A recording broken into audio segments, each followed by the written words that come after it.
Sweet. Sweet, sweet, sweet. It's working. It's working.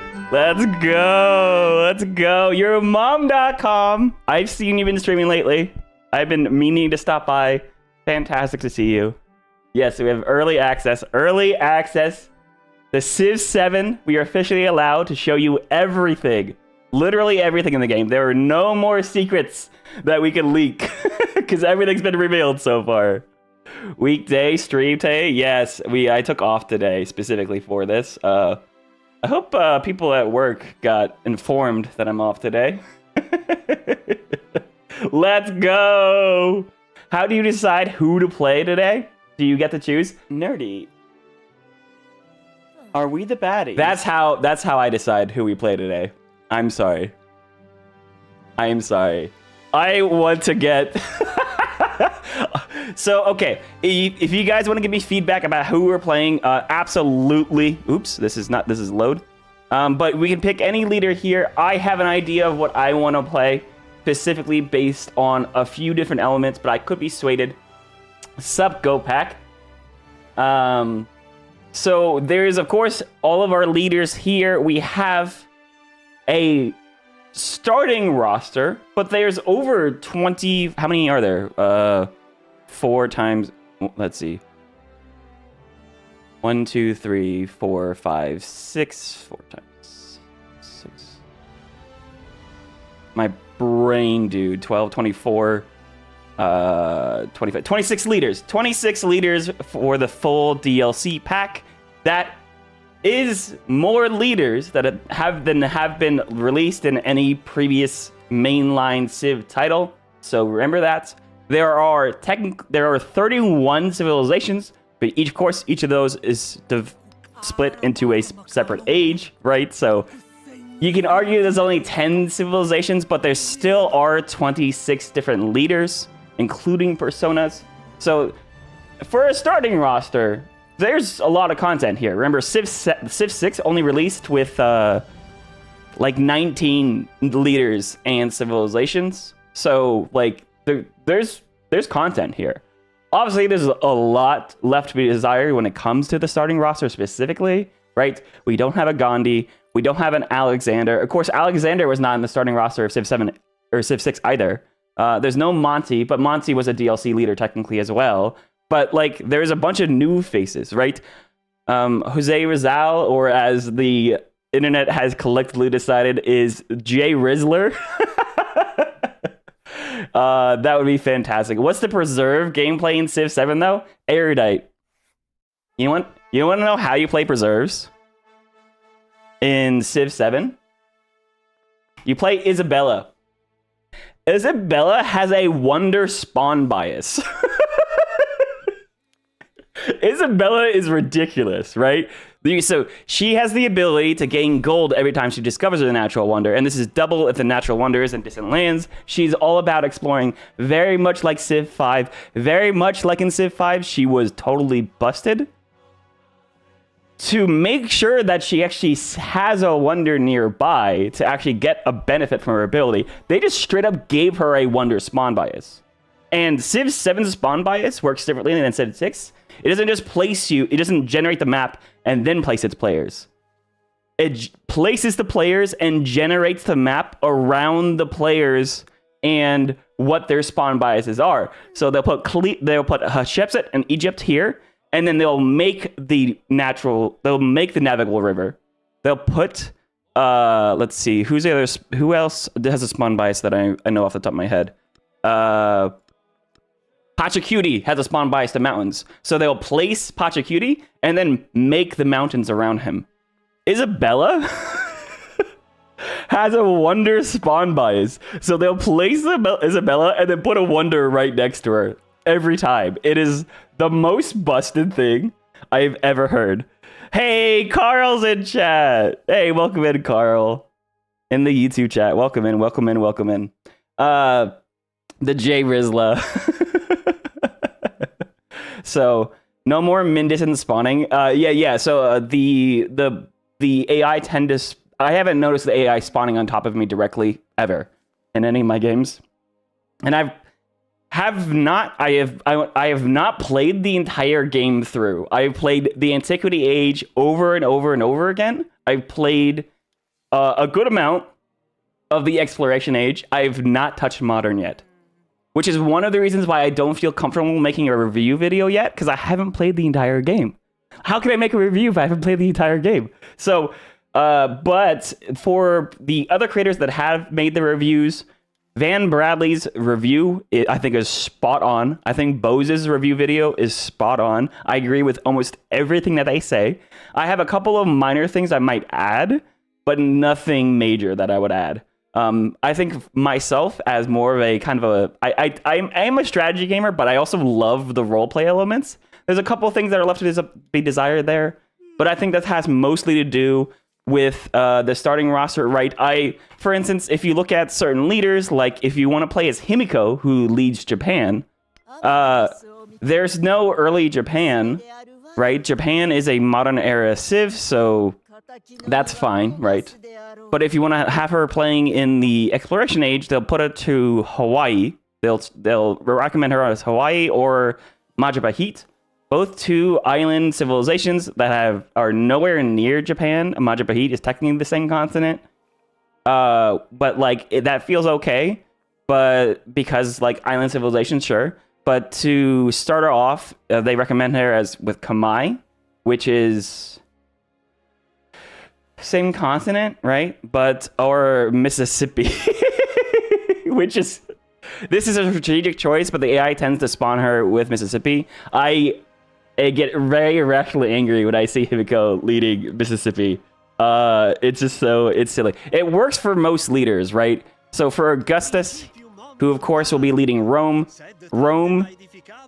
is his defined choice. If he can't get Rome, he'll rule Egypt, which feels okay, right? His secondary choice is Egypt because he did rule Egypt.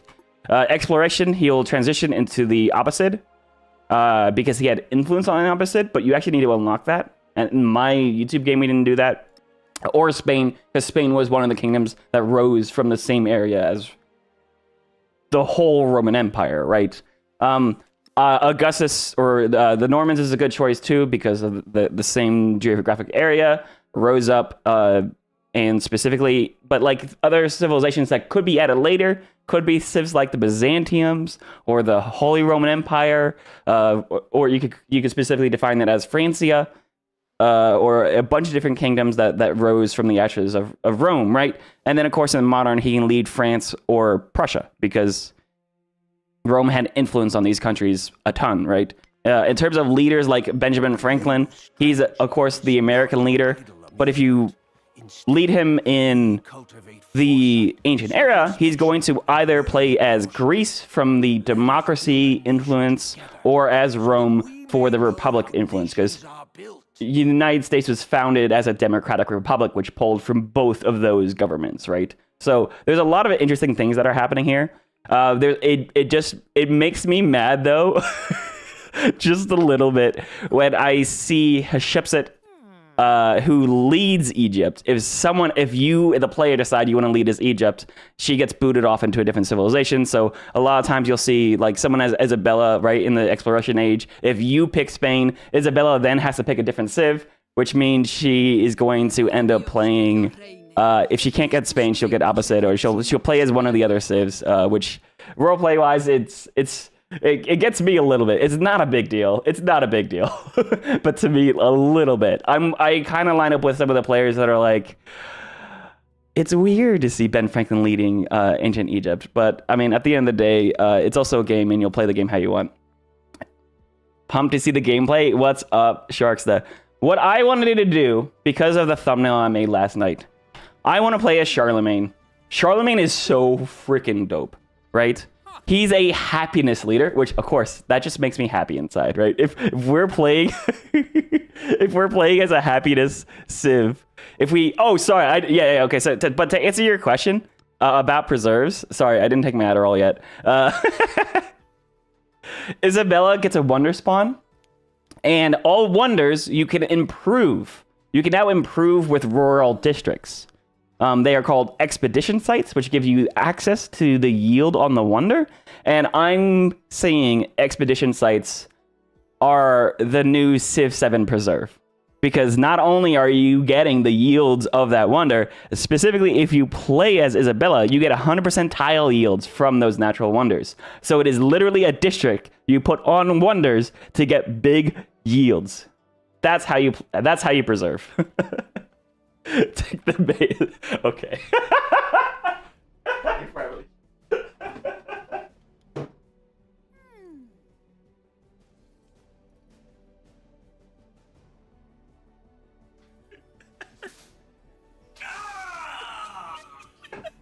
Yeet boy. Hey, yeet. Is that the Basil the Greg? Yo, Basil boys. We are live streaming Civ 7 early. By the way, I forgot to make a command. I need to do that right now. For those that want a discount on Civ 7, I do want to say this right off the top of the bat. I do have an affiliate link to get you a 12% discount on Civ 7 pre-orders.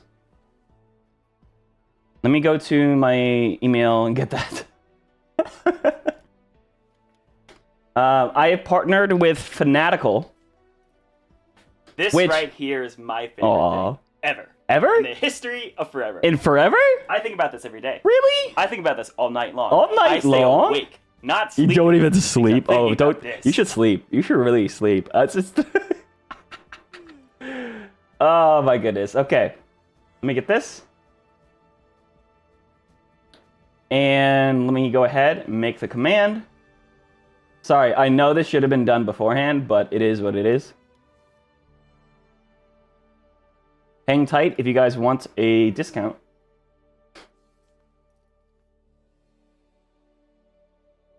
All right. Add a new command.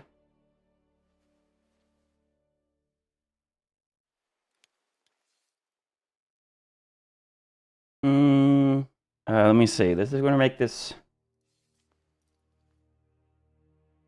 I'm going to rename this. The Civ 7 guide, and I'm going to add a new Civ 7 command.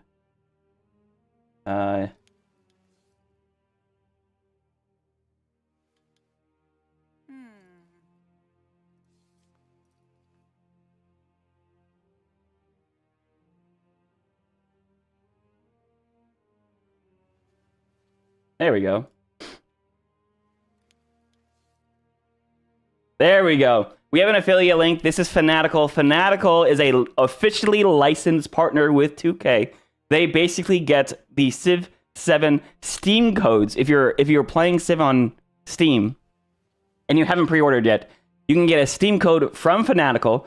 Fanatical gets these Steam codes on discounts, so they're able to resell these Steam codes by partnering with affiliates like me, meaning that you get a little bit of savings, I get an affiliate code as well as a kickback every time someone buys from my affiliate link, and Fanatical makes a little bit of money because they're not paying the Steam licensing fees, right? So it's a win-win-win. I know a few other content creators that use Fanatical for regularly. I was not familiar with Fanatical, so I had to look them up. But they will be providing Steam codes for people that have not already pre-ordered. So if you've been waiting on a pre-ordering, you want a discount. My only recommendation is that you don't want to be like this. Yeah. This is disgusting. Isabella is fantastic. This is awful. Are you talking about me? You're talking about me, aren't you? But I legally really, Ice, really I considered it. Come into multiplayer lobby with me and kill me yourself. Speaking of, we'll be playing multiplayer later. So, anyways, Fanatical sometimes, not for other 2K games, they've always delivered Steam codes on time for 2K games. In some of the reviews, they've been a little bit late on releasing their Steam codes, so if you are the type of person that it will be really angry if you take an affiliate link from me and it is a day late or something like that, then just go ahead, buy the game full price. You don't have to use my affiliate link, please. But if you, it shouldn't be late. It shouldn't be late. There's a little chance that it'll be a little bit late.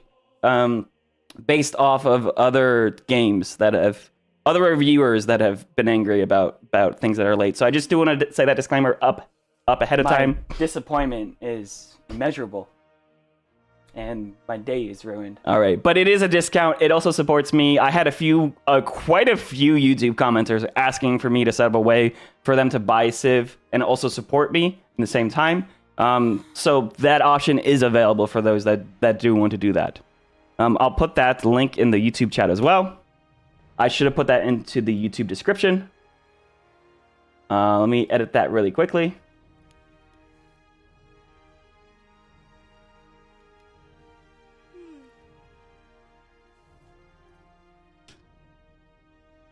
This should also count as an official pre-order for unlocking the Shawnee pack, by the way. So you should still be able to get everything.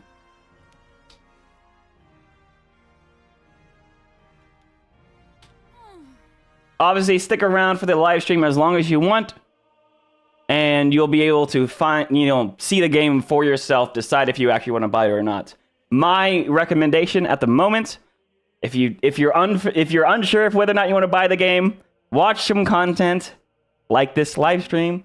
If you're watching on YouTube, like the live stream, actually, that would help a lot, as well as just boost the algorithm stuff. If you're the person that is pretty sure you're gonna buy the game day one regardless, you might as well pre-order and get the extra content.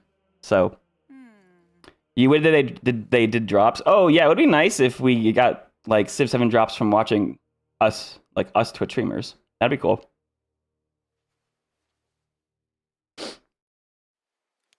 The worst time to stream the new game? Well, Ice Free, I'll be streaming the entire day.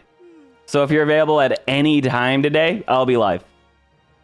Anyways, I wanted to play as Charlemagne today because he gets happiness off of military and science buildings. We'll be playing Deity for the first time, by the way. I've never played a full game or even a full game. But I'm going to be playing Deity today. I play the Antiquity enough that I feel like I'll be comfortable doing that. And getting extra happiness off of focusing on military and science just feels like good in my heart, right? You also gain 2 cavalry units every time you enter a celebration. Celebrations is based off of your happiness. The happier your empire, the more celebrations you get, giving you a boost to specific yields that you select from your government. And getting extra horses that get +5 combat strength on cavalry units during celebrations sounds amazing to me. I never changed it, Seam 7. Oh, thank you for that. Thank you. I did actually change that. And it didn't go through. That's funny. 7. Done. Thank you so much. Thank you so much. And thank you for those that are in the Twitch stream and joined a Civ 6 stream. Thank you, Bob.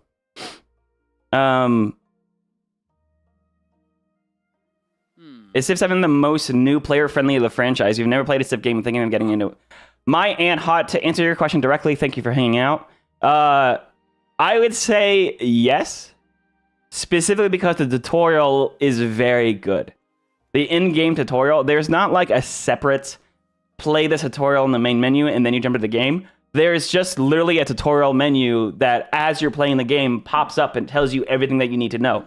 If it is your first time playing Civ 7, I would recommend keeping the tutorial on the entire game. You can turn it off later, and you could also set it to warnings only, but it is very helpful. Is there any leader called Peter or Pedro? No. There's no Brazil yet. And there's no Pedro. You do have a Jose. I know that's a different name, but... And there's no Peter of Russia. Anyways, I want to play as Charlemagne. You actually can equip these Momentos. And just for the sake of showing some of them off, they get pretty busted, right?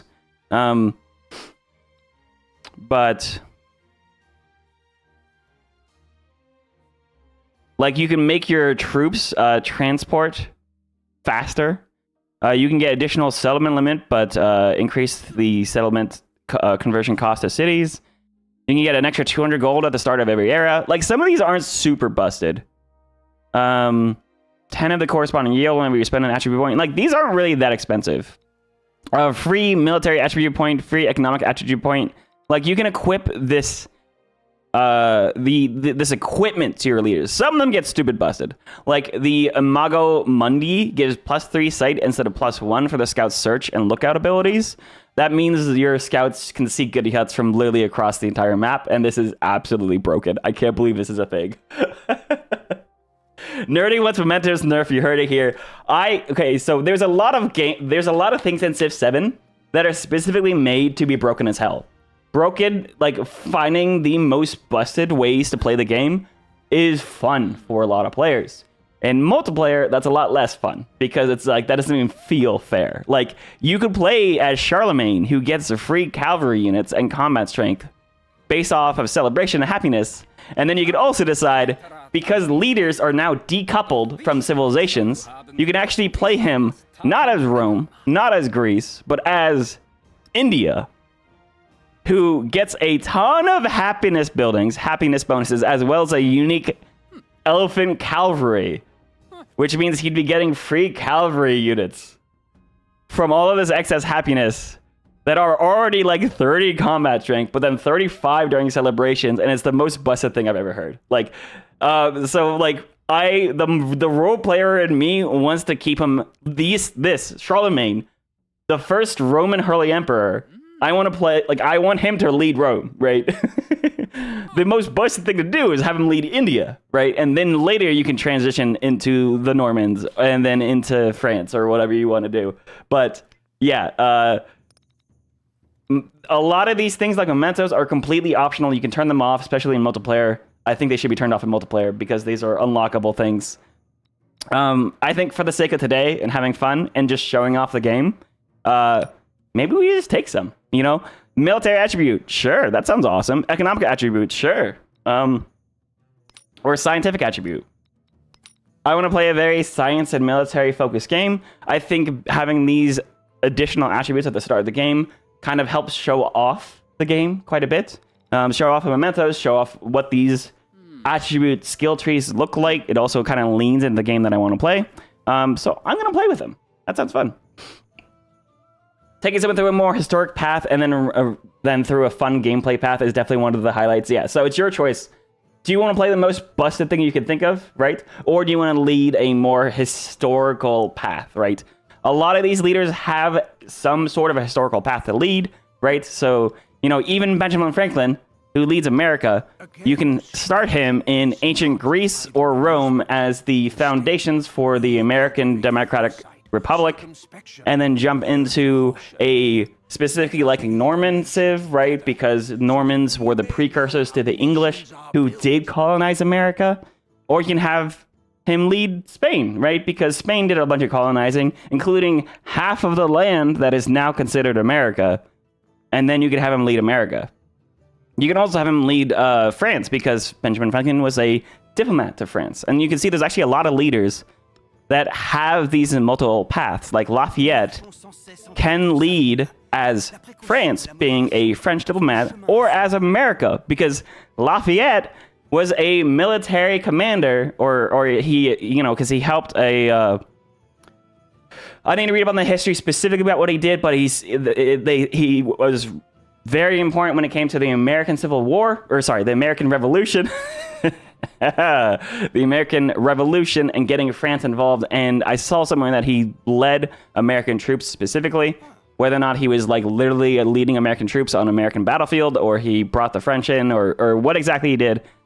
I need to read up on, but like there's a lot of historical things about this game that you can read up into. Tecumseh is actually a really favorite of mine, because you can have him leading the Shawnee, which is fantastic because the Shawnee, and also the Shawnee were directly involved. The Shawnee tribe today were directly involved in the development of the Shawnee and how they're represented in the game.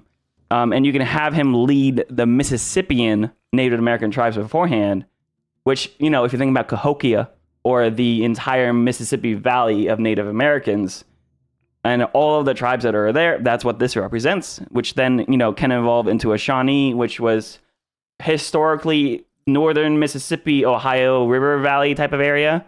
And then from there, you can transition into a simulated America, or you can have them lead as Mexico. Like there's a bunch of different paths you can do. Some of them have different levels of historical accuracy. Some of them, you know, are leaning on more of roleplay or the fun. But like a lot of these leaders are more of personas at this point, right? You know, Ibn Battuta. Sorry, I know that's probably whatever. He wasn't like an Arabian leader, but he was an Arabian traveler that was famous for exploring the entire world, the known world at that time, right? So he has +1 sight to all of his units. He's all about the exploration, about the traveling, about the trade, right? His core values as a person is reflected as a leader, which then can be reflected into different types of civilizations throughout the game. And I think that's kind of cool. You missed the intro song. The intro song is epic as hell. Yes, I wasn't sure if I can play it because YouTube gets a little weird when it comes to copyrights, specifically with like the Civ 6 intro is copyrighted on YouTube, so I didn't want to play it. But I'll jump into the actual Civ 7 music once we actually get in it. It is epic as hell, absolutely. I wouldn't say it's Baba Yetu, but Baba Yetu has time on its advantage, but it's really good. It's so epic. Monk's Mount being in the game is absolutely super cool. Watch him work. Hey, Kid Icarus. What is the numbers under the leaders? So you also now have a leveling up mechanic. You'll notice over here, I'm a level 26 player. The more you play Civ, the more you level up your own playing card. So every time you finish an age, you level up. There is a bunch of additional challenges, which is basically a beefed up version of the original Hall of Fame. But it is now incorporated into like actually leveling up you, but also leveling up your leaders. So you can see the leaders that have numbers under them are leaders that I've played. So I've leveled up Augustus, I leveled up Ashoka, I've leveled up Ibn Battuta and Tecumseh, Trungtrek. Like these are leaders that I've played before and I've completed an age with. And so it's basically a reward to allow you to... It's just the game rewarding you for playing the game. You unlock specific mementos every time you level up a leader. Like this Corona Civica is specifically a memento that is unlocked by playing as Augustus. It also synergizes with Augustus' abilities really well. And these are all things that you cannot buy. This is not pay to win. This is not something that you can just pay to unlock all of these. It is specifically a way to reward players for actually playing the game. Think of it as the Hall of Fame, but like 10x'd. So far, I haven't noticed anything that's like really weird or gross about it. I think it's like if you play any other game, whether it's multiplayer focused, like a game like Mordhau comes to mind, where you level up your player card. And then you go into a multiplayer lobby and you can see, oh, you have like a level 50 versus a level 10. And you can kind of gauge someone's experience from that. If I jump into a multiplayer lobby, you'll see I'm a level 26 Civ player. It doesn't mean anything. It doesn't give you any bonuses other than mementos, which you could turn off in a multiplayer lobby. And yeah, it just seems fun. Do you hype for midnight? Hey, Kid Icarus. I want to lead as Charlemagne specifically because I want to actually I want to play the Normans. In my game, I was like really close to a medieval era war, and it looked really, really fun. And the Normans, with the freaking Moat and Bailey as their unique buildings, getting the Donjon as their unique district is so cool. It's so cool. I also want to play a modern era game as France, because Garde Imperiale, happiness and culture buildings. Selecting LED Celebration is going to synergize really well with Charlemagne. Building the Eiffel Tower, also just free. Remember, as a leader, Charlemagne gets free cavalry units when he enters a celebration. You know what cavalry means? Free tanks. That sounds awesome. But to facilitate this, I'm going to play his historical path. I will be playing as Rome. I know my entire series on YouTube is Rome, but this is actually a really important point.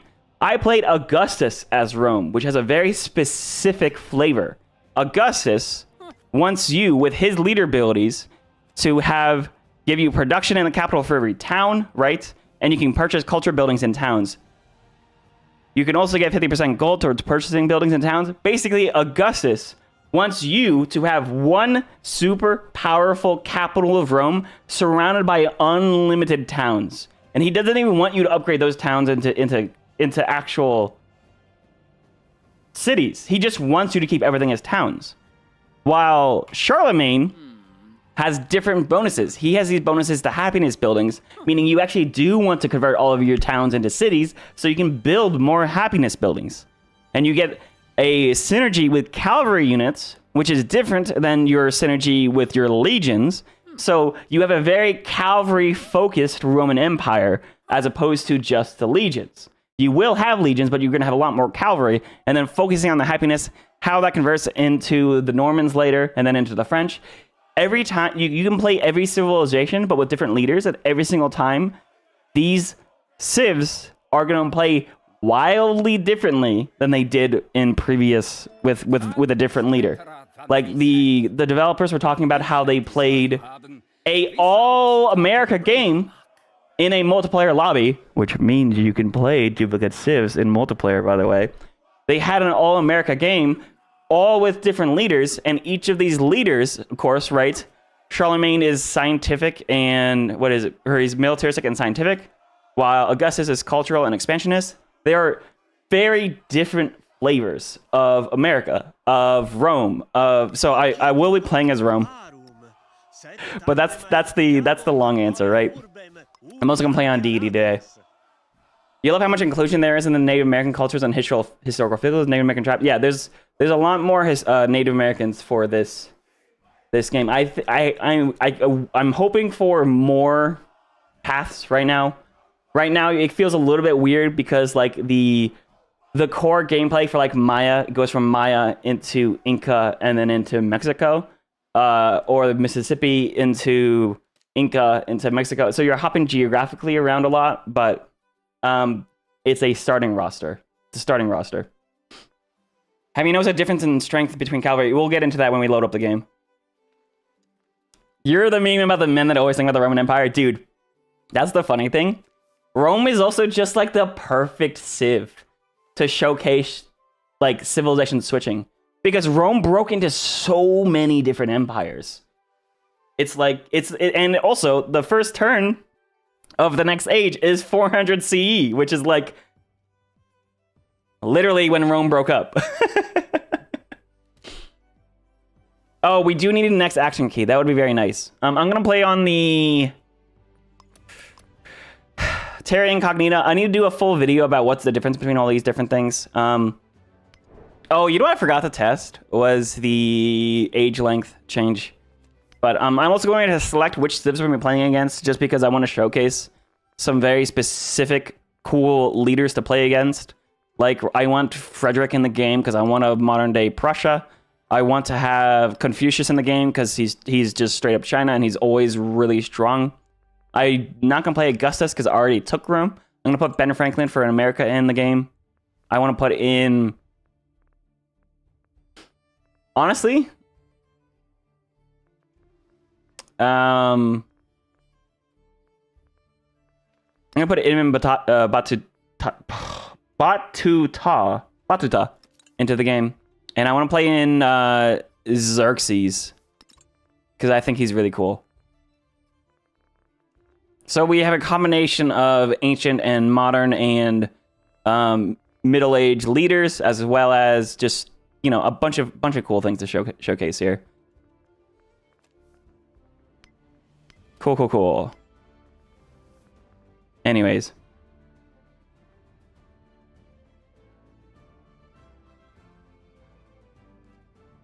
You want to see 2,000 combat flanking bonus? Yeah, that'd be cool. You've always been a Greece over Rome guy. Greece is also super cool. Greece Trajan came and made your ancestors Roman.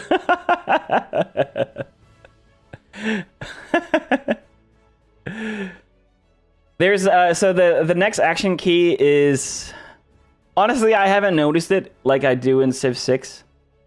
We'll talk about it when we get into the game, though. A new banner unfurls. There's a couple of little for a first version of a Civ game, a vanilla release. There was a lot of content here.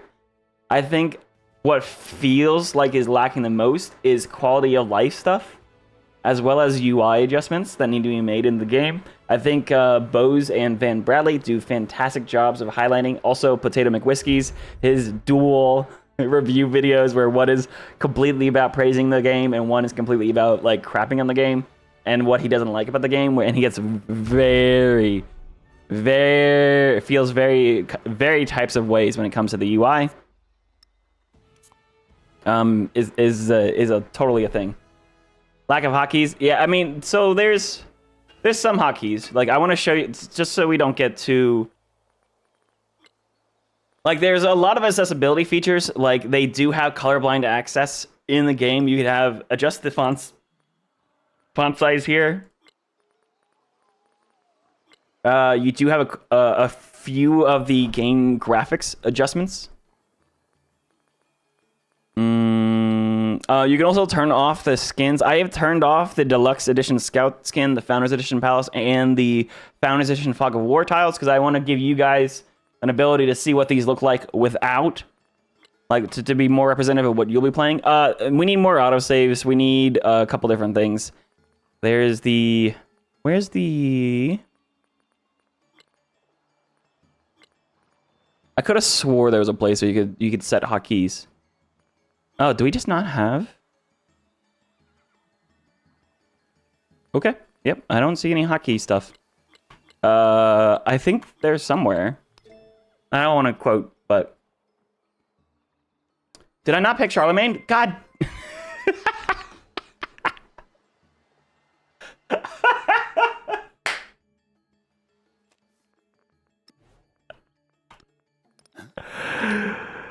Oh man. Oh man, oh man, oh man, oh man. Thank you. Thank you. I got so excited for Robe.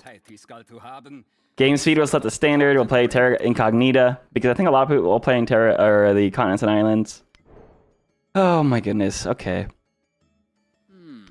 Also, Carl, please correct me if there's a place to set hotkeys and I'm just dumb.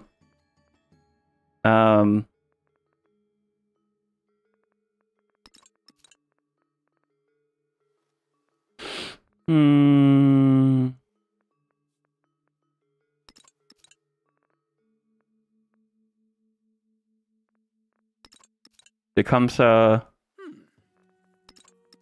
these are different leaders than I set before, but that's okay. Let's set Frederick. Sure. Anyways.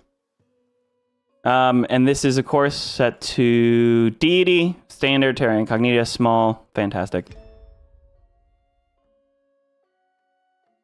Modern Age stability issues I'm not aware of because I haven't played into Modern yet. I have a decently strong computer. It's not brand new, but I do have a... You're on Twitch. You can scroll down and see all of my specific stats on Twitch. I have that labeled. But you'll notice you can't actually make big maps either. In the base version, they have to release on consoles on the same day as the PC release, so they've had to limit certain things. So when did this game come out for pre-order? You thought it was today. Today is the live stream embargo lift. The pre-order early access is tomorrow. So basically we have one day to show off the game before everyone can play the game. Anyways, so here's our our starting place. There's a lot of desert here, but actually that's okay because desert is just production. You can see we have a couple of resources nearby. We have a few. We have 2 horses off the bat. Yo. Horses will go combat strength to our cavalry. That is sick, dude. You can always settle in place. You do want to settle on a... You do want to settle for fresh water. Fresh water gives you a happiness bonus. And I would like to settle near resources. So you can always settle in place. Settling in place is never a problem. You can also move. Like, if I move one tile, I'll be closer to this horse tile, and I'll also have access to this navigable river tile, which means my capital could have access to the ocean. So, instead of it settling in place, I'm going to move the one tile. Right? Founders have 3 movement, settlers have 3 movement, and I'm going to found my city right here. This gives us, of course, the palace gives 5...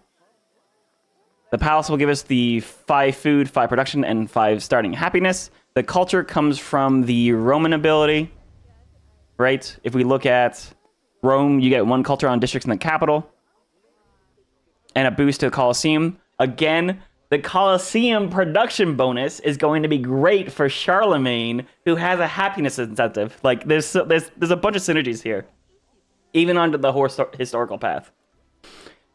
In multiplayer, there's a chance that players will start as each other's distant lands, continents, or all. So right now in multiplayer, how the game is set up is that all human players need to start on the home, the old world continent, because the map only generates the old world, and then when you move into the exploration, the map expands and generates the new world. It literally, the old world doesn't exist. Or at least most of it doesn't exist. Those AI will spawn into the game later, and that's just how the game's structured right now. That might change in order to enable more players and then have 2 different continents, but with how the game is structured right now, it just isn't how it works.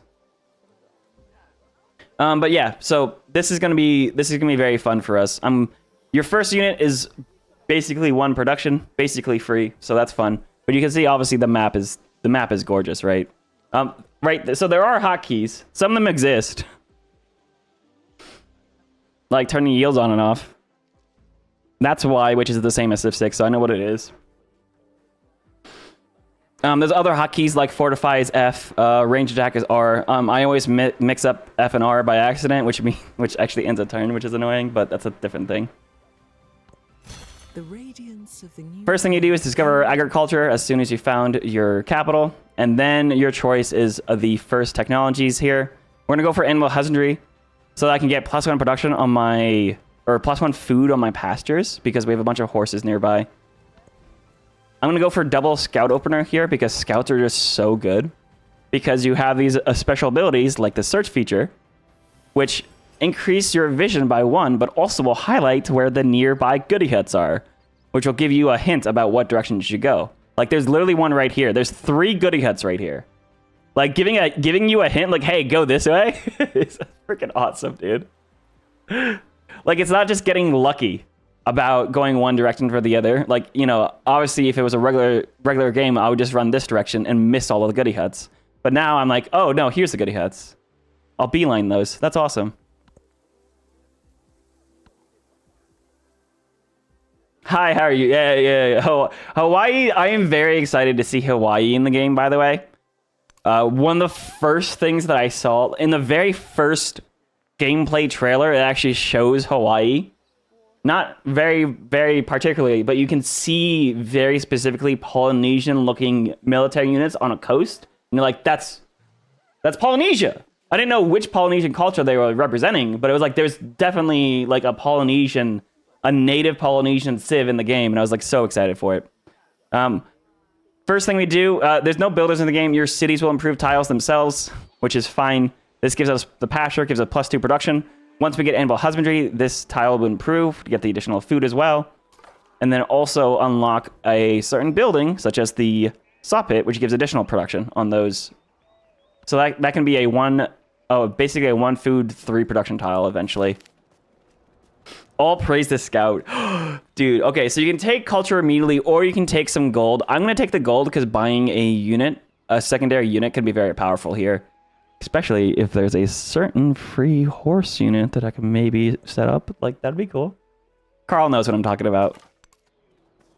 Oh my god.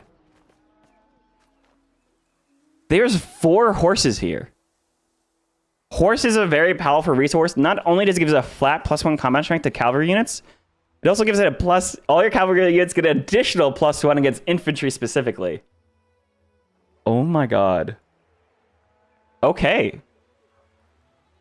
Yeah, okay. Change the plan to Mongolia. I know, right? All right, now I need to go north or south. Where am I in the map? We're actually pretty close to the south of the map, it looks like. By the way, you can spin the map. Whee! Sorry, that probably threw someone insane. Scouts also ignore not only vegetation, but rough terrain. Ooh, we have our first independent power as well. Ooh, welcome emergence. Now this is interesting. This is interesting. Not to be your naysayer. Do I have anyone to horse rush? Probably. Never let... you can spin the map in Civ 6, by the way.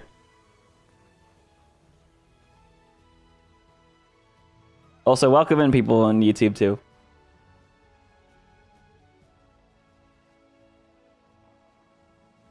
Have us all confused? So when you spin the map, it always resets. So there's always an orientation, but it's specifically just to look at the map and look how cool things are. I get free cavalry units on a celebration, but I actually don't think there's any tier 1 cavalry unit. Your first cavalry is the chariot, which is tier 2. And there's nothing earlier. Like, this upgrades to a horseman later. Cavalry upgrades into horses, but there's not an early. So I think we're just take the food and production here. I was thinking about celebrations, rushing celebrations to get horses. But I don't think we actually get that bonus at all. That'll actually speed out my scout, though. So I'm going to rush for this goody hat. I do have 100 gold, so... Nope, I can't buy anything yet. I'll also grab this cotton resource. That will go ahead and be my first... bonus resource in the capital, giving additional 2 food and 2 production. So even though this tile itself is kind of rubbish, it's only 1 production, 1 gold right now, it is giving me 2 food, 2 production in the capital. So that's cool. And then I'm going to go ahead and focus on my first...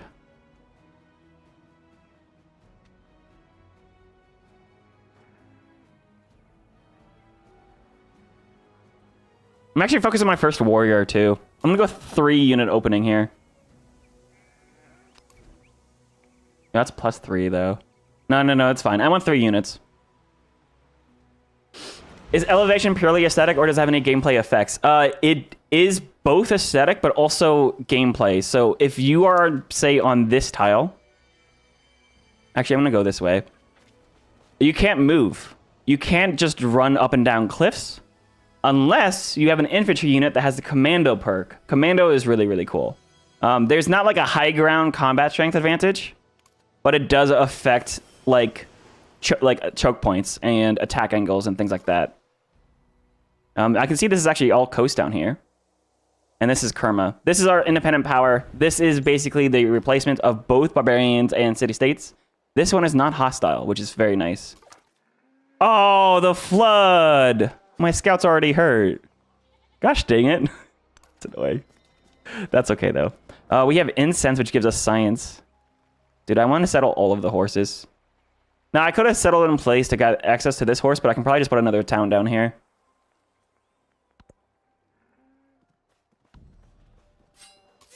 All right, we have a sword unit, so I'm going to go explore down this river. And then I'm going to build my very first building. The granary I'm going to place... I think just right here in a urban district.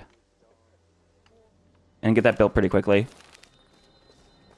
We do have a choice. Astronomers have crafted a tool for measuring the stars. We can study the instrument for science and happiness, or collect some culture. I'll take the study the instrument. That'll actually finish the end of husbandry, giving me +1 food on my pasture. Also unlocking the saw pit, which will be very nice. I don't think there's any goody huts down this way, so I'm going to send my scout up north to grab this goody hut up here that I do know exists. Technology-wise, we're going to go straight for pottery. Improve our farms. Floods do benefit tiles. You can see this river, even though it's a minor river, did flood. And it has additional food on it. That's another horse. Dude, we have 5 horses. Major river and minor rivers both can flood. So if you have tile improvements here, like fishing boats, or you have farms here, or plantations, all of those can flood. All of those tile improvements can be damaged. All of your units can be damaged in there. Like, they all flood. All rivers flood. I thought it was just major rivers until I lost some units on a minor river that were fortified there. And I was like, wow, I guess I shouldn't have been there. Guess I shouldn't have been there.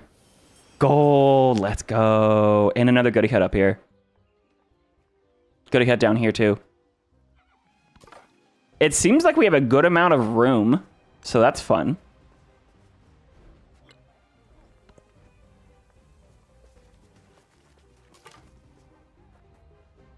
So, I'm going to step on this river. It could flood, but I need to move across the river quickly.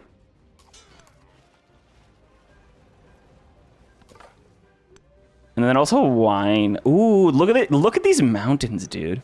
The map is beautiful. The map is gorgeous. Like, I think in terms of all the things they changed, the map is the one thing that everyone says was... Do I think they get up the saturation a little bit just to feel more friendly like Civ 7 or Civ 6? Maybe. Oh.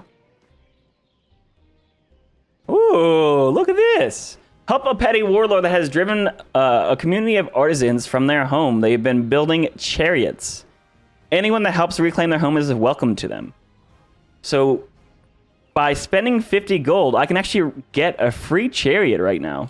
Or I can get 50 gold itself. I am gonna grab that. This is a tier 2 unit. This is all the way up at the wheel. So my warrior right now, who has 20 combat strength, compared to a chariot who has 30.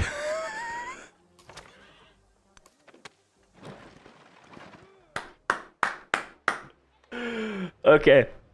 So early gold is it's usually worth it to spend your gold early to like buy more scouts just because goody huts are so good. But also sometimes it's worth it to save it. Because you can get these pop-ups that you need to jump on immediately. I'm gonna grab the culture this time just because I need to balance what I've been grabbing here. 45 culture, 45 science. This will finish chiefdom for me. I protect thee with which will then give me access to my first policy cards. I almost always take tool making because production and science just feels better than 2 culture to me. You might have games where you want to rush from culture though. I'm gonna go straight for discipline because this actually unlocks our first army commander as well, and it's free. And because we're Rome, it's the legatus, which is super cool because they can actually settle cities for us. I'm building a granary right now. I want to culture bomb to these dates, so I'm going to actually improve this woods tile. And you can see this is the reason why scouts are so good. This swordsman, when he walks into rough terrain, immediately ends his movement. Scouts ignore that, as well as vegetation. So scouts are just faster, and they have special abilities that make them really good. Is there a cap on commanders? Every commander that you get gets more expensive to build. So the very first one is always free, but the second one is like 1,200 gold to buy. It is, they're very expensive. They're very, very expensive. Floods hit the full river, so it was like the one left. Floods hit the full river, so like that one to the left of Roma, where the navigable river part and a minor part, it floods the whole thing. Oh, so it would flood from here all the way down to here. That's super cool. I like that. Can any unit collect good hits? Yes. Technically, scouts are now civilian units. All civilian units have a combat strength, specifically for defense, right? So this scout can attack things, but they can defend themselves. Settlers actually work the exact same way. They can be attacked and they have health and combat strength, but they can't initiate combat. I believe settlers can pick up goody huts. Military units, civilian units can pick up goody huts. I'm not sure about religious units. I know boats can. Every tile on the stretch of the river is marked as floodplains.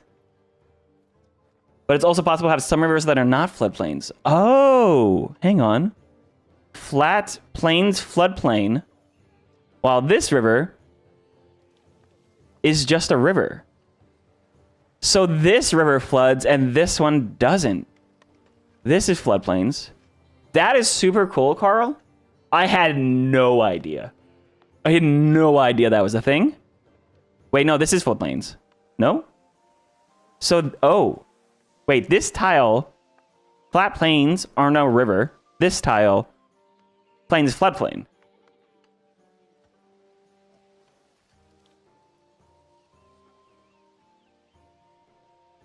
Oh, is it just the first tile is not floodplains? Are no river, tropical floodplain, rainforest. No, both these tiles aren't floodplains.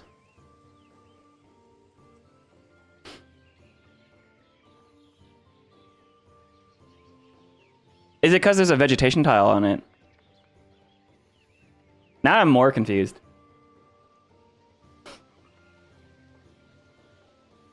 Nice Civ 7 show? Absolutely.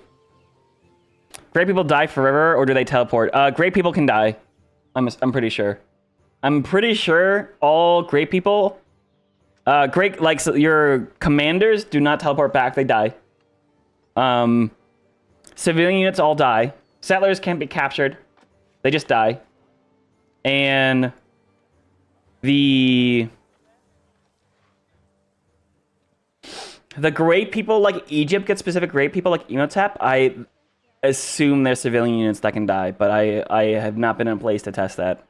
So, Carl, I've noticed that this river is usually plains of floodplain, tropical floodplain, but then this tile just says rainforest, vegetated, or no river. And this tile says vegetated, or no river.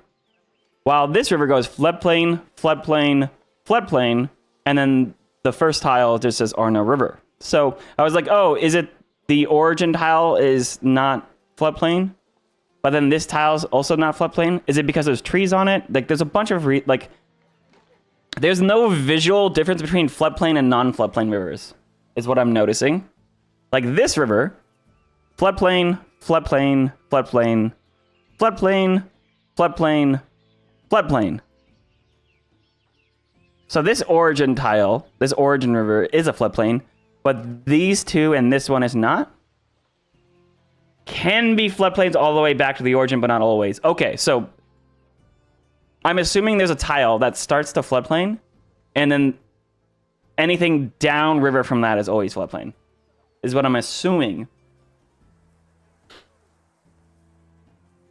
The floodplain tiles are muddy around the river. Turn on the settler lens. Best way to see it. Ah, okay, there's an icon.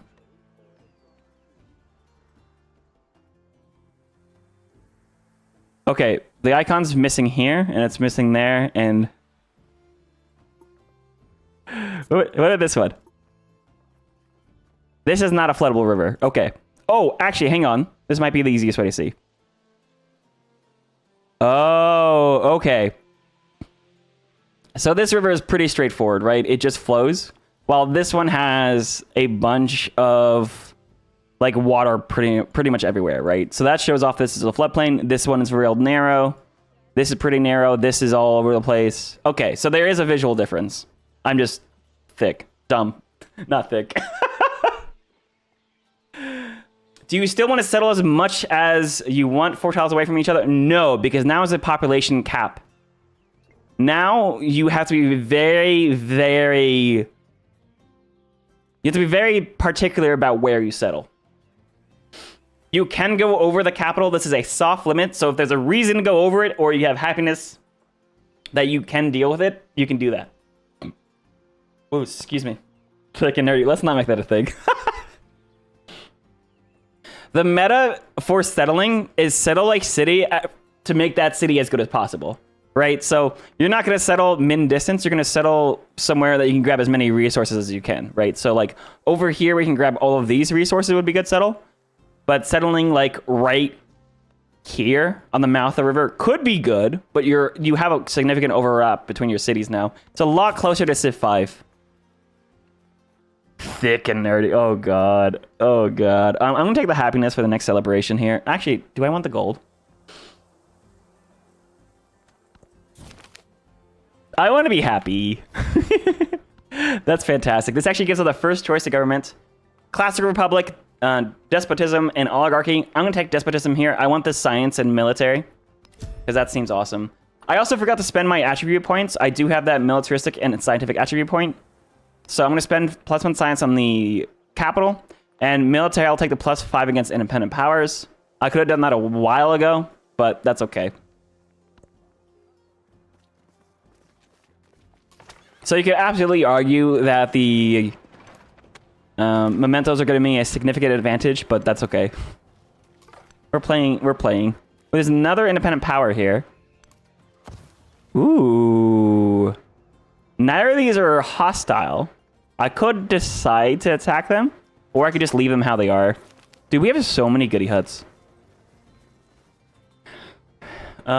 Place of respite has sheltered countless travelers. Stay a while for happiness and culture, or get a gift of influence. Influence is really strong. I could make friends. We have cultural and economic city-states that we could get here.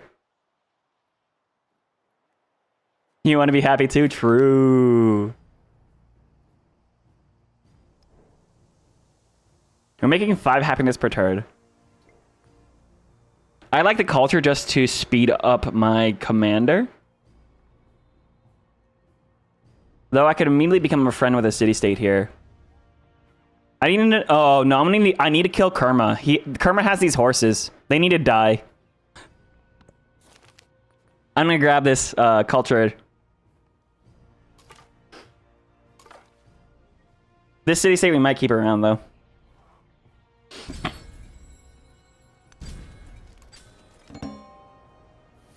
Goody hats. New continent as well.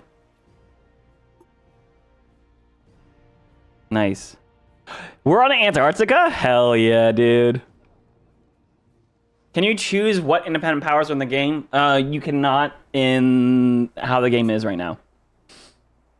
Need to, yeah. When the city-states collapse after the age transition, do the new independent powers eventually reappear on the old world? So every age has new city-states. It's not like Kumasi is around or Geneva is around the entire game. Geneva is specifically a modern era independent power. Kerma here is specifically Antiquity and Cthep as well. And you can see based off of their person here, like that's a Buddha statue. This, you know, this is like an Indian independent power. Kerma looks pretty African to me. Sorry. Like some kind of Antiquity, African, coastal trade independent power, right? So like you can kind of assume certain things about them. I need to look them up what they were specifically. But the reason why that these independent powers don't move age transitions, like first of all, your Civ doesn't. Rome doesn't move age transitions, so why would a city-state? But also, it gives room to now represent other cultures in these new independent powers. So at first I was like, I hated it, but also it allows the developers to make the independent SUS bonuses like really strong because they're only going to last one era as opposed to all 3. So it's interesting. I could take a science boost or a production to infantry right now. I'm going to take the science boost and run both these policy cards. Every time you get a celebration, you get another social policy slot. So actually prioritizing happiness can be really strong here. Also have the ability to now crank out some settlers. We are feeling very, very defensible around here. Ah, there's a hostile independent power for once. And there's our first neighbor. Tecumseh of the Ascom. Why are you not Mississippi?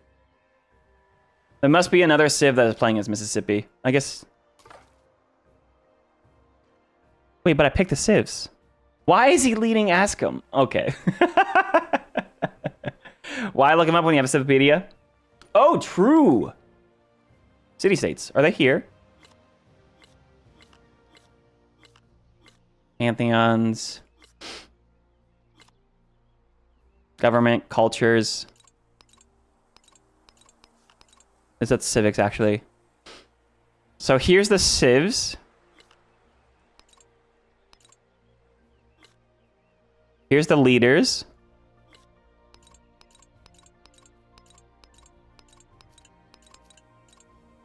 I don't think they're in here.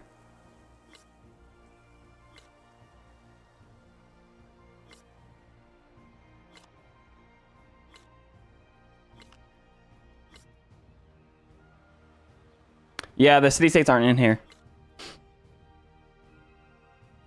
I picked the leaders, yes, but Tecumseh should always be picking Mississippi early on. Every civ, every leader has a default path assigned to them that they try to follow. And the only reason for Tecumseh to not be Mississippi right now is if another civilization picked Mississippi. And I forget if I put Himiko in the game or not. Search bar? Well, Kumasi won't be in this because we're not in the modern era. Let me see. Kerma. Nope.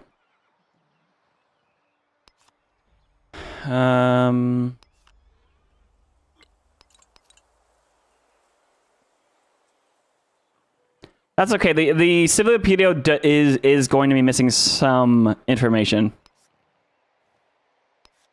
Here's villages and city-states. But that's all the information we have here. Anyways, we have our first leader here that we've met here. First meet on Tecumseh. I can spend 20 influence here to have a friendly greeting, increasing our relationship, as well as revealing their capital. Hopefully. I'm going to try to be friends with him for now. And I haven't revealed his capital, because he's not close to me. Can you annex independence into, right? Yeah, you can. If you have enough influence, you can literally absorb city-states into your empire. That, then, of course, will make it so they stick around.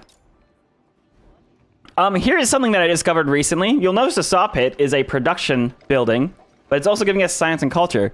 Apparently, completed quarters, a quarter being a district that has 2 buildings in them, completed quarters adjacent to the palace actually gives you a little bit of science and culture.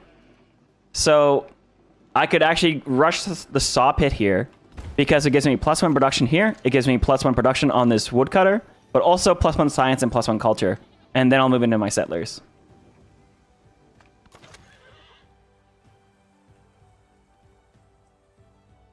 So places to settle include settling down here next to the silk,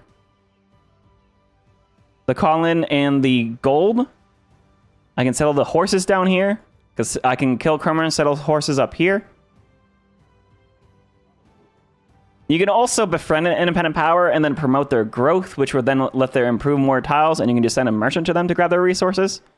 But I think it's going to be why. Oh, I need a race to get this thing. Don't go that way. Don't see it. Don't see it. Don't see it, Scout. Dude, look at how many resources are around here.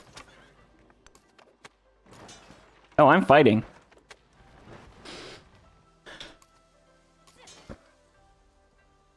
I have +5 combat strength against independent powers because of that military attribute, so I'm going to just go for it. Hey, thanks for the follow, by the way. Not having the capital on the coast is a disadvantage during the exploration age. Yes and no. It is very beneficial to have a strong city on the coast, but you can actually move your capital on the age transition. So if I found a city on this coast or on this coast, I can literally move capitals later.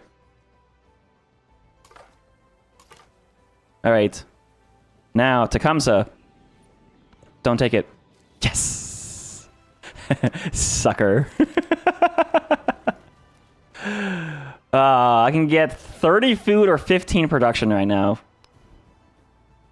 And actually rushing the production to finish that saw pit feels good. Here's something that I wish about Civ. It doesn't tell you how much things are in total production. It tells me I have 13 production per turn, and it will take 3 turns to build a saw pit, but there's no ability to see how expensive these things are. Like, I can see how gold expensive they are. Like, the saw pit is 112 gold, which, if I can figure out the correlation between production and gold, then I'll be able to figure out how much production this saw pit is. But, like, so I literally have to pull out a calculator right now. Like, if I look at the saw pit, it'll take 3 turns to build. How many turns did I put into it? Probably 3 turns already. Anyways, so like 13 times 3 is 39 production. I need at least at most 39 production to finish the saw pit. So this 15 production here isn't gonna finish the saw pit. It's 1 turn left. But now I know that it'll be done next turn. Like, it's silly, right? It's silly that there's no number here. There's no way for me to hover over a building or a settler and see a warrior is 50 production, right? There's been a bunch of simplifications in the UI, which I agree. Having them disabled by default is okay to remove clutter. But especially for PC players, you need to have the option to turn that back on. Because I want to know. I want to know how much production. I want to be able to min-max, right? So, does it tell you in the Civilopedia? Ooh, warrior. A warrior is 30 production. Look at that. Why doesn't it say that? The saw pit is 55. Yeah. But I should be able to see... Not just in terms of turns, I should be able to see we're at 40 out of 59 production, right? Isn't it usually 4-to-1 gold production ratio? I don't want to assume that.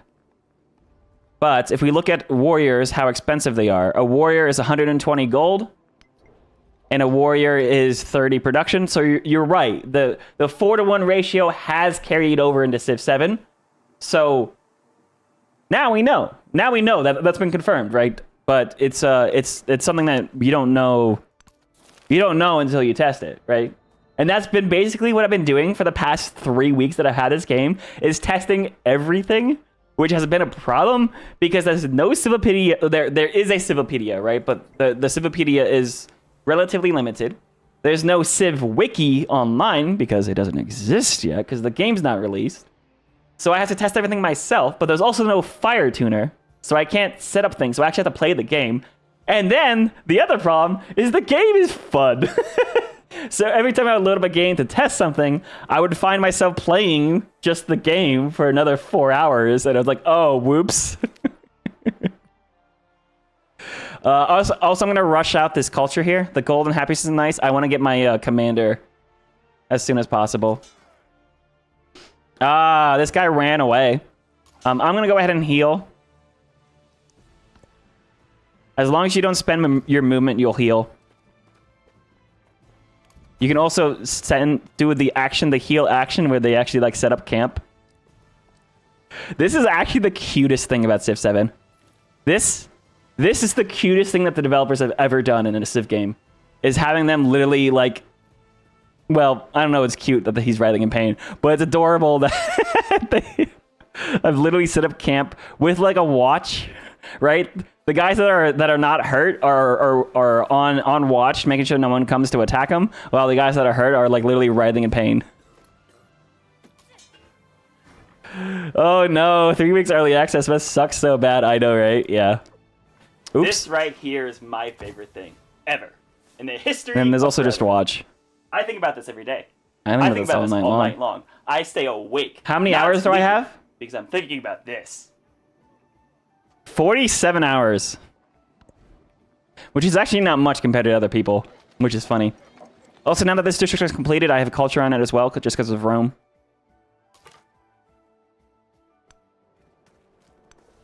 The river there is like our veins. The Grand Canyon. Natural wonders in Civ 7 are so freaking sick, dude. They're so good. Look at all this cultural unhappiness.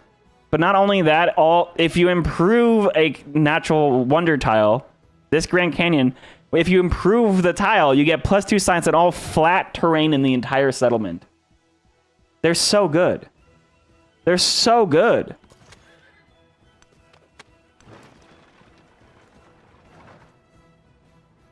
Oh, look at that. There's actually tracks with a chariot. That's cool. Do I have a job or something lame? Yeah, I do actually have a job that gets in the way of this.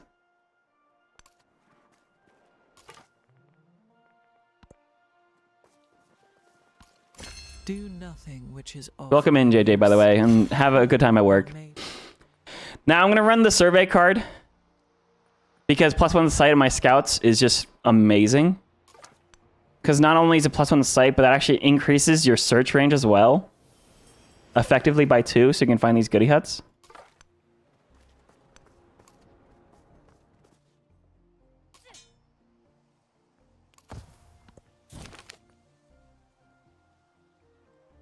This is a narrative and quest line, right? So Charlemagne's process is grand, but something is missing. More soldiers will be added grandeur, but scholars beg to demonstrate their recent discoveries before king and people. So the army must take a precedence, train a warrior. You get +1 warrior in Roma if you train both a warrior and a slinger. It'll take time. Build a library, gives you additional culture immediately if you complete this. Any quest generally also gives you an attribute point. Hey, welcome in for the follow. You just want to play the game? I know. Hopefully you can enjoy the process. Enjoy the game a little bit through me today, but hopefully you can get to play the game soon.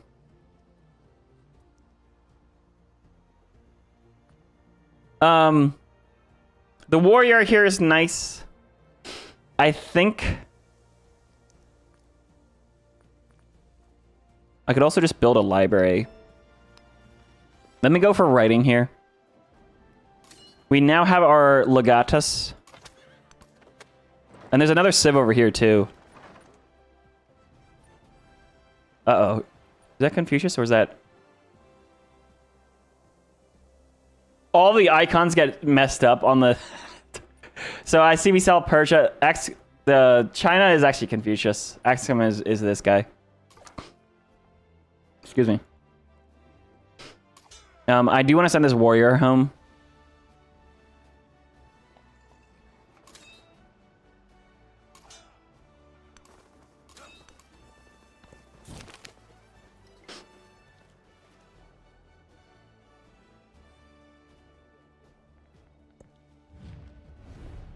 We've met Persia. Persia is... Where is he? Oh, I can't exit out of this. I don't really care if I am friendly with Persia, to be honest. I might actually attack him eventually.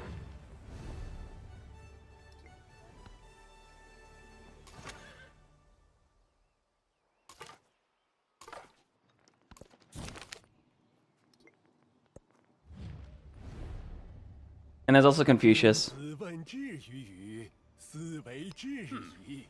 Confucius tends to be very friendly in my games. I'm going to try to befriend him. Yeah, we also have a shared government, so he's going to like us a lot. So I'm going to go ahead and spend my influence to do a research collaboration. Increasing our science per turn. Did he support it? I think he did. Yeah, that's a lot of science per turn.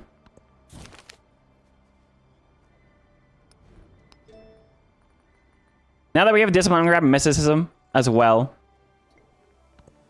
And narrative choice. Let me see.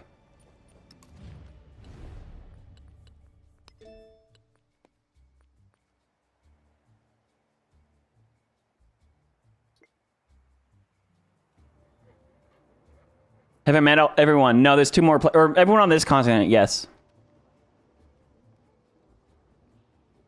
Are the hotkeys in the game? There are hotkeys, yes. So fortify is the same, it's F. I believe there's an A. No, A is WAS that's actually moving around. So alert is something else. I actually don't know how to figure out what their hotkeys are. There are hotkeys, I just need to figure out which ones they are.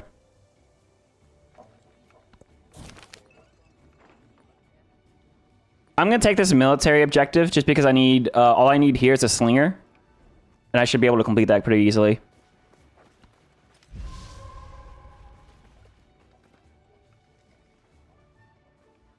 Oh, sorry for missing your question on YouTube, by the way.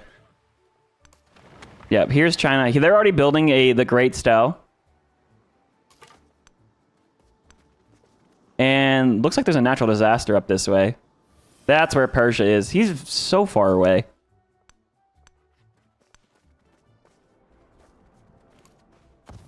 And there's another city-state up that way. Independent power. Oh, that date is too far away from me. Okay.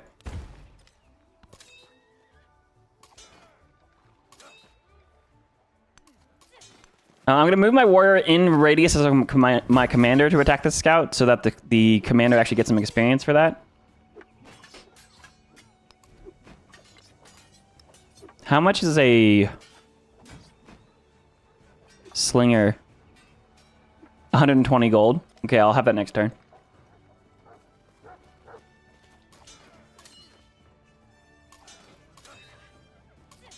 I can move my warrior into this commander. Then actually redeploy him out on the other side. Which is fun. And I think I want to settle towards the west and the north because that's where the AI are and I want to claim my land. No, we're missing a hut by one tile. Exactly.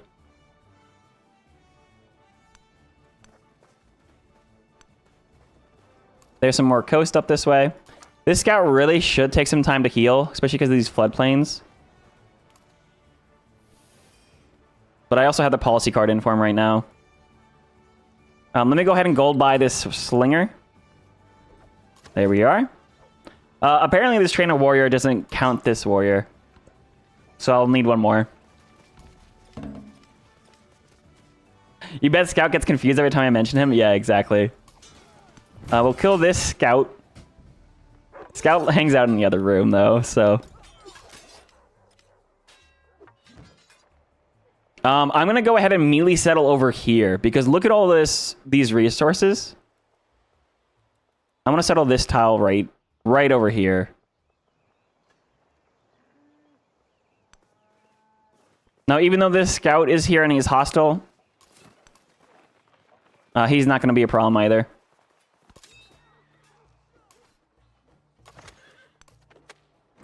Yeah, Kerma we're going to want to take out.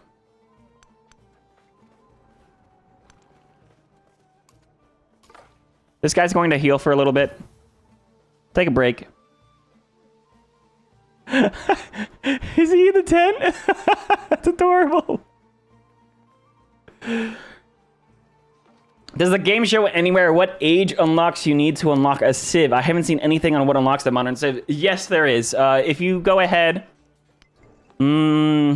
like Hawaii, something that I was looking into before. Oh, you can't look them up here. I know the Civipedia mentions it, so if you go to Civ 7 Civilizations, the Wikipedia team has already started doing this.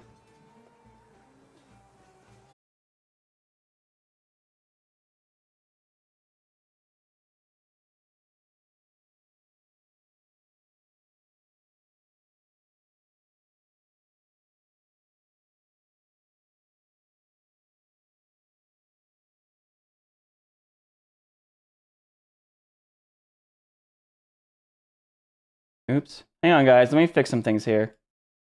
My OBS is being screwy and really annoying right now. Oh, Scout! Come on. Hi, buddy. We back. We back. Hang on. My freaking... Gosh dang it, OBS.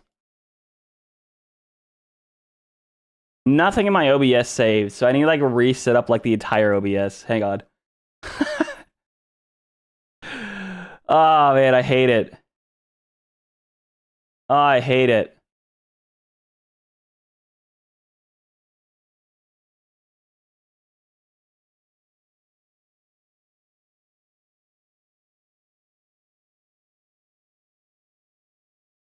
Let me at least get the music going.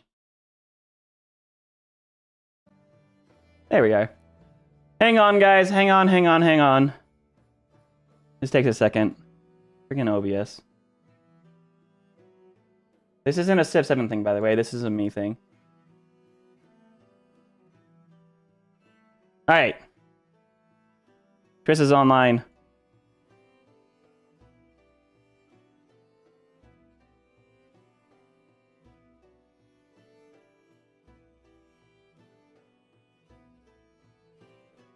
YouTube is still streaming.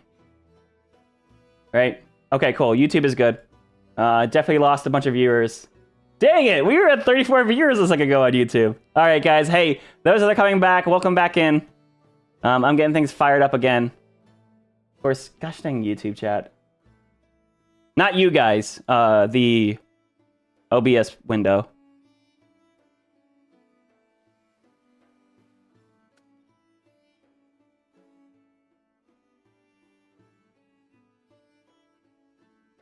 Again, this is not a Civ 7 problem, this is a me problem, just to be clear.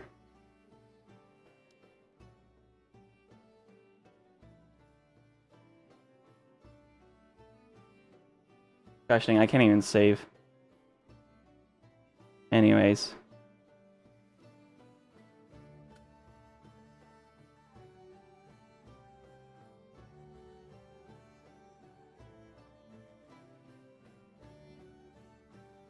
Alright, thank you for hanging out.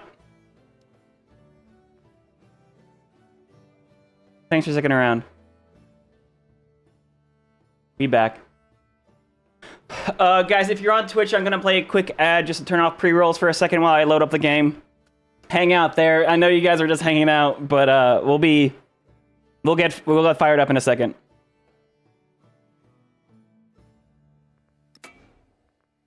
All right, let me load this turn.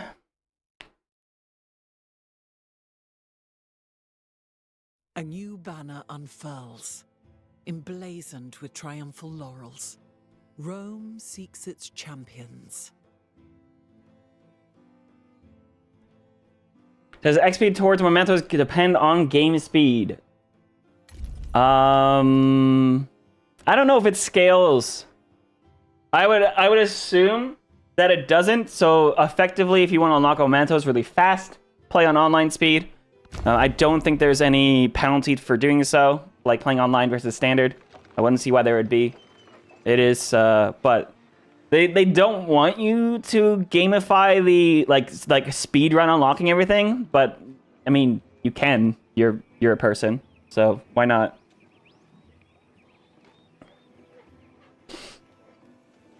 I know that I did actually do a test duel where I played as Xerxes and I just rushed a single opponent and killed him super fast, and I did get experience for that. So I also got my first victory. It was just victory, which is funny to see. So I think you can do that, yeah. It's not Civ, it's me.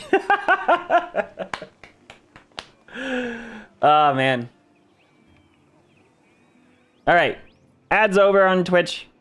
YouTube, we're all here. Thanks for hanging out, guys. Win a score victory, you imagine? Yeah, it just says victory like it did in other Civ games. Anyways, we're back. Turn 20. Let's hang out. Technically, it's not a it's not a military victory. But you could do that in other things. If you only had like science victory enabled, for instance, but you killed everyone, you would just get a blanket victory screen. And Ursa Ryan showed it off quite a bit. I've also gotten it as well. It's pretty funny.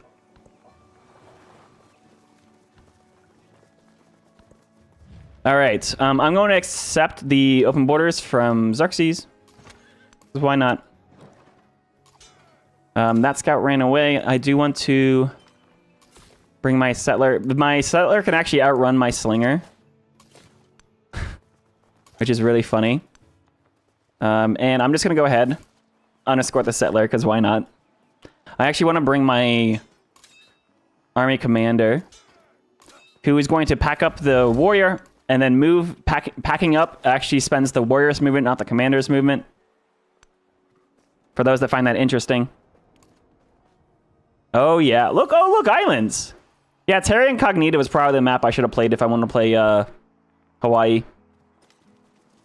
Angry Zone noises, I know, I know. The Scouty's back. But I really want to kill this independent power. So there's something actually very interesting about independent powers. When you go to befriend them, other people can also try to befriend this independent power, and it becomes a race. So you can fight over your city-states, and you can spend more influence to speed up your race. But once the race is over, it's over. There's no more, like, forever fighting over the same city-state. You're not going to have 90 envoys in Kumasi or Nanmadala anymore. Like, once a city-state is claimed, it is claimed. That race is over. If you go to declare war on that city-state, you actually declare war on the suzerain as well. And it's like, so I want to try to kill this independent power before someone becomes suzerain of them, is effectively what I'm trying to say. I also need to know what's down here. I want to settle these horses, man. Look at this. Look at these horses, dude.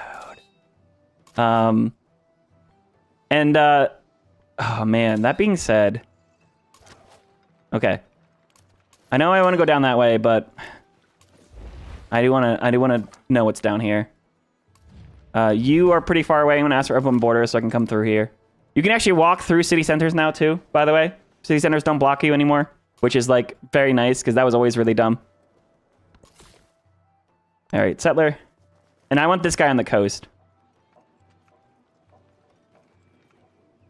Yeah, no more 5-tile borders. The fighting over city-states, I didn't know how I felt at first because I was like, wait, that's like kind of really important in the game. But also at the same time, I remember how multiplayer was, and I was like, yeah, no, that was annoying as hell. That was annoying as hell. So there are other hotkeys like T and C to bring up text and civics. It brings up this window instead of the tree. I wish it brought up the trees, personally.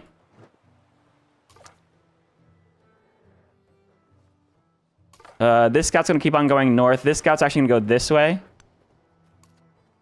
And go to towards the west. And this settler is going to run across the river, the floodplains.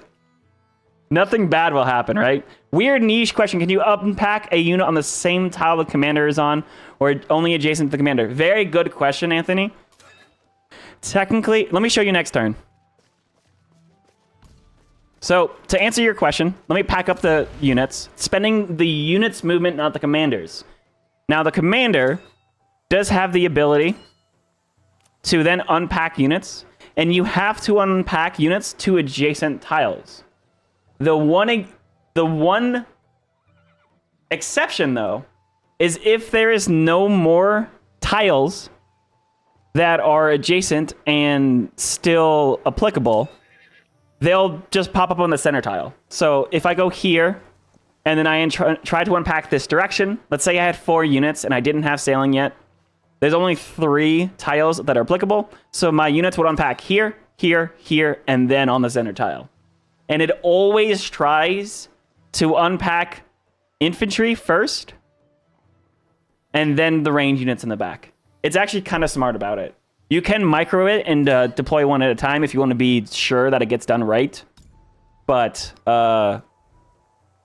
it's very interesting. Let's get a brickyard here. There's a +1 production brickyard. Ooh. Let me get that warrior so I can finish this journal.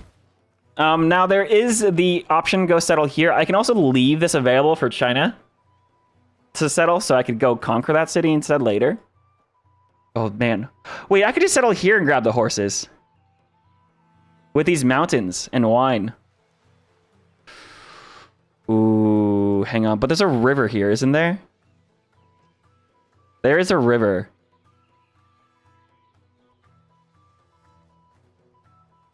Where you settle now is way more open-ended than it used to be. Oh my god, there's 2 gold up here?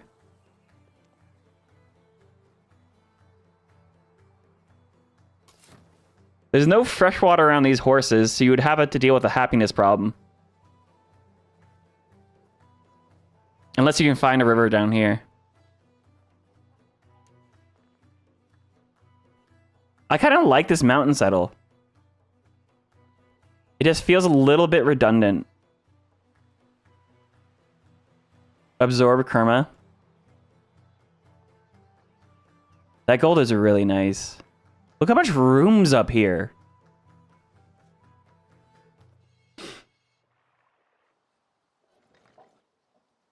Silver is really nice because you get a gold discount on buying units. Settling here is a good settlement as well. And I know the AI would mess it up. There's an independent power over here. You can see from all of these red tiles. I think you settle these horses later when you have more access.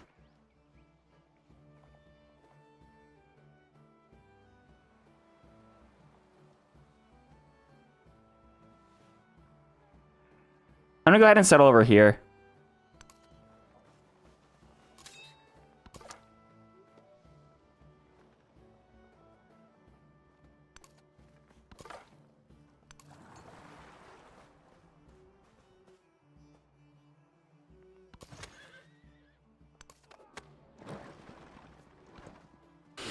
Having that early chariot is super fun, dude.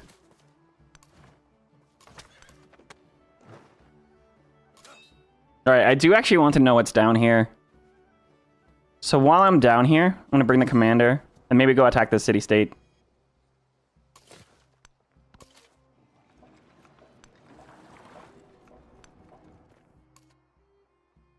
I'll bring our settler to the coast here.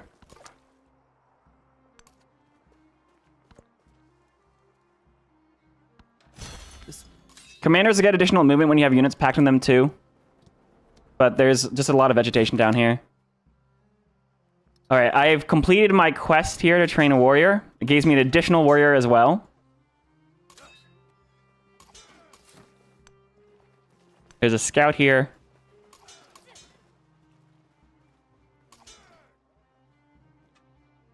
I'm going to bring my warriors down here to go attack this city-state.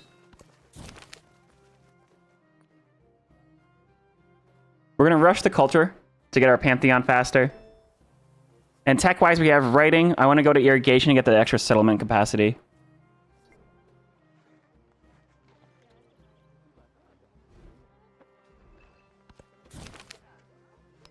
We got the free warrior. Aha! King's diplomacy. Many people inhabit their lands, but few yet submit to Charlemagne's rule. Time for that to change. Capture a settlement. Quest. Hell yeah, dude. That's going to line up with my military objectives as well, so...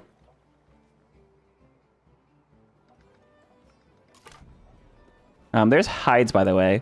I think hides actually is what develops into furs in the exploration era. Now, I do have access to a library.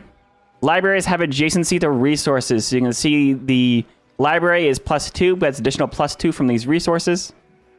I actually really like having a library here. And that means I can actually move my population somewhere else now.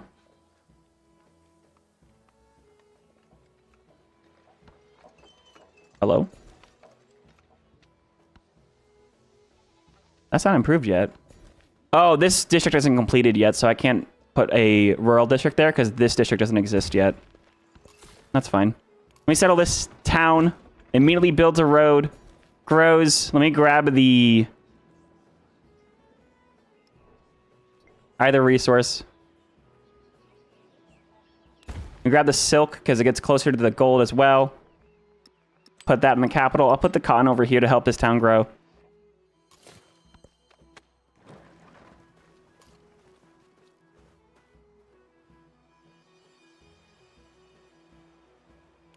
And we're going to settle right here as well. Grab the silver. Buying units is now cheaper. Oh, hello. Who are you? Kerma. Kerma doesn't like me. Kerma just became hostile because I settled next to them. Oh. Okay, okay, okay. That's a problem. That's a problem. I didn't know that was a thing.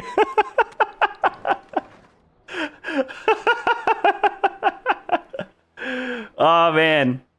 Can you settle? You cannot settle directly on top of resources. So if we look at the settler lens, you can see you can't settle on iron, the gold. You have to settle next to resources now. There's no more meta of settling on top of resources, which honestly I'm a fan of. I'd rather put my rural districts down on the resources and get the yields that way, as opposed to, because if you settle on a resource, it produces a urban district. An urban district removes any yields on that tile in replacement for all the yields of the buildings. So even if you could settle on resources in Civ 7, you wouldn't want to, because you would be crushing them. So I'm glad that they make it just straight up not possible.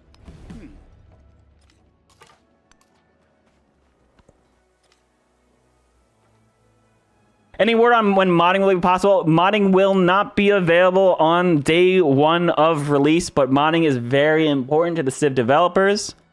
It will be available soon. They did not say when. Personally, I'm like, if I was a developer, I would want players to at least experience the game how it is first before they decide to mod and change it. So I'm okay with that. As a content creator, I want to see fire tuner tools released immediately. So they have mentioned that it is part. Oh my God, they're attacking me. It is part of their plan. Sometime this year is what they said. I'm going to keep tools and a priesthood to give gold.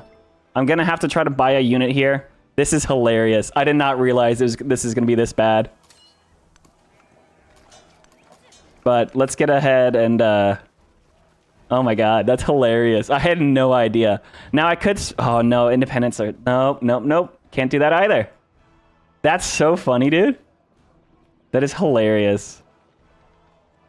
I'm going to also improve down this direction to get to that cotton. And now that we have mysticism, I'm also going to go ahead and go to my Roman civics. No, I'm going to go Coda Lost, unlock merchants. Pantheon-wise, we have a few different choices for pantheons. I have quite a few ability. So fertility rights is taken. I like how they gray out the ones, but keep them up, right? Do I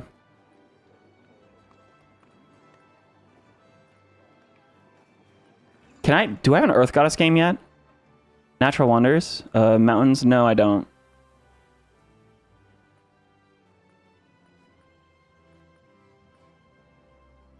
You know, God of the Sun just feels like the best one always, to me. Stone Circles? I need more, +1 production on clay pits, mines, and quarries. Dude, Stone Circles is actually, like, so good. Fair... Unit scaling mods are the only ones that I really feel like a must. I know the CPL, the balanced teams are going to want to mod the game. I experiencing the game as is, I think is a good thing first before you try balancing things on your own. But we'll see. I think UI is the biggest thing people want to mod immediately.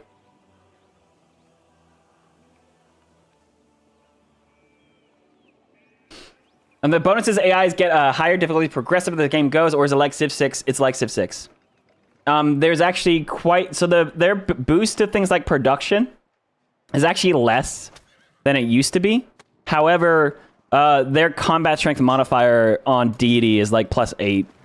So, I don't know which settlement, which pantheon I want here. God of the Sea is a really good one if you have a lot of coastal cities. Monument to the Gods, if you're going for the cultural routes. God of Healing does not require a altar, which is actually very good in domination games. City Patron Goddess gives you influence, which is pretty strong, given that it's hard to get influence early on in the game. God of War gets production towards military. God of Wisdom gives you science on your quarters with it in any settlement with an altar, which is nice.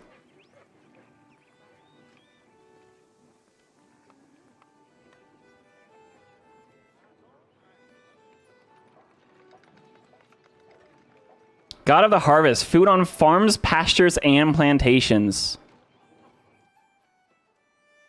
Yo, that's pretty good. I'm gonna have a lot of pastures. I'm going to do God of the Harvest because I've never done this one before. That actually feels really nice. I will need to build the altar, though, to actually get anything out of it.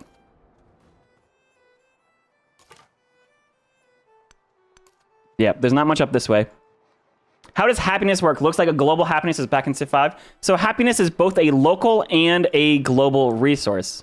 You'll see if I look at my individual settlements, you can see I have a happiness. The amount of happiness that you get is produced by your tiles. You can see the palace actually gives you 5 happiness flat out. But also the buildings that you build will require maintenance. So things like if you build a, I forget exactly which buildings. Some buildings require happiness as a maintenance. Yeah, the library. Maintenance is 2 gold, but also 2 happiness. So you will be producing happiness and consuming happiness locally. If your happiness locally goes negative, it reduces your yields. So going negative is bad. Also, if it goes too far negative, then your settlement will actually start revolting and pillaging its own tiles, which is really annoying. So there is negatives to having not enough happiness locally. Globally is you have a global resource of happiness. I also go through all this on my YouTube stuff. If you guys want to go through a very detailed YouTube edited series that describes everything about the basics of Civ 7, I have a very well produced edit. So if you prefer going there, that's the place you can go. But global happiness is a global resource as well, which is basically just the sum of the happiness in all of your towns or all of your settlements, right? So 3 plus 6, 9 plus 4 is 13. Your global happiness will actually allow you to get to your next celebration faster. So the positive of having too much happiness actually comes on the global scale. So the more happy you are, the more celebrations you get. Every time you get a celebration, you get a bonus from one of your governments. So in despotism, you can pick either 20% science or 30% production. Every time you're in a celebration, that lasts for 10 turns.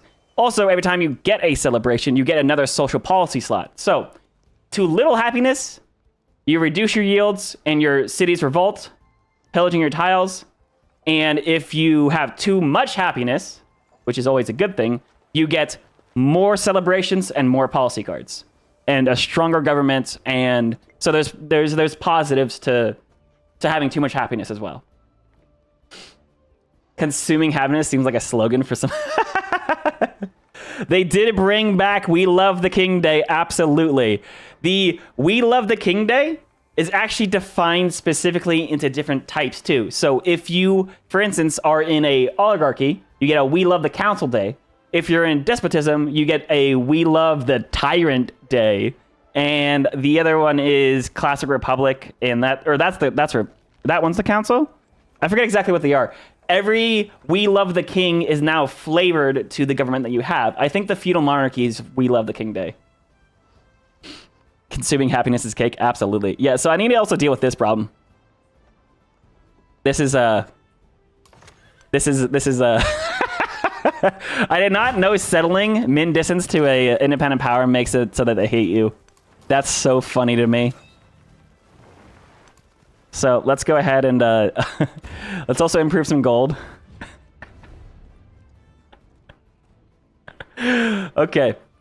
You could also, there's also a bunch of opportunity costs in the early game. You can actually decide to accept these endeavors with other civs or actually support them so that you get huge bonuses to the early game.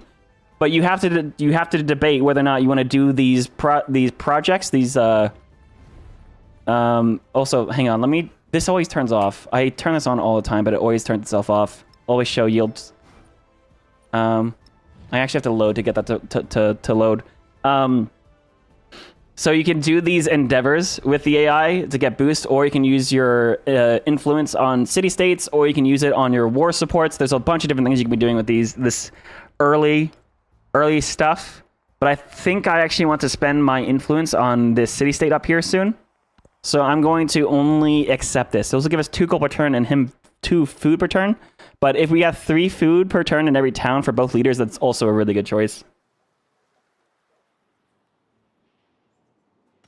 Some of the Pantheons had a warehouse bonus on them. What does warehouse bonus mean?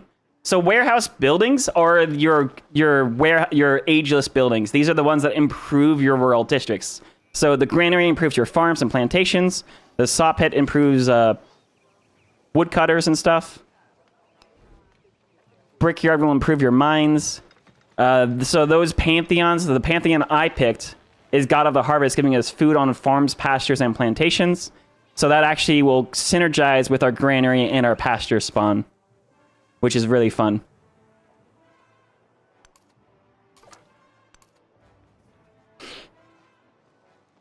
Aquelia's not looking too good? No, they're not. No, they're not. That's okay. It'll be fine. This guy's almost dead. Also have a chariot coming in. Yikes. Also, look how strong this guy is. This 30 melee unit with +5 against independence is now 35 combat strength. So yeah, my warriors got here just in time to save Aqualia.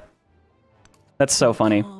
Yo, Sarge! Toriel's the pain! Toriel's is so good, guys. Look at this freaking wonder. Look at this wonder. Look at this. Look how happy that is. Also, if your land units move next to the Taurus Del Pain, they ignore rough terrain for the rest of the game.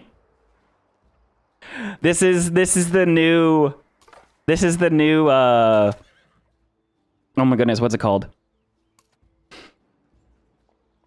Oh man, what's the Civ 7 wonder? Civ 6 wonder. Oh yeah, independent powers absolutely can raise cities. And I've seen it many times, usually with boats. What's the Alp mountain?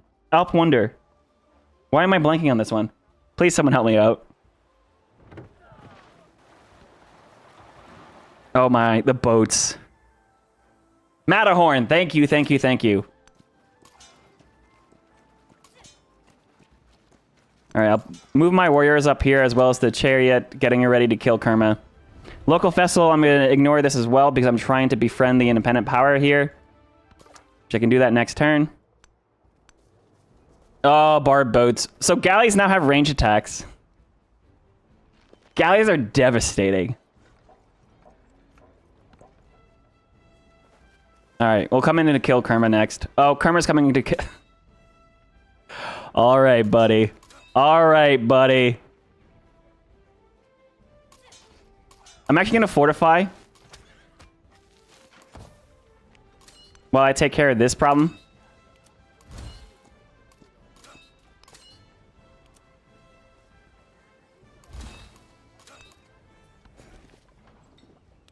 And let me grab my resource. City resource. I have 3 out of 3 settlements. We'll get irrigation in 3 though. I do want to grab the altar though, because I want to get my Pantheon bonus. And I'm gonna go ahead and put that directly into... Man, 4 food. I'll put that right in the city center. Because the city center also has... Oh man, run away. Also has 2 building slots. What kind of terrain bonuses or decreases affect combat? So, terrain is defined as either like open, so you have these flat tiles. You have rough terrain, like this tile here. You have vegetated terrain, which also counts as rough terrain. Both those will give defense to units. You have river, which will decrease the combat strength of your unit, right? Embarkation, of course, if it's a big river. I believe these Oasis tiles count to negative, but I'm not exactly sure on that one. The cliffs actually stop combat in a certain direction, right? There's a bunch of different modifiers that you can run into. You got a question you tried in the past to get into Civ 6 for the life of you. You could not get into it because I was overwhelmed. You want to play Civ 7 and get into it really badly. What is your advice? The game always gets too overwhelming. So I would recommend It's Elm. not only... So I would recommend you start by watching my YouTube series. If you go to this specific Civ 7... Oh, nope, that's it. That's the affiliate link. If you want to buy Civ 7 discounted, you can buy it there. But Civ 7 guide... This will bring you to a very, very detailed YouTube series, which will break down a lot of the early game mechanics, which I think will help you. The biggest problem jumping into the game is the not knowing what's going on. But the tutorial for Civ 7 is way better. It is way, way better than it was for Civ 6. Play with the tutorial on. The tutorial is literally just pop-ups, the menus that pop up while you're playing the actual game. But it is actually so detailed and is very, very helpful for you getting into it. But I think my guide goes over not only a lot of that information, but also a lot of extra information that I thought was appropriate. So, watch content creators, be part of the communities, go into Discords like my Discord. I'll plug that as well. Ask questions, but enjoy the process. This is the first time that you will be your very first game in playing Civ 7. If you are the type of person, you kind of want to restructure how you're thinking about it. Instead of getting overwhelmed that you don't know what's going on, enjoy the process of not knowing what's going on. You get to enjoy, for the very first time, a new game of Civ that you have not ever played before, and you can go in and play and do whatever you want without just whatever comes to mind, without knowing what is the quote unquote right way to play. You can do how you want to play and just enjoy the process. Enjoy making mistakes. Enjoy making this. Like, I made the mistake just now of settling too close to Kerma, and now Kerma's coming to kill me. That's exciting. That's so cool. Enjoy the process of learning. That's what the game's all about. Is learning and enjoying and just the highs and lows of all of it. So I think you'll have fun. Lower the difficulty. Yeah, so if you play on the original difficulty, this will give you a combat advantage against independent powers off the gate, so they don't feel so daunting. It doesn't give you advantage against the AI, like the main civilizations, but it does help you against the barbarian stuff. And I think there's a lot. There's a lot. Affiliate, hey, you haven't jumped yet? Hey, yes, so if you guys are on YouTube, there is a link in the description below. This is a official partnership with Fanatical. They give you a 12% discount on the Civ, any edition that you want. It also gives me an affiliate recommendation, so I get paid if you use my affiliate link. Remember to disable Honey. If you guys have Honey, take it off your computer, because Honey poaches affiliate links. If you have Honey on your computer and you click on Honey, Honey will get the affiliate code and not me. Get rid of Honey. Honey's a scam. But if you go ahead and use my affiliate link, I'll get credits and then I'll get paid for you buying Civ 7. So, anyways, that link is going to Honey. What is Honey? Don't worry about Honey if you don't have it. So in Twitch, there's a link, Civ 7 command. I'll actually put that in the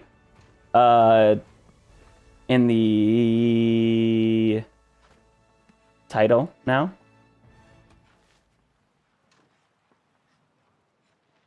Civ 7 for discount on Civ 7. And if you're on YouTube, it's in the description. One can say that you can build what you believe in. I know, right? Well, check out the videos. Hey, it's thank you so much.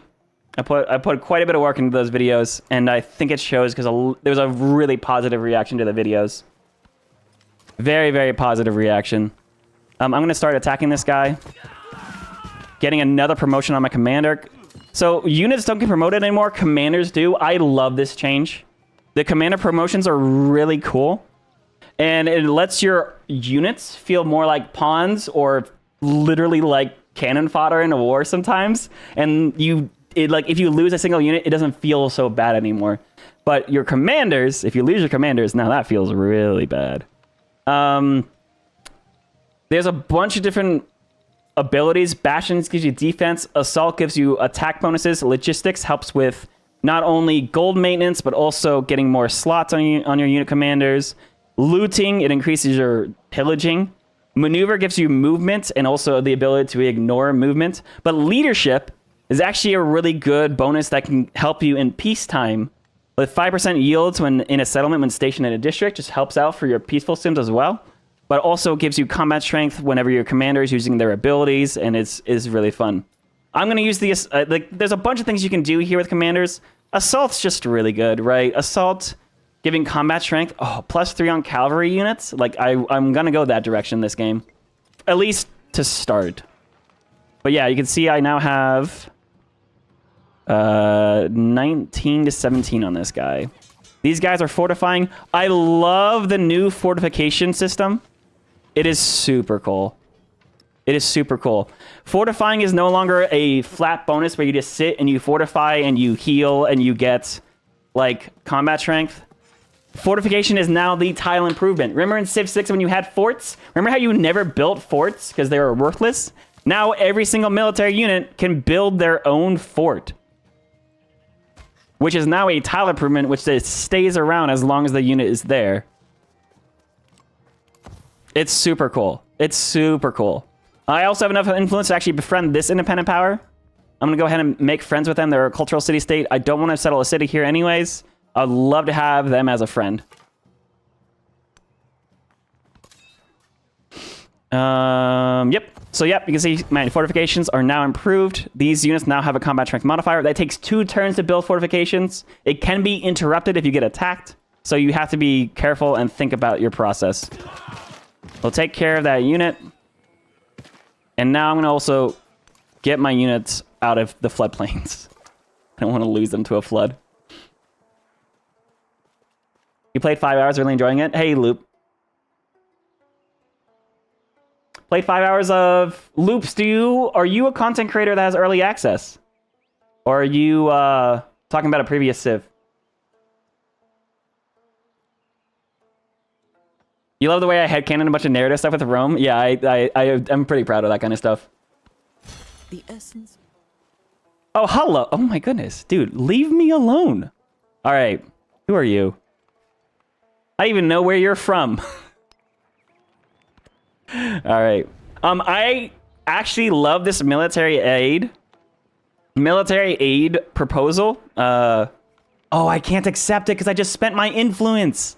This would have gave +3 combat strength on all my military units. See, so there's a lot of stuff. There's so much stuff when it comes to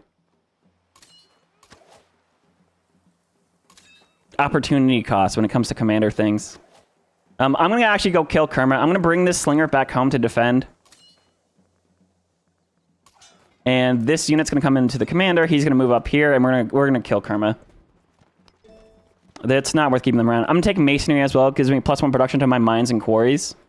That's kind of very important power spike early on. I also have gold, so I do want to spend my gold on my towns.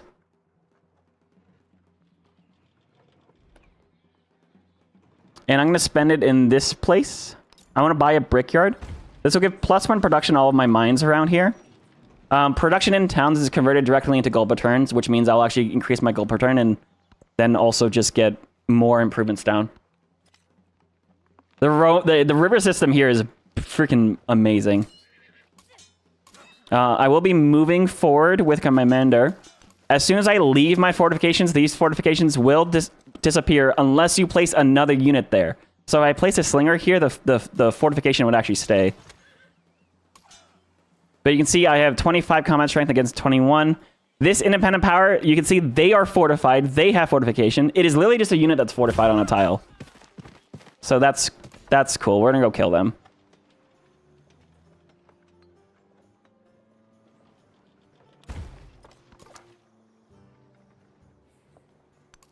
Persia is looking like they're getting a bunch of cities around. And my slinger is going to start defending. I've noticed the independent powers don't really do much pillaging. If you conquer or raise a city-state before killing all the units, what happens to the remaining units? The remaining units are still around. But you can see here, I have a 35 strength chariot right now. Amazing. So we'll attack here. Attack with the warrior, attack with the chariot. Look at that. Combat damage, of course, is defined directly by the difference in combat strength. So you want to try to maximize your combat strength advantage as much as possible. You can see that guy's not pillaging. That's okay. We'll go ahead and take out Kerma. And this guy is actually just going to heal. We got another promotion from our commander, so I'm going to go ahead and grab this route promotion. And there's another military aid. I actually will be taking that because the +3 combat strength is nice. And now I have another settlement limit, so I'm going to grab another settler. And I should be able to find a new place to settle. Probably up here where Kerma is. Yeah, now that this is here, I can go ahead and disperse this independent power. This will actually give me a huge boost to one of my yields. Because I'll get 100 gold immediately. Those are pretty strong, hey? He's running away. I'm going to also pack up my units. It doesn't pack up the chariot, remember, because the chariot already spent its movement. But I'm going to get him back home and get those units healed.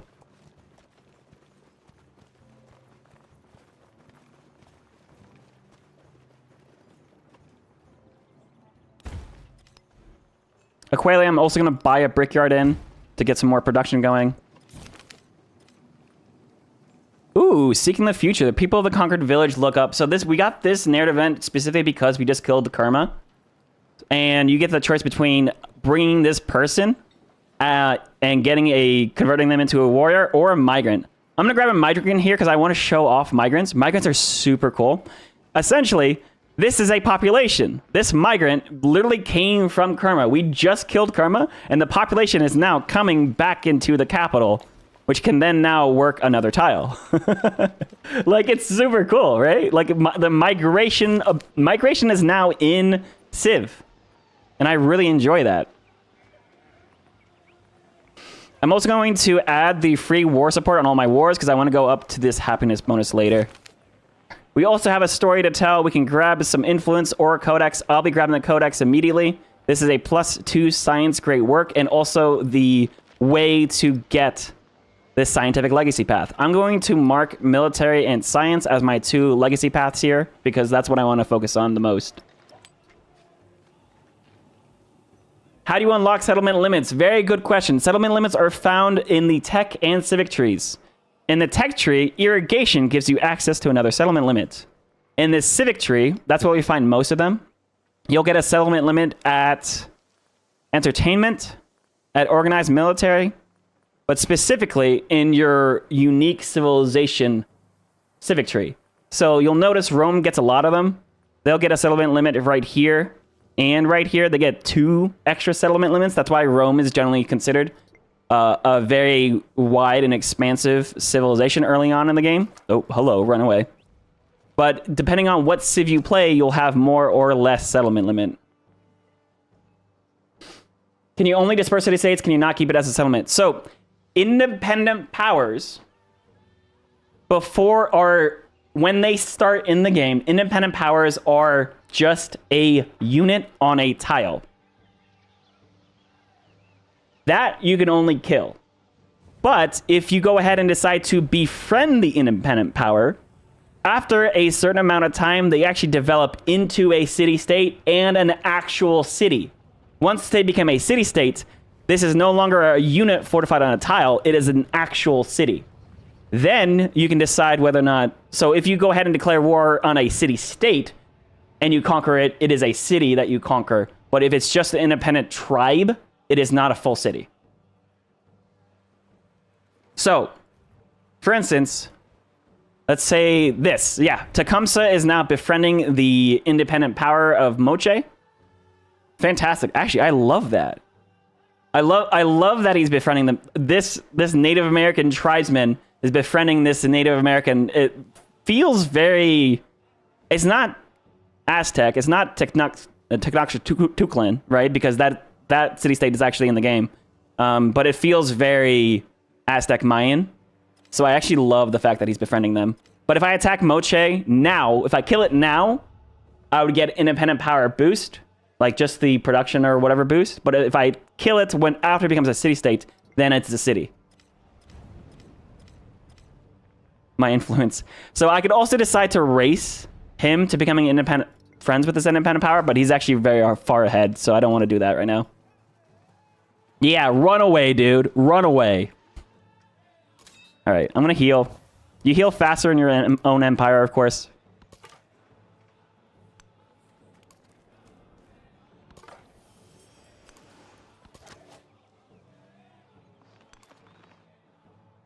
I'm going to settle for these horses soon. And these horses up here. All right, see, we just got to the first milestone at 45 out of 60 influence. You get a gift from the independent power. So you'll see I'll go ahead and grab this narrative choice, giving you 25 culture immediately. Very nice. The next bonus, the next milestone is 60 out of 60. Then you get their actual suzerain bonus, and they become a city-state.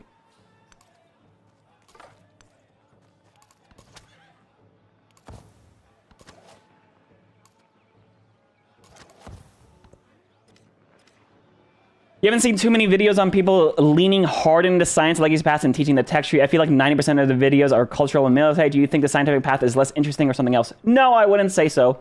I would say the biggest strength in Civ 7 is how fun the military system, the new military system is. And that's why you see a lot of content creators, including myself, leaning into that. And especially because I was playing Rome. Rome is it's really fun. I would say the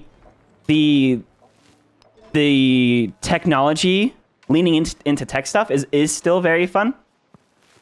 And especially like if you play Benjamin Franklin and you get science in all your production buildings, or Himiko, who just has a huge science bonus, they end up getting all the masteries completed and all of the technology stuff, and you can go into Golden Age, Science Ages, and all of that is very fun. I would say the cultural legacy path in Antiquity is quite fun, because you're just building the 7 wonders of the ancient world. That's amazing. That's so much fun. I would say culture victory in the exploration is significantly less fun, just because of the way religion works. Ooh, research collaboration. I'm going to take this. Oh, I can't support it. I don't have enough influence. I need to increase my influence per turn. Oh, dang, my scout got stuck. Now I got to pay for open borders to get this guy through here again. But I would say scientific victory is still a lot of fun. I'm going to step and kill this guy too. Get out of here, dude.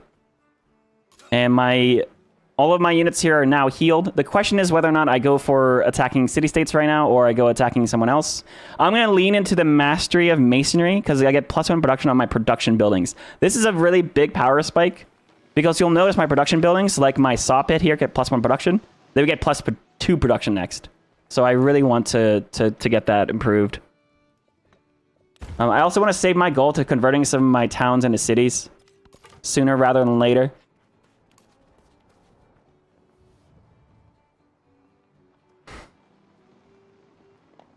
I definitely plan to lean, if I do another scientific, another game soon, I'm probably going to do a science-based game on YouTube. So if you guys subscribe to the YouTube channel, look out for that. Moche is from Peru. Thank you so much. Moche, being a Peruvian antiquity independent power, might make a pretty interesting civilization to represent for a full civilization as a precursor into maybe a Incan civilization in the exploration age. Just saying. Just saying. There is already a Tenochtitlan, which is the, if you're not familiar, the Aztecs conquered Tenochtitlan. So that would be a pretty interesting antiquity precursor to the Aztecs in the exploration civ. Because right now Aztecs are not in the game. Meier is actually a pretty good precursor for them as well. So maybe they wouldn't do that. But like, there's a lot of really interesting paths you can define in history.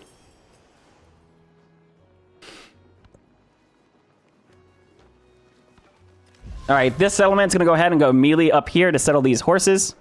I need to decide whether I settle over here or over here. These mountains are so nice. This is also a very defendable location to settle. And I can also improve out to this marble and to this iron really fast. So I think I'm just going to go right here. I'm going to...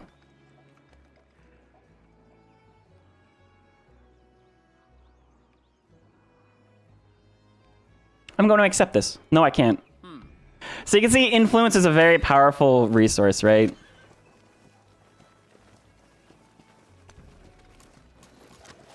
All right, this leader is actually full.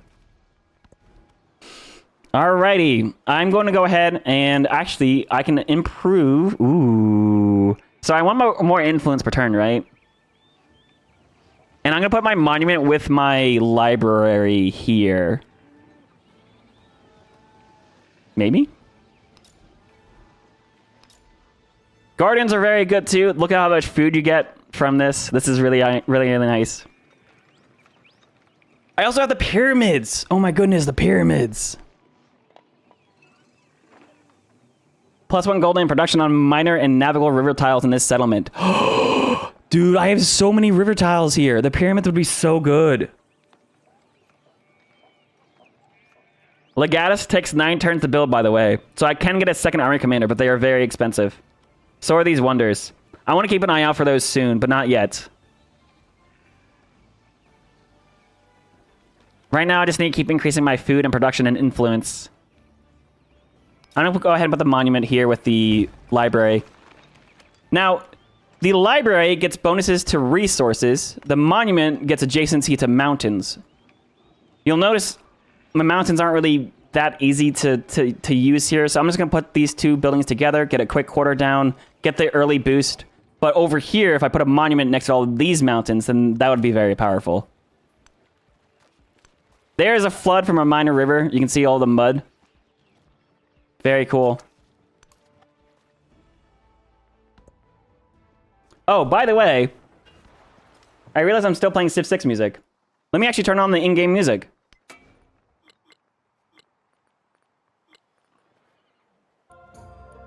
There we go.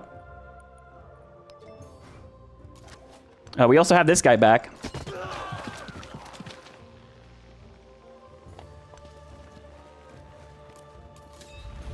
And you can see you deploy all of your units. Because I have the assault promotion, these guys can actually attack on the same turn. Now, because we're adjacent, the commander only has a radius of 1. Units have to be inside of the radius to get experience for the combats. However, that is where the unit starts. So if you have an archer shooting out of the range, you're fine. If you have a warrior that's attacking outside of the radius, that counts because the combat initiated inside of the radius, and he'll get experience for that. We'll improve this tile, get closer to the gypsum, also claim these tiles away from China. Confucius wants us to start doing a bunch of bonuses together. He's actually my closest neighbor, so he might be my target to attack. Also, controlling the entire southern hemisphere will be really fun. I don't want to be doing endeavors with him because I want our relationship to go negative if I go attack him then. You mentioned Himiko when talking about science leaders. Are there no gameplay videos on her or YouTube? Is she still under embargo or something? No, she's not, and I almost played her today, but I decided to play as Charlemagne because I thought Charlemagne would be really fun to use. I'm surprised no one's shown her off yet, to be honest. Hopefully, we can go ahead and do a... If you want, I could do a stream maybe tomorrow with Himiko. Or I could actually do a quick game, or... Maybe in my multiplayer game later today, I will play as Himiko for you. How about that? If you guys are on YouTube or if you're on Twitch, come back later. 5:30 p.m. Eastern Standard Time, we're trying to do a multiplayer game with the Civ Show. I'm going to be pinging other content creators as well to try to get more players. So I'm going to actually post that. By the way...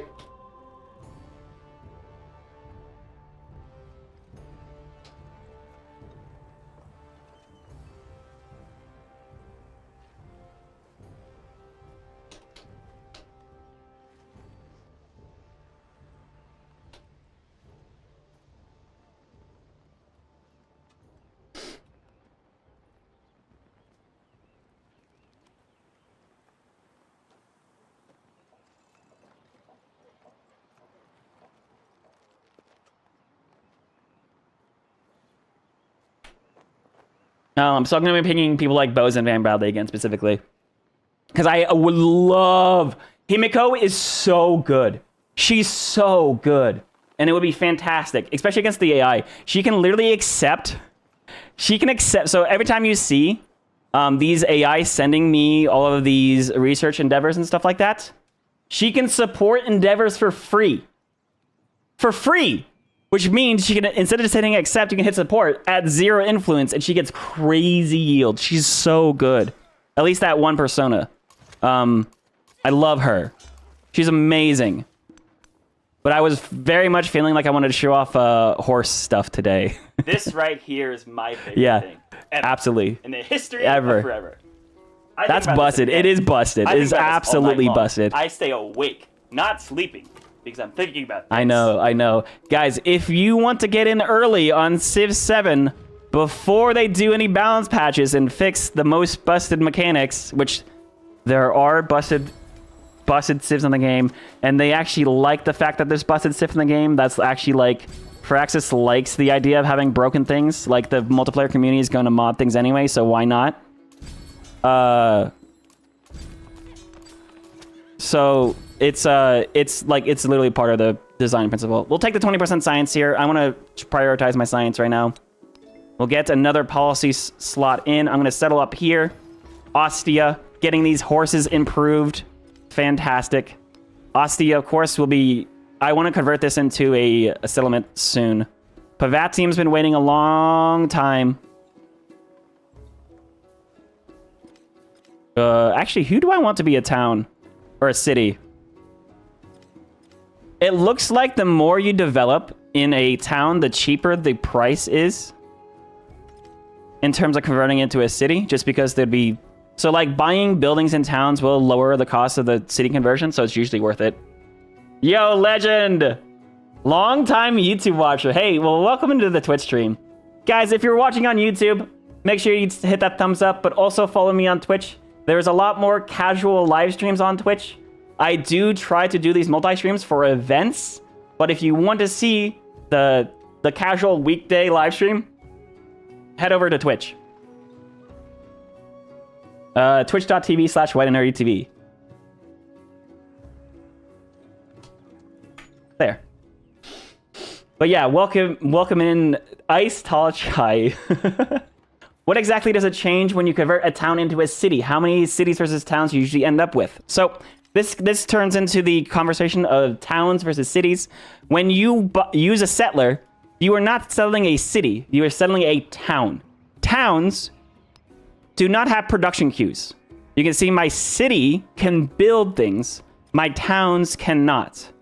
The first thing they do is they start growing. All their food that they work starts going into working population. You can get your rural districts down, your rural tile improvements down, but in order to get buildings in them, you have to buy them. Because you don't have a production queue, all of your production is immediately converted into gold per turn. This is actually a 1-to-1 ratio. 5 production becomes 5 gold per turn. So you can see here, I'm making 7 gold and then additional 5 gold per turn from the production. But the point of towns is once you get to 7 population, you can pick a town focus. That gives you a bunch of different things you can do with your towns, but you'll see here, you can have a growing town, you can have a fort town, which increases healing, so you have a choke point, and you have how much just want units there and walls. That's a very good frontline town. Urban center gives you culture and science on quarters in a town. So just like the quarter next to our palace, quarter is a urban district with 2 buildings in it. So this is a quarter. This is not a quarter, but once the monument is built, it's a quarter, right? So if you buy a bunch of buildings inside of a town, you can convert them into an urban town, right? You can make a fishing town. This is, I would say, the primary reason for keeping towns and not cities, because this will also increase the food output on your farms, pastures, plantations, and food and fishing. But once you pick a town focus, this town stops growing. This town then sends all of its food back on the roads to your cities, allowing your cities to feed off of your towns. Meaning your towns will focus on being rural and getting tile improvements, and then feeding your more urbanized built up cities. So there's a lot of different specializations you can do there. You could also pick the mining town, which gives you more production, which is essentially more gold per turn, or you can be making trading outposts. There's more town focuses in different areas, but that's the idea, is having towns that are more rural, feeding your cities, which are more urban, and the balance between those two things. Hey, first, nice. Civ 7 is a perfectly balanced game without exploits. Exactly. Yeah, absolutely. Yeah, this stream did crash for a little bit, Ace, so that did happen. Lots of your favorite games lean towards everything is broken and new and fun and always philosophy. Yeah, I mean, to be honest, that's what you should do in a Civ game. That's make things fun for the majority of players, especially the casual players. If you make it, if a player has less than 100 hours, if they're not super into the Civ as a franchise yet, make it fun. Make it the most enjoyable game they ever played. Then they get into the game, and then they get very involved with the community and playing it more, and then they can jump into, and then they can branch out into more of a multiplayer community or playing games with their friends. Maybe now they're starting to get more interested in the balance between things. And then especially once you get into like the league players, the players that want everything to be perfectly balanced, they can mod the game to make it balanced. So that, yeah, like the Frax's bottom line is player count. They want to have more players. So like they should not be designing a game that is perfectly balanced. Like it's a joke. It is literally like the clickbait that everyone uses. Like, look at this broken strategy, blah, blah, blah, blah, blah. But like it's true. Like Pavadium, I'm actually going to keep a town. I actually don't really need that much production here just yet. I'm going to make this a fishing town. And I want to buy a fishing key in it soon. So if I get to sailing, I'll be able to get a fishing key that will give me additional food on these water tiles and my fishing boats. And that food will then pump up my capital. All food between towns is shared between all cities that are connected via roads or water connections, which is basically fishing keys. So that's something to think about. I have a merchant here. I'm going to send this up here to get to trade with Persia at some point. And now that I have my core civics completed, I could go for the mastery for discipline for +3 combat strength against independent powers, as well as the Gate of All Nations. That's a very important wonder as well. But I actually do want to prioritize some of my Roman civics here, because I have some pretty interesting policy cards to unlock here, as well as other benefits. I do want to bring my commander up here, because I want to get experience for killing this unit. Did he get experience for that? I thought that's how it's worked. I don't know. Maybe I'm wrong about that. Maybe they changed that, actually. Because I was pretty sure that's how it worked before. The sunlight hurting your eyes. If everything is balanced, nothing is balanced. It goes both ways. Yeah, if everything's balanced and then nothing's fun. The point of Civ is to reward the strategy players that are combining different abilities together. You want to feel smart. You want to feel like you're a military genius. You want to feel like only you could have led this civilization to this much greatness. That's the whole point of the game, right? And then you can play against other people later and realize, wow, they're a lot better at Civ than I am. Oh, holy cow. I just became in a city-state. I just became Susan of this city-state. That actually gives me the vision of the city-state. Apparently, they actually did a bunch of exploring. So now I can see their vision. So there's a cultural city-state here that is hostile, that is attacking me. And there's a military one down here. I actually want to befriend this one. Military city-states are amazing. Actually, all city-states are amazing. But now that we're hang on.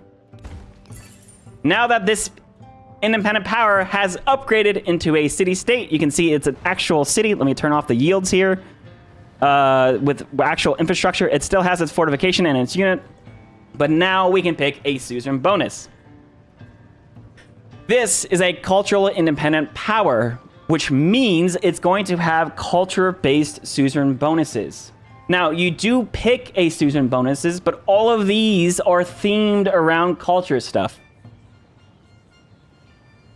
So you can see you can pick between the megalith, which is a cultural tile improvement. You can get additional culture on your monuments for every city-state you're a citizen of. You can receive a free civic every time you become citizen of a city-state. You can get a social policy slot. You can get arch, which gives you production towards building wonders for every city-state you're a citizen of. But all these bonuses get stronger. Most of these bonuses get stronger for the more city-states that you become citizens of. So a lot of these stack really well. But you can only take these once. If I take monumental architecture this time, the next time I become suzerain of another cultural city-state, this will be gone, and I'll have to pick a different one. Now they do, so you can't like double dip into 2 culture, 2 monuments for every city-state that you're suzerain of twice. But if I become suzerain of another city-state, I'll have 4 culture per turn, but you can't like double down and get like 8 culture per turn per monument. Like, you can only take these once. Arch, like, 5% production towards wonders. You can take this once, but like again, if you're suzerain of like 3 different cultural city-states, these scale per city-state that you're suzerain of, and then you have different types of bonuses. So you get to choose the suzerain ability, but it's always going, no matter what, cultural independent powers are going to give you the list of the same choices, but you can only pick one every time you become suzerain of a cultural city-state. Christopher Tin is amazing. He did a fantastic job on the soundtrack. We're actually listening to it right now. He knocks it out of the park. As soon as I heard they got Chris Tin back, I was super excited.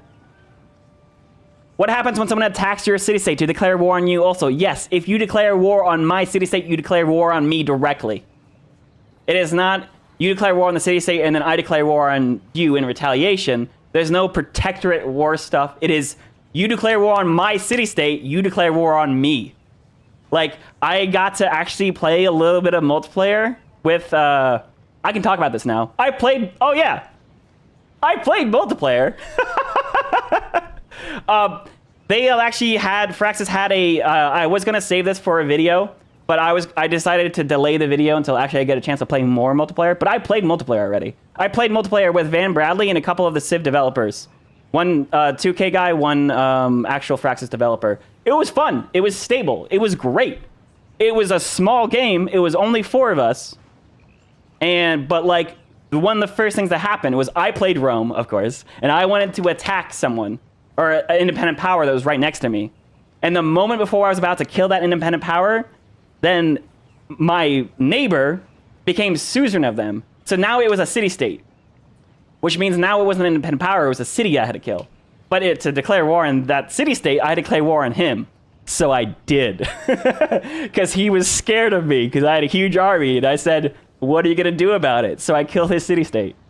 And then we talked about it. We had that, like, you know, like, what's gonna happen? Are you gonna attack me? Am I gonna attack you? And then we had that, like, are we really doing this? Eventually we're like, all right, the city-state's dead. You want to declare peace? And he's like, yeah. Like, there's a bunch of things. The race to city-states in multiplayer is a very big thing that is not represented in single player, and something I want to talk about in my video soon. But I wanted to wait. I only got to play like 1 hour of multiplayer. So I could have released on Monday a video saying I played Civ 7 multiplayer and did the whole clickbait thing and talked a little bit about multiplayer, but I didn't really have enough to really talk about. So I decided to prioritize my other YouTube videos. And now after tonight, when I play multiplayer with a Civ show, then I'm going to actually release the full video and talk more about it with more experience. But for anyone that's wondering, our game was super stable. Again, it was only 4 players. In Antiquity, we didn't make it to Exploration Age. I've heard different stories from other creators, but I'm not sure about that. I can't really comment on that. But so far, like, Civ 7 multiplayer looks like it's going to be fun. It looks like it's going to be really fun. So there's a lot of things that change when you're all of a sudden when you're playing against people versus AI. But I'm feeling pretty positive about it. The limits to how many players you can have in a multiplayer game sucks so far. You can only have 5 players in an Antiquity era game, maximum, but that is something they're currently working on to increase.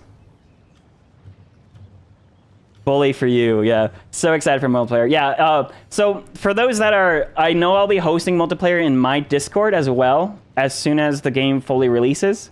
So I'm going to very quickly get a very fast gauge on what multiplayer is actually like in the Discord. Because there's only a 5-player cap in Antiquity, you can play 8 players if you play Modern, because there's no age transition. But if you play Exploration or you play Antiquity, you can only have 5 players. You do have... I will have to prioritize who I'm playing with. Hopefully, my Discord, we can organize multiple lobbies for those that want to do that. If you want to have a relatively chill place to find like-minded players that are not toxic, that's my only rule in my Discord. Don't be toxic. I will kick you out myself. It's a Discord where people are made to have fun. We have a couple of house rules when it came to our Civ 6 games to try to, keep things fun, like no raising cities, because that was a specific sore spot in a previous game for some people. But for the most part, we have some competitive lobbies, we have some more casual, friendly lobbies, and I think we'll be able to transition that into Civ 7 stuff. Obviously, there's no discussion about modded versus unmodded yet, because mods aren't the thing. But for those that are interested, and those that agree to be friendly, non-toxic, and play the game in a way that is going to be fun for all people, that doesn't disclude war. You can war other people. Just make sure the person that you're warring actually wants to spar with you, would be my preferred way to go about it. But join the Discord. We'll be organizing a bunch of Civ 7 multiplayer. We only raise cities, not raise cities. True.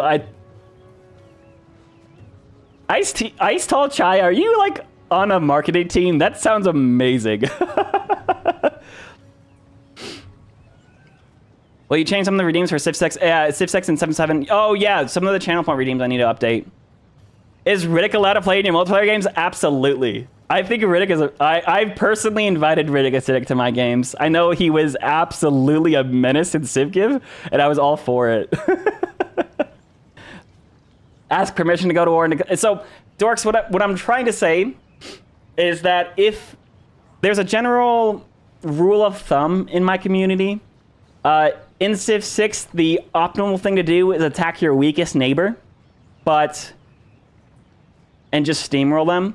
My general rule of thumb is if you have 2 neighbors to attack, one is obviously an inexperienced player that's just trying things out for the first time, and another one is at your skill level and would be an exciting challenge to fight, even if it might become in a rel war. Attack the person at your own skill level. That's kind of it was an unspoken rule until I started saying it out loud. But anyways, it's exciting. Am I playing this on Steam one shot? Yes, I am. Sorry for taking so long to answer that. I am playing on Steam. I got a free Steam code. By the way, it's full transparency. Firaxis or 2K did send me a Founders Edition Steam code, so I am playing Civ 7 Founders Edition that I got for free. That is in exchange for helping their marketing, right? So it helps me. I get a whole bunch of YouTube content out. It helps them. It's a win-win. It's good. It's good. It only makes sense to attack at your own skill level. Absolutely, Ace. I agree.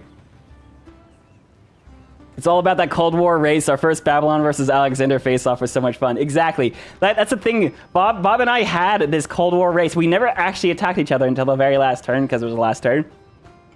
But just that possibility was exciting and fun. You needed to learn the hard way. So yeah, how I prefer is players can say out loud, "It's okay to attack me."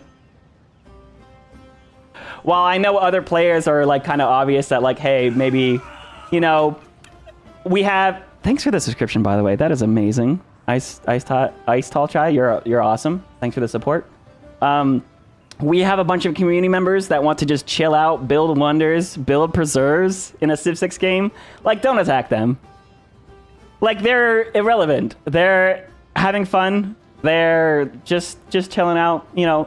Attack someone that's actually a threat to your game. Is kind of how I feel about it. And thanks for the follow, guys. Call you Chai. Ice Tall is... yeah. See, don't never forget your actual order.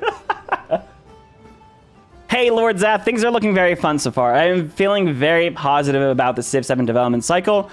There are obviously things that are lacking in Civ 7 that will be addressed, and our feedback as creators and community members is helpful in order to helping Firaxis prioritize what things to fix. Most notably, UI fixes, I think, is like the biggest collective area that needs adjustments. So I will be very transparent about my feedback and very honest, because that's how you get better games.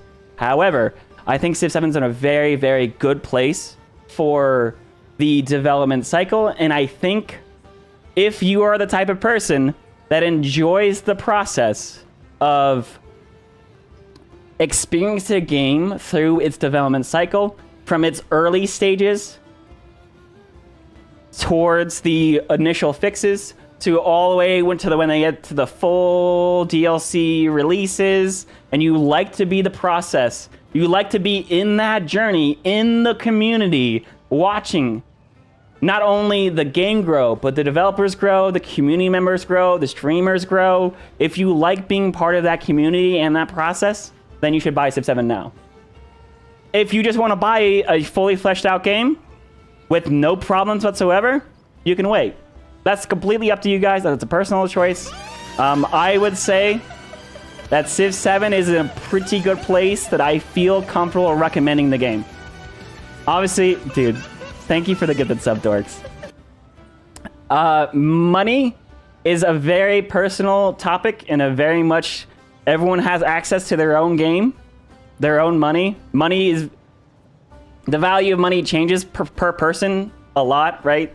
But if you're looking for a game to buy right now, if you have the money and you're planning to spend the money on a game, whether it is this or it is another satellite game, I don't think you're going to regret buying Civ 7. There's a lot left to be desired. It is not perfect, but if you enjoy the process, the journey of the development of the game, I think Civ 7 is and I'm not talking about like early access, like joining a game in betas and like being in the process of developing the game and all that. But it's a full game. It's a full game. You're not playing a beta. It doesn't feel like a beta. It feels like a full game. It feels like there's definitely room for improvement, but if you want to be part of the journey of watching that grow, as a game like Civilization 7 is such a complicated game, I think it's in a good place. They make good games to make money, so... yeah, I mean, the better the game, the more money they make, right? Hey, Madish, by the way. Yeah, the affiliate discount Civ 7, that does support me directly, and it gives you a discount. So, if any of my stream is helping you convince, any of my YouTube content, the YouTube videos, has helped convince you to buy Civ 7, if you want to use my affiliate link, I got it set up, like, literally yesterday. So I'm sorry it took so long. But I wasn't familiar with Fanatical. I wanted to actually get familiar with Fanatical before I actually started recommending it. So, if anyone's wondering what my official opinion on Civ 7 is, that's kind of where it is. I'm way more happy with things than I am disappointed. Just period. Just flat out. Like, I'm excited. I'm excited. Obviously, if you want to be listening, if you want to see some of the negative stuff, watch Pretending We're Wissy's negative review. Watch Van Bradley and Bose do their reviews. They talk about the good, they talk about the bad, they talk about the ugly. They talk about where, like, the meh, the things that could improve, right? I would love to do a fully detailed video about all of my opinions, but there's so many other creators that did such a good job already that I think I'm just going to point directly to their videos and say, watch their stuff for the detailed stuff. I'm going to make a write-up. I might do more of a one-off review where I just talk directly at camera about my feelings overall without getting too nitty-gritty into a fully developed video. I might literally just take this stream and cut that and ship that. But for the most part, I don't think I'm going to do a full detail review video, but I might just do my general feelings video. Just because other creators have already done good jobs on theirs. So you already pre-ordered? No worry, dorks. I set it up very last minute. I only set it up because I had specific YouTube comments of people asking for me to set something up. So it's specifically for them. If you guys have been in the community for a long time, you've already pre-ordered, don't worry about it. Like, it's fine. I know Fanatical, just to be fully transparent as possible, Fanatical is a licensed, it is fully licensed by 2K. They are partners. You get a Steam code. It should count as a pre-order for getting Tecumseh as well as the Shani as well, so it should work. The only negative thing I've seen about Fanatical is Steam codes being late on specific games. Never a 2K game. They've never been late on a 2K game. Whether that's been named 2K name here. But Vane Bradley did a bunch of specific research on them.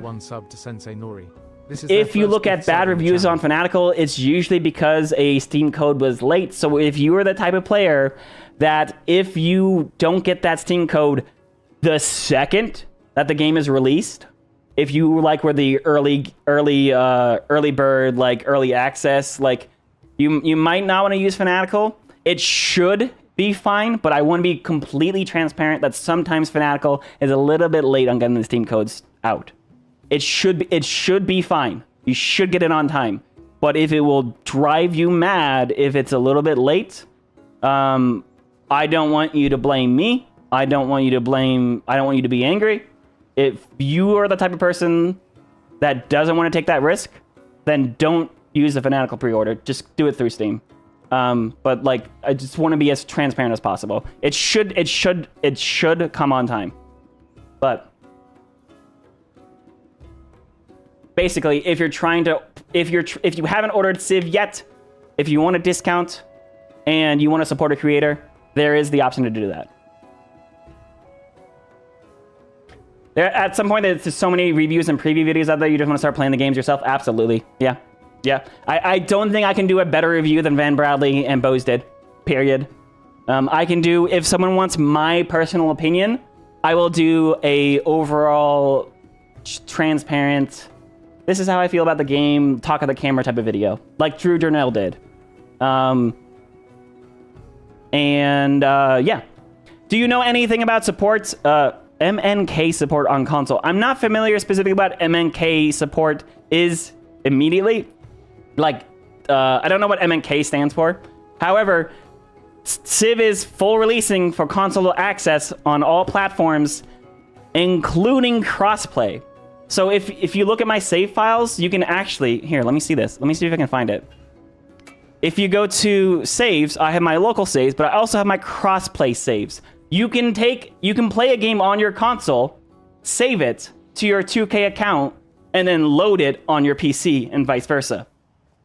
If you're the type of person that wants to just get off your computer because you've been on your computer all day, but you need to play Civ, and you want to take your PC file and send it to your PlayStation, you can do that. You can also crossplay between console players and PC players.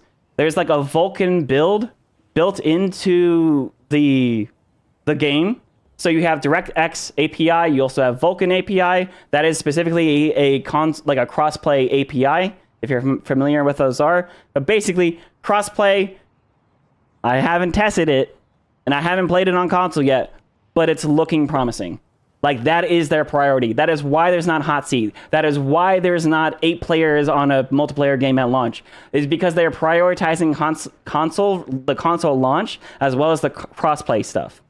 So, mouse and keyboard support. Okay. Do you know anything about mouse and keyboard support on console? I'm not familiar with that. I would have to actually buy the console edition, which means I would have to buy Civ again, which maybe I will do so my girlfriend in the other room can play Civ while I play Civ. I don't know.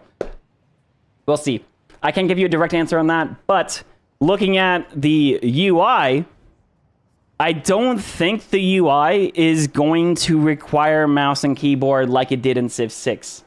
Look at this UI. Everything's way bigger. Everything's way bulkier. Everything that people hate about the UI is coming from a console perspective. but the UI is way better. Sorry, a PC perspective. Everything about the UI is way better for console players. And I know Van Bradley has played. He said he actually played PC with controller. So I know that's possible, and he also tested it out. It does take longer than mouse and keyboard, of course, but he said it actually felt kind of decent. So, secondhand information, but it's looking like controller controls are going to be a lot more, like, are just better on Civ 7 than they were on Civ 6. It makes it so that the UI is way grosser for mouse and keyboard, but for all the people that are shitting on the Civ 7 UI, you have to remember they tried to design a UI that was applicable for both PC and console. So the biggest reasons why the UI sucks so bad is because it was partially designed for console as well. So keep that in mind before you shit on things. That is very hard to balance. That is a very, very big ask for a game to be able to create one UI that works well on PC and console at the same time. There is a bunch of things about the UI that I hate, right? If you watch, like the UI is undoubtedly the place that needs to improve the most on Civ 7. However, I understand some of the decisions a little bit better because I understand that it was designed for crossplay. So, that's a very long answer, but I think it's the fair answer.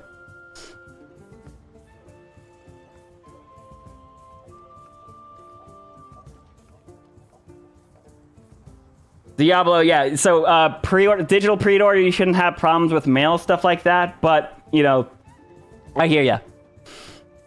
Do I have Twitch drops on Chai? I have Twitch drops enabled on my personal Twitch account, but I believe it's only for Firaxis streams. I have not set up anything on my account where watching my stream will give you Twitch drops. I will personally reach out, because I'm getting that question a couple times today. I will personally reach out to Firaxis and ask if that is a possibility, because that would be so cool. Can we get Twitch drops? I would love that. I'd love if we could do that. Do you need to buy the game twice to play on computer and console? Probably. I don't know the full answer for that, but probably. You can link 2K account to make it so that you can access between your console, like, so you're on the same, so you have the same. All right. Let's talk quickly about linking your 2K account. I do have a video on my YouTube about how to link your 2K account. It is an old video, but it should still be applicable. Civ 7. The benefit of linking your 2K account is, of course, you get access to additional content and leaders. All right, are we online?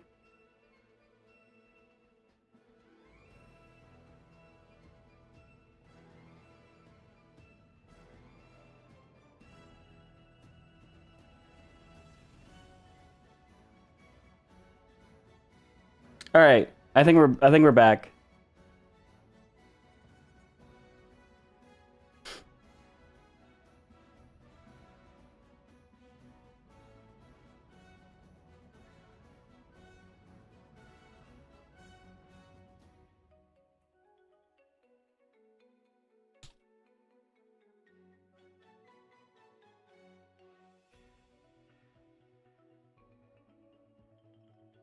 Welcome back. Welcome back.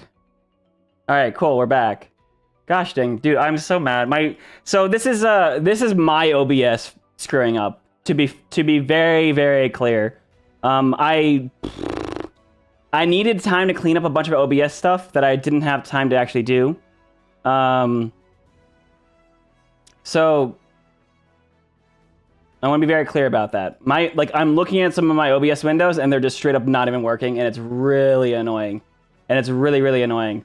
So, gosh dang it, I'm so mad. Anyways, let's get the game running again. Glad to hear that we're back, though.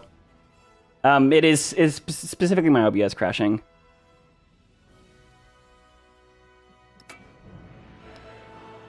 Oh, there's the music. A new banner unfurls, emblazoned with. Well, I guess we'll find out if the Rome if it. seeks its champions. Anyways.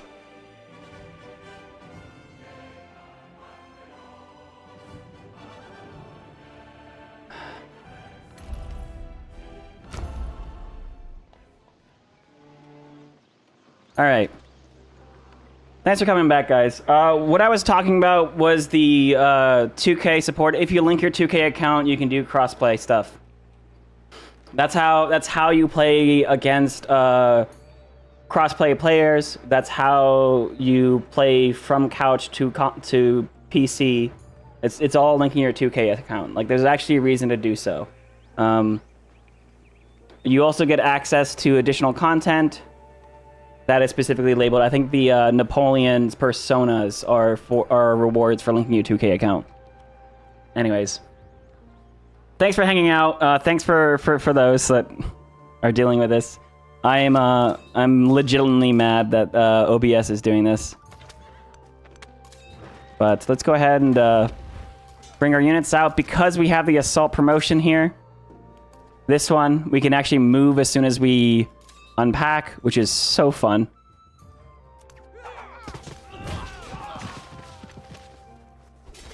And we can gain some experience. This independent power would be cool to befriend. This one I definitely want to befriend, but maybe I actually just settle down here instead. There's a bunch of resources down here. I think what I want to do is just gain control of this entire lower peninsula, this gold too. And maybe I do some conquest, because having access to both coasts is generally a very good thing. Very, very good thing. City-state bonuses. You can get you can scale your monuments. You can get production bonuses to wonders, or you can get free civics every time you're suzerain. I really like having the stuff that scale with suzerains, just because they feel really good.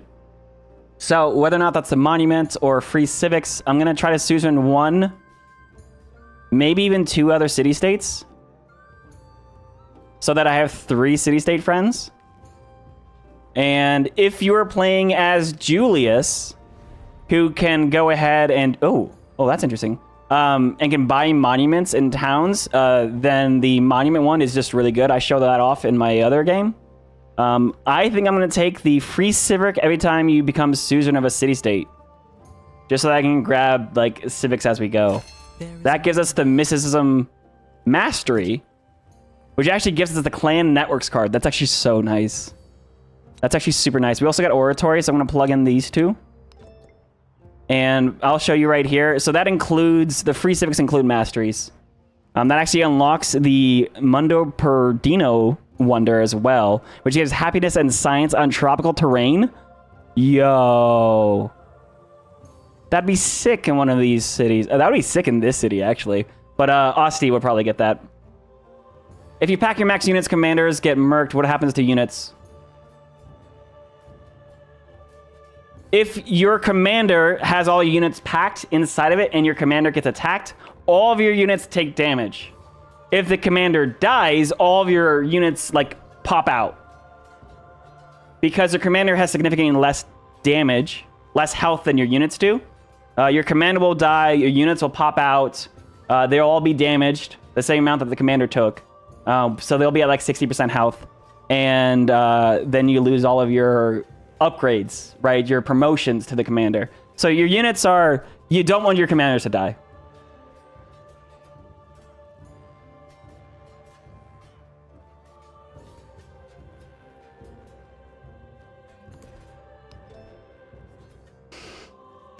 I'm also going to go ahead and grab a sailing vehicle because I want to get access to fishing keys. Fishing keys. Hello. All right. Looks like China is fighting Persia and about to take a city. Now, there's this really interesting thing. Where is it? Where did I see it earlier? I saw it earlier. Oh, I think it's because I'm no longer friendly. I saw it a second ago because we were friendly with Confucius, but I think I lost access to it. Your friends and allies, you can actually add your influence to support their wars. Just like you can do to support your own wars, you can support your friends' wars as well. I just lost access to it, but if we go ahead, let me see what Persia's relationship is. We're at neutral.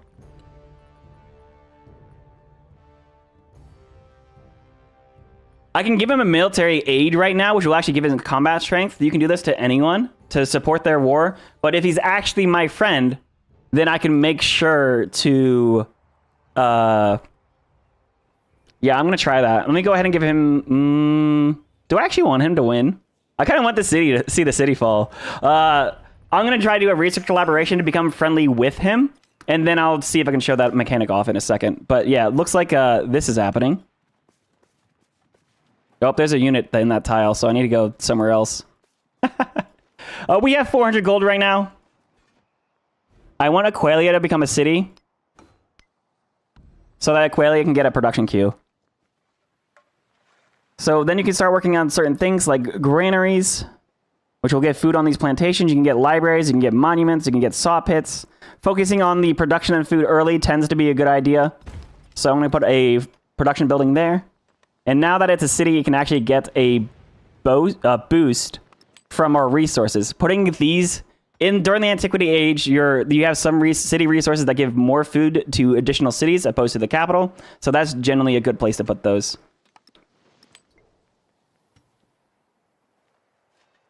Yay, Aqualia. Ostia is going to be a city too. I think we're just going to have a town over here. Actually, I do want a city over here eventually. But I'll decide on that in a second. Ooh, my commander needs to get over here to help with this combat. Dude, there's so much stuff going on.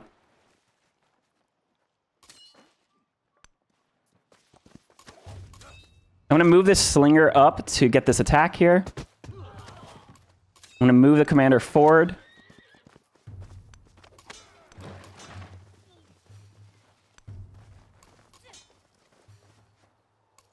And there's actually a Xerxes unit here, so I'm going to grab this experience myself by killing this unit.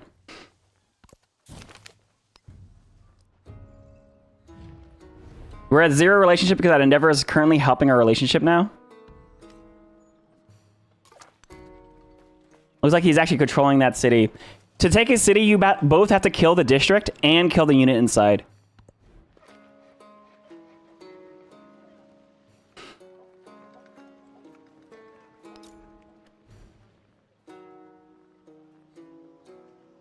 There's a bunch of wonders that I really want to get. I'm going to prioritize the garden, though, because that's just really good food right here.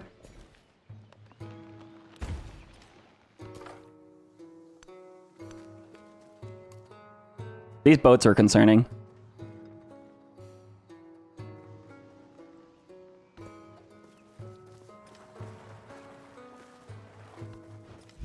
Looks like there's a bunch of Tecumseh units up here. How does he feel about us? Neutral?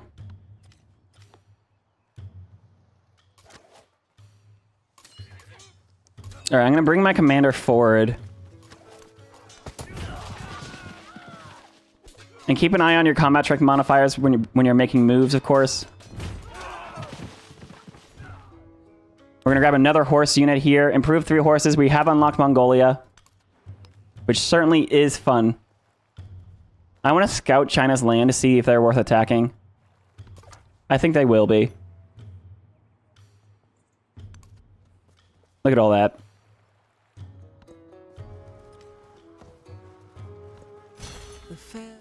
So my commander is currently undefended, so I do want to make sure that nothing bad happens to him. And some of my units here, they're just going to actually just not do anything and just heal. Oh, hello, unit. I'm trying to save up my influence so I can get... Xerxes becoming friends with this city-state. That's actually a big problem. I wanted that city-state. Now I'll get the mastery of writing because I want to increase my science on my libraries.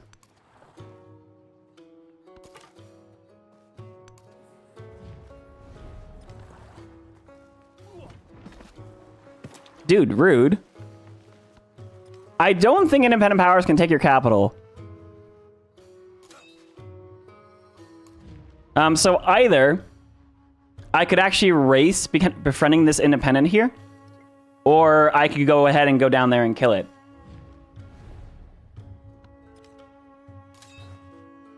Let me pack up my units. Oh, I should actually keep the chariot separate. I will be buying another slinger here just to defend this. But let me grab the wine.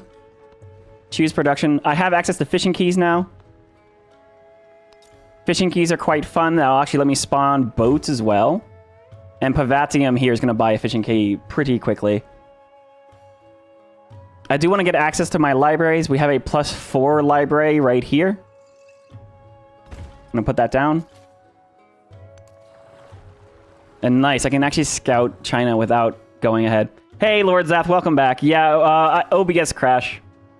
I don't think that's a reflection on Civ 7 itself. I think it's just my OBS setup. I needed to clean things up before today. Oh, by the way, this is actually my stream anniversary. My affiliate anniversary is right in the beginning of February. So I've been streaming now for 4 years. So it's actually really fun to be able to play Civ 7 on my 4-year stream anniversary.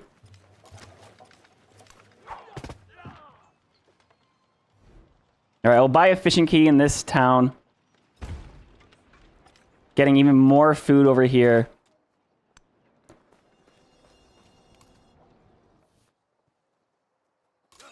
So I'm going to go ahead and make sure this chariot is actually deployed. Just so I can, then a slinger can go into here. And then these guys can move together.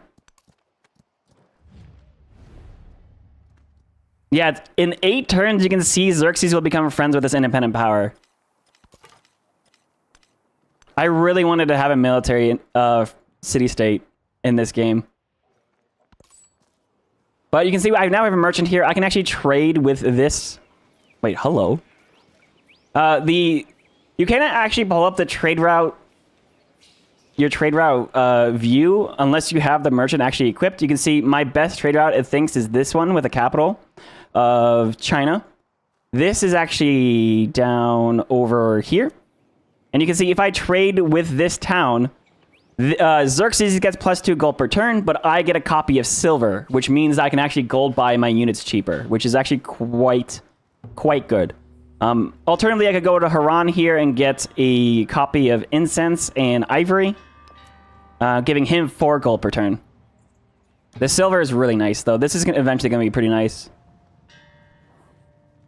I think I'm going to want access to both of these. I actually do want to be friendly with Xerxes.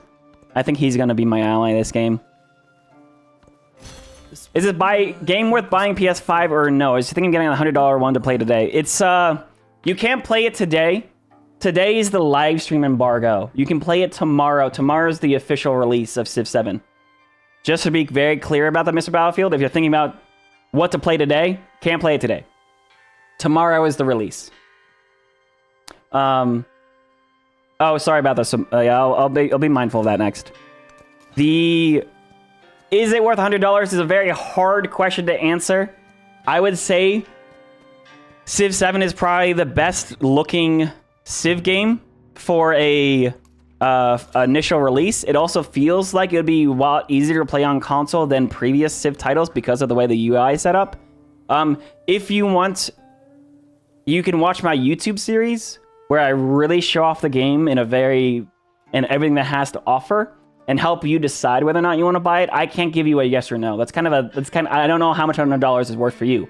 What I have said previously is if you have the money and you are planning to buy a game right now anyway, i.e. like you just want a game to buy and it doesn't matter which one it is, if you're planning to spend $100 on a different game or $60 on a different game, then I don't think you'll be upset with Civ 7. I think Civ 7 feels very fun. That's the most important thing. Civ 7 is very fun. I think it's very, there's a lot of content here for the initial Civ release, but giving you, yes, it's worth it, yet or no, it's not worth it is kind of a very hard answer with no context, right? So I'm trying to be as fair as I can. I would personally buy it myself. How about that? I can say that. I would buy it myself, even if I wasn't a content creator. Yeah, yeah. Let's go bronze working here. Actually, no, the wheel. I'm going to unlock my chariots. Actually, I can clear this independent power right now. So I'm going to keep an eye on some things here.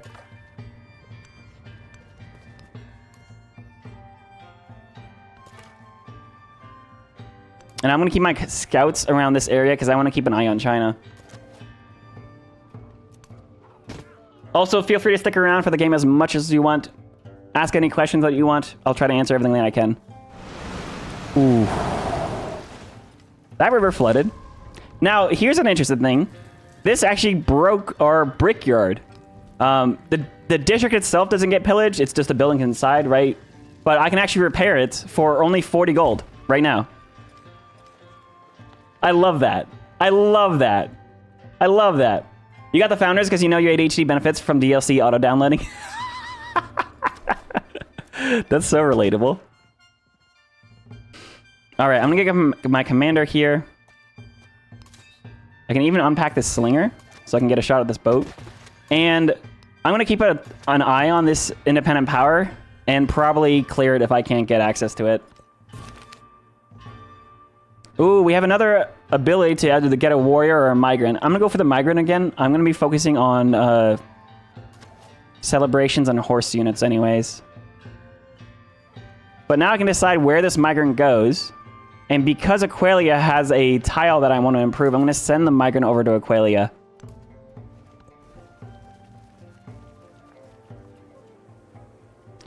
I can show you. I will directly show you how the independent power race works. If I can grab some...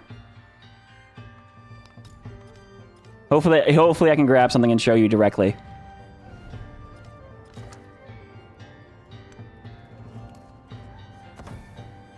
Also, scouts with lookouts, so much fun. Doesn't count as a military unit too, so he won't get mad for me having scouts over his land. That's the funny part. I need a lot of influence right now.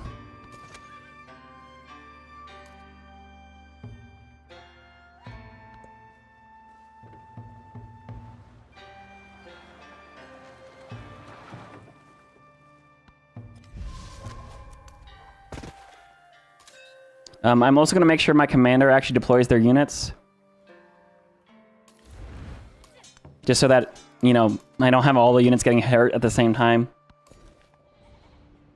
This town is going to go ahead and go get closer to that marble. Ostia here is growing. Actually, I do want to set Pavatium back to growth because I want to get some fishing boats improved over here. Xerxes asking for military aid. I need to save my influence for the city-states right now, so... I'm going to hold off there. This is on Deity, by the way. I think we're doing an okay job. Looks like China has a crazy science return, though.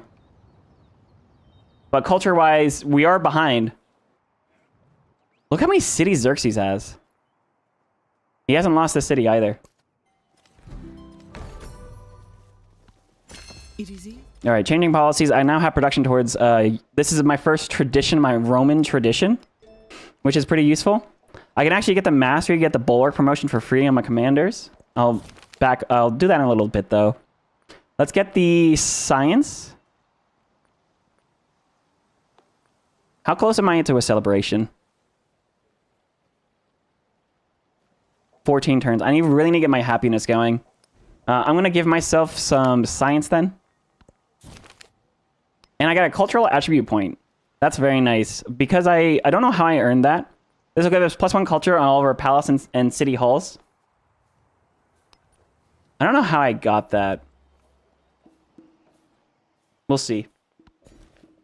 But let me grab this gypsum. This migrant coming in here now can still benefit the city to get another tile.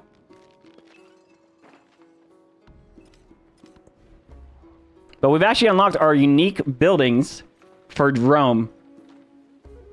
The question is, do I build that or do I build a wonder? I think I like the +3 happiness here. This gives +1 culture for every adjacent happiness constructible as well as wonders. Now, city planning is kind of difficult. You can see this is actually really... Oh, look at this. +7 science on this library. Very nice. I have a very detailed breakdown about adjacencies on my videos, but wonders, keep in mind, building wonders will give adjacency to all building types. So putting wonders next to these guys will be useful for me. Putting a wonder next to a garden will give it +1 food. But putting a wonder next to, say, your buildings here, your warehouse buildings don't have adjacencies, so that doesn't benefit. I'm going to want to try to put wonders up here next to my library, as well as my monument. And actually, there's some mountains here, which means putting some happiness buildings like the villa and the arena that get adjacency to mountains would go really good on this tile. So I want to put the... because the Temple of Jupiter gets happiness, or gets culture for adjacency for happiness buildings, if I put this Temple of Jupiter here, it'll give me 3 happiness now, but it'll give me additional culture when I put happiness buildings adjacent to it, which will then be adjacent to the mountains, meaning I'll get a bunch of culture and happiness.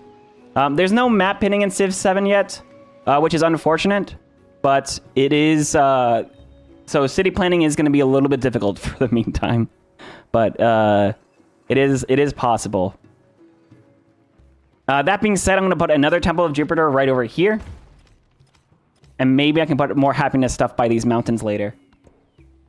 This city, yeah. So let me put the gypsum in our new city. That actually hits our first legacy, our first milestone, which not only gives me an economical legacy point for the next era, it actually hits the +5 age progression.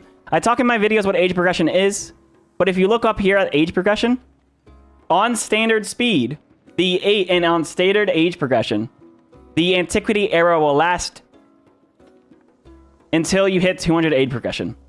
This number ticks up 1 per turn.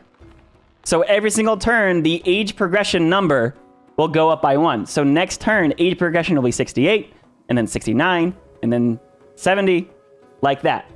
However, the age will speed up based off of how fast that you are completing objectives. So the age progression milestone that I just hit, the economic, gives 5 age progression, meaning that it was just 62, but I got the +5, so now it's 67. So 5 age progression on standard speed is 2.5% age progression. That's how you have to think about it. This is 5 + 5 is 2.5%. If we look at rankings, we can actually see that the age, so yeah, you can see age progression 5 out of 20 because we hit the first legacy path.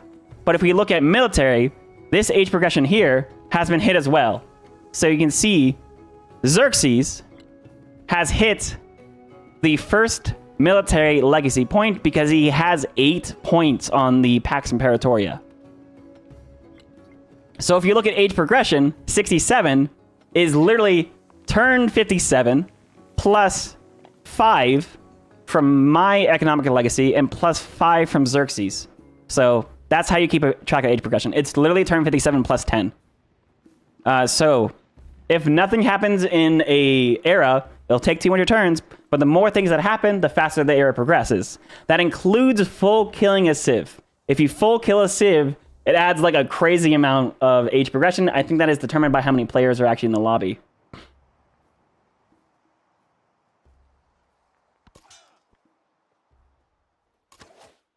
Ooh, there's an archer here. Hang on. Now I can actually use the commander's special abilities, like the coordinated attack, to really damage this archer. Together, giving +2 combat strength to both of the attacks. It actually only needed 1, because that chariot is just super strong.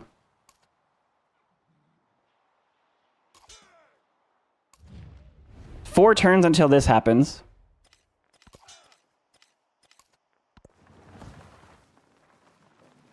Do you think ages are too short because of that, or do you like the standard length? I have been enjoying the standard length. The end of the era turns into this own little puzzle. Because if you complete certain legacies too quickly, the era progresses too fast. But, so if you're trying to do military and economic, if you're trying to do all the legacy paths at the same time, it is very difficult to do that. Because completing the objective is what moves the era ahead. if you want to try to complete all of the legacy paths, you can actually turn it into this game where you try to line up hitting all of the legacy conditions on the same turn, and then that will move the era ahead with you with all, if you're like a completionist. That also turns into a gamble because the other AI, the other players will be trying to do the same thing, completing legacy paths. So it becomes like, do I push this now? Do I not? How much do I try to greed in this era? If you're in a war, you want to try to figure out how to finish the war before the era flips, right? Because the peace is made at the end of the era as well. It turns into a whole game. Now, you can actually go into the game options, and just like you can set game speed to be standard or online or epic or marathon, you can actually set the thresholds for the age progression. So if you are a completionist and you would hate it if the era moves without completing all of the legacy paths, you can set so that the era takes more legacy points, more age progression. So like, I haven't tested it myself, but for instance, let's say you set it to long and the age progression is now 300 points. It would keep all of the game speed, the production, the science, everything the same, but the era itself will just be longer because you need more legacy paths to be completed to move the era. So just like how players have always asked for to have an ability to play on marathon speed, but have all of the techs and civics and production queues to be on standard speed, they've done that effectively, right? So like you can have a super long Antiquity era, but still have all of the production and technologies cost the same, so that you can feel like you have an easier time completing everything before the era moves on. Obviously, they have a standard, but you can also make it faster, right? So like you can make it so that you really have to beeline on one legacy path and ignore the other ones. And like, so there's a bunch of options there. Longest 240. Okay, so I would say 240 is probably a good idea. I would say for long, because what ends up happening, you can see in my my YouTube series, is I finished economic or military and economic, and I was just shy of finishing culture. I've had games where I finished 3. Finishing 4 is real tight unless you time things together. But if you set it to long, that would actually give you access to literally long would literally set 1, 2, 3, 4. Like 40 points is all 4 of the Golden Age legacies. So I think 240 would be a good number for that. This guy's really spawning a ton of units. There's 3 turns left. I'm going to use the Army Commander's ability. Yikes.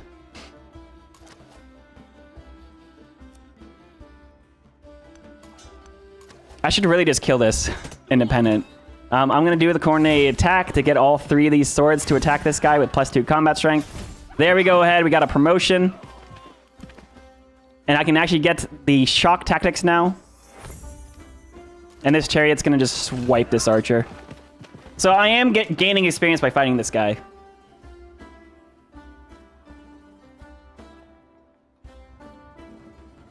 Hey, Paisley, how's it going? I hope you're having a good day. And I hope you've been excited by some of the Civ 7 stuff you've been seeing. Did I buy this fishing key? I did. Awesome. So you can see this city's growing in 6 turns. So here's some of the things about UI that I would say need improvement and aren't really excusable when it comes to like thinking about console stuff.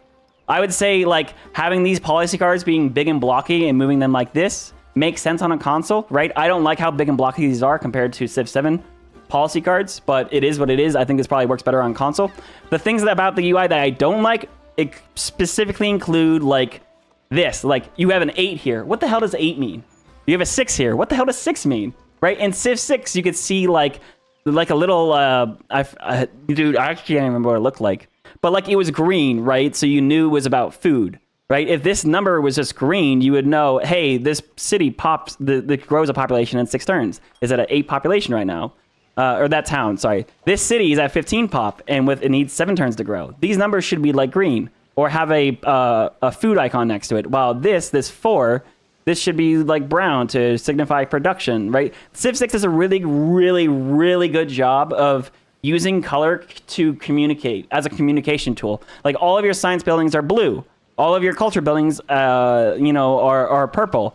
Everything that's related to food is green, whether that it's a pop icon or not. I think with the realistic look they went for, right? The library is a realistic building. The monument's a realistic building. But even if you just you don't have to color the whole library as blue.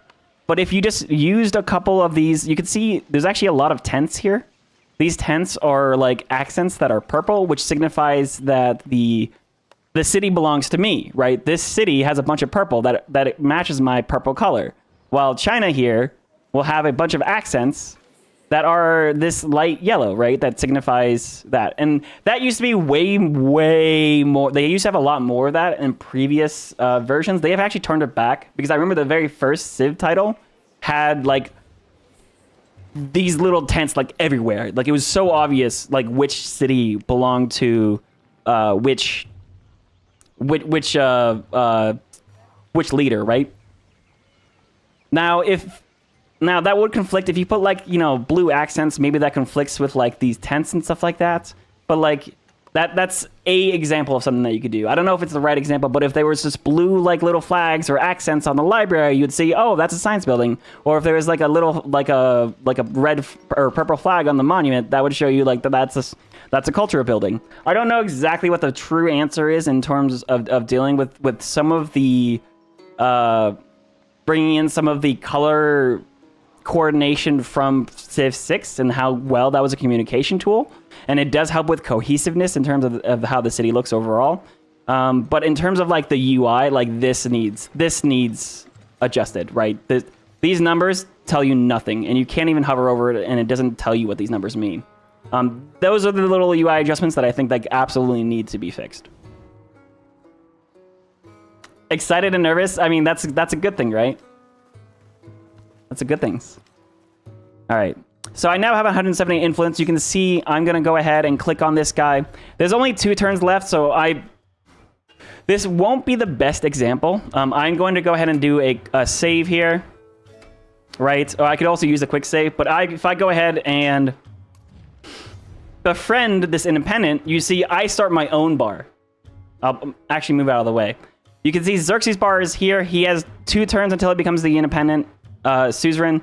I have my bar here. It tells you right away. It says 30 turns away from becoming your friend. And then you also have to make sure. So this becomes a race. Who could fill up the bar faster? This will go ahead and fill up, I believe, like 1 or 2 per turn from the start. But you can spend more influence to increase the speed. So if I spend influence, then it'll be 3 per turn or 4 per turn. And depending on who will actually win outright, these bars will flip. If I am in a point where I can beat him, if it's saying it takes less turns, I will be on top and he will be on bottom, and then he can spend more influence, and then you race each other. This obviously is a very bad time to jump into the race. So I'm going to go ahead and load. But in terms of racing for city-states, this is how you do it. It is because you want to try to add the influence. You want to be the first one to start adding them influence. And then you can spend more influence to beat the other player in the race in terms of making them a city-state. Now, once that independent power becomes a city-state, the race ends. The race is over. So I cannot, if this becomes a city-state, I cannot rip suzerain away from Xerxes. It is just yours. There's no longer the 90 envoys into one city-state because you and another person just refuse to back down on suzeraining Namidal, right? Where it's like, once you become suzerain, the race is over. It is a city-state. You can no longer spend influence to control that city-state if it is someone else's. So instead, what I'm going to do is I'm just going to kill it. And giving me 100 production and 25 influence on my army commander. That 100 production went straight into finishing our Temple of Jupiter. And that is actually huge, because now I can also one-turn something else. Like, I could one-turn a merchant. I could one-turn a bunch of things. I could actually spend that production on a legatus right now. I could spend that production towards the pyramids, which actually would be freaking amazing because I have so many rivers here. I don't know where that would go. That would go over here? Cool. This, as far as I know, is really the only chop mechanic that I'm aware of. But, dude, Hanging Gardens and Petra would make such a good combo. Or, sorry, Hanging Gardens and Pyramids would make crazy...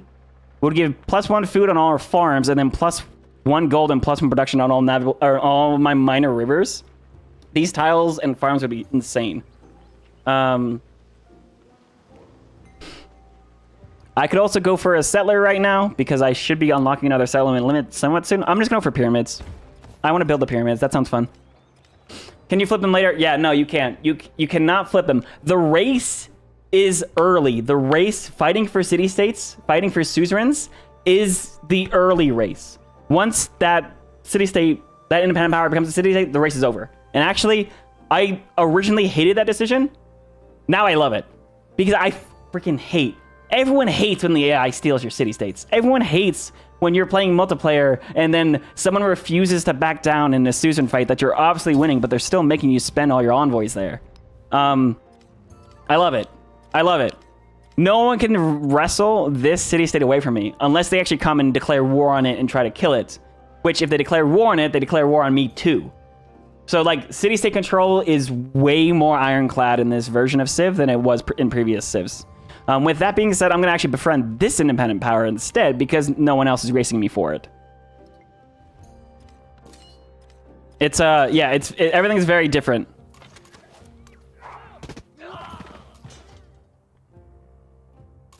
I could also use this ability to get +2 combat strength on a single attack. That is fine too. But now I can go ahead and send my units back up to the north and get ready for an actual war. Now I don't have to worry about this city-state being in the hands of Xerxes if he declares war on me from the front and them coming at me from the south. Like, it is... that is very much a very specific decision that I just made. To not have to worry about that down there. Now, he could send a settler and settle down there. That's another thing, but, you know, that's less of a concern, right? I can also send my scout going scouting around. I'm going to send this scout back home. Open markets, of course, I just spent my influence, so now I have to go here. I want to bring my slow military units into the commander. And then send my chariot out by himself. And they can all march home. Also, just the fact that I don't have to click all the units individually is just so nice, dude. These boats are still alive. This is from the independent power that I just killed. Oh, I could also fight this independent power. Even though we're befriending it, they will not be friendly with me until they get to 30 out of 60. The difference between friendly independent powers is that when you do decide to become suzerain of them, you actually start at 30 out of 60 influence. Down here. 30 out of 60 influence. You start at 30 as soon as you decide to befriend them. So it's a lot faster to befriend and make city-states with friendly city-states, or friendly independent powers. The hostile ones, you start at 0. So it takes 30 turns unless you speed it up. Friendly independent powers, it'll only take 15 turns. So it just generally happens much faster. This monument I can go ahead and put next to the mountains. You can see the adjacency I'm getting from this monument is very nice. Why I want Ostia to be a city as well. And speaking of, it's 700 gold to convert this city. Sorry, 700 gold to convert this city. I need to figure out where my freaking screen goes.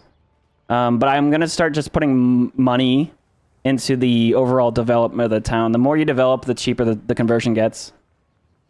So I want to go ahead and put a altar in this town.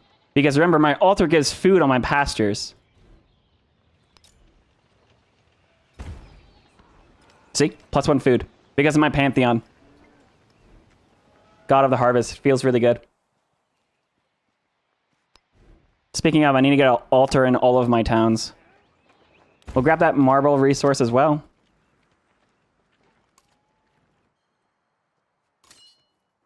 So that being said, I'm actually going to go ahead and get some... Ooh, actually, I got the wheel coming.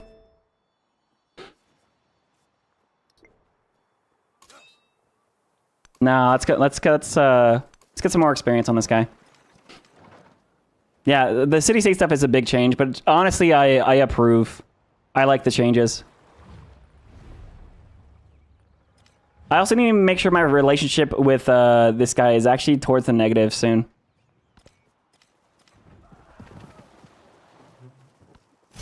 We have so much land right now. All right, there we go. We can now get some fishing boats in this town. Hello, Tecumseh? Is that a settler? And a bunch of units? Hey, dude, we're cool, right? We're cool, right? All right, maybe I need to bring my military up faster than I thought. Let's also get bronze working. Town specialization available. Yeah, I know. I want this town to grow just a little bit faster, though. There is a... If he declares war on me, there is my city-states units here to at least do something about it.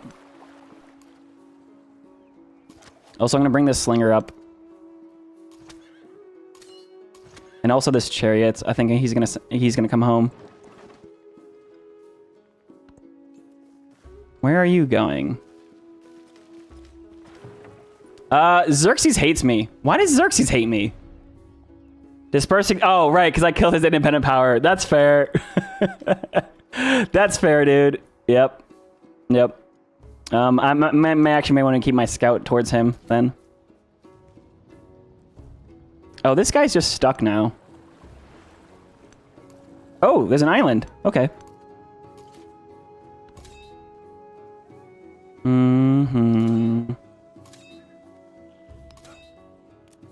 We'll pack the slinger here. Oh, that's actually empty.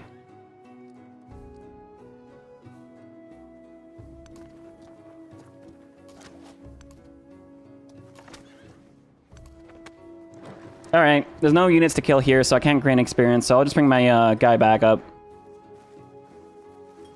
That settler's just standing there. I don't know if I like that. All right, that's another Roman civic. I'm gonna go ahead and go to our next one here. This actually gains us a settlement limit. So I can actually go ahead and settle this land down here. We have another cotton. Every time you improve a resource, the default is for the resource to just pop into whatever settlement that you improved it in. If you don't have a slot available, it'll go over here, but then you can move these around. When's the game going to be released? Joey, the game is released for early access for those that have the Deluxe or Founders Edition tomorrow. But for everyone else, for those that are buying the Standard Edition, it will be available on February 11th.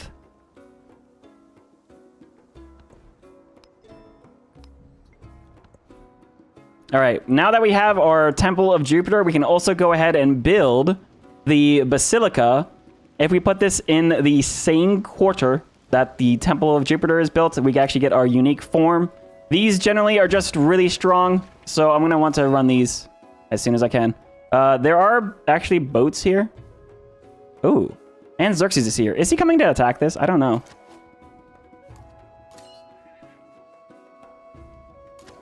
I'm going to go ahead and use my commander to deploy. We'll grind a little bit of experience here and also just use these units to defend this independent power. Even though it's attacking me, it will stop attacking me once it gets to the 30 out of 60 friendly range.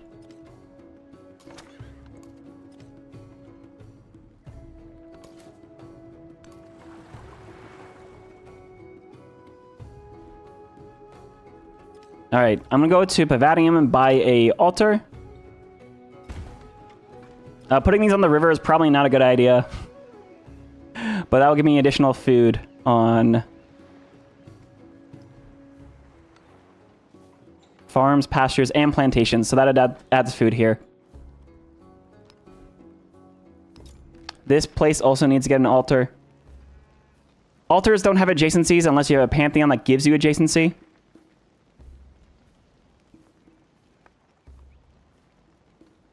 So I'm just going to go ahead and put that right in the city center.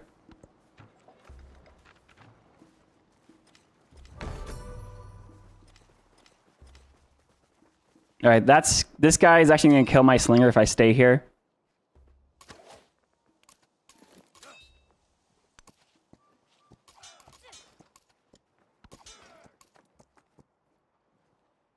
Okay. Why is this settler still here? He's just standing there. Menacingly. That's awkward.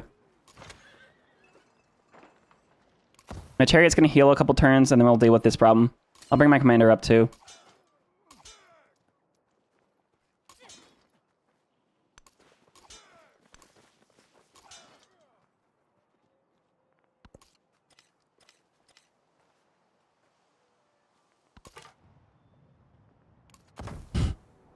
On the lookout there. Nice. All right, I need to start adding collaborations with some of these other civs. So I'll do a research collaboration. He actually rejected it because he doesn't like me. That actually means I don't spend the points and I'm going to give it to someone else. Like Tecumseh, who accepted. Oh, he's going around. Kill him. Get him. No, he just attacked me. Rude.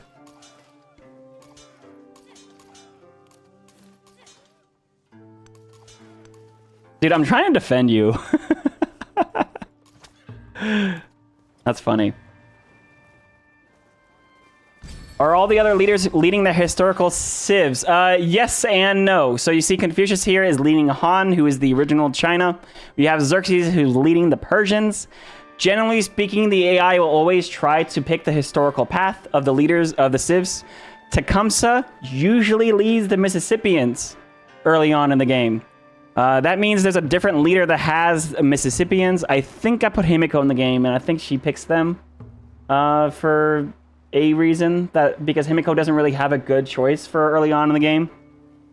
Anyways, that means Tecumseh ends up having to pick the Ascom here. So, ooh, we have a celebration. You know what that means? Because we are playing as Charlemagne, we get 2 free cavalry units whenever we enter a celebration. That means I'm going to go for the science bonus. I'll get the... let me get the...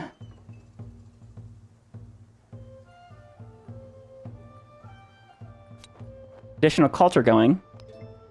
And look at that. Now we have 3 chariots. Nice, dude. I want to try to rush towards horsemen as fast as possible. Dude, this guy's still... he's just going around you. Okay. Well, he's going to kill this independent power. That's lame. But it is what it is, I guess. Maybe I'll get out of here. Maybe the boat will attack him now.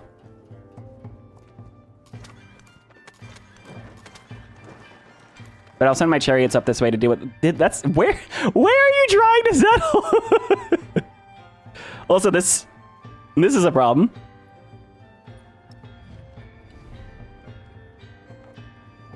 Hey, thanks for the follows, guys. Welcome in. Feel free to ask questions whenever they pop up. I'm going to stand here and actually do a lookout just to keep an eye on Xerxes. I don't want him to attack me. I don't know where that settler is trying to go. All right, my chariot's going to go ahead and surround.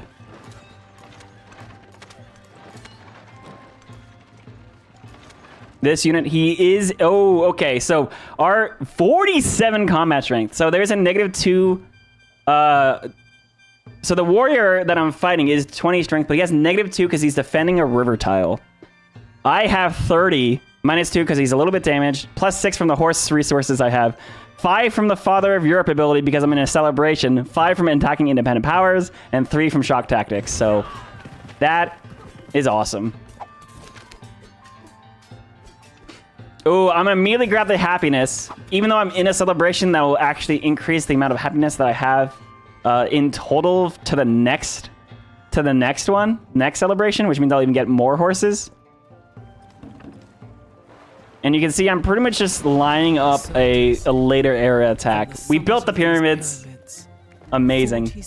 So this is where I'm saying, like, even though I'm playing Rome again, this Charlemagne Rome feels uniquely different than the Augustus. I always do that. Augustus Rome, based off of just how different he is. He's like a cavalry guy, while Augustus focuses entirely on legions, right? So this is new. Oh my goodness, the damage.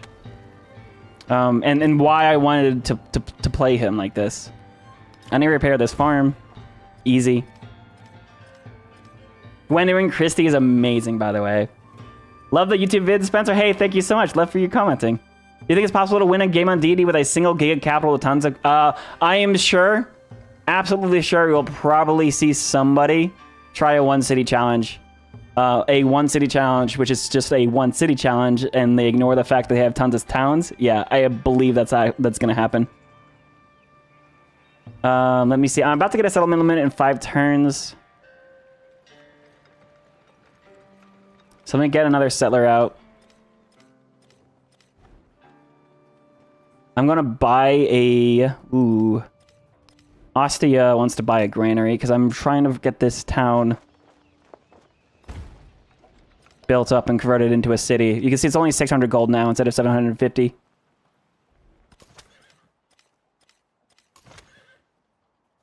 What are all these settlers doing? Xerxes got another settler. Xerxes going ham, dude.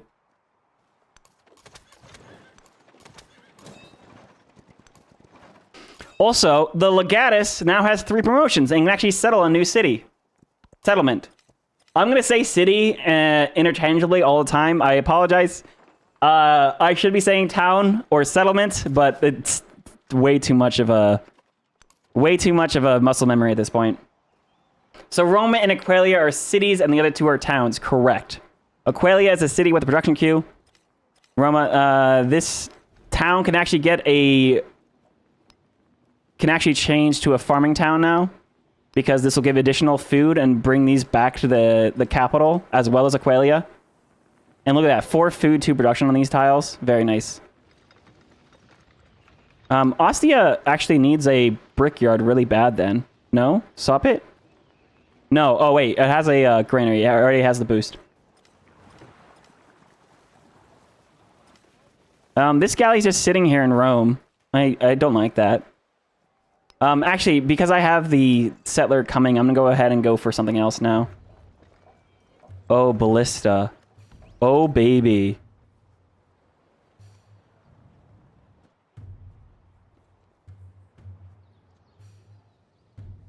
I really want to get access to this coast.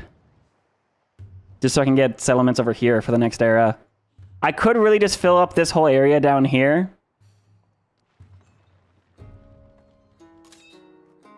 Yeah, look, they're dead. Xerxes killed them.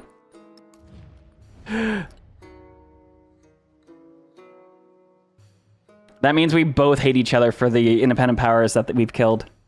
That's so funny. Is it worth going over the settlement cap to claim those 2 sources of gold? Probably.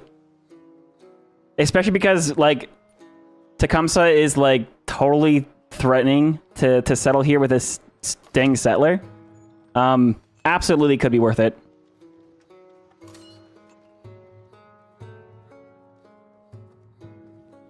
I want to make sure... Oh, you know what's happening? Tecumseh doesn't have open borders with me.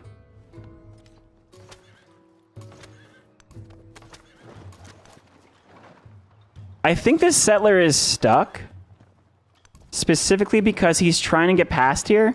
And this city-state keeps on blocking him. He's trying to settle down here. That is really funny. Oh, why is this guy friendly with me? Alternatively, I could actually have Tecumseh be my opponent. Tecumseh has some pretty good combat strength bonuses for suzerains, though. Though I think he only has one suzerain. I really just want to fight China. And take this town right here, just so I can get access. Maybe this one as well.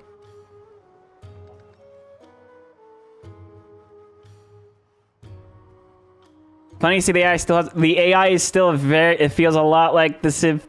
Yes. AI still is a lot like Civ 6 AI. I think they're definitely improved in a lot of different areas over the Civ 6 AI. But the removal of loyalty as a mechanic makes it so that they send settlers all across the map. And I see why they did that, because they need to make it so that the AI actually goes and settles the distant land, but there needs to be a replacement to loyalty. Because it fixed so many issues that were present in the game that are just back now. So... Like, I could get a settlement over here. I can get a settlement... Ooh, where do I settle now? Hang on. Yeah, I think you settle the river. Technically, you could settle both these rivers, just grab more resources. But you settle this river. And then you settle here to grab the horses. And eventually you settle down here to grab most of these resources. You're not going to get everything, and that's okay. Towns split their resources to all connected cities. Towns split the food. So if you set a town to like a farming town, all the food that comes back to on the roads, like Ostia no longer is benefiting from its food, but the food itself that's generating 21 food per turn is being split 11 food and 10 food between Aquila and Rome because they're connected. Make a loyalty only apply to the home continent. That could be one way to do it. Or make like, you know, I don't know. I don't know how you do it. I've talked to Carl about it directly, about a few different things that you could do. You could make it so that loyalty turns on in the exploration, or turns off in the exploration age. But then you have then you literally have a mechanic that like disappears, which is confusing for players. What you could do instead is you could have loyalty not be an actual mechanic in the game, but just be a invisible modifier for the AI, so that the AI could see the numbers, and I talk about this in my YouTube videos. They could see the numbers and then decide, oh, actually, I don't want to do that. I don't want to settle over there, because they think it would have low loyalty, even though the loyalty would be turned off. And then you could turn off that modifier in the exploration age. It's probably the best way to handle it. But there's so many different things you could do. There's quite a few different things you could do. This boat just sitting here is silly. There is Xerxes settling the gold. All right, so we missed the opportunity to grab the gold. But we could actually go ahead and attack Xerxes. Xerxes already is hostile with us, so we can do a formal war against him. Xerxes does have probably the strongest combat modifiers in this lobby, though. 3 combat strength for units that are attacking in neutral or enemy territory. Oh! That doesn't apply to units that are defending. So that's what you have to do against Xerxes. You have to go ahead and bring... You have to attack Xerxes instead of letting him attack you. That is so funny. That is so funny. I could also attack Tecumseh here just to kill all of these units and get experience. Like, they're just slingers. And then also kill the settler just so he stops, like, being here. All right, we have bronze. I'm going to go to...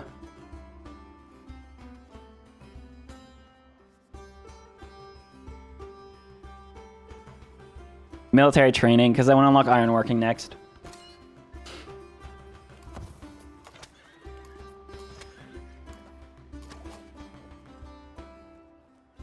Was loyalty in a later edition in Civ 6? Yes, loyalty was not in base Civ 6. Loyalty was invented by Rise and Fall. Loyalty was not a thing in Civ 5. It was not a thing in Civ 4. Loyalty was a brand new DLC expansion in Civ 6 that fixed a long time problem from Civ 5. From all the Civ editions, actually. The reason why it feels so bad is because it was such a big problem in every Civ edition. So to remove loyalty Like out of the 33% rule, where they keep 33% exactly the same, they improve 33%, and then they remove and completely replace 33%, right? I did not think loyalty would be on the chopping block whatsoever, but it is. And I hope they bring it back in some function, some format. Now, loyalty is not fully removed. There's actually one crisis where it gets turned on. So that's another thing, which is funny. I don't know, man. Oh, military training is also the arena, which is a happiness building. Am I looking forward to modding the UI? Yes and no. I don't think it needs... Okay. The UI is not great. There's a lot of things that need change in the UI. I want to be very clear about that. The UI is probably the weakest part of the game in terms of its release.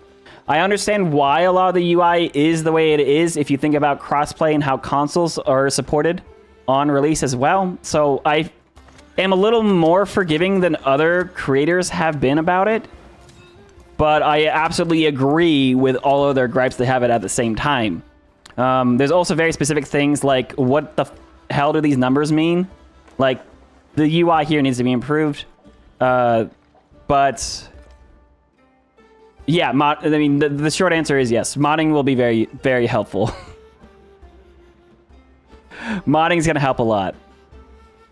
Oh, we have access to the barracks as well. Barracks goes very well inside of our libraries. And you'll notice, because Charlemagne gets happiness on military and science buildings, that the barracks goes really well next to, in the same quarter as the library. Because you're just going to get a bunch of extra happiness and a bunch of extra everything by building your barracks. They also have the same adjacency to resources. So, like, it's just going to be a really good tile. There's no Gandhi or nukes in Civ 7. There are nukes in Civ 7. It is actually the military... The military victory condition is to build Operation Ivy. And build Manhattan Project. Build a couple nukes, start using the nukes, and then build Operation Ivy, and use your first thermal nuclear device, which basically launches the atomic era, which is where the game stops. Gandhi is not in Civ 7, but they've also talked about the idea of having a later DLC where they release the atomic and information eras, the postmodern era, right? Whatever you want to call it. And if you have any leader that you want to bring for a fourth era, Gandhi being one of the most recent leaders in a modern India, not any of these three dynasties that are in the game. If you have Gandhi leading a modern version of India, an independent India, which gained independence from Britain in like 1940s or 1950s, that would be a fantastic place to put Gandhi. So... everyone that is like, why is Gandhi not in Civ 7? I was like, because his heir is not in the game yet. That's my opinion. That's my guess. So, I know nothing. I don't have any inside information about that. But my guess is they're saving Gandhi for the expansion pack where they introduce the fourth era. The fourth age, I should say. There's a big difference between age and eras. In Civ 6, we had eras, right? We had the ancient and classical era, which is now the Antiquity age in Civ 7. You had the medieval and the Renaissance eras, which are now the exploration age in Civ 7. And then you had the industrial and the modern eras, which are now the modern age in Civ 7. Like I said, the atomic and information eras don't exist because there is going to be probably named a postmodern age or a atomic age or something like that, which they've hinted about. They didn't confirm yet. 1947, thank you. Because the modern age in Civ 7 is like 1750 to 1960. So, yeah, modern day India would be perfect with Gandhi. Good insight in the fourth age with the Gandhi. Yeah, So like the very first YouTube preview video I did. Oops, hello. Highlighted very specifically the age system because I want people to realize like all of that. Like Gandhi's coming. Gandhi's coming. They're not gonna not have Gandhi in a Civ game. There's no way. It's just you can't have him on launch right now. So why would you put? I mean, actually, you could put Gandhi because leaders are separate from ages, right? But they also wanted to highlight Ashoka specifically. And then to give Gandhi and Ashoka and 3 different dynasties for India all on launch probably just felt like too much.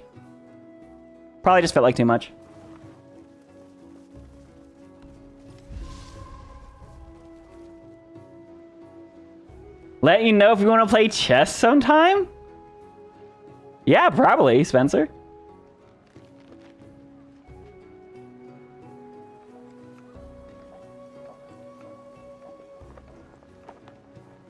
I think I'm only 1,000 rated on Elo on daily, by the way. I don't know how good you are at chess, but I would love to play chess. Or be coached, or even do chess streams at some point. I think that sounds like a ton of fun. But the Silica I want to finish immediately. I'm going to bring this settler down to the horses. I don't care if there's no fresh water here. I want this settlement. I actually might want to rethink about where it goes then. Yeah, I can grab the silver as well if I just settle next to this mountain. I'm going to have to figure out a way to add happiness to it. I'm a nerd. I like chess. My friend Basil de Grec really got me into chess, and he's not playing chess right now anymore, which is so sad.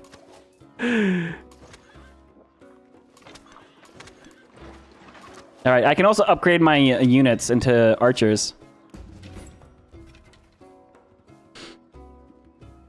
Don't get why people are still focused on some leaders. Don't you want new faces? Yeah, so I'm with you. I'm with you. I agree. I think some people are like, why are Aztecs not on the base game? I was like, Aztecs has never been in a base game. They've always been like the first DLC.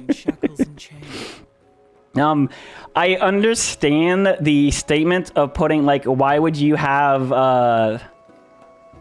like you want to see some of the classics, but like Alexander the Great was not in base game Civ 7 or Civ 6 either. Like, so it's I don't know. It is what it is. It is what it is. You can see I'm using all of these policies to buff my settlements the most. Auxilia is actually a really good card, plus 5 production for military units in the capital for every town. That's actually really nice. I wish it synergized better.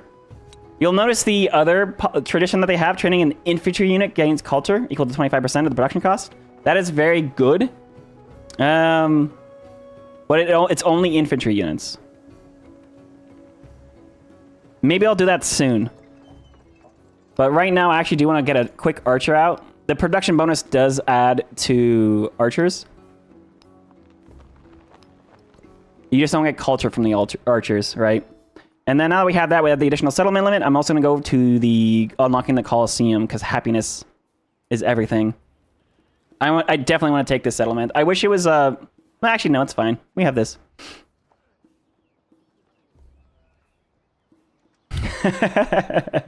And also we have Meier, we have Tecumseh, the Shawnee, we have the Mississippians. Like the fact that we have the Mississippians really excited me. Really excited me. And then also we have the Inca and we have Mexico. Like there's a lot of North American representation right now, and I'm very happy about that.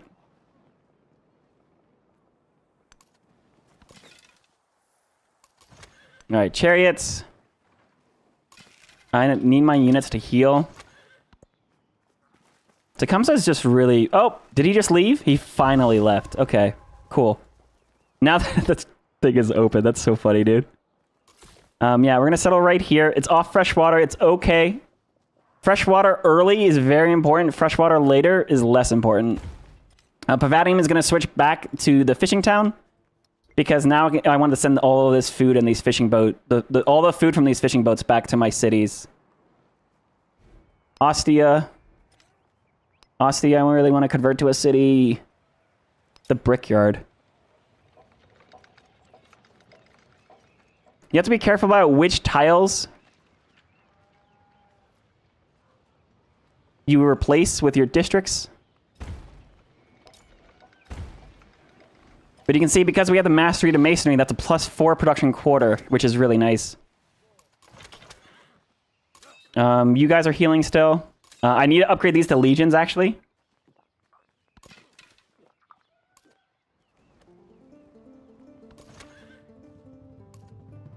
And I want to plug this choke point before I go to war with Persia. What's your wish list for future civs? That could be an entire video. Everyone? Okay, off the top of my head, I want to see the Byzantium Empire, right? Rome can split it into so many things, but Byzantium Empire would be perfect. Also, the Holy Roman Empire, specifically, because we have Charlemagne, give us specifically, okay, the history of the Holy Roman Empire is very confusing and very fractal, and I've been watching a bunch of videos because I find it really interesting.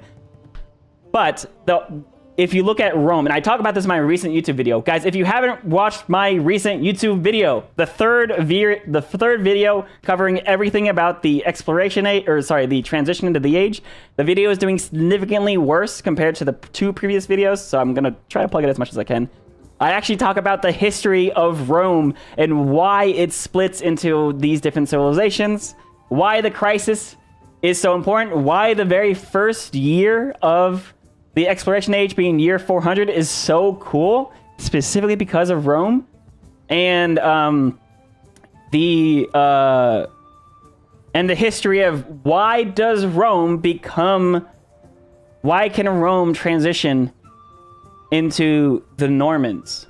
Because Rome broke into a bunch of different places. One of the first kingdoms that appeared inside northern France region out of the Roman ashes were the Franks, or Francia, who ended up being led by a few different kings, but one of those kings eventually was Charlemagne, who was very, very important in establishing the papal states and the Pope, giving the Pope a very specific place in the crumblings of the fractured Italian peninsula, right?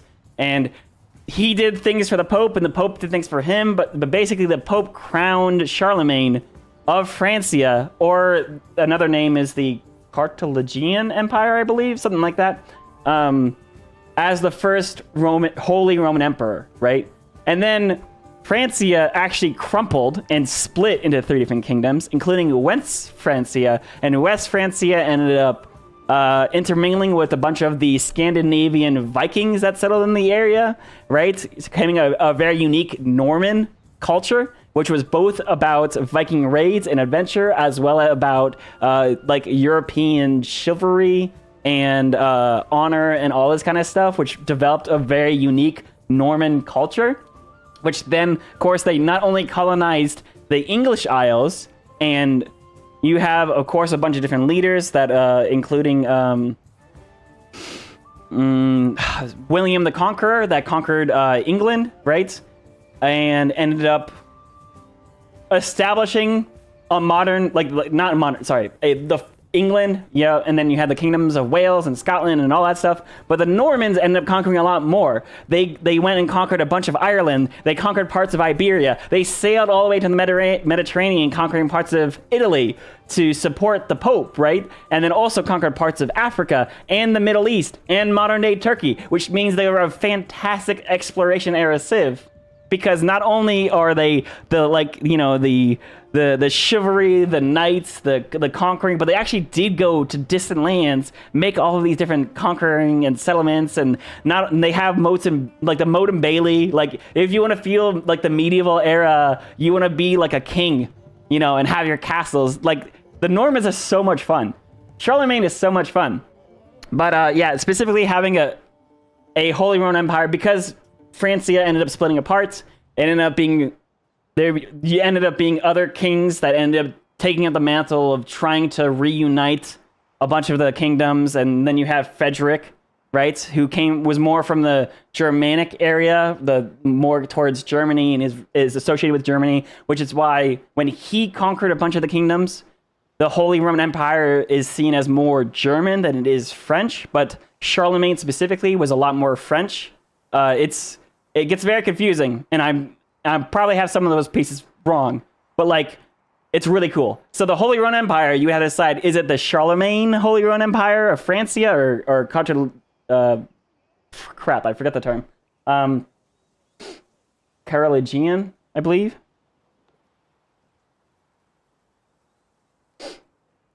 Yeah, the Carolingian Empire. Right? Is it this holy, like the first Holy Roman Empire of like the 800s? Or do you talk about the Holy Roman Empire of Frederick, which was later on, like closer to like the, I don't want to quote, but like the 1200s or 13th century or something like that. Holy Roman Empire and Byzantium, all the way up there. I think early Japan would be absolutely, because Himiko needs something that isn't the Mississippians or Siam, or sorry, Khmer to start with. I think if you look at the leaders, what I want the most is I want every single leader in the game to have a historical path to follow. So there's so many things you could do, but those are off the top of my head. The problem with your timing, the Franks and the Normans never coexisted. Yes, correct. So there you have, so Charlemagne leading the Normans is not historically accurate, right? You had the Franks that rose with Charlemagne and then fell, and then the Normans rose. But you only have 3 ages, right? So the question is, where do you start the representation? To jump from Rome that falls in for the 5th century AD, and then to start with the Normans that rose in the 10th century, but they were a really big exploration era civ. Like, there's so much time to cover, and the more that you have, the more civs you represent, the more time blocks you can fill. Like, if you have Francia, if you have the Normans, if you have, like, you have Prussia, right, being a modern era civ now. You could have Prussia then going into like a atomic era Germany, right? So then you could have Rome goes into the Holy Roman Empire, which is probably better than just doing Francia, right? Because you have so much more time to talk about in terms of the Holy Roman Empire, because there was so many different pieces of it. If you go from Rome into the Holy Roman Empire, into Prussia, into then a modern day Germany, or you go from Rome into Byzantium, into the Ottoman Empire for modern era, into then a Turkey, an atomic era Turkey, that would be super cool. That would be super cool. So I want more historical paths is what I want in my Civ game, which means you just have to wait. You just have to wait for the DLC. We have 31 civilizations right now. They've already announced there's going to be a Britain. They've already announced, which one was it in the DLC? There's also a bunch of DLC that were leaked, so I don't want to talk about the leaks just yet, but there's a lot coming. There's a lot coming. Frank started before Charlemagne, Clovis about 500. Yeah, so, right, but like we're talking about broad strokes. You have to talk about, when you're talking about this stuff, you can't get caught up in like, well, Rome fell, quote unquote, fell between 400 to 500 AD, and then the Franks arose from that, and then they rose and they fell, and then the Normans arose from, like, but you have to talk about the explorationary age as a whole. It's broad strokes. If you want to get super granular in the centuries and the transitions, go play Humankind, right? Because they have a lot more transitions. But like if Civ tries to do that, then you're gonna have too many age transitions, and then it's not gonna feel like a Civ game. It's gonna feel very weird, right? It's gonna feel very weird. I want my commander to settle a town. But there's so many freaking boats here. Oh, let me settle this city. This town. Which also gives me a immediate legion, which is freaking awesome because we have a Roman civic for that. Nerdy marathon today? Hell yeah. I'm not familiar with Japanese history whatsoever. And I would love, this is one of the reasons why I love Civ. Every time I see a new civilization or a new leader that I don't know, I literally start going on Wikipedia and reading stuff. I love the learning. I love freaking being nerdy and learning all this stuff about all of this history and the leaders. And and everything that's involved with that. I freaking love that stuff, right? So, like, I literally looked up so much about Charlemagne and how Rome goes into... Sorry, scouts here. Like, I read a lot of history just the other week because I was trying to figure out how to explain why this becomes this and this becomes that and blah, blah, blah, blah, blah, right? And now I feel I'm a lot more comfortable talking about things like the Franks and Francia and Charlemagne and the Normans when I knew nothing about them, like a couple weeks ago. And I think that's super cool. Absolutely would love to see Boudica.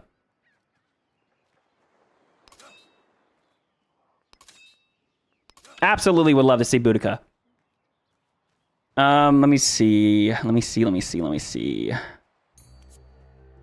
want to see the Celts. I want to see an Irish Civ. I want to see so much in terms of the Native American, you know, lineage. I want to see everything, dude. I want to see everything. Hi, Scout.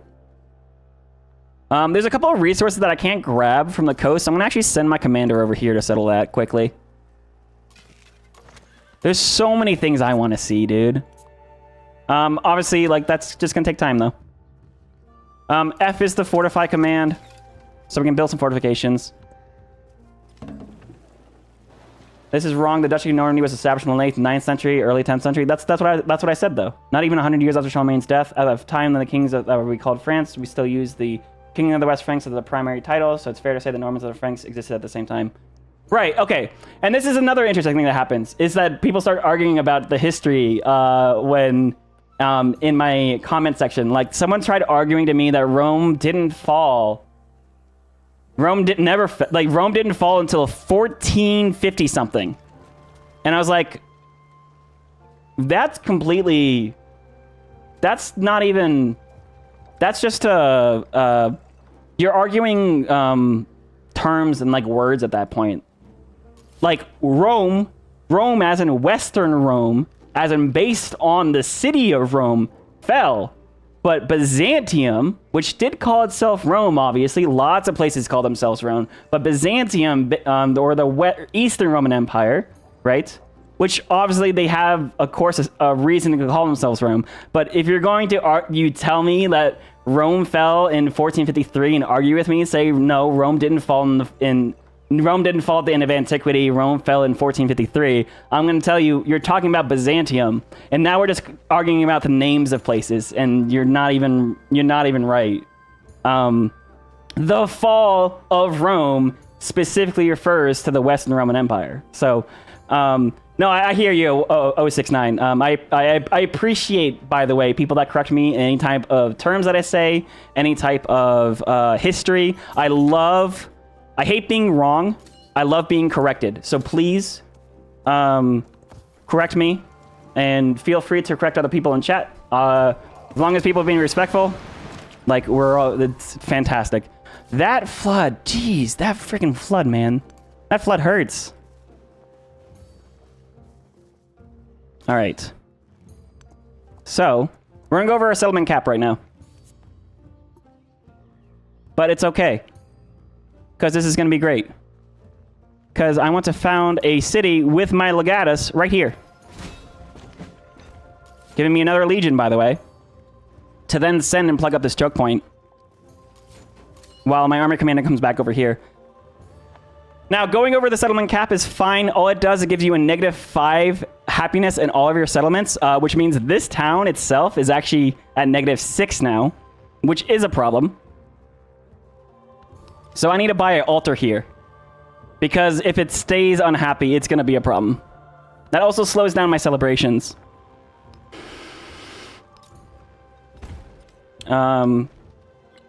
So I'm like trying to pet Scout behind me, and every time I pet him, he like leans away. And I'm like, dude, stop leaning away.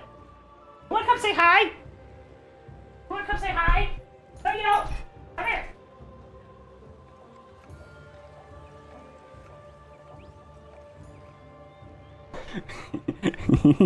He doesn't like being picked up. The floods are absolutely going turbo. Inuit Civ, what I would love to see. Oh, do we tax the wine or put production on the palace? I'll take the production, actually. Growing a town. I'm going to grab incense as well. And then also start moving some of my resource slots around. And use Rome as a huge basis of science and culture. So Rome's going to focus a lot on science and culture stuff.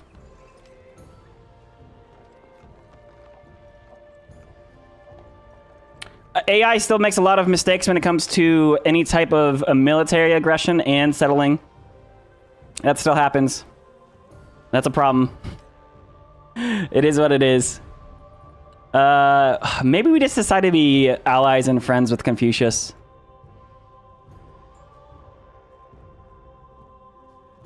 I'm about to fight someone on Deity, by the way. Like, so, what are these stats looking like? So, science-wise, we're actually doing pretty good. Except Confucius is really running away with the game. Do I want to make him even better, though?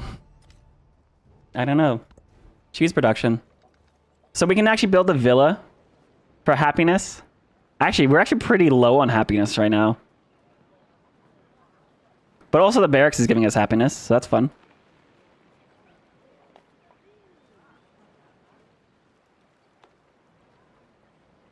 There's a +4 barracks over here. There's also the brickyard I want to build, the villa. Like, there's so much stuff. There's a +5 happiness villa, though, so I'm going to build that.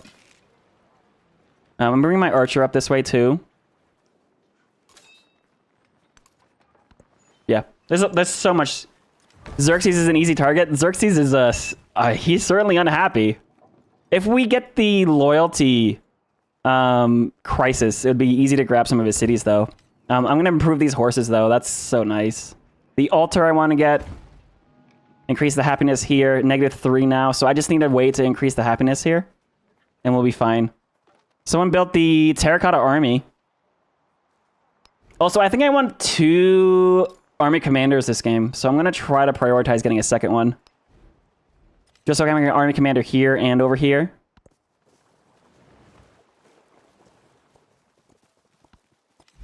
Hello, Tecumseh. You're still flirting with settling around here. And honestly, that's probably okay. If Tecumseh does settle in this area, I could actually take it, and then it will count as 2 settlements instead of 1. So having the AI settle some cities near you, just for you to attack them, actually benefits you quite substantially, more so than settling it on your own. So I don't mind it.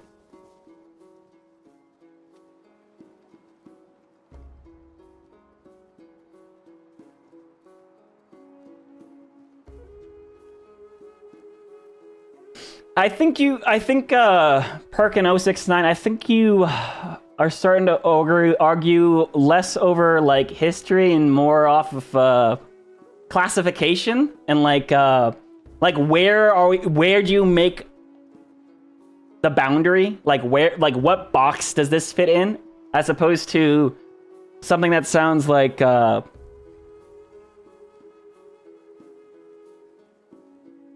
actually interesting, I'll put it that way.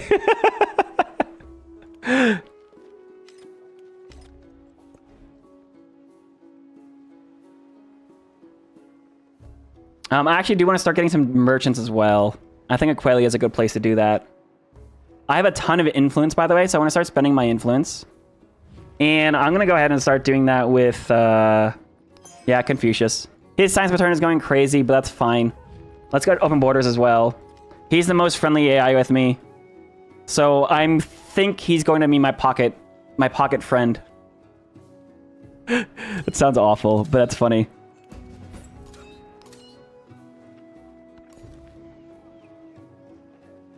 Look at the production here on this tile. Holy cow. Look at that. I think it's an interesting discussion, by the way. I don't want to knock you guys. I think it's but I do think you guys are starting to argue more about the boxes, you know? No worries, and you guys are fine, by the way. I'm not trying to, like you guys are fine. I just think it's, yeah. All right, let's see. Ooh, actually, let me look at my resources. The bonus resource actually gives happiness. So I want to look at this town. By the way, if you are unsure of what town you're looking at, you can. It's funny that this is a thing. Like, this is in the game. You can click on the town in your settlements, and it'll actually bring you to your town. You can't see your town, but you're like, oh, okay, so it's that one, right? You know, but like, there's other things about the game that are missing, right? But I'll put the dates here to give the happiness to make sure it's not negative. And I think, yeah, I need to get more dates for this town as well. This brand new town, or I can buy an altar here. Could use a preserve. Hey, if I had a wonder spawn. Where the heck is that wonder? The Grand... Dude, please! Settle the Grand Canyon! Settle it! It's right there! Please, dude! Settle it! You said he's in a volcano and like gold's nice, but holy cow, please. It's right there! Alright, I'm also gonna set these legions up in this choke point.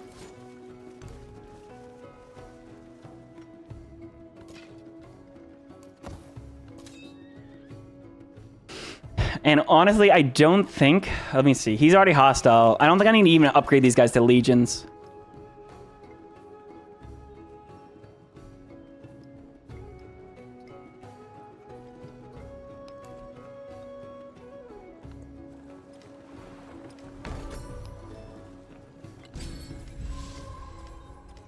Oh, look at that, guys. We have another celebration. You know what that means? You know what that means? Free horses. Hell yeah, dude. You know where these are going? The front line.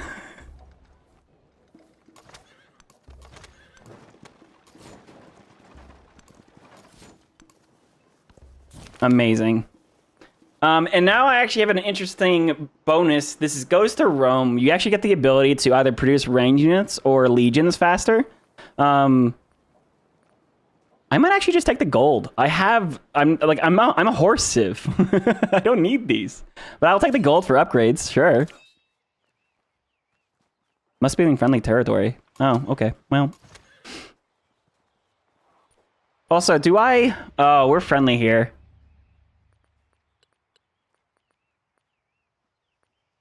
Let me also grab military aid from our ally. And we're just going to stack so much combat strength.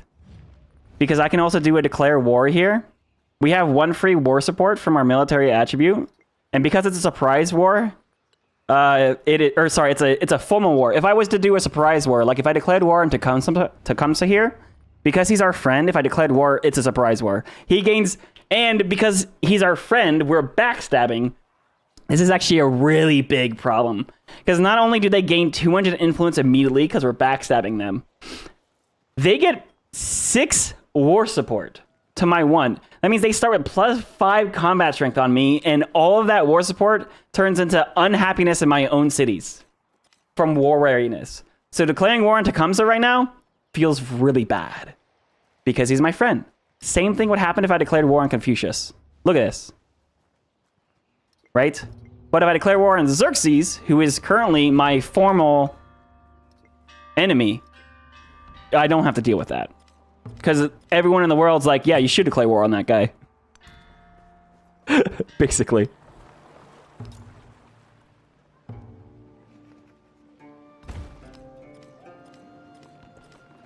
Culture-wise, I'm going to go ahead and take out Auxilia. Ooh. Actually, I can wonder.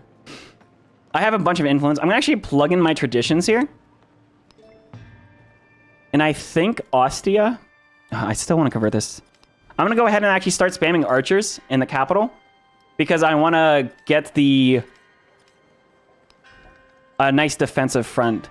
We have a pretty good defense. We have such a good defense, though. Maybe I don't need to do that. It'll help with the combat strength of my legions regardless. I do want to declare war, though, because I have a limited time when my chariots have combat strength during my celebration.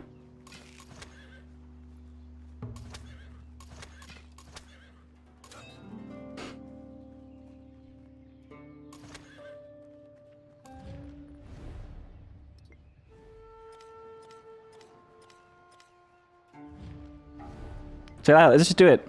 Formal war. Now, this is actually a really cool thing that I like. We can open up the war details and spend influence. So you can see we have +1 war support.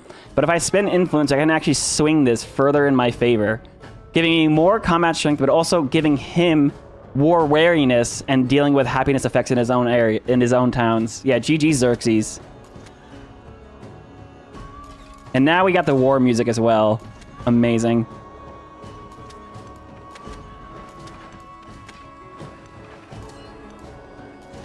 We'll bring our chariots forward. I'll also be able to go after him. We get flanking unlocked in 2 turns as well. In your opinion, the civs feel like a better representation than America for other countries existing from the beginning of time? Yeah, so like specifically, it's always been a joke. Oh, ha ha ha! George Washington in Antiquity building the pyramids in Antarctica. Like, it's... I enjoy the process of having America spawn in the late game, right? Out of... specifically England, right? Or you could say the French, or sorry, not the French, because the French are a modern era. But you could spawn out of the Spanish too, considering how much Spain had a bunch of American control.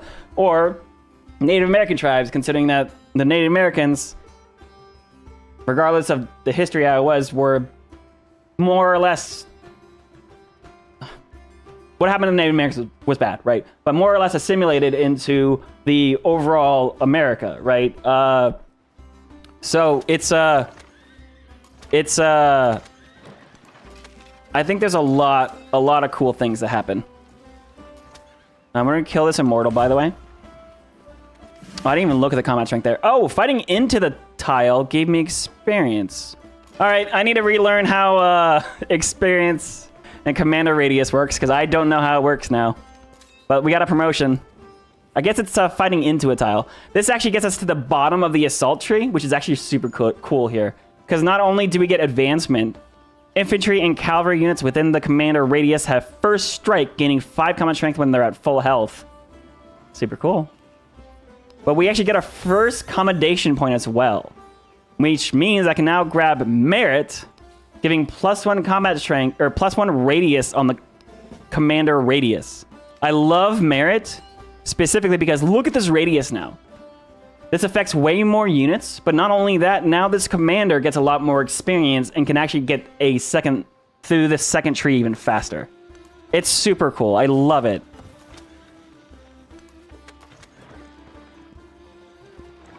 And I think these chariots might actually just go ahead and pillage a bunch of tiles and be harassment.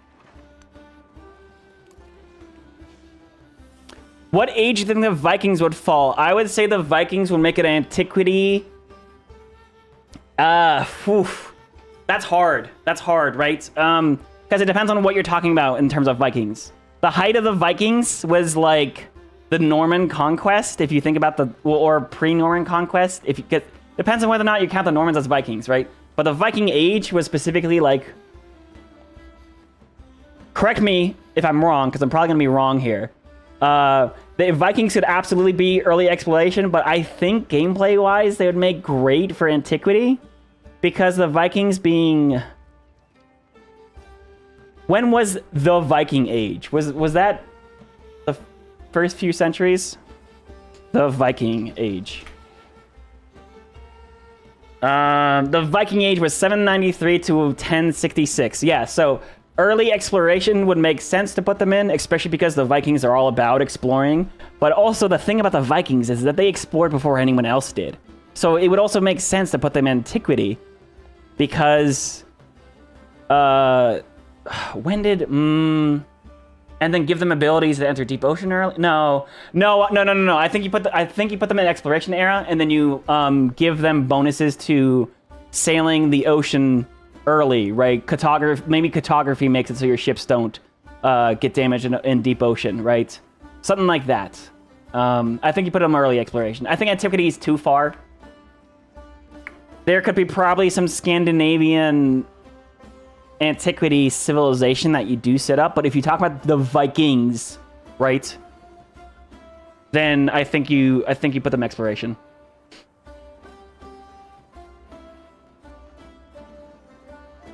But they can't even find distant lands in Antiquity? Yeah, I think you're right.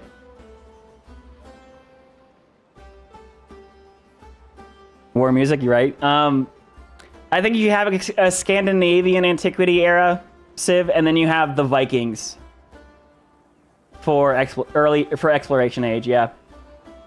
And then in modern, then you can start defining them as whether it's Norway or Sweden, or you can do a lot of different things there. I think exploration and having the earliest boost to exploring is the way that you should go with Vikings. Finland. I think Finland, you specifically put it in modern.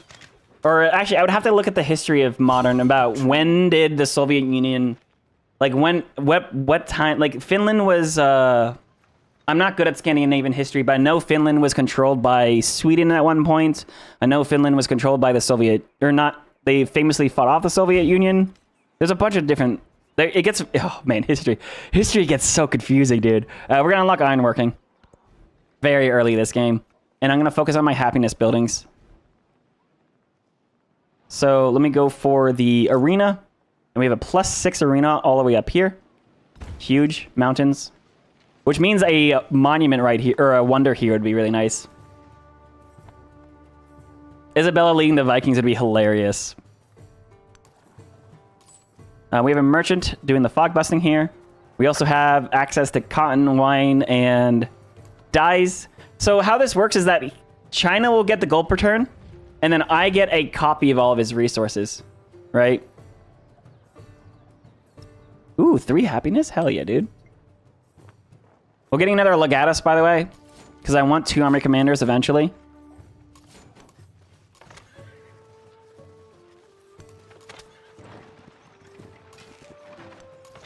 And this fortification will actually stay even though the archer moved, because I have a different unit there. Alrighty, now.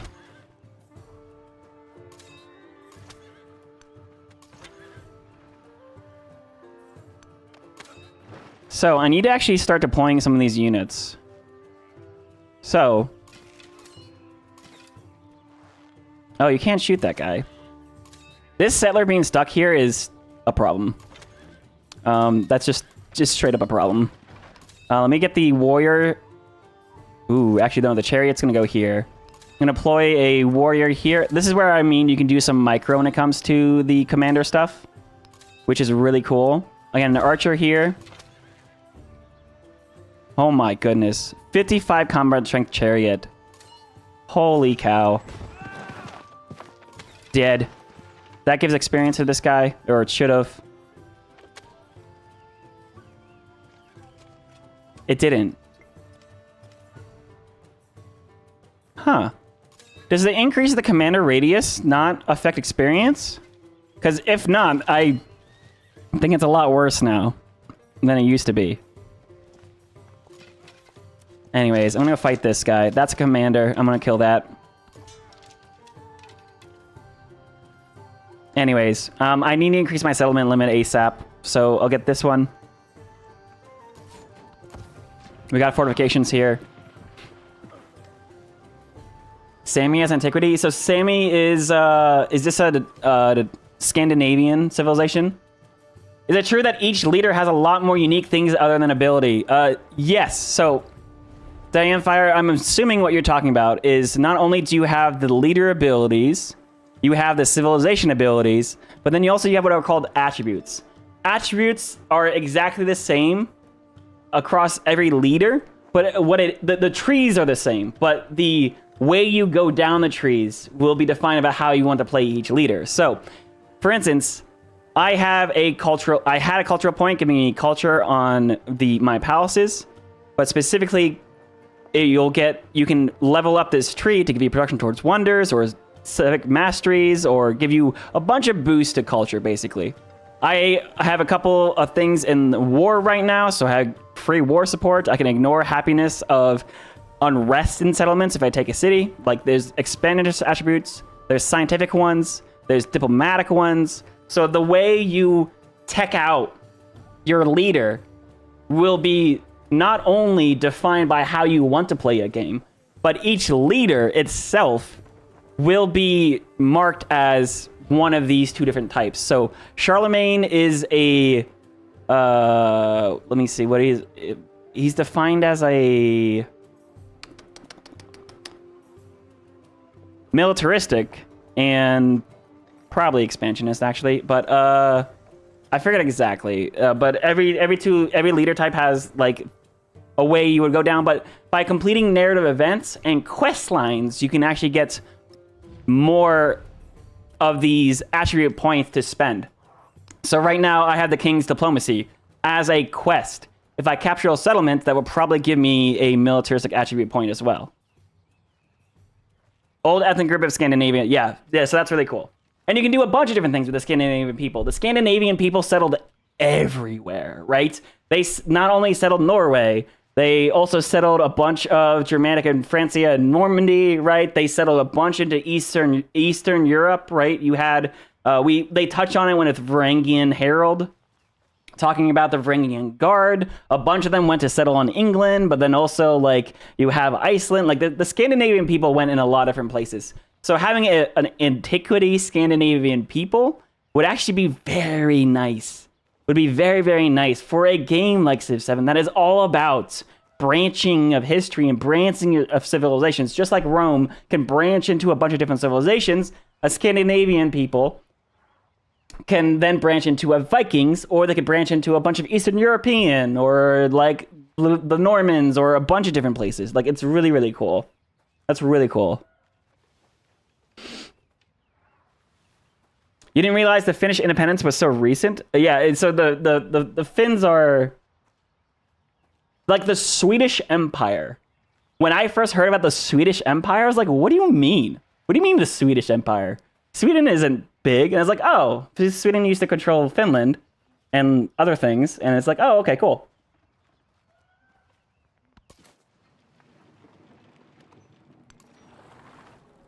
Oh yeah, look at this.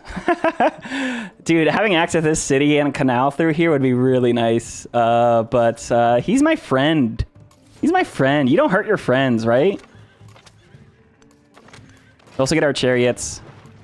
And yeah, we're gonna define... These mountain ranges are so important.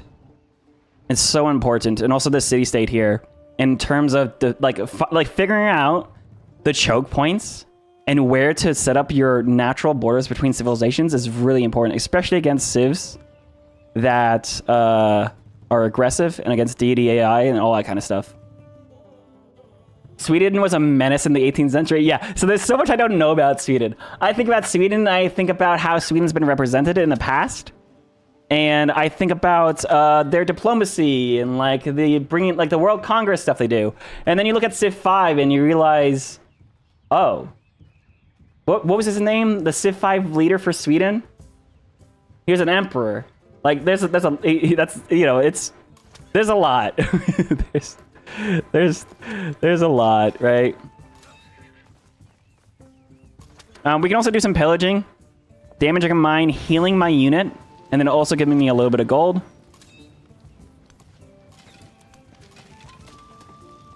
And start taking out the city. Holy cow! Look at this 50 strength chariot, dude! Holy cow! This is only tier 2! 30 melee strength, plus 5 from horses, plus 5 from Father Europe, plus 5 from first strike because I'm fully healed, plus 3 from shock tactics, plus 2 from military aid, completely destroying the city's district. Gustavus, thank you, Aquarius. That destroys the city's district. Now, it doesn't take the city because you still need to kill the archer inside too, but that archer is good as dead. His ability wasn't good, but it was cool. Yeah, I mean, to be fair, that's all I care about. Is the ability cool? Why are you bringing a settler this way? Okay. You asked for it. Pillaging, by the way, is majorly nerfed in Civ 7. I only got 30 gold from pillaging this mine, and then fixing the mine later is probably gonna take 30 gold. So there's ways to make looting better. We're going to keep this settlement, by the way. Specifically by commander promotions.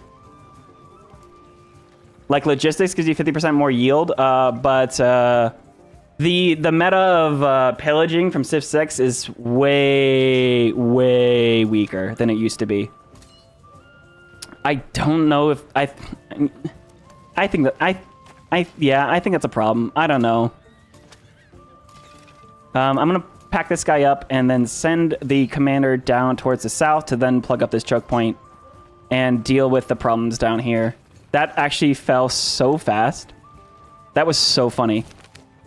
Oh, and we got a militaristic attribute for completing our quest line. So that also let me ignore the happiness penalty from unrest and captured settlements. Nice.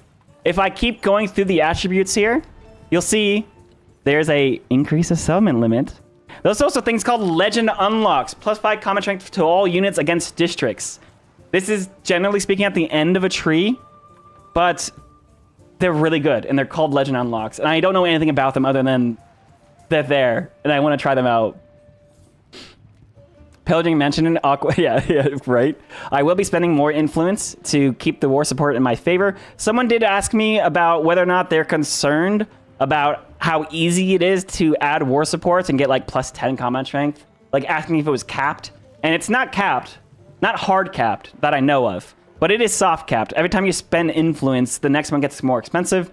And then you can see like I'm at 4 and then Xerxes at 2.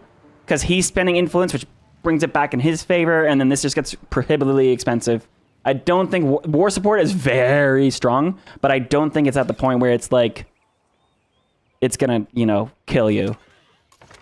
But I think where pillaging is gonna work out is if I go ahead and send these chariots in here and pillage, and even though I don't have to conquer these tiles, I won't have to fix them, so I won't have to pay for the upgrades. So at that point, I think we're cool. I think we're chilling. You never need... I think Aquarius is under the impression and he's probably right that pillaging is too strong in Civ 6. So...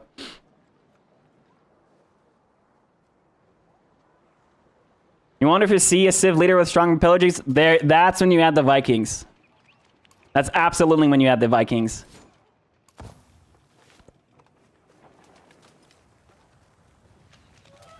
That settler's just gonna freaking die.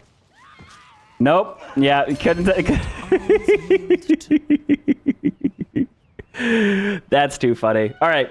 I'm gonna take out the production towards military units because I have so many, as well as the culture from building infantry because I'm not doing that. I will plug in the +1 production to urban districts in your capital because that's just so good. And then I want to plug oratory back in. And then I also have another policy slot. Holy cow, tool making, sure. Narrative choice. All right. SPQR. The Roman citizens gather in high spirits to celebrate the festivals of Force Fortuna. Wine flows liberally and revealers drape themselves in flower garlands. I love the narrative events, by the way. One rowdy group declares that these are celebrations are expected of an empire ruled by its people. A nearby senator retorts that Rome is guided by the Senate, and a little more gratitude should be in order. So do we go for a cultural attribute point here or a military one? This is where the narrative events are so cool, because you get to define, based off of what they're talking about, hey, like these people are being too happy. They are unruly. We need to go ahead and make sure they know that Roman people are strong. Or you can be like, dude, look how much fun they're having. I'm the leader. Let them have fun. And like focus on the cultural attribute. I'm going to go ahead because of the game and pick the military one because I was just talking about this. The settlement limit right now would help me so much in becoming happy because now I'm no longer over my settlement cap. So to improve your settlement limit, you need to look out for technologies that improve your settlement limit. You need to look out for civics like entertainment and organized military, and very specifically your Civ's unique civics, which you tend to have a lot of them in. And then finally, you need to keep an eye out for attributes, specifically expansionist and militaristic, where you can find more settlement limits. Right now, even just by researching entertainment and organized military, I can get up to 9 settlements, which is really strong, which is really good in Antiquity.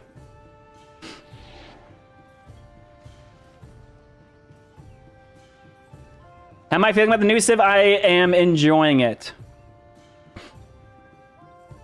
Who cares about Civ 6 anyways?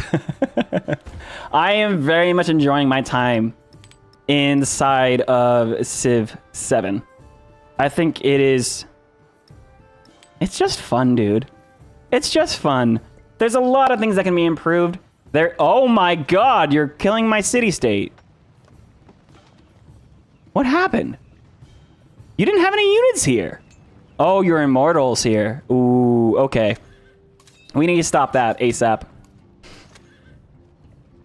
Now, this city is not about to die. The districts are about to be broken, but he still has to kill the archer too. So it's not that close to immediately getting wiped. But it's close. It's definitely close. Let me drop an archer here who can then shoot. Giving experience here. And I'll move my commander up. Kill this archer.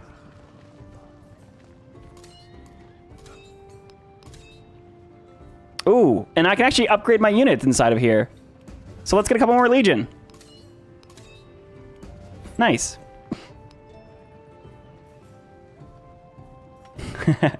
That sounds like a problem, dude. We're actually going to go ahead and make sure that we focus on a couple things. I'm going to go... Oh, here's another way to boost pillaging. You have to build the Mausoleum of Theodoric, which I love the fact that the Mausoleum of Theodoric gives a boost to pillaging. For those that don't know, Theodoric was a Visigoth. The Visigoths are famous for going in and literally sacking Rome and pillaging it to the ground. So, the fact that the Mausoleum of Theodoric gives a boost to 100% boost to pillaging is super cool. The only problem is that the AI tends to beeline this wonder all the time. So, even if you rush organized military, they tend to build it really fast. But I'm going to start going that direction. Alternatively, I could go for the mastery of some of these Roman traditions. And they're pretty good, right? Oh, actually, this one's just straight good. +2 golden alt capitals for every town you own. If you see a plus mark, that means it's free. This is not a policy card. This is a policy card. This is free. This is a policy card. This is a building. This is free, as in the infantry and the settlement limit, but this is a policy card. There's a couple things with the UI that they could probably fix around here, too. I think specifically in the tech and civic trees is where the UI could probably very easily incorporate some color stuff. But we'll see. Aussie, I'm going to finally convert into a city. Because I really just freaking want to build this gosh dang +6 monument. Because that is so good. And now I can actually assign another resource because cities have +2, an additional slot. I'm also going to go ahead and start pillaging some of these tiles with these horses. And these... Dude, just freaking settle already. Settle! Oh, you can't now. Move! These horses are going to go ahead and go down this way. So... I can actually fix the mine already and improving my infantry too, because now I have, what, 1 iron? Oh, okay. This is why we're going horses. Plus, we have 5 horse improvements. Oh my god. +5 combat strength for horse resources, which is doubled against infantry units specifically. We also have another legatus, so I'm going to go ahead and bring him down here. Amazing. And I don't need these archers. I do... However, want to build the Colosseum because this happiness, +2 happiness on quarters in this settlement. I'm Charlemagne. I get bonuses for happiness. This is amazing. And I want to put this specifically next to my library, my monument. Yeah, my library, my monument. Because look at this, +5 culture here. And also, floods won't pillage wonders. That's another cool thing. Also, running military aid with Confucius is super nice. Because I should be getting +3 combat strength for that too.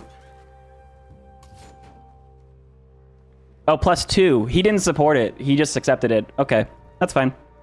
Deluxe, how you should build wide? No. There is...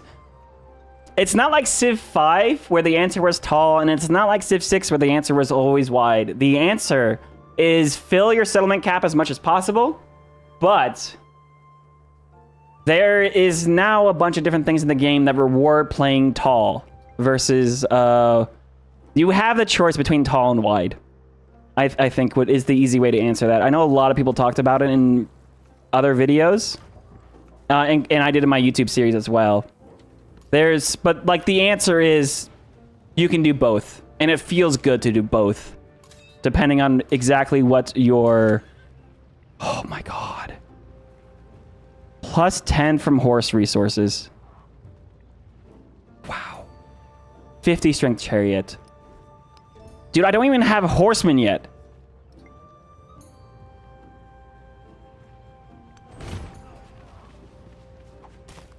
Oh, he didn't die. Wow. Okay. I'm gonna go ahead and put this swordsman into this tile, and then also bring out a legion to deploy on that tile instead. Nice, dude. And then he can just kill the archer. Amazing. Isn't that good of experience? That's crazy. Okay. I'm gonna also bring my chariots forward. But yeah, we're gonna save our city-state friend. We could also go ahead and pillage. All pillaging, even though it gives less gold, all pillages heal. That's the that is something I do need to mention. Even though the yield is reduced, like the gold, every single pillage is a heal. All farms give like gold as well as healing, but also every tile, like mines, give gold but also healing. Like there's a lot going on here. That's how 5 worked, perfectly balanced. I should probably plug this choke point as well. The ability to plug choke points, I really enjoy. Look at this food, dude.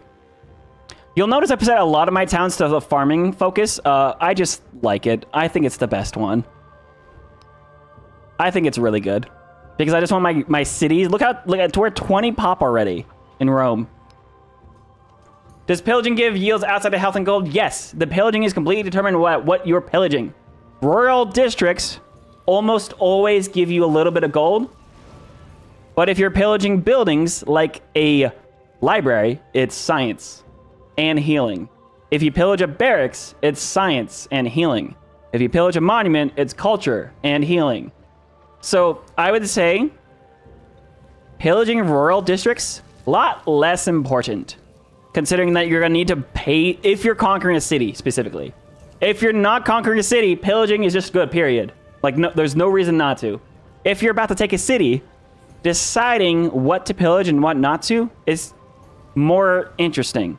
In Civ 6, it was pillage everything. Plug and raid, pillage everything. But if you plan to take a city, not only when you conquer a city, all the tiles are going to be pillaged, and it's not going to be making a lot of yields anyways because it's going to be occupied and unhappy. But once it comes back online, then you have to spend the gold to rebuild the tiles, which is basically the same amount of gold that you got from pillaging. So I think pillaging rural districts, a lot less important. Pillaging buildings, still important. Because like pillaging a barracks can give you 40 science, which I think is a lot. I don't know how much of that is, because there's no way to look at the tech tree to see how expensive these things are. But it's considerable.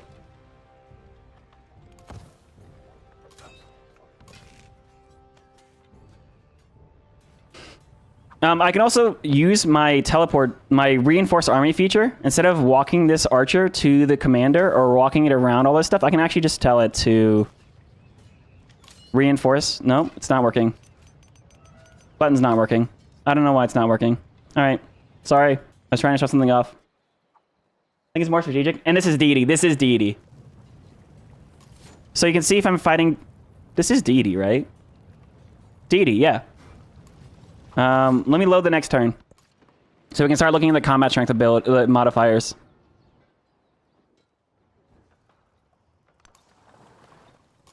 I need to bring my scout over here and this scout up here.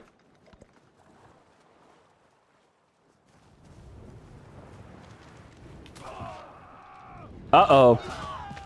I have to be careful here. I left this town completely unoccupied. He could take it back. Oh, this Legion got a lot of damage. All right, I do need to be careful. Because look at this. The Immortal, I'm looking over here, by the way. The Immortal has 25 combat strength, -4 from damage, +2 from the dense foliage, -1 from war weariness, but +8 combat strength from the Deity combat bonus. The Deity bonus is no longer +4, it's +8, which is the biggest combat bonus in a Civ game ever for a difficulty bonus. I think it's fine. Look how many combat modifiers I'm stacking. Well, not with this guy, but with this guy. I have 49 strength chariot because I have so many combat modifiers. The AI will never be good at stacking combat modifiers like we are. Period. The +8 combat strength, like a bunch of the other creators personally were complaining about it when they first saw it. I think it's fine. I think it's absolutely fine. It's a lot, yeah, but like, I just started playing the game and I can stack modifiers. Like, really good. So it's fine. The patch might have changed somehow the commanders and units. I think so. I think it might have. Yeah, I think the AI having +8 is fine on Deity. Especially because they're not good with figuring out how to move their commanders yet.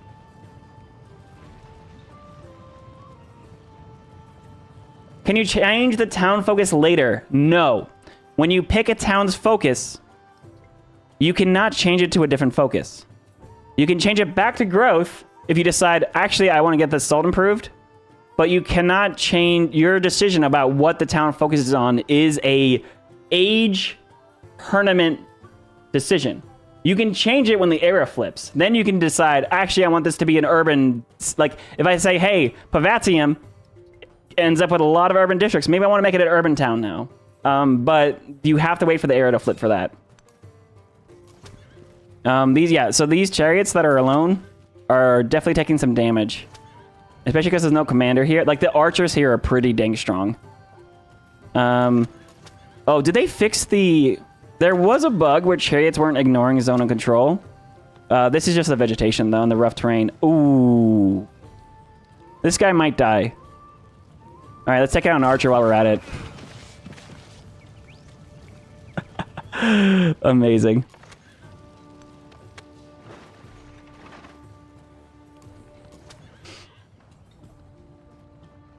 Alright, let's plug this choke point up. Let's get another Legion out, who can then attack on the same turn. Also, we'll use this chariot to push. We'll kill with this Legion, and then we'll bring another Legion out, who can then also attack. Huge. Alright, that gives experience. But yeah, we'll be able to plug up this choke point. We can even put fortifications here. I do need to bring this chariot. Oh, you know what? I'm just going to buy an archer. There we go. I'll bring the chariot around. Oh, there's a canyon there.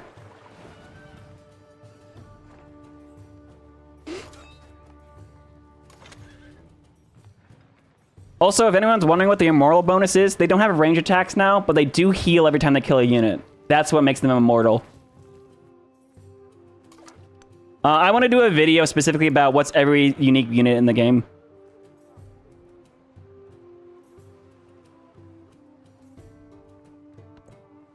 Yeah, the numbers are all... The damage formula is basically the same. Oh, the district defenses are destroyed. My legions are dying too. So, like, they have a considerable amount. Also, this guy gets +3 in dangerous territory, doesn't he? I don't know. Anyways, I can plug the choke points here, make sure that they don't kill. I can't fortify here. If you fortify and you get attacked while you're fortifying, you stop your fortification. So... I might as well... Oh, we can get the kill here, though. He might die. I don't know. Units are a lot more of cannon fodder than they used to be. And And actually, I don't mind that. It's the commanders that are important. All right, now that we're here, I'm gonna go tactics. I'm gonna also improve up to this other gold. Dude, get out of here. Also, we're at 60% of the era already, because it is turn 90. We're at 121 age progression. Because someone is really spamming wonders right now. So you can see the age progression has already been ticked twice on culture. Military has been ticked twice. Science has only been ticked once. And economic I need to tick here. But you can look at rankings, like the age progression has been moved by 10, which is 5% from the cultural stuff. Wait, we all only have one wonder.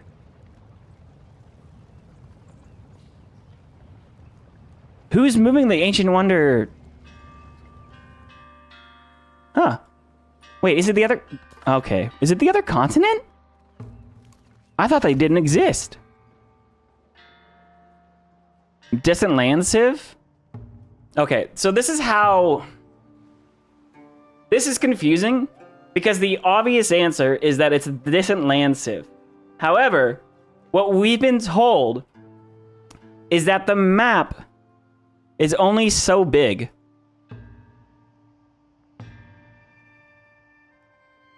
Have they changed? Wait, you couldn't do this before. You couldn't circumnavigate around the fog of war before.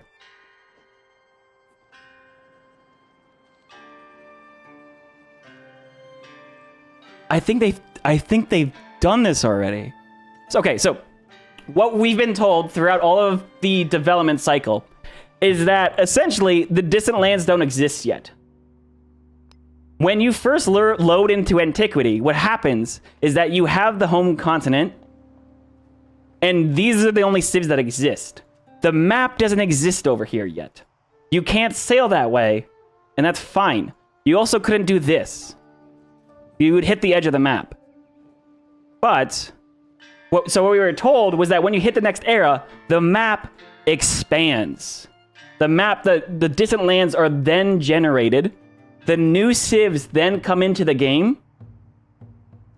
and have an advanced era start in the next era, which means they can place their towns, they can do all that kind of stuff like you were playing at advanced era start. They literally do that later. This is why... That is exactly why there is a cap in multiplayer. Because based off of the structure of how the map generates, where it literally is just one continent and then expands later, that's why there was a cap on multiplayer players, right? So the good thing was that the beginning of the game was way more stable, way more functional, because the map was literally smaller. There was less players, there was less assets, there were less things. There's a lot of things that aren't loaded, like the exploration area units aren't even loaded into this part of the game yet. They don't even exist.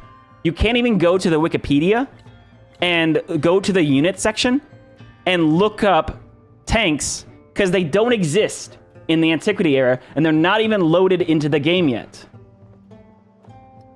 But while I was playing, I've noticed a couple of weird things that have been happening over the past couple of weeks.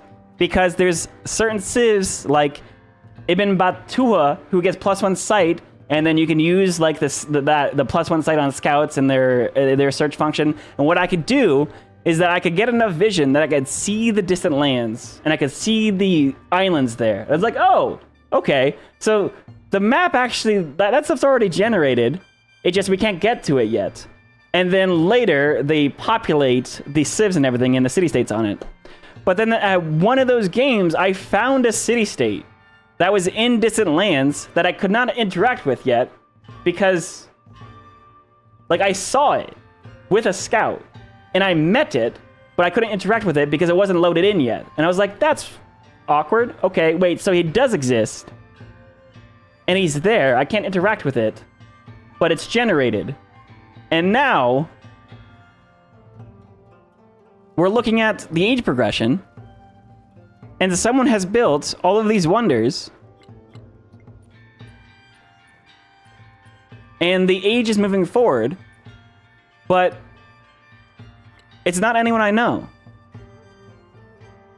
Which means that there is a Civ on the Distant Land continent that is spawned and building things. I just can't see it.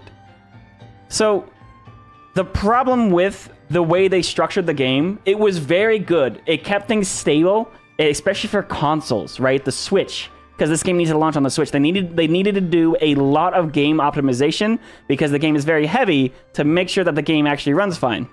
However, that made it so in multiplayer, you have a limit on how many players that can play at the game, which means you could only have, on a small map, 4 human players.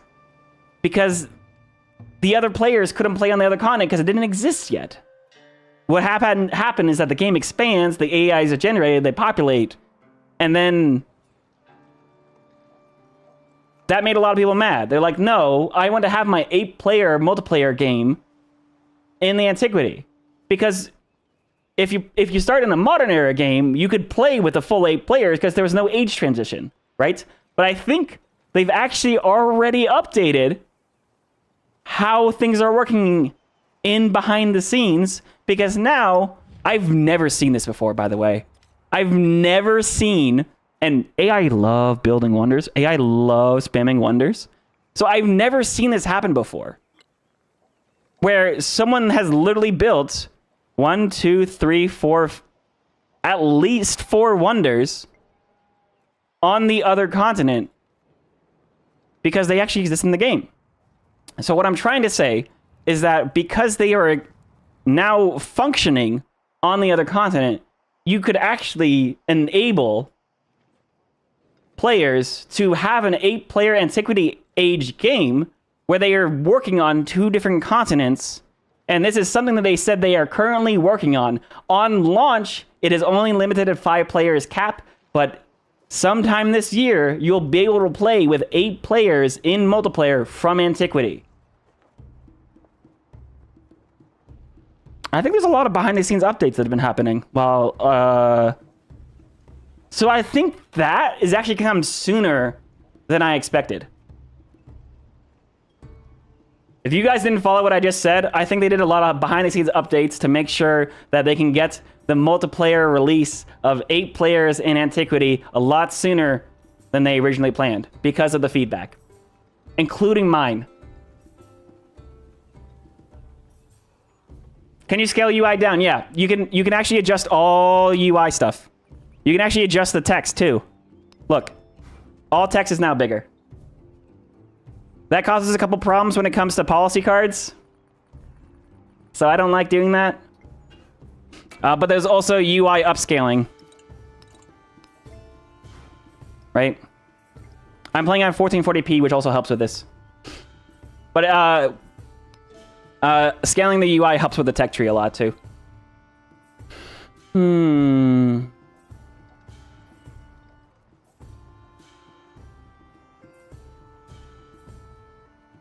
Can Civ snipes the wonders you're working on in distant lands? I guess. Hang on. Let me see what wonders have been built. So China has built the Great Stele. Persia has built 1 wonder. And he's built, let me see. I mean,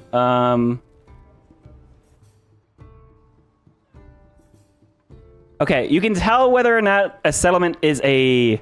Ooh, never mind. There's no search feature. I wish there was a search feature. Because now I have to zoom in and look at every single freaking building. I don't even know what wonder Persia's built. Does anyone see it?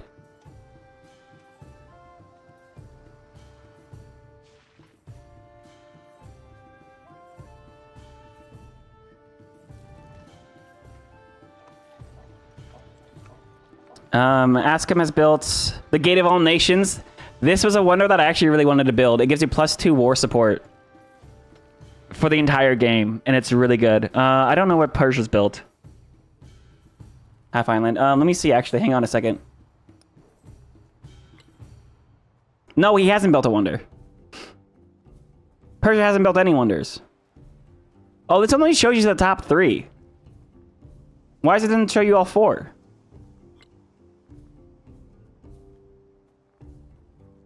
Yeah, Persia has no wonders. Okay, if you look at the legacy point ranking, he's actually leading because he has 3 military points, but 1 economic. We have 1 scientific. None of these guys have any legacy points for the cultural path. But someone has 4 wonders. And let me see which wonders I can't build. Most of them. I'm sorry, guys, if this feels like derailment, I think this is so interesting. I built the pyramids. Hanging Gardens? What happened to Hanging Gardens? You guys don't have Hanging Gardens. Yeah, the Distant Lands civs built the Hanging Gardens.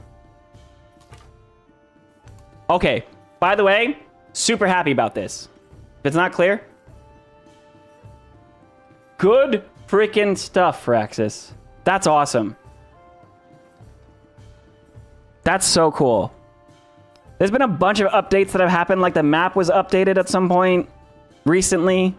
We've been playing, every time we see a patch that gets uploaded to the Civ 7, we're like all discussing, like between content creators, like, what do you guys think it was? What did they fix? What blah, blah, blah. Oh, UI updates? What did I get from that? It said 18.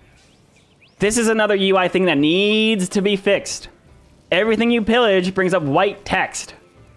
Freaking color the text. Make the blue for science. Make it purple for culture. Make it freaking yellow for gold. Like, Also, make that pillage sound more, like, please. Oh my goodness. It's so funny, dude. It's so funny. Anyways. Wow. That was a huge derailment. That is so cool. That's awesome, though. Next, you want Pangea. Yeah, map types are coming. So they actually did talk about, I don't want to derail the entire stream, but they talked about a lot of updates that are coming. They're trying to add hot seat. They're trying to add modding capability. They're trying to add the ability to have 8 players in a multiplayer game from Antiquity. They're trying to add larger maps. They're trying to add new map types. They're trying to add a lot of different things, and that is on their 2025 roadmap. UI updates, they said they're also be adding, right? And so there's going to be a lot of different things that they're adding throughout the year, and I'm very, very happy to somewhat see some of the behind-the-scenes stuff, especially from the early builds. Because when they gave us the game, it was technically the beta, you know, when we got access to Civ 7 early, and I was like, okay, so but how beta? So I'm enjoying. I'm loving the process of personally seeing the updates as they come in, especially from my my extended point of view. But again, if you are a Civ fanatic and you want to be part of the journey of watching the game get updated through time and being part of the extended community, then you should buy Civ now.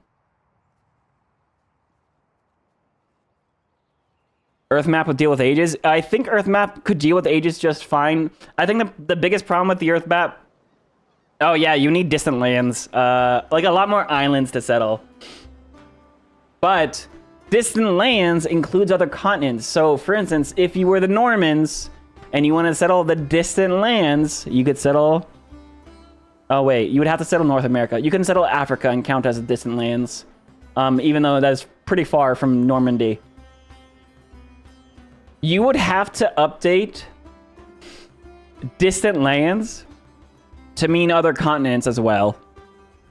But that kind of defeats the purpose. You would have to rework how continents work. Now, you can see, look at this continent split.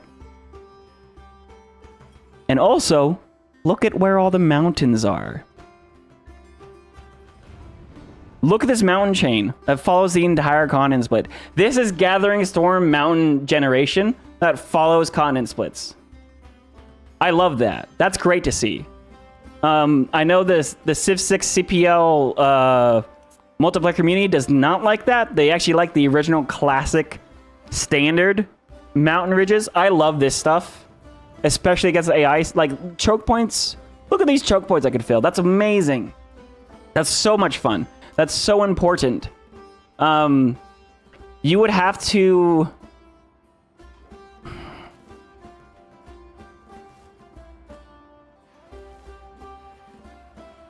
To do a true start location Earth, you would have to have distant land settlements that are the new... It would have to be the new world. I wonder if adding a difference... Right now, distant land means any landmass that is completely behind deep ocean, so that it cannot be reached whatsoever by settling until the exploration age, right? Now, when you get the technology to cross deep ocean, if you enable the ability to have distant lands mean distance from your capital, or continent splits have like a lesser degree distant land, but then get more points in distant land for like across ocean stuff. That'd be an interesting way to do True Start Earth. Because, I mean, but also True Start Earth, if you want to go settle the distant lands, go settle North America. That's the whole point, right? If you're in Europe. There'd just be a lot less islands to conquer. Yeah, no, you just go conquer North America. That's fine. I think that's fine. It's interesting. Also, I could probably peace out with this guy soon. 2 turns. I think I got what I wanted out of that war. Also, the question of whether or not I go for organized military, if I am not going to continue war or not. I need to get 1 more settlement point to get to Age Progression 2. Which won't move the era, by the way, because someone has already moved the era by hitting this. Xerxes did. So getting this milestone does not move the era faster. That's already happened. It only happens once. But I do need to get to conquer 2 cities to get a golden age in military. I need to build a lot more wonders, and I want to get out all the codices. As well as a lot more resources. So merchants and stuff. Now, if I conquered...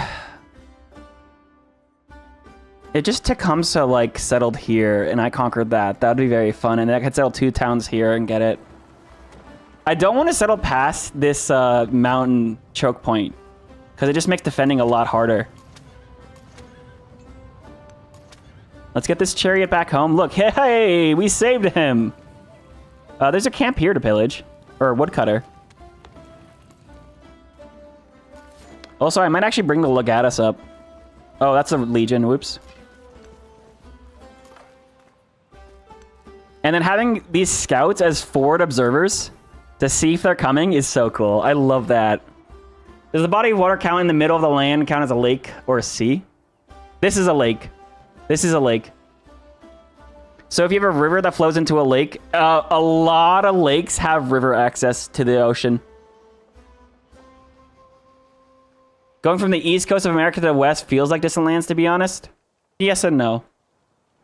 Is it possible to get all 4 golden ages, or should you focus on not going dark in 1 golden age? So, let me tell you about how golden and dark ages work. So,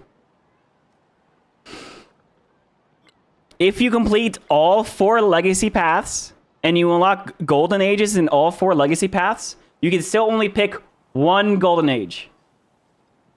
So, it doesn't matter if you go all the way in military and all the way in economic. You have to pick 1 golden age ability. You can't have multiple. What you do get is you will get 3 legacy points in every single legacy condition to spend on all of that stuff, right? So in my Rome game on YouTube, what ends up happening is I got a golden age for military and economic. The military golden age is you gain an infantry unit in every single settlement that you conquered last age. While the second milestone in the military lens is gain +2 settlement limit. Which of those sound better to you? Fealty. +2 settlement limit. That's way better than 3 swords, right? I gave direct feedback about buffing this to Carl. A really fun idea, I think, actually. So I'm not too worried about this. Economic Golden Age, Silk Roads. All of the cities from the previous age remain cities. That's really strong. That feels really gold. Scientific Golden Age. All of your academies keep their adjacencies and become Golden Age academies. Culture. All of your amphitheaters keep their adjacencies and become Golden Age amphitheaters. That's really strong. All of the Golden Age abilities give you something that you are about to lose in the age transition, but you're actually able to keep it with you. The military one is the one that I feel is the weakest because it gives you free units, but most of the time you have enough infantry already that come with the commanders. It's fine, right? Like that's a way to make sure you get more, but there's other ways around. Like I've given direct feedback about this one very specifically. So I actually think they're going to change that at some point in a patch. But to answer your question, is it possible to complete all the legacy paths? Yes, but you need to time it because every time you complete a legacy path, this is 10 age progression. That's 5% of the age process up here. If you complete a legacy path and the age progression goes over 200 or hits 200, the age stops right there. Right there. So what you can do is that you could actually time it to complete these all in the same turn. That's possible. Or you can go into the settings and you can increase the amount of legacy points that are required for the age transition to move. So not only is there game speed, like online, standard, epic, marathon, which means all the things you have to do in terms of reaching techs or building things takes longer or shorter, but you can also adjust the age progression, which means the time it takes to build things is not increased, but the amount of age progression goes from 200 to 240, which means your arrow will last longer, which is really cool. And something that I think they've been needing in Civ for a very long time, right? Like we've literally made mods to increase like tech and civics so that legions will last longer, right? Without increasing production queues. But like this is awesome. You can make it so the legacies take longer. If you make it longer, it's a lot easier to complete all 4.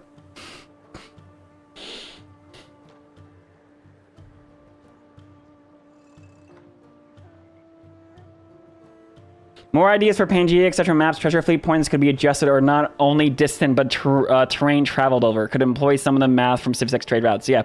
So if treasure resources spawned everywhere as opposed to just distant lands, but you needed them to be X tiles away from your capital or X tiles away from your home continent or blah blah blah. There's a couple things you could do, but in terms of the vanilla launch, like distant land, like the core gameplay experience of distant land stuff, I think it's great. I think the game's in a really good spot. And that's what they want to do. They wanted to release the game in a place that all of the core mechanics were there and they felt good, right? And then they're gonna do a lot of expansion stuff. But the core of the game needs to feel fun and really interesting, and like your decisions matter. And I think they've done that. I genuinely think they've accomplished that goal.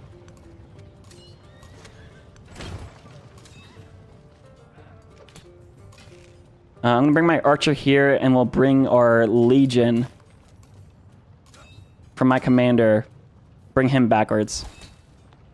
By the way, this entire Army Commanders, the biggest W of the game. I freaking love it. It's so good. It's so good.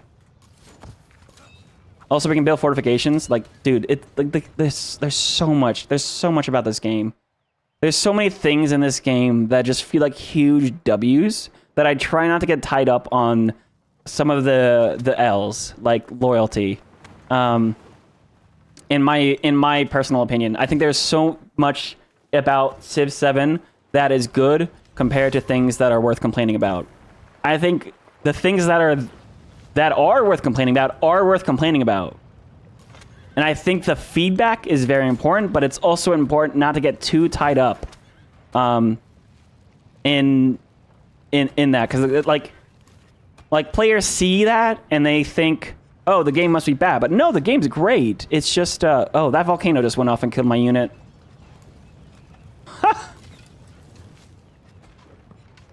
That is freaking hilarious. That was a chariot.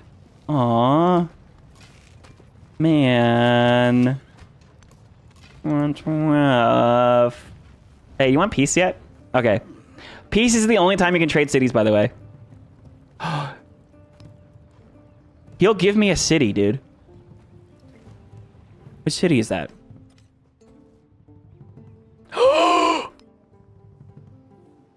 A coastal access city?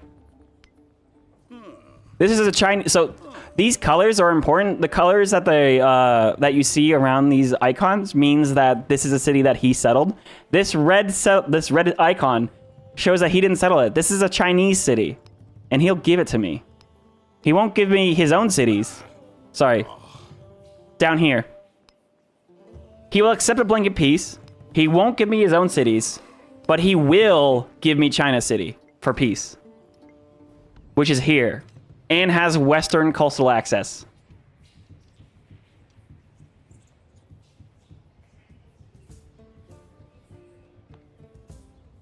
Having 2 milestones in each plus 1 golden age is basically the same as 4 golden ages as far as I've been. Yeah, so in most games, I would say you can absolutely take your time and try to go for every legacy path, and how far you get is how far you get, right? That's one way you can play. You can try to min-max and hit everything. But remember, the faster that you push the era, the faster you push the era for everyone. So if you're giving yourself more time to complete legacy paths, you're giving everyone else more time to complete legacy paths.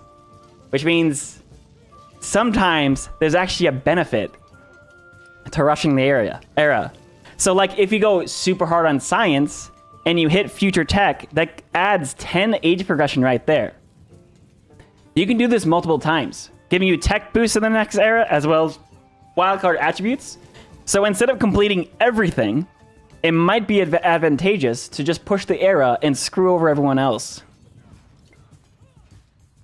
I think that's funny.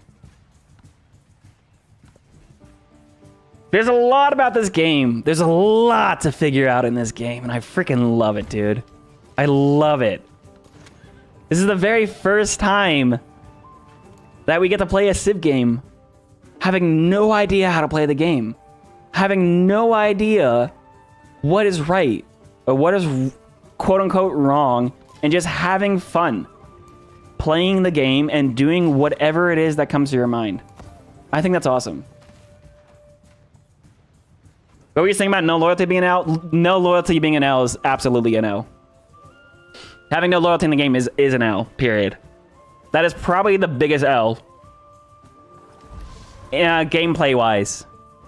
In the game. Absolutely.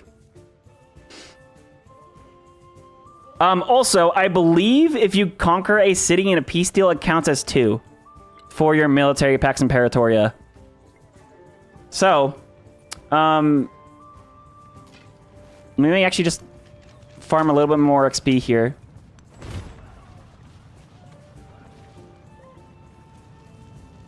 Yeah, I'm not fighting through that. Let's propose peace and get this Chinese city. Xerxes, King of Kings, will accept this deal.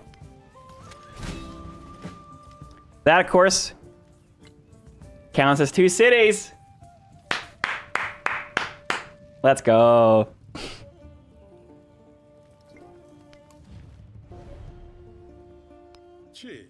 Che. I'm so happy that we actually fought Xerxes. Xerxes was probably the strongest guy to fight here. And also, that's huge, dude. Keep this settlement, please. You could raise it. But, yeah, we can also go ahead and build it a altar, or buy it a bunch of stuff, right? I need to actually buy out to the coast. There's a resource here, so I can't put any tiles here. To put a fishing key on the coast, I need to actually buy... All your urban districts need to be connected, right? So I need to actually buy urban districts out this way to get to a fishing key. But that's okay. This city's actually happy too. That's nice. Oh yeah, if he ever settles a city here, hang on. Yeah, no loyalty means that Xerxes or Tecumseh could settle their settlements here. I can't believe you haven't settled. Dude, just settle the city. Just settle it. I don't even mind. Go settle it. Like, what? Okay, that's too funny. That's so funny to me.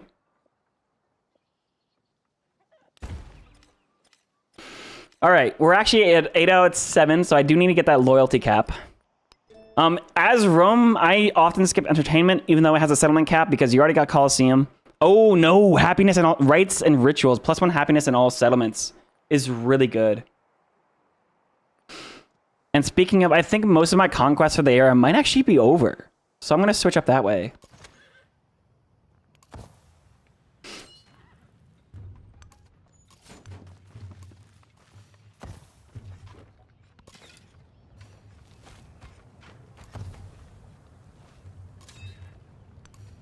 Do I have any promotions here? Oh, I don't. Okay. Oh, excuse me. Sorry about that.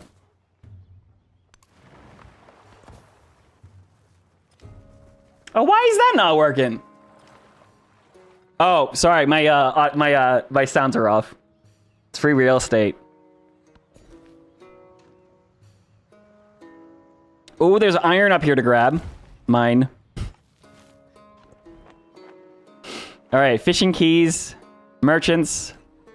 Also the garden, getting food from coastal tiles.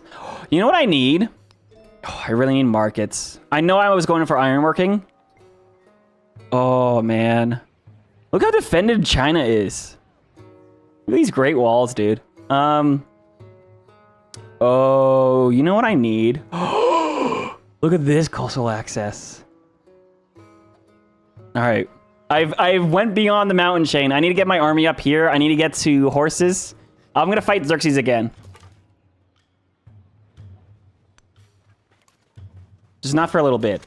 I'm going to keep China as an ally. Ooh, there we go.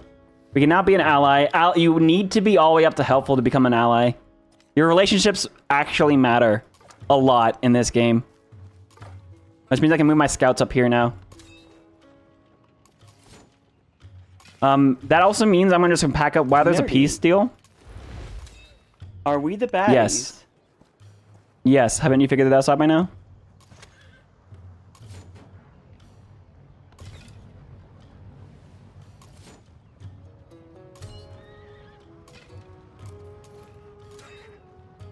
Also, a little bit of fun micro with commanders. I'm gonna fortify this choke point with a couple of legions and archers. And I'm gonna send my chariots over here to the open area, as well as this legatus. I'll keep an archer there too. AI relationship is way more important in 7 than it was in 6, and I freaking love it. Tolera, welcome in. Welcome in. And Yaru, no worries. I didn't think you were complaining. It's just one of the things that I like to keep clear. There are times that complaining is definitely appropriate. If you guys have seen Potato McWhiskey's, if you've seen his rant and his negative review about the UI, it is genuinely hilarious.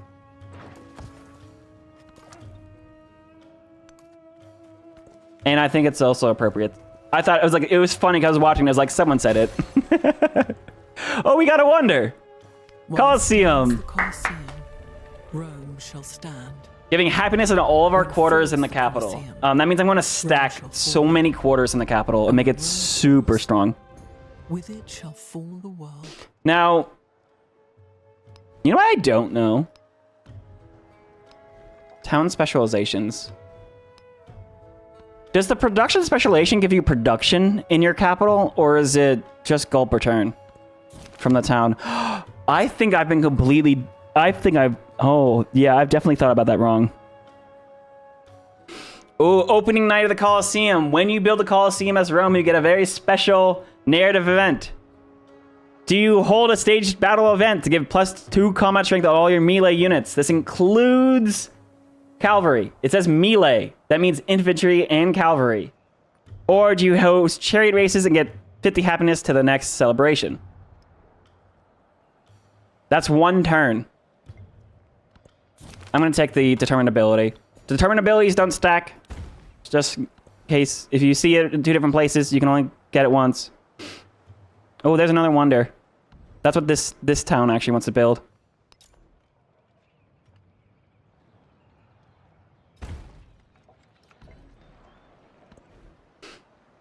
And we'll build a barracks. Where though, is the question. 3 production? Oh, I want to finish this. Oh, that's a good place for a market though. I want to finish that quarter soon. I will be putting it... Oh, +5. Holy cow. Okay, I'll put it up there. I do need to improve. So you only limited to 1 trade route per civilization until you do this improved trade relations thing. Now I can send 2 trade routes to him. What are your thoughts on Civ 7 so far? I'm very happy. I'm very happy with their place is. First chance to see the gameplay. Tolera, if you want to go to my YouTube channel, I have a ton of edited content and content that is doing actually very well, and I'm very happy about the place where that content is to get some very detailed gameplay stuff. If you want to know my official thoughts, I'm pretty happy. I'm pretty happy where things are in this stage of development, which is the full game, right? It's fully releasing. It feels like a full game. It feels like a Civ game. I'm having a lot of fun. There are plenty of places that can need improvement. But I think for where it is right now, I'm very happy with it overall. Standard speed age is pretty long. Yeah. About 150 turns per era on standard speed, standard age length. If that helps you kind of identify.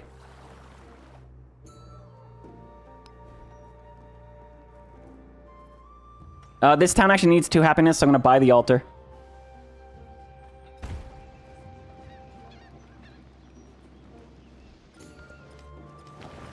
Tecumseh is actually sending me trade routes. I want to be friendly with him. Yeah, he's friends. I don't know where his settler went. If it went on the water, it would have died, though. Let's actually do another research collaboration. Turning influence into science per turn. You can only have 1 type of collaboration at a time. So if I have a research with Tecumseh, I cannot get another one with China.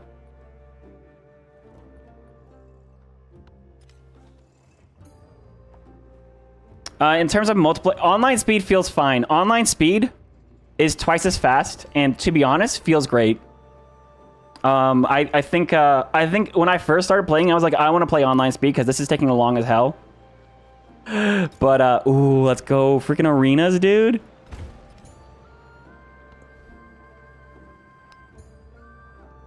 +1 production on camps, woodcutters, clay pits, mines, and quarries. Now, there's 2 different ways this could work.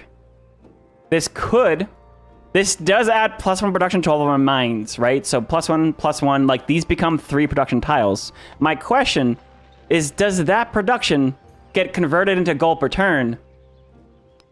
Because all production in a town is converted to gold per turn. Or does that production actually shuffle back to my cities like food does?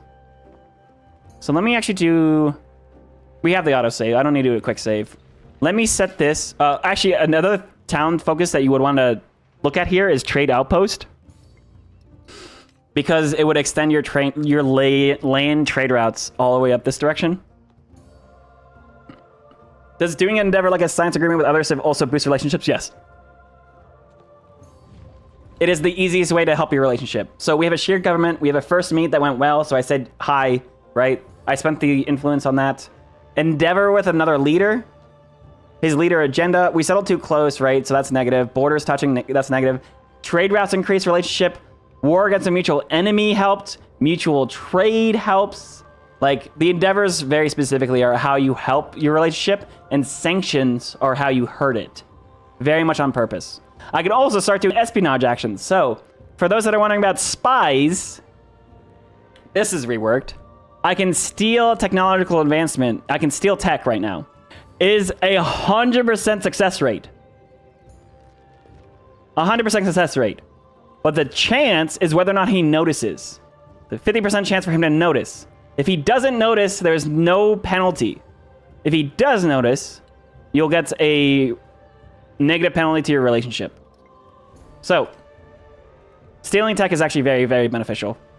And honestly, I haven't done much of it. And I'm very friends with where we are on allies. And actually, you can actually spy on your allies. Military infiltration I've done. This one's really fun. This allows you to see the vision of an enemy's, all of their army commanders. Which means you can see where their troops are. You can literally spy on their entire military. And it's so much fun. Confucius has a ton of science. I'm going to start spying on him. It's going to take 15 turns and then I steal tech. Confucius, like, you spy, you die. Hey, if he declares war on me, I'm going to go at him. Tecumseh, I want to... Oh! Look at this!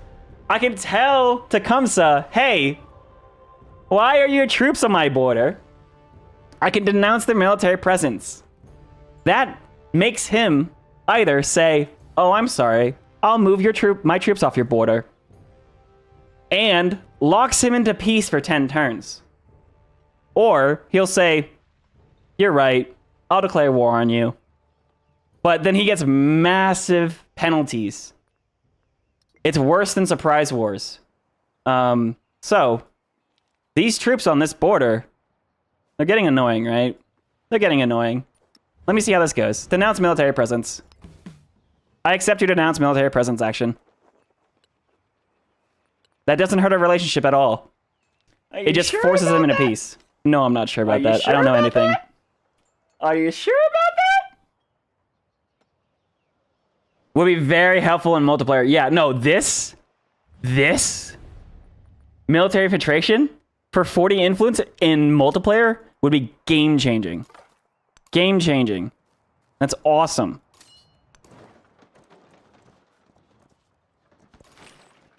All right, here's another trade route. I need to start trading with Confucius, but Hadan is actually a pretty good trade route. Look at this jade. I'm also here already. What's this? 2 camel? Oh, hell yeah, dude. Camel or bomb. Look at this. I now have 2 camel. You know what that means? I have 3 more slots. I think camels are bugged.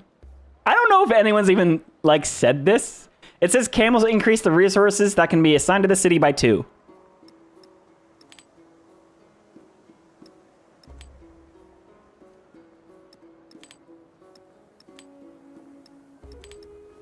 That's 4 slots. Oh, hi, Borderline. Thank you. But yeah, no, this gives 3 slots, not including the camel resource, instead of 2. I don't know if that's a text thing. I don't know if that's not supposed to be like that. But honestly, I don't mind because it's like really nice. Hello? Oh, is that town occupied so I can't assign anything to it yet? Denouncing military presence doesn't actually force peace, but if he agrees and then declares a war, that treaty is active, it grants another 3 free war support. Thank you, Carl. Thank you for correcting me. Still, that's... Oh, I got confused by the tutorial. I thought it was forced peace. Okay, yeah. Hi, Jojo, by the way. Hi. That's really cool. That's really cool. I like that. Making you want to get back into it? I recommend watching the YouTube series then. Maybe your camel has 3 humps? Man. This is not a straight decimal math thing. This is every time I use camels. This is how it's always been. Also, we just got a legacy point. And unlocked Ming. Because we have 3 silk. So I need to get 2 more points in military. I need to get 4 more in economic. But remember, I don't necessarily want to rush this. I can rush this right now. But I also am like, I should probably start focusing on some of my science.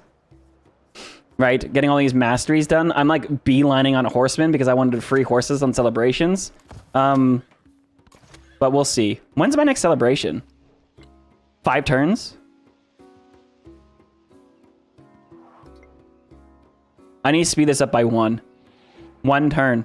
I want free horsemen.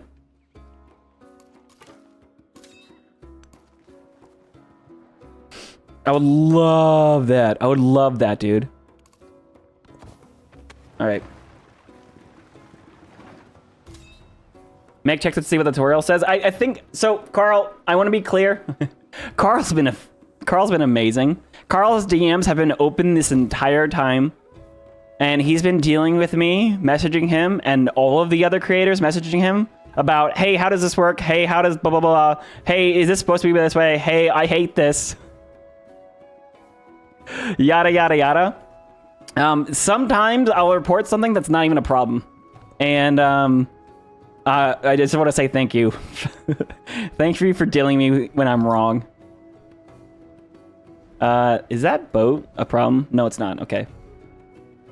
I also want to get some... Ooh. I still want to get 2 more settlements down here.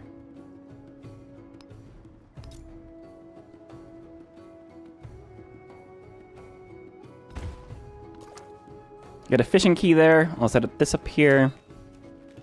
Get all these guys to heal. You know, it's funny because you can stack 6 units inside of an army commander, but the army commander still can overlap with an actual unit, which means you could try to attack a city and not realize there's literally 7 units inside, and then you go pwah if you're not looking closely.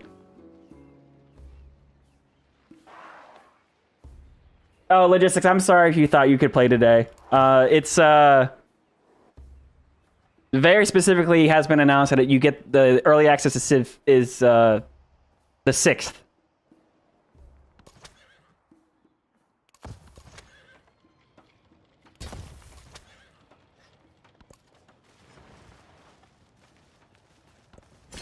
Need a Carl emote? I actually have Carl emotes.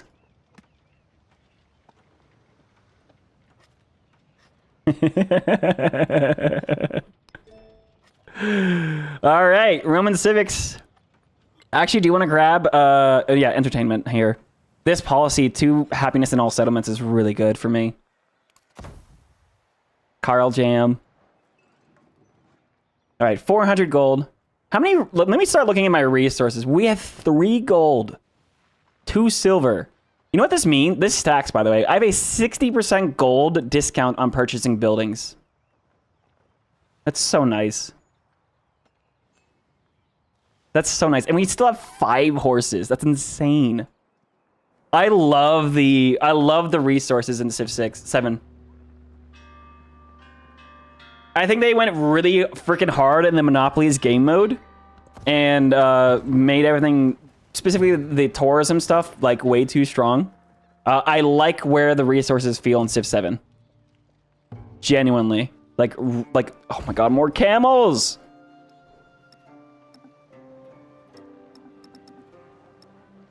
I thought every time you improved a resource, you could move resources. So you can't move resources every turn? Is there a limit to how many camels I can put in here? Maybe. Let me grab a... Nope, I just can't... I can't move. Settlement is not connected to your empire's trade network. Oh, thank you. So this is not connected to my empire because the road goes through Persia. So I need to conquer a city. I can do that. Every time we see barbs. Yeah, the Carl Bayer emote I'm so happy with. I'm so happy. Oh, Oracle.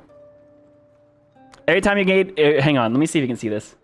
When gaining rewards from a narrative event, gain additional 10 culture per age.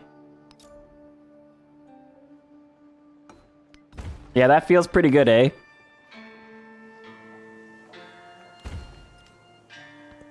Town specialization available as well. So the specialization actually here will not matter because it's not connected to my actual trade network. So I'll just keep it on growth. Oh, I forgot to do this. My ADHD isn't showing, I swear. Turn 102, okay. Oh, Carl, if you're still here, can you answer this question for me? When I set a specialization to fishing town, all of this food, the additional food that a town grants, goes back on the roads to the town networks and feeds the cities, right? However, we know production in towns isn't actually production. This is converted into gold. This is 11 gold per turn. However, if I switch to mining town, which gives a +1 production on camps, woodcutters, clay pits, mines, and quarries, does that production in this town still just converted into gold per turn? Or does that production go back on the roads and boost your cities? Fishing town has an icon for chicken. Yeah, okay. So this is actually something that I really enjoy, Nud. I really like that you point that out because it's really funny. The fishing and farming town is the exact same effect, but it does recognize that this town is not coastal, so it would call it a farming town, right? It's +1 food to farms, pastures, plantations, and fishing boats. But it'll recognize that this is a farming town, and it'll recognize that this is a fishing town. And it call it a fishing town, but yeah, it still has a chicken icon. They should change that. Yeah, that's a good point. The production is still converted into gold. Okay, thank you so much for that. I like the food town so much better then. Maybe the mining town maybe that would be overpowered because then you just one turn freaking everything in your capital. But the fact that production converts to gold 1-to-1 is. So if we look at the production of a warrior, right? This is why I don't like that. A production of a warrior is 30 gold, but to buy a warrior, it's 120. That means one production is equivalent to 4 gold, right? Now, towns, when you get a mine, getting that converted into 11 gold per turn, or sure. I mean, it'd be nice if one production became 2 gold per turn. Then it would feel more like, for instance, plantations in Civ 6. Plantations gave 2 gold per turn compared to a mine giving 1 production. There seemed to be like a little bit more of a understanding that production is more valuable than gold because production is equal to 4 gold, right? So if I switch this to mining town, gaining +1 production on my camps, woodcutters, clay pits, and mines, that essentially means it adds 3 production here, which is 3 gold per turn. That feels really bad to me. I would way rather take the 12 food and give 4 food per city, right? Like getting 12 food per turn, which actually that gets increased too, right? This is 12 before you go here. The food towns feel way better than the mining towns. So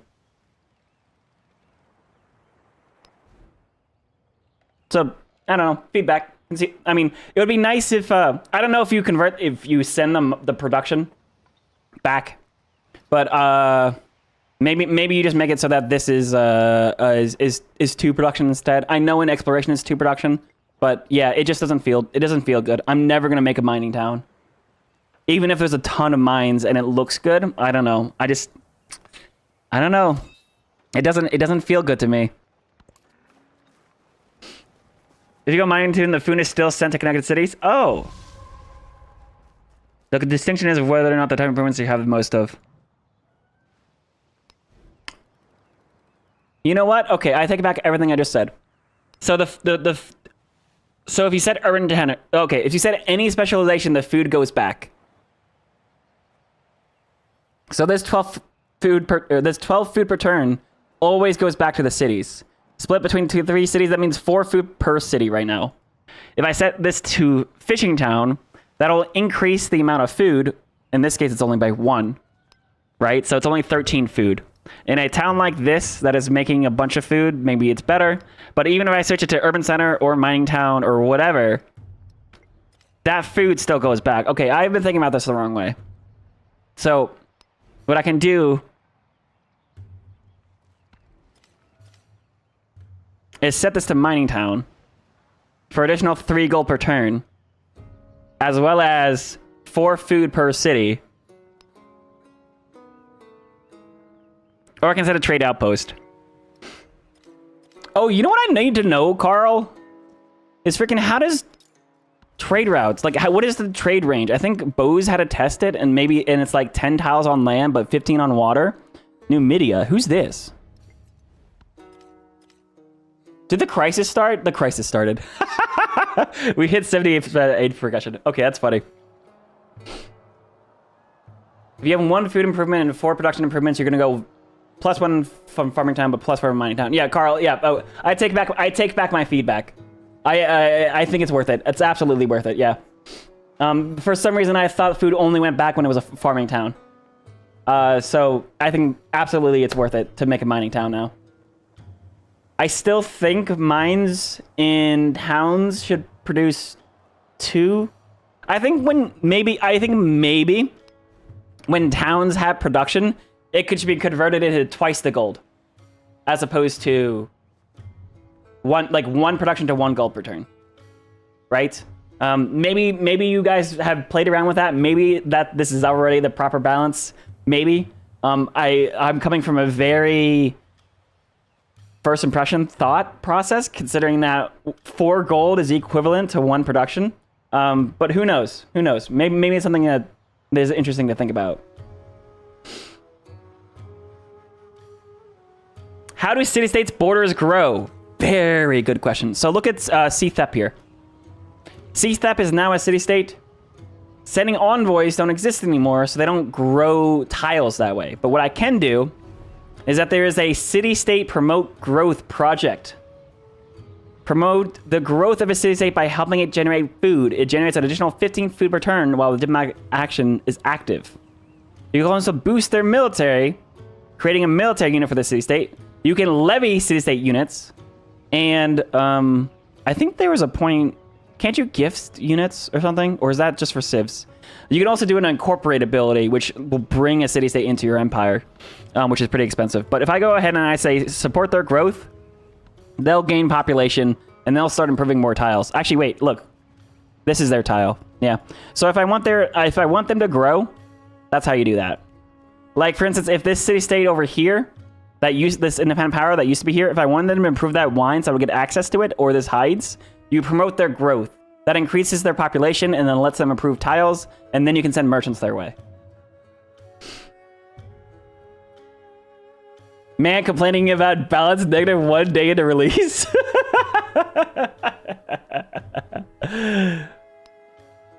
All right. When you hit 70% of the age progression, oh, that means someone just hit the scientific legacy. It's Confucius. He's going ham. So yeah, I need to start. Okay, so the crisis is now starting. Let's go. Crisis time. Great civilizations of the world have risen. Continue the crisis. And it looks like it is the barbarian clans. Barbarian invasion. I'm going to go ahead and do exactly what I did in my Rome game. Online. Where are they? Oh, hello. Okay. Okay, I need to deal with that problem. All right, we now have a crisis to deal with, while also trying to get 2 more points here. While trying to get my codices around, getting some wonders built, getting some resources established. Okay, now is the time. It is now. All right, cool. I'm very excited. Also, I need to speed this up by... wait, I get a celebration next turn. Hang on. Oh, or I take tribute. I haven't confirmed yet. What's the combat strength of these guys? 25? Oh, it's only spearmen. I might have to deal with this soon. You know what? I don't want to take the gold hit. I'll take the inferior tactics. I think it's fun when the barbarians are stronger. This town can now specialize as well. Sweet. So let's go ahead and make a... You have a bunch of plantations. This is absolutely going to be a farming town. And this guy, I'm actually set to a trade outpost because I want to trade up. Ooh. Maybe I don't do that because the barb's up here now.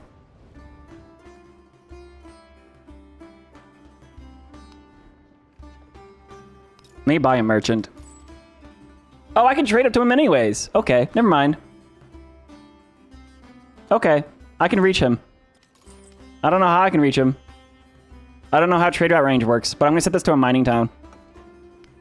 Huge. 3 production on these mines. Look at this. Look at this. Look at this. Loving me this stream. Hey, Query. Hey, dude, like, I don't know. I don't know. Civ 7 has so much strategy capabilities, but also so much roleplay. I freaking love how much roleplay potential there is in Civ 7. Some people crap on the narrative events, some people crap on the crisis. I freaking love that stuff. I love it. It's the best. Freaking love it, man. One turn of brickyard. And look at this. I'm connecting my cities together. That doesn't do anything. I just think it's fun. Anyways, I need to get this all of these units over and deployed. You can see here, this is actually an example where they deployed the melee units in the front and actually the archer on top of our commander. Because there's a mountain here.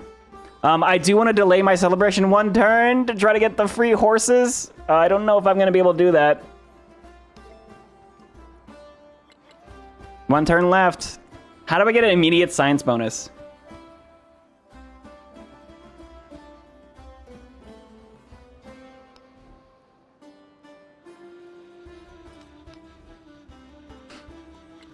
Oh, I can't purchase a library because I bought a merchant. Ah, that's okay. I'm gonna be really upset though. That's fine. I'll still take the 2 free chariots.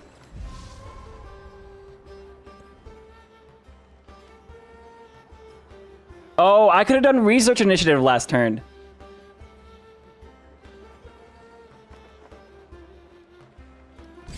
Or can you just shift enter? Hang on a second. Hang on a second. Carl, I'm about to break the game.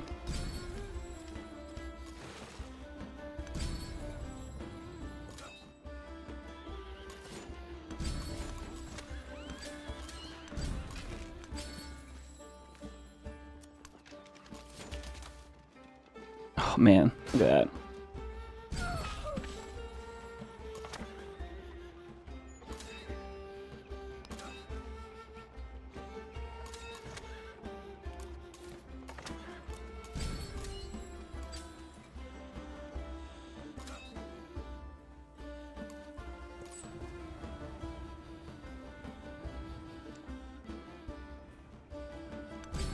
Oh, look at this tornado. You can zoom in pretty dang close to the map. You can turn off the yields, you can turn off the hex grid and the resources. The map is gorgeous. Like, look at this. They're like, yeah, no, zoom in, dude. We spent so much time on the map. There's no screenshot mode where you can hide the UI. Please, Carl, we need a screenshot mode, especially for thumbnails. But I love the map. The map is like, oh, just unarguably, just so good. Tornado outbreak. Agenda for Confucius has changed our relationship. This town is unhappy. I knew that. You can do a military aid thing. You can improve trade route range or radius or relationship. All right. If I choose a celebration right now, I'll get 20% science for 10 turns and 2 free cavalry units. But next turn, I unlock horsemen. So in getting 2 free chariots, what I'm gonna try is I'm gonna shift enter the turn and see if I can still set the celebration next turn and get 2 free horsemen instead of chariots.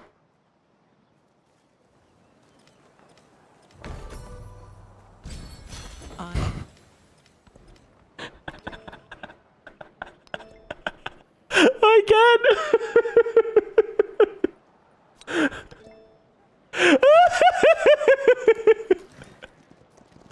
Let's go! Look at these guys! Let's freaking go. These guys have 35 combat strength. Oh yeah. Look at that. Look at the horses in this arena. Let's freaking go. The shift enter is... That's so funny. I need currency so bad though. Alright, I now have... Oh, I can 2-turn a horseman?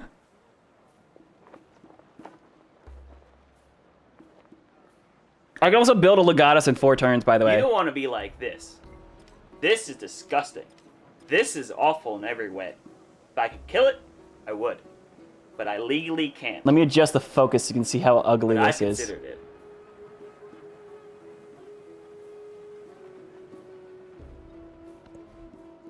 That's so awesome. I freaking love that stuff.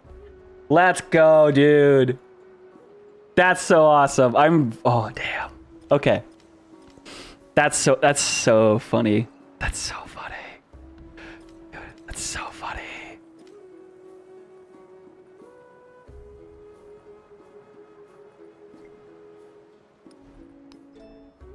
I need this settlement limit from entertainment. All right, we're also dealing with our barbs like very easily, by the way. Oh my goodness, look at that. Moving into range of a melee unit does zone control you. It doesn't end your movement. It just makes it so that you have to... Now, oh, it ends your movement. Why does it end the movement of the commander to enter zone of control?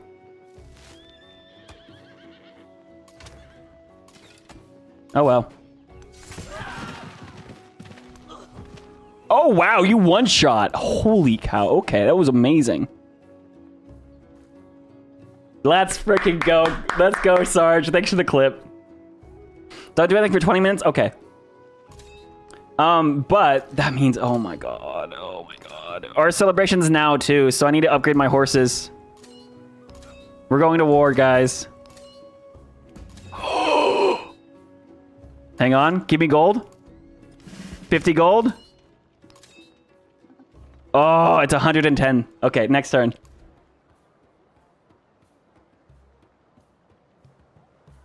That's amazing. I'm so in love. Holy... Hi, China! I'm okay with this. Okay, so the AI does this. The AI will go ahead and they'll settle, like, right up on you. It's fine. It's fine. Now I don't have to settle this area and increase my settlement limit. Now the AI have settled this pretty, relatively crappy city settlement, and I can just send a merchant to them, and I'll get a copy of all these resources for the work that he did. This is fine. I'm not, and this is, I'd rather it was a city-state down here, to be honest, but this is fine. Did you settle and immediately build walls? Confucius, we're allies, buddy. We're allies. Look at this. What does end alliance do? You got a good point? Yeah, no, it's annoying if you had very specific plans for an area. If you wanted a settlement and like a really strong city in that area, it's very frustrating. But if it's just in an area where you're gonna settle like a tiny town just to grab some resources, why not let the AI do it? And then you just send them a merchant. I actually love that he did this. This is great. He's trying to give me trade routes. Yeah, exactly. I freaking love it. Like, I can make it out a merchant and send it to him, and that's gonna help me with my economic legacy path. Because now he's gonna improve the hides, he's gonna improve the jade, maybe the pearls and the dyes too. Also, we got a promotion.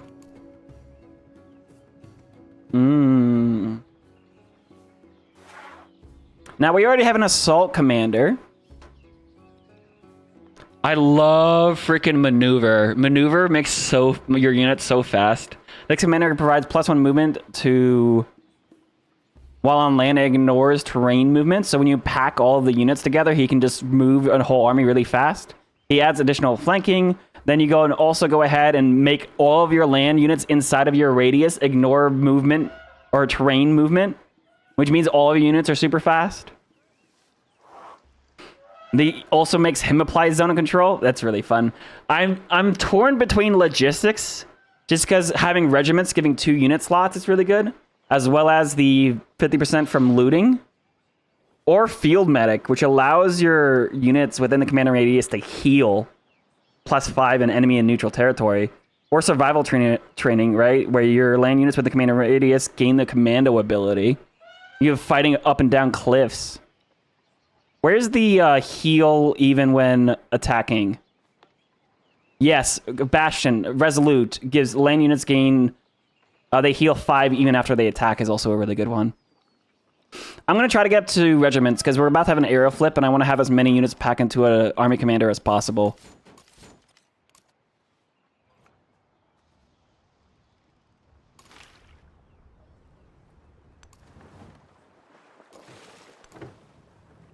Dude, this seller is still here.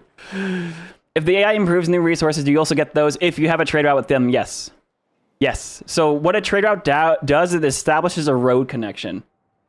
You'll get a copy of all the resources, and as long as you have that road connection and that trader active, you get all the resources so that they improve in that settlement. Cool. Yep, I got a bunch of horsemen coming next turn. I have 6 horsemen coming at him. He has walls here.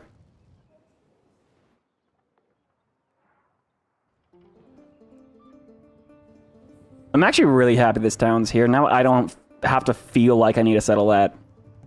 Maybe I get one on this tile.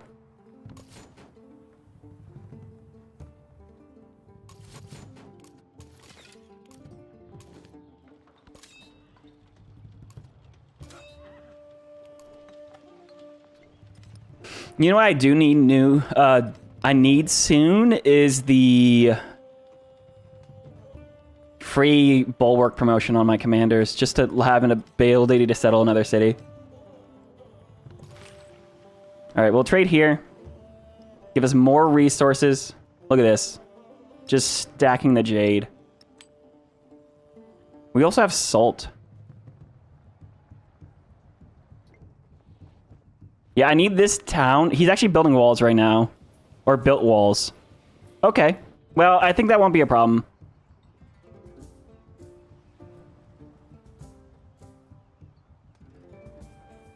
I'm going to ask China for military aid. He accepted. Nice. He didn't support, though. So that only gives me +2. But that's fine.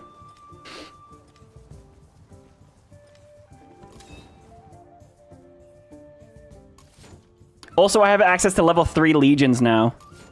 So I can upgrade these guys as well.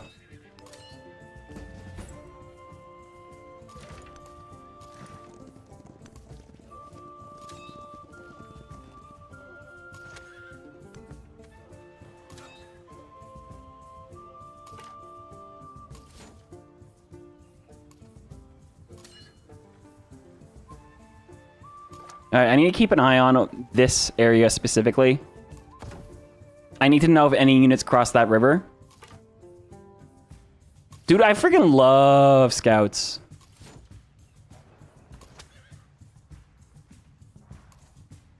$100 gold per turn, by the way.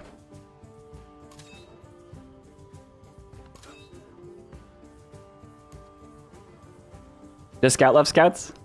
Of course. What kind of question even is that? All right, I do need to actually map out my wonders for my cultural legacy path if I'm going to go that route. I need to get my currency. I need to increase my science return. I need so many libraries. We're building a wonder here. We're building a wonder here. That's 2 wonders. That'll get us to this milestone. And then I need 3 more wonders past that.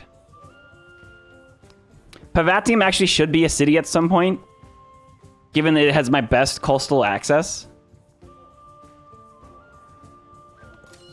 Also, just playing the game with the yield icons off is generally kind of nice.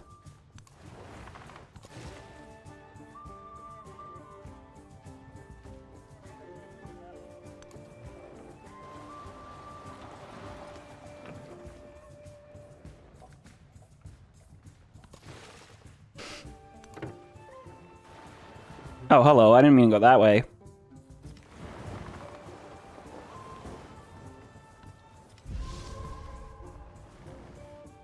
All right. It's time. I'm gonna go now. He's still hostile with me, so I can still do a formal war. 1 war support. Open war details. Support myself even more. +2 combat strength. And now... This is my assault commander, by the way. Also, roads make it so that you can ignore rough terrain. Remember, that's important. I'm gonna go ahead, deploy.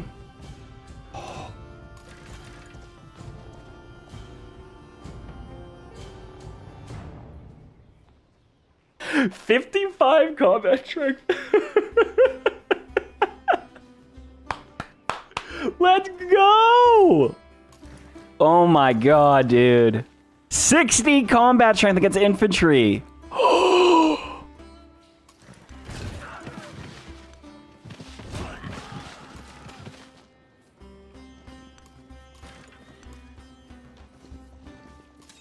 Oh my god.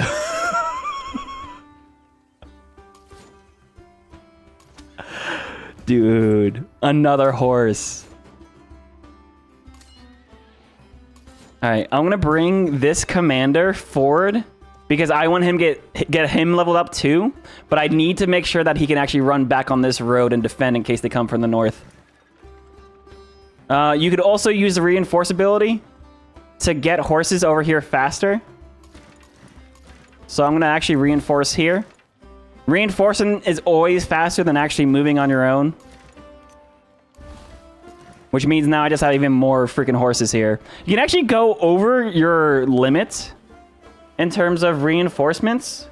In terms of slots with reinforcements. I don't know if this is a bug or not. Or if it's just like, well, he won't actually show up until you get a unit out. Or what it is. Let me see. It's 2 turns next turn. We'll do a little, we'll do it for science.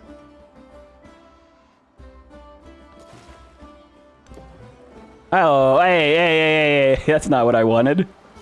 Okay. Keeping an eye on what's going on here.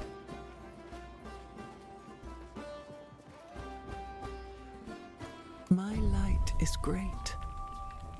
This is the first time I built this wonder. Mundo Perdido. Again, I'm American. I'm sorry. This is so cool. This is so cool, dude. Dude, I tried making a identifying every wonders video back when the first videos came out. I couldn't figure out what for the life of me what this wonder is. So it's really cool for me to actually see what it is. And look at this. Look at the yields on these tiles now. I need to get so much food in this town so I can improve all of these tiles. I just need to shovel so much gold into this city because it needs it. Continue the crisis. Is the crisis already expanding? It is. All right. We'll take the tribute, -10 gold for every city we're Susan up. We only have 1 Susan, so that's fine. Is that the chicken pizza? It is Mundo Perdido, and it adds tropical stuff. I believe it's a different temple than Chichen Itza, but it's the same. It's the same civilization. It's in Tikal, Guatemala.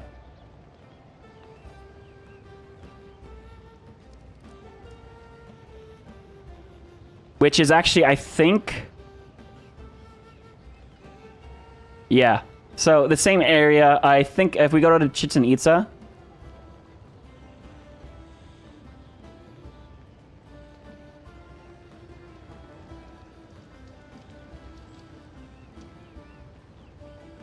Okay, that's in the Yucatan Peninsula. It's pretty far away. But if you think about, I believe they're both Mayan.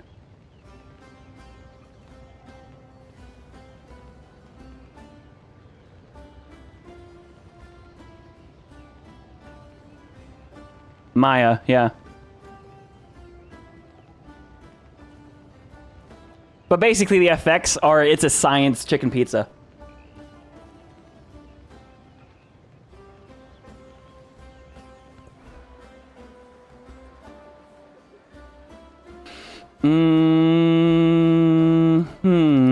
So you really need to start deciding what you need to prioritize once the era is about to flip.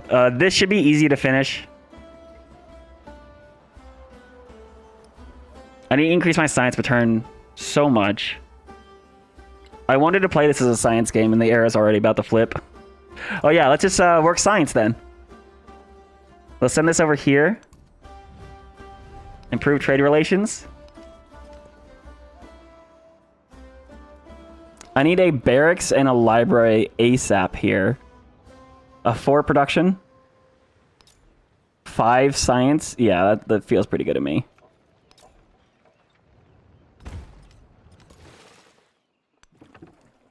Dude. What are you doing with a settler? You had so many places it could have gone this whole time. All right, we'll get our army commander in. This is the +2 range commander, by the way. Want to make this horse go here, make this one go here. We'll bring the army commander in. And now, 49 combat strength against the walls. Now, walls do not make it so that all infantry or horses have like there's not like a -17 combat modifier for walls. What happens instead is that the city district themselves gets 15 combat strength.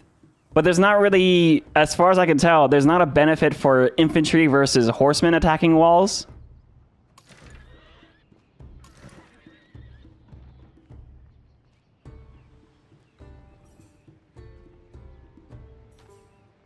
What's the benefit of siege? So siege units now are very good, but so when you're attacking a settlement, not only do you have to kill the district defenses, which is in this case the walls, you also have to kill the unit inside, and then you also have to kill, if there's an army commander, you have to kill the army commander as well, which means it can really drag out how long it takes to kill a city. Siege units, when they shoot a tile, they damage everyone inside, including the walls. So not only do they have a bombard strength, which is, let me see, ballista. Not only, so like they have 10 combat strength against units, but they have 30 against walls and districts. They damage everything inside. So they also damage the units inside, which makes taking cities, especially cities with walls, much faster.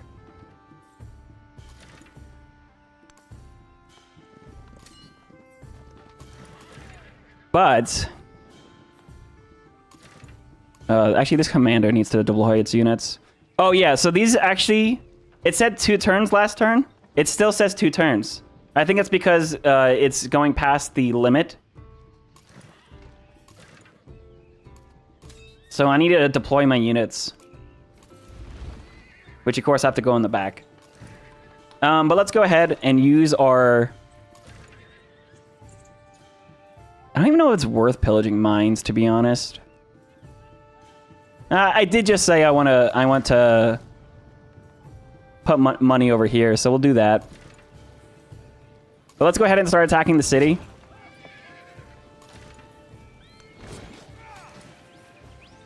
"45 defenses, 45 defenses. That is a ton of damage. The war support's actually even right now. But we got another promotion. Nice. Now I want to run towards the logistic to get army commander slots.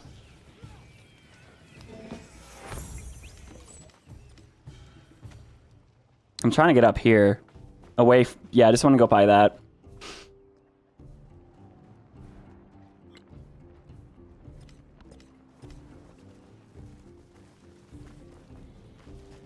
Oh, run away! He ran away!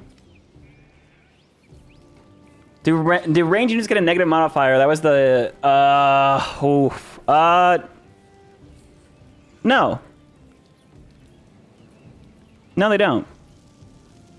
Nice. It's just that they don't have a bombard strength. So a archer, a tier 2 archer, remember these are on the same tier. An archer has a combat strength of 10 melee, 20 range, but only 10 bombard. So theoretically, they do have a negative 10 against walls and districts. Ballista have 30 bombard strength, so they're a lot stronger than archers. And really, that's all you need. We're gonna damage the woodcutter here. I'm gonna damage this here. I'm gonna damage this here. Healing and gold. Gold? Did that say gold? Horses ignore zone of control, so that's fun. But I'm gonna use my army commander to coordinate attack. Remember, this army commander not only has a +3 combat strength for cavalry and +5 for wholly healed units. 55 combat strength. You can then do a coordinated attack and get another 2 combat strength on top. And just absolutely demolish the walls. And there we go. Military Golden Age. We advanced the era by 5%. Age progression's at 169. We have also connected this settlement to the rest of our empire. We'll be keeping this. And we got to have fun with horsemen. Free horsemen, too. We got a promotion here, so I can go ahead and get regiments. Because that guy got experience for the combat ordered from the other commander. That's awesome, dude. And now I can assign some resources around. So let me go ahead and... Oh, let's go! Let's also go ahead and set these resources down here. I hit the golden age for economic as well. Yep, yeah, we did. Okay, so you can hold back on this, and so you don't have to advance the era as fast. But at this point, it's fine. It's at 179 out of 200 age progression. That means at most we have 21 turns left. Now, it's not going to be 21 turns because someone else is going to hit a milestone, but it looks like someone's already built all 7 wonders. Oh yeah, 20 out of 20 Wonders of the Ancient World, 20 out of 20 Pax Imperatoria, 20 out of 20 Great Library, because Confucius... Yeah, okay, they've all been hit. They've all been hit. That means we get a 21 turns left. Because this is turn 109. So the deity, the era, the transition is going to flip way faster than non-deity. So this is actually really new for me to see. I've never seen it flip this fast. But on turn, we literally have 21 turns left. Unless Confucius starts hitting future attack. Which is very possible. Because he had 182 science per turn. What I focus on, so right now, because the era is about to flip, you need to focusing on things that are marked ageless. That includes wonders are marked as ageless. That includes any warehouse buildings that are marked ageless. So let me see. Like these things are all ageless because they improve your rural districts. They just they stick around. You can also build your unique quarters, which are ageless, which are very important. But those should be the priorities over your adjacency buildings. These are buildings, and it's to be noted, things like libraries might actually still be worth it because if you need to get more codices, right? And more codex slots for the scientific slot. But, yeah, ageless stuff is the priority.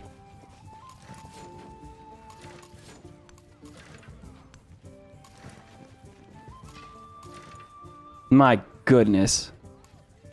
Also, commanders, I'm going to get promotions on. I'm at 9 out of 7 settlement limit, so every single settlement in my empire is suffering -10 happiness. Pavatium, they're at -3, right?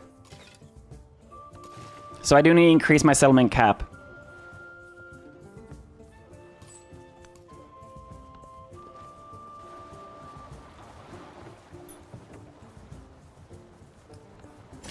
When I But yeah, age progression turn 190 out of 200. So we actually have 10. Wait, sorry, I'm really bad at math. We have 10 turns, or maybe did that number not update? Anyways, we have 10 turns left. So I'm gonna start grabbing some masteries in order to get some codices. I could unlock engineering and get things like amphitheaters, or go to mathematics for academies. I actually just want to go ahead and try to increase my scientific legacy as much as possible, because I need to get at least one codec here. I'm also going to go to Roman Civics, grab this mastery. You want to complete all your traditions, because these traditions are ageless. Civics policy cards are not. So it doesn't matter how far I get in the culture tree. And again, and like, this is hilarious, because like I wanted to play a science game today. Oh well. I'm gonna get my commanders ahead.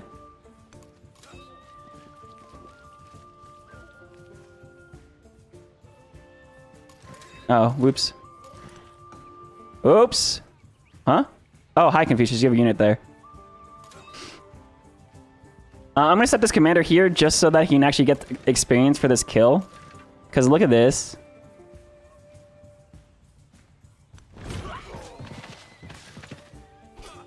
Alright, 2 experience. For the commander. 2 experience for this commander. What if I attack from this side? This is attacking from outside the radius, but into your radius. They both get experience. Okay, they did change how commanders work. That's funny. I see nerdy but no preserves. How we see it. You will definitely be seeing... The thing is, like, there's only urban and rural districts, so they wouldn't have to add a preserve. They would have to add a grove, right? But in addition to that, you do have a rural district called a expedition site, which improves wonder tiles, which is basically what a preserve does anyway. All right, gold-wise, I want to buy... I could actually start buying this stuff. I want to increase the food. Man, what do I do here? Are there national parks? I don't think so.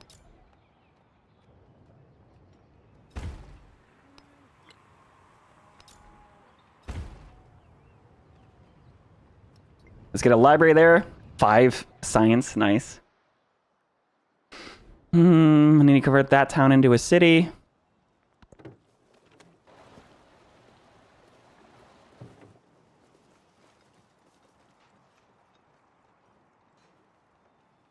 We're at 190. We're at 191. Yeah, okay. What happens to settlers at the age transition? They are deleted. You can't just line settlers up on the coastline and wait for the age transition and then send them out. There's a bunch of exploits the game developers have actually removed like that, and I'm all for it. Because, like, yeah, the ages need to be separate and distinct, but I don't want to, like, cheese... I don't want access to cheese strats, because anytime you make it a cheese strat into the game, it starts to become a cheese meta, and I hate that.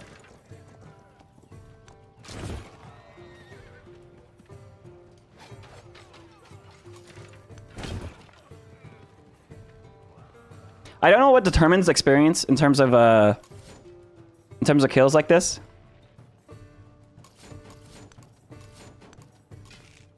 That'd be interesting to know. And these scouts are keeping an eye on this town. Now, there are things like Paradaises up here I could go pillage.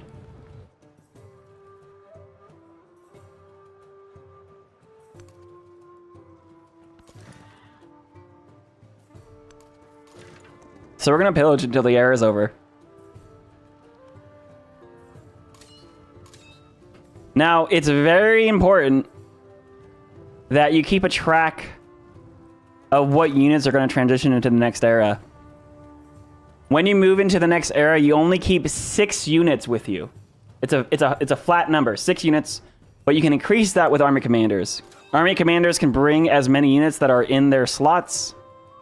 That's why I'm looking for logistics right now, because if I have 2 army commanders, I can bring an additional 12 units with me. That's why I have 2 army commanders. And if I look at my units, I have 2 scouts, which don't make the transition. Scouts are just deleted. I have 4 archers. Your merchants don't make the transition. I have 7 horsemen. I have 4 legion. Merchants don't make it. And galleys... I actually don't know if galleys make it. I don't know what... Carl, can you answer the question of what allows... What determines how many cogs you get at the start of the era? Is it how many galleys you have? Or is it how many fishing keys you have? Or is it something else? Anyways, you can see I have 7 horsemen. It's just... Okay. You just get 1 free cog. I assume in the capital, if your capital has coastal access, and then it's a different town if it's not. So I'll get a free cog here. So the galleys don't transition either. So you can't pre-build a whole bunch of those either. Oh, that's a naval trade route. That's why I could reach this city, by the way. It's because of naval trade route range, not land trade route. Oh my goodness, the gold per turn here.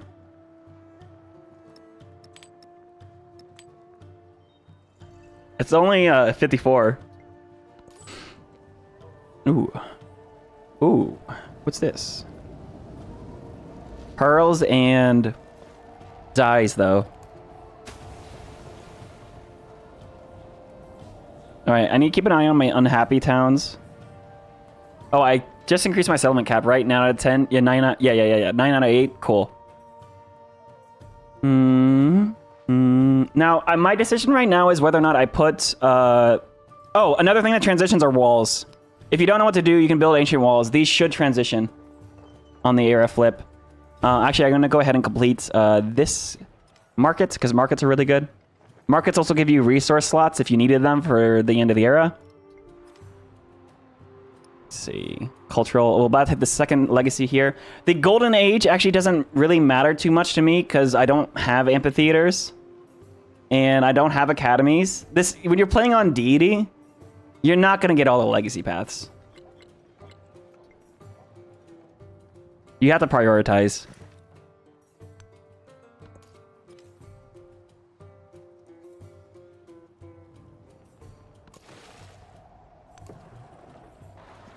Oh yeah, so this galley is going to get deleted. It's okay, you can come home then, bud. Oh, that's a settler. Sounds like a challenge.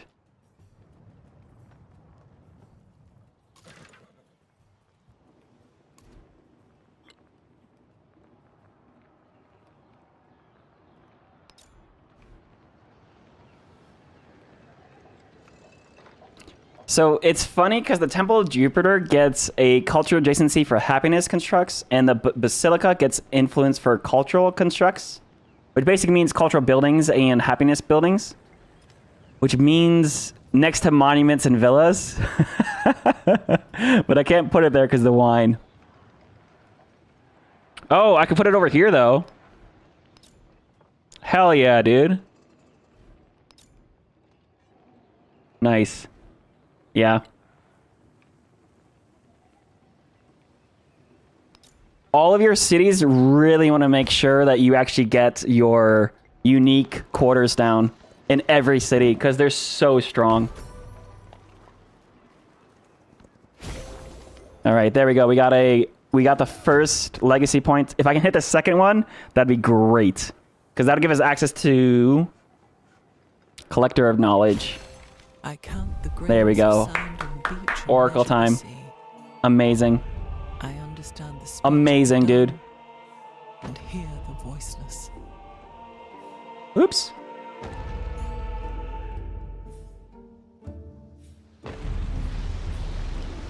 It is easier to find when I was young. Kay says it's neat that you're singing Baba Yetsu for your school. Hell yeah.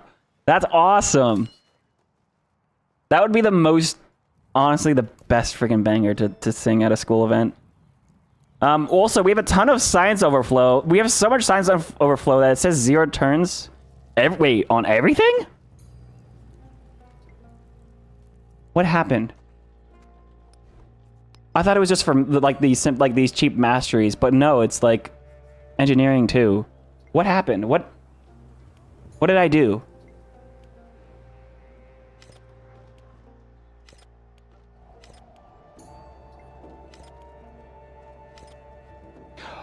No, I stole a tech. You receive 675 science. Yo, you get to pick which tech you steal. Yo, give me engineering. That's the most expensive one.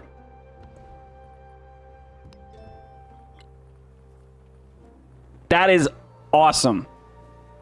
That is awesome.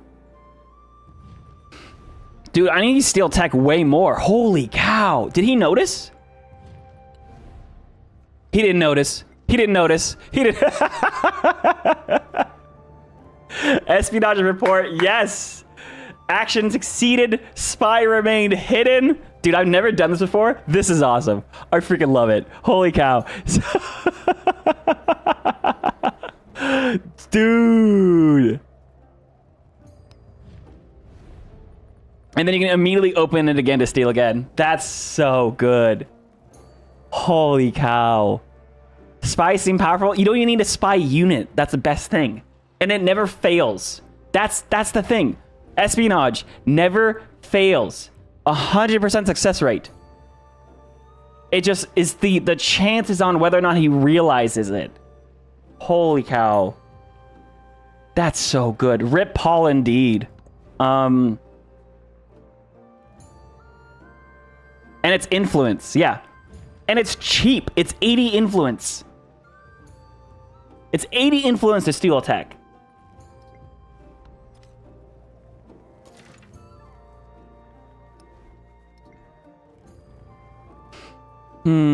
That's awesome, dude. Also, my commanders now both have settlement charges because I got the Bulwark promotion for free.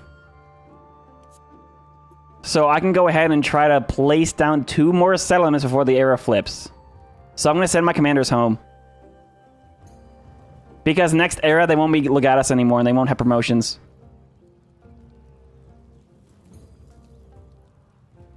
Oh, unless they're close to regiments, but I don't this guy isn't, so he can go back.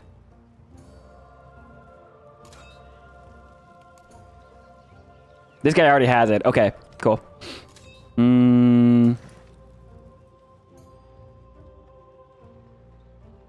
It's not really worth settling here because there's no resources, right? Like, this is what you gotta think. Just settling to fill tiles isn't necessarily important anymore. Like, in Civ 6, you would always settle this. But there's no extra resources here. Maybe you can settle here for, like, the mountain adjacencies on something. And I wouldn't settle over here either. Maybe down here for coastal access. If you can get there in time. 192. I have 8 turns left. Also, this A progression thing, I hated it when I first started playing. I love it now. Because I just know how it works now. I just know how it works now. Let's get this legatus down here. 10 turns. Oh, that's 10 turns? He's never going to make that.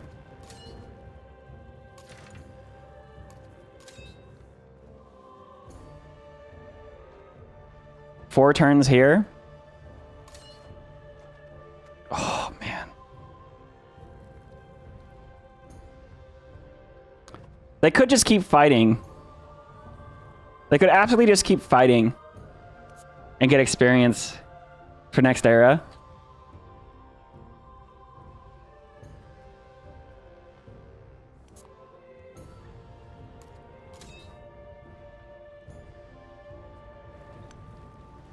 I don't know.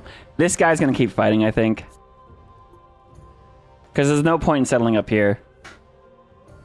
Oh, hello, settler. Hello, immortals! My goodness, okay. I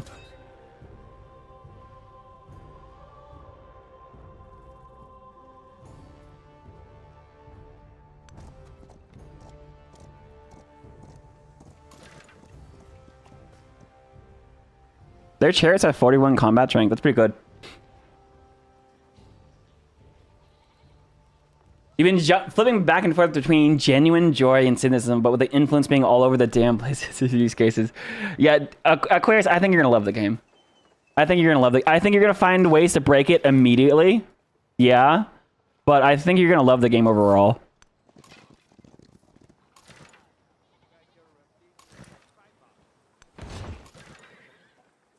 Also flanking, +2 flanking bonus right here. You almost killed the unit. Cavalry gonna go pillaging.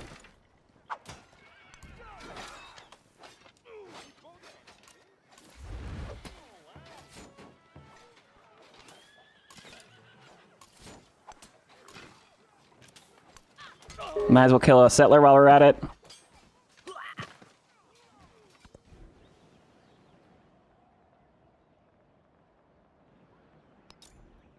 Markets. +6 market feels pretty good right there. You can work on your basilica.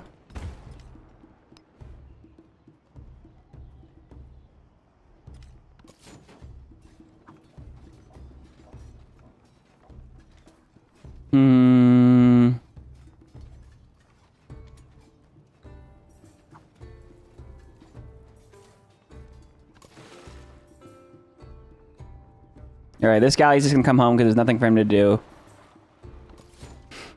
This legion's gonna die. But so I can bring over 6 units. +4 here, 10, 16 units. I have what? 10, 11, 15. I have 15 military units. So right now, everyone can actually come over with me. So I want to keep this guy alive. That horse might actually be in a little bit of danger. Migrants! I love the migrant mechanic. I can even use the migrants to add population into, like, say, this town. You can move migrants into towns. I think I got them because Rome has too much population or something. Too much food.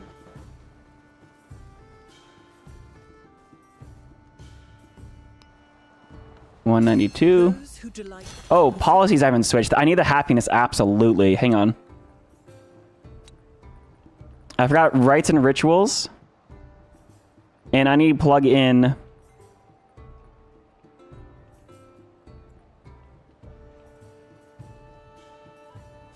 just traditions, and I think. Yeah, just the traditions. For strength of my legions. Alright, the crisis is culminating. There's only 7 turns left in the era, so once it gets up to here, you need to plug in 4 freaking crisis cards. Banditry would be a huge hit to my gold per turn. Rebellious commanders. I have a level 6 commander. That's -6 happiness to all of my towns. Barbarian mercenaries. I'm going to plug this card in, I think. Maintenance. Oof. It's going to be a huge hit to my gold per turn right now.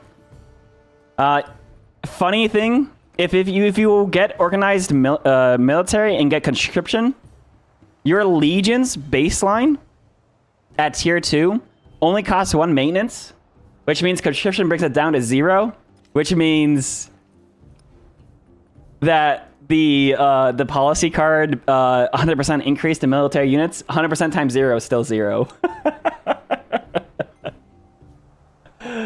I don't want to decrease my food in my town, so I'll just take the gold hit here. Oh! Gosh, dang. That was almost all of my gold per turn.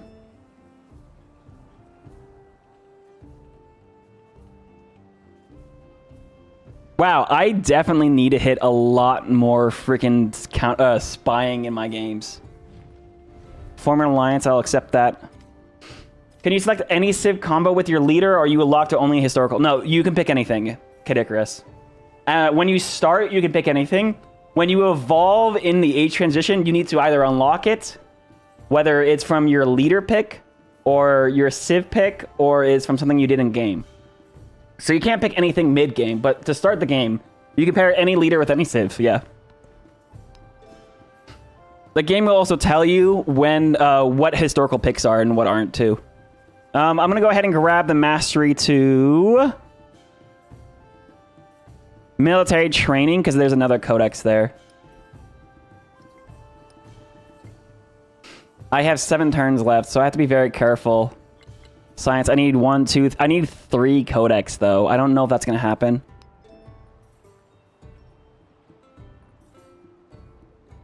I need to get organized military because if you don't complete this, you don't get that settlement limit. But I have 7 turns exactly. Alternatively, I could go and unlock some cheap wonders and try to build those quickly. But also, I think cultural legacy. There's no point in getting in more wonders for the sake of that. Right now, I just need 3 codex.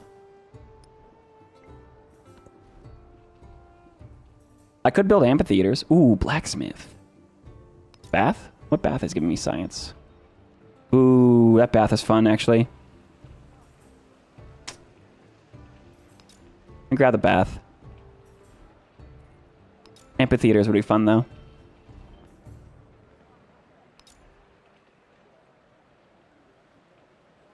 Amphitheaters get adjacency to mountains and natural wonders, and, of course, wonders themselves.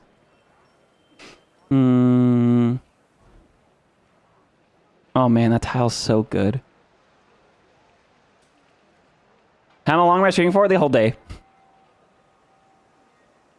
Wonders next to mountains pays off? Yeah, it does. I think finishing this quarter here is actually my priority. Finishing quarters, so 2 buildings in the same urban district makes a quarter. Quarters next to palaces give extra science and culture. That's why that modifier is there.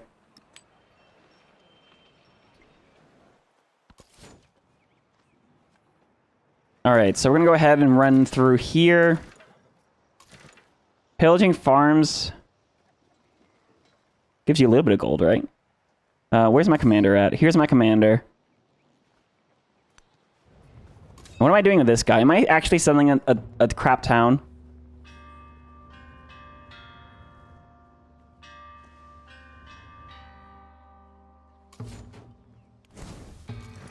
This guy's about to die, so as much as I want to pillage, he will heal.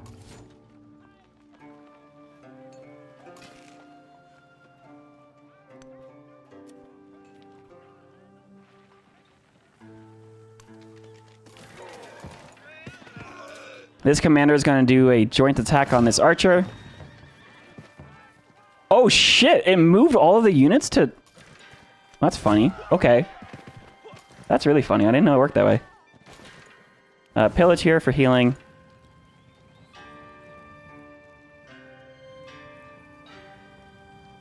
Also, what, 23 gold? Was that what it was?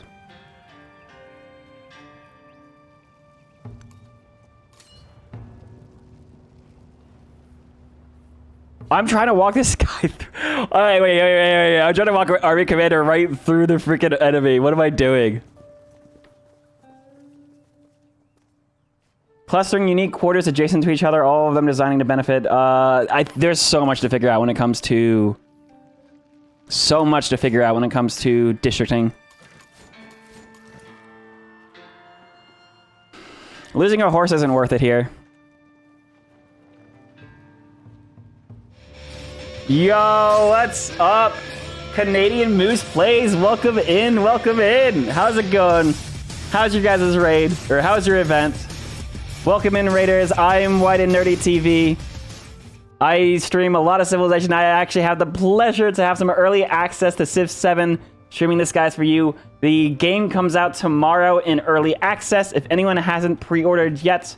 Oops. I do actually have a discount code for those that want to get a discount. That is through Fanatical, specifically, which is a licensed 2K reseller. And how was your stream? How's your stream? There's also a bunch of content. If you guys are the type that enjoy YouTube content more so than live stream content, there's a bunch of edited Civ 7 content on there as well, where I walk through all the information that you need to know about Civ 7. Like all of it. Like an absurd amount of it. Like a lot of information. It's very detailed. So, hopefully you guys enjoy some of that. Hello. Dude, these guys have been here forever.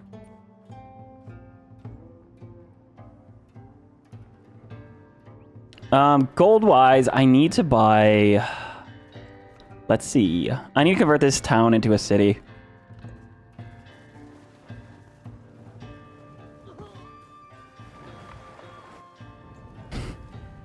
Look at that. The ship's freaking on fire, dude. Civ 7 is so beautiful, guys. So beautiful.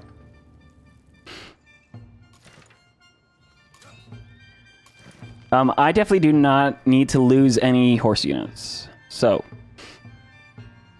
anyone that's too damaged will be getting out of here. I will do some pillaging. Was that 26? 26 what? What is that? 26 gold? Please, UI, tell me what that is. There's a few things that I think need to be adjusted in the game, but for the most part, the game is looking pretty amazing, in my opinion. Let me kill that settler. IRL streaming in Vancouver. Nice. Walking home in the cold. Uh-oh, not nice. Not nice. Let me start improving. Oh my goodness, look at these river tiles. So which tiles you improve, of course, is very important. Like, I'm not getting yields from unimproved tiles. This guy, everything is burning. Everything's on fire. This is fine. But I can also get some happiness here in these river tiles.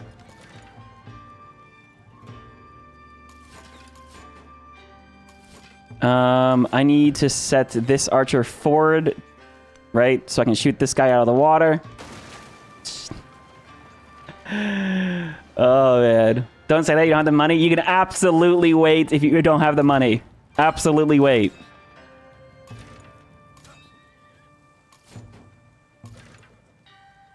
Never spend money you don't have. Never spend money you don't have.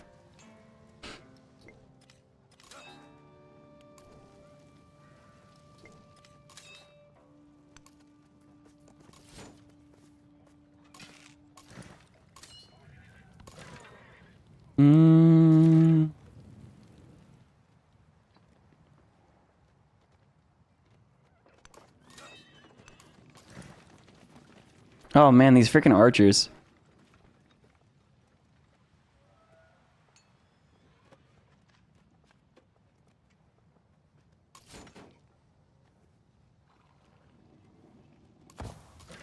Oh yeah, because we had the bulwark promotion. I can actually fortify in one turn.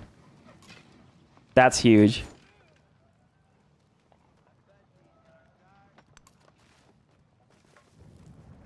Priority is to keep my units alive, though. That's not what a credit card says. Yeah, I know, right?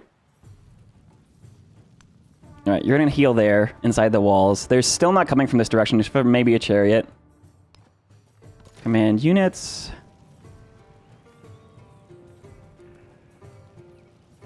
Let's just go forward and pillage there. We'll use a migrant here, get another tile improved. Specifically these fishing boats, because that's food and production. This boat's still here. Oh, there's a whole bunch of boats still here. Oh, yikes. I guess they're not pillaging things.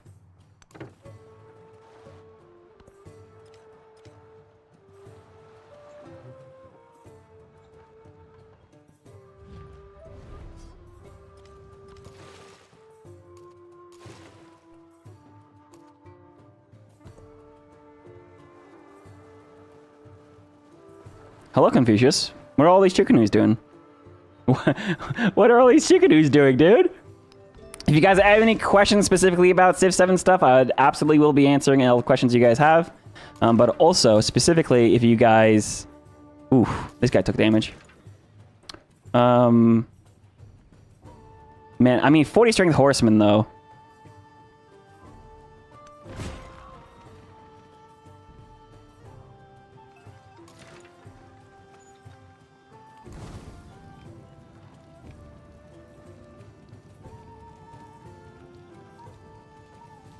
That's supposed to be 11 healing and 30 gold, isn't it?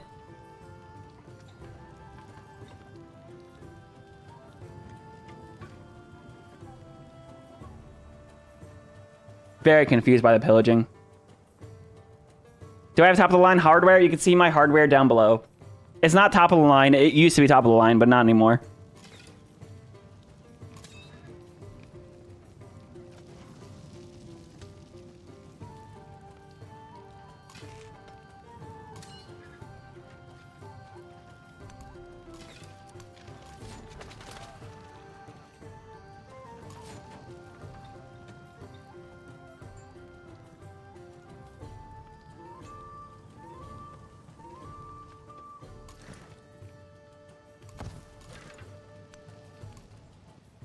Get all these units to heal. I could be moving forward with these legions and stuff, but I'm just happy with them being there, to be honest. How many turns we got left? 5 turns left. Okay. So, I could build a blacksmith. That gives happiness. Or it gives production, but I can get happiness if I put it down here. So my other buildings are getting happiness.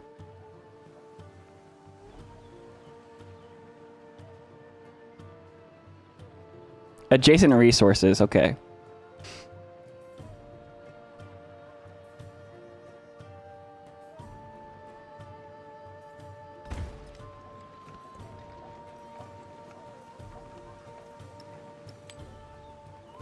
So many resources, dude. 81 happiness right now. Can you play Civ 7 right now? Oh, I'm sorry. Hey, thank you for that.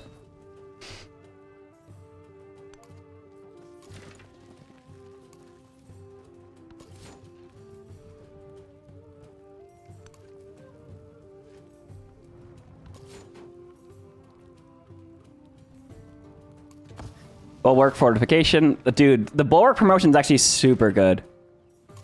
Being able to fortify in 1 turn is very nice. And you can fortify without full movement too. Yeah, 30 hit. That's not 30 healing. Okay, I'm gonna send that to Carl.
All right, cool.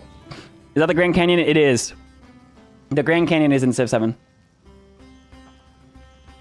Am I showing modern? I'm trying to show Modern Age today, yes. Yes, I am. It's gonna take a while to get there, though. So I'll be streaming like all night, I guess. Ah, the barbarians! They're here.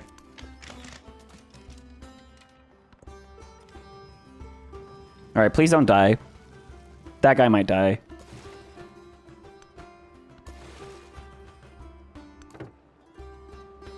China, what are you doing? I'm also going to support myself in my military quest because I don't want him to plug any war weariness on me. Oh, there's so many attacks here. This guy needs to get out of there.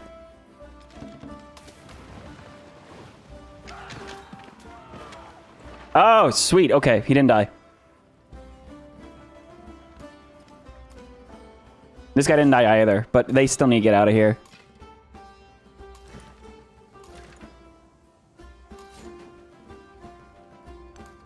I think I'm ready to go to peace, to be honest. Okay, now for these guys.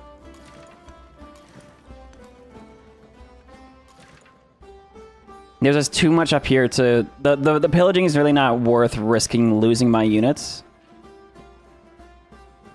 So all these guys are going to fall back.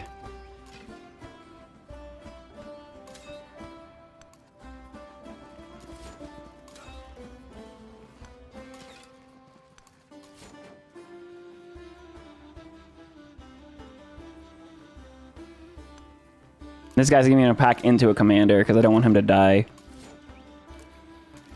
Hide. Go hide, man. Ooh, okay. Culture, science. It's not too much here. I'm not going to get this last codec, but let's just do this. Oh, you know what I needed? I needed that culture to speed up organized military. Oh, I actually really needed that culture. It's okay. I don't think it was enough to really do a difference. Let's get some pearls improved.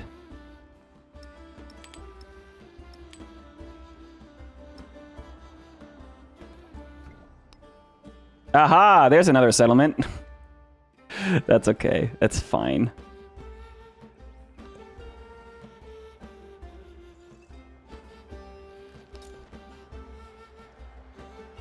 +7 blacksmith with the barracks feels really good. Arenas feel really good.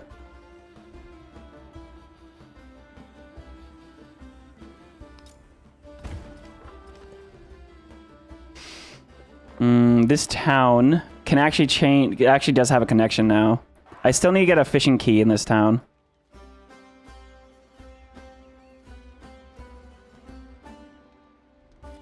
But I don't need to do that right now either.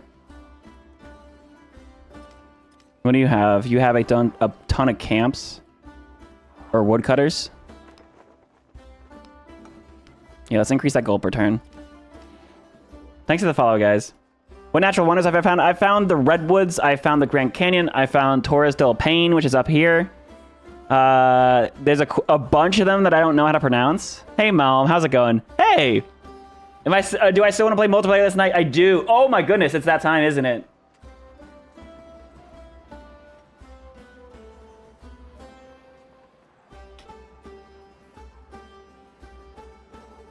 Thank you, Malm. So yes, we'll be playing multiplayer here very shortly. Thank you for giving me that time reminder. Let me try to finish this era quick. Holy cow, hello units. Yeah, I definitely want to see what multiplayer looks like. Just one more turn. Yeah, I know, right? Let me...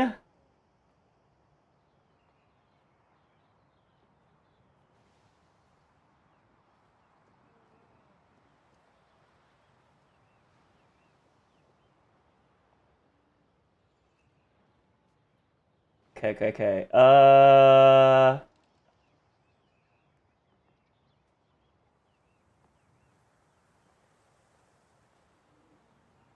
Thank you for finding me.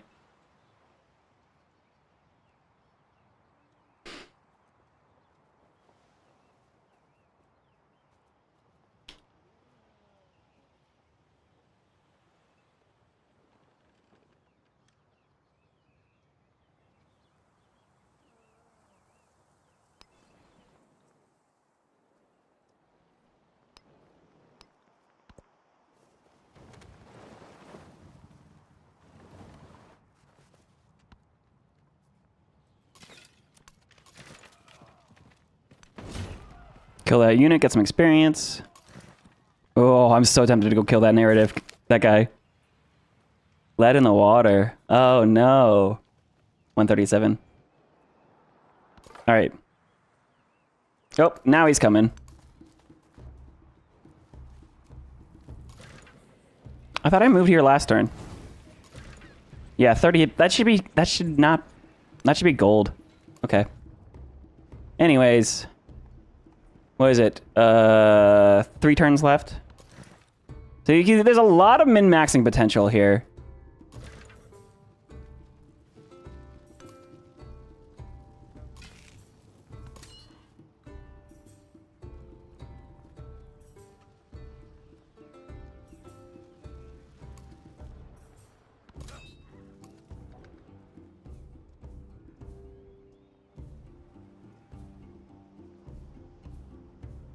All right, actually, I'm gonna save this game here.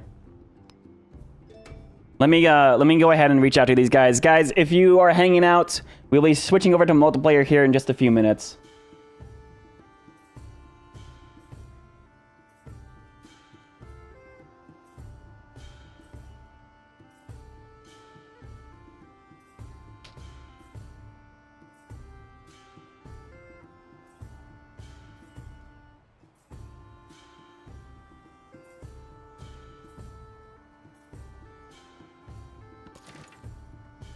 You know what? I should have made a freaking thumbnail. I should have made a thumbnail for this. Okay, let me go to... Here comes the real carnage? Yeah, really.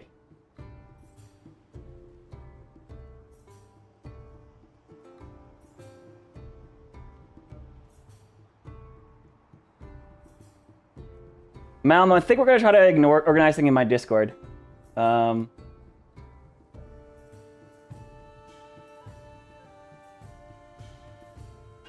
Alright, let me go to main menu. Sorry for those that wanted to see the age transition. I really did too. I did, but I know multiplayer is like really, really exciting.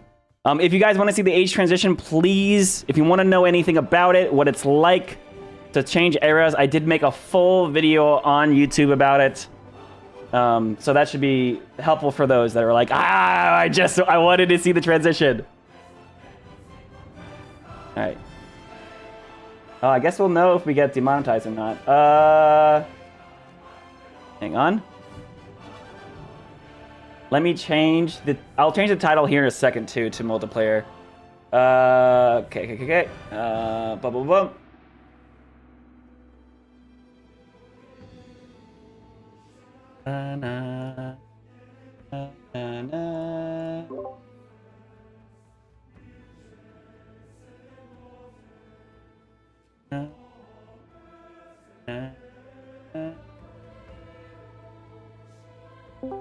Alright. Give me 1 second while we switch gears, guys.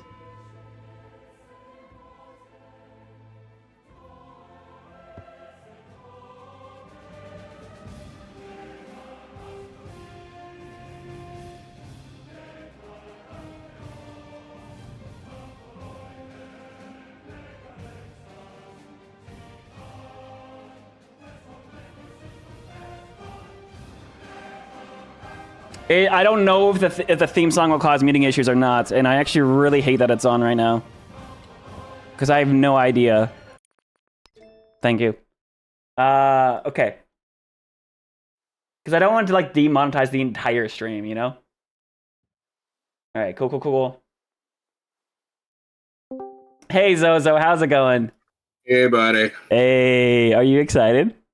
Oh man, my just to warn you, I got my GPU it's at 100% right now. I have the most garbage video card. We're looking to remedy that. But yeah, I'm like, I wonder how bad it is. Like, yep, 100. It goes back and forth between 99% and 100%. You got the settings set all the way down to low? Everything is as low. Which video card do you have? So my original video card, which was decent, died like 8 months ago, and I just have the one that came with the case, and it's like an Intel 750 or something like that, like way below, because the minimal standard I think is 1050. So it's below the minimum. So I got all the lowest settings on. My oceans blink. So I try not to look at the water. but it works at least. It works. Like, luckily, I have a great, great RAM and a great processor. But yeah, the graphics are shite. But we'll see. We were able to play a few games of multiplayer, and it worked okay. So Fantastic. yeah, man. And we've been like, put the show on hold until we're like, yeah, you know what? Civ 6 is done. Let's just wait until Civ 7 comes out. And Oh, yeah, that's fair. fully embrace it. But now it's like I also have to get a video card to do this properly, or my computer's gonna look like garbage. Are you the Night Owl lobby, or is that happen to be? That's not me. Okay, That's just I'm gonna random create person. I'm gonna create a lobby. I think if I'm host, it's probably best. Yeah, But we'll try I don't know Antiquity. how the join key works. Like, I know we did a join key, but yeah, let's do Antiquity because we might actually be able to finish that. And online, I'm liking the Terra Incognita map. What do you guys think? Whatever you want. I think I've only played on Continent Plus, so Okay, yeah. There's only 5 settings, technically 4. I actually have no idea what the actual difference is, to be honest. I don't know. Am I setting AI difficulty to Deity, or are you guys on Sovereign? I've been playing on the harder, especially the first, I swear, 100 hours I played the game, I had the biggest dumb moment where I was like, oh, you can upgrade towns into cities. So I was playing, and the funny thing is, in the multiplayer when we were playing against the devs, I was keeping pace with everybody for all of my stats. Yet I had no idea that, because I was just, oh, I guess that's how cities work now. I didn't care. I was like, all right, I guess if that's how cities work. If you were Rome, then, or Julius, Augustus, that's actually the right way to play. Apparently. Oh, okay. Well, there you go. So, I wasn't that. Now I know that. Hey guys, how's it going? Welcome in. Hello, what's up? Welcome in. Malm, right? That's how you say it? Yeah. Okay. Like the IKEA furniture, the Malm. I used to sell IKEA stuff. Everyone else see Swiftly and Britt break the game today? Yeah, I heard. I didn't see it, but I heard. Is that the Legions as Strong as Tanks video? Or did he do another live stream? He was streaming today, and he won the Modern Era at turn 42 with 1,000 happiness. Amazing. Hey, do you guys want to play on Deity, or do you want to play on Sovereign, where the AI don't have any bonuses to combat? I'm good with anything. I'm okay. Dealer's choice. I'm okay with getting crushed. That's my whole thing. So I'm okay with struggling. I will take it all in stride. Yeah, go Deity. But Zoe, did you also want to open up the Civ show or no? Or do you want to just to stream? We could. Yeah, give me a second. I haven't done this in months. What nerdy? I didn't want to rain on your parade. No. You guys do whatever you want to do. I think Zoe was already saying his computer's already having a really hard time chugging. My GPU right now is at I don't know if OBS uses the GPU, but why risk it? So Nystagmus, if you want to go for it, but right now my GPU is going between 99% and 100. Wow. Well, I only have my proper video card died a few months ago, and technically the minimum requirement for this game I think is a 1050, 1070, and I'm 750. So, oh yeah, 750 is definitely a little out of date at this point. It's a trash fire. And then we had a bunch of Civ show expenses come out back to back. But I think we'll get it. We'll get it figured out before soon. But, absolutely. Yeah, I don't know. I don't know if OBS eats up any GPU, but streaming will do that. I know that with NVIDIA Broadcast, I have to be careful because even with I got a new computer and it was slowing down my GPU without me even running a game. The new update to NVIDIA Broadcast. Oh my god, I don't understand. Okay, I love Roman Holiday. I love that kid, but I think he's overcomplicating all of the stuff that we're trying to do, and just like, Oh, no, he wasn't the reason for the NVIDIA broadcasting. That was just oh, like a okay. tweet that NVIDIA sent me. He warned me about. He said, "Oh yeah, it's really cool. It has a lot of cool features." And then all the new features just eat up your GPU like crazy. Like I That got would getting warnings murder me. that my GPU was like being overclocked or something. It's so... To But yeah, to you two, I just sent you Instagram, do you I wanna sent go you for the it? join code, by the way. Okay, cool. That's what that message was. Yeah, Nystagmus, if you want to quickly go for it, I would say go for it. But if you don't want to go for it, then that's also fine. Just maybe just an announcement if you don't want to go for it. I'll be okay for now, just because I don't know if I can multitask everything, especially since I never played this game. No, I'm joking. Okay. All right, then. Just can you just throw up to everyone to make an announcement just to watch Nerdy stream? Yep. The other thing too is I'm also I'm not on call, but I do have to be available if anything urgent pops up, so I just don't want to multitask too often. Yeah. Nystagmus and being a doctor. All right, join code. Hmm. Thank you guys for joining, by the way. I'm very excited by this. This is gonna be really fun. I'll show you fun. I'm excited to do it. Should we all be random? I'm excited to see if it's desyncs or there Yeah. are some issues. Of course. Malm, do you feel? Can you actually introduce yourself to my community? Because I don't think many of them will be familiar with you. Oh, sure. I'm a French content creator, and couldn't tell. I make content on multiplayer, like only multiplayer. Okay. And Yeah. I used to play on esport competition with Civafer and my team, and we do CWC. I don't know if you heard of that. My community will be familiar with mostly CPL, but yes, the French league. Yeah, correct? I used to play on CPL too. Okay, thank you for introducing me. Yeah, of course. Yeah, no, I've played a good amount of multiplayer, but not necessarily CPL stuff. I haven't actually played a CPL game. I played with some CPL friends. I played with Herson. I've played with the BBG mod. I really do enjoy the BBG mod. Been getting into it recently, but of course we're kind of jumping ship already. Okay. And you have to know I'm not English native, so most of the time when you will make jokes, they will fly on me just. No worries. So if I don't laugh, it's because of that. I did promise someone earlier, by the way, that I was gonna play Himiko.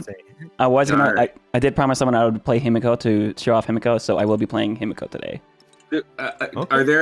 Are we still? I guess we're still embargoed for those certain civs we're not supposed to use? No, we can talk about anything. Those embargoes were specifically for the preview series. Himiko has been announced. Every single leader has been announced at this point. Literally tomorrow, everyone gets their hands on the game, so there's nothing left that we can leak. I can be Jose Rizal. Yes, you can be the Jay Rizzler. Is apparently what everyone's calling him. Jay to the Rizzle. He's gonna be one of my favorite civs, one of my favorite leaders. Am I allowed to play Machiavelli? Yes. You can play anything. No, I don't want to. I don't want like if anyone else really wants to play him. Oh, I see what you're saying. I'm not trying to be a jerk. I'm not trying to be a jerk. I'm trying to be, play fun. Why are you trying to be a jerk? We're just meeting Malm today, and you're gonna be a jerk. Oh, come on, Nystagmus. All right. What civ am I gonna be? What's your favorite leaders, guys? What was that? What's your favorite leader? Ooh, it's tough. It's hard to say a favorite without actually playing all of them. But I've just been really. I've been playing Rome so much, but oh man. Ben Franklin probably. He's just like you get science off production buildings. It just feels like so strong. Yeah.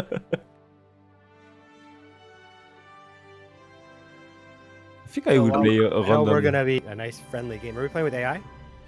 Right now it is on a small map, so it is 4 out of 4 players with 2 AI. I believe those are going to be the distant land AI though.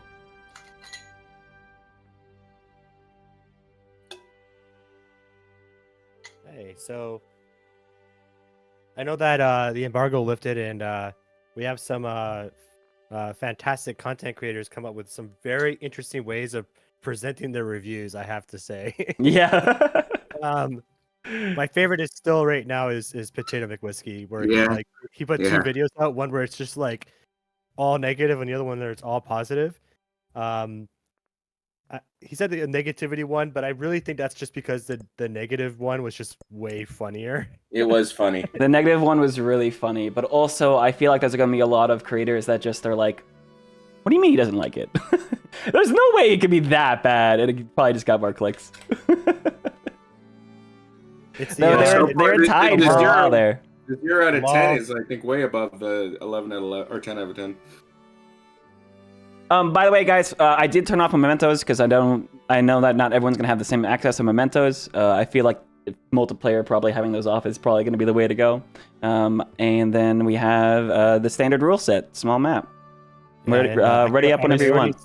I can already see us not using Mementos in the Civ give, that's for sure. The Mementos are so busted. Or we draft them. I think. Well, I mean, some Mementos are not bad. Like things that just give you a specific like attribute point is like, yeah, okay, sure. The Memento that specifically gives all scouts +3 vision on all of their abilities. So it is so busted. You know what though? I'm happy that the Mementos are things that you earn instead of things that you buy. Absolutely. Yeah. That's at least good. All right, we'll put that to push talk. I have to say, the artwork for this game is so pretty. The artwork is amazing. It's freaking wonderful.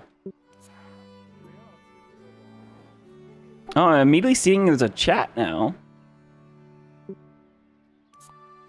Oops. Oh, what to call navigable rivers instead of anything else, because I guess we're all going to mispronounce it. Navigable?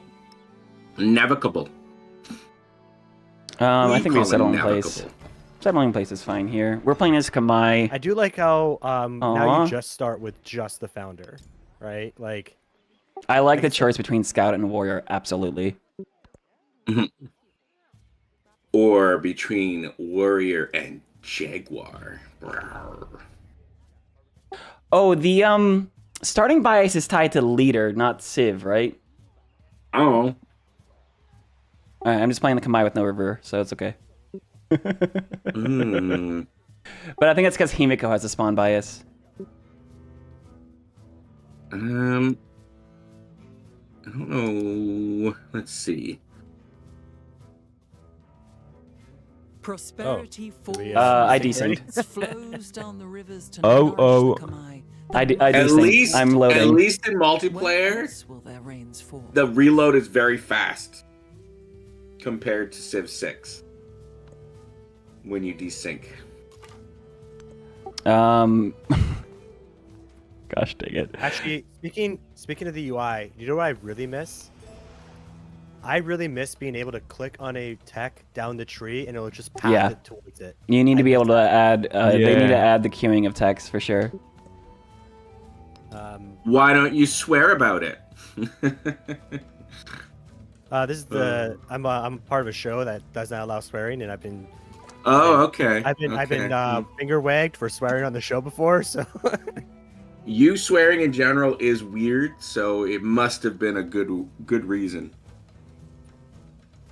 So the interesting thing about online speed is age progression is now just straight up equal to the percentage modifier. Like so age progressed 2% age of the age. It just goes up 1 by 1 every turn. Okay, cool. That's easy to track. You get 100 turns.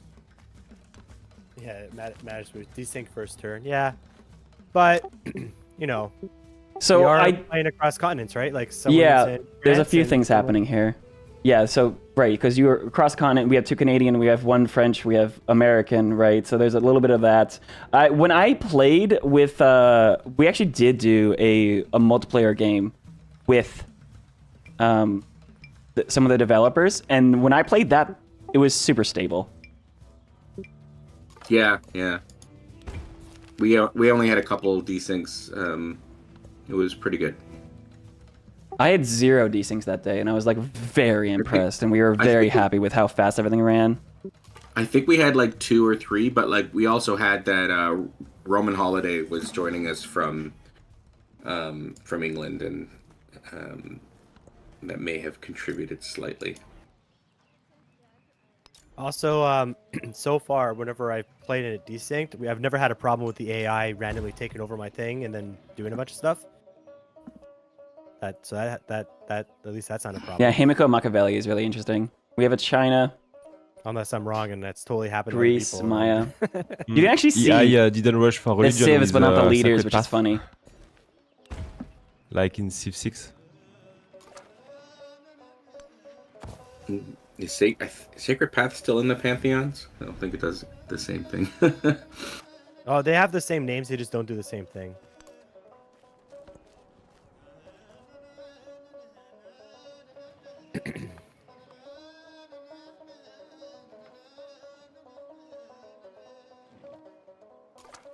So I'm a baby at this game, so trust me, don't worry about me if I.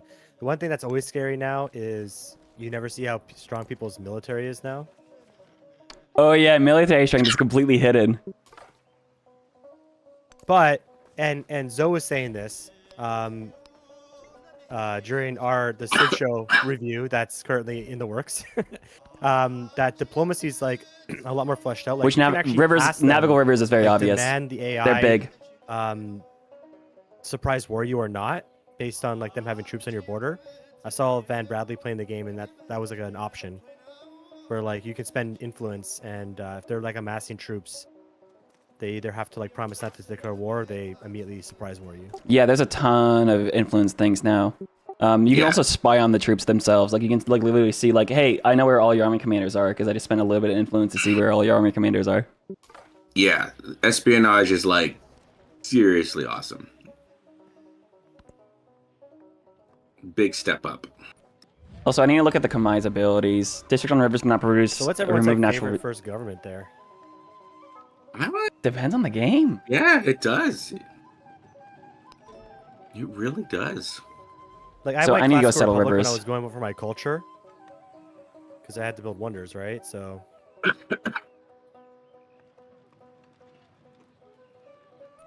Ooh, that turn timer. I Much forgot more about this. pronounced. It's not on the thing. I can't. I didn't notice we had one. Oh, I did. It was that tick, tick, tick. I for sure want loyalty pressure to come back at some point. Yeah, that's the first thing they need to do is add loyalty. Well, not first, but yeah, loyalty needs to come back in some kind of degree.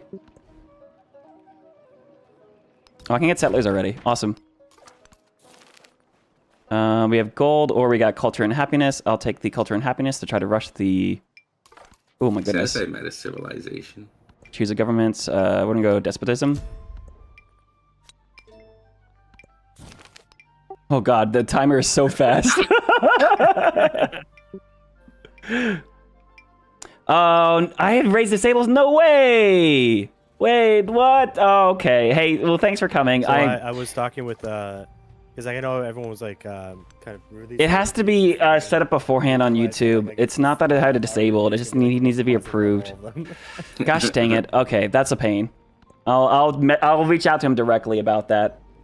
That would have been really cool. Gosh dang it. I do like the independent powers thing. I do like that. Like Independent power is huge W. Yeah, they're basically barbarians and city-states together. But they can like grow and stuff too. It's so cool.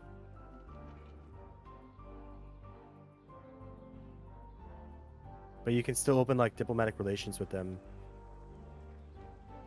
Which is why I still think like it is the theory that all the game modes for Civ 6 were like a soft launches for some of these Prosperity falls from the heavens, flows Mom down this the time. rivers some of to these game nourish the aspects, Kamai, the right? Like masters of barbarians and waters. clans mode is kind of like Where the else independent will their powers a little bit rains because you can fall? tell the barbarians to do stuff. True. Yeah, all the optional game modes from New Frontier Pass were all playtests. I also like I find the abilities that the independents give is much more straightforward than I never knew all the frickin' stacking abilities that city-states gave.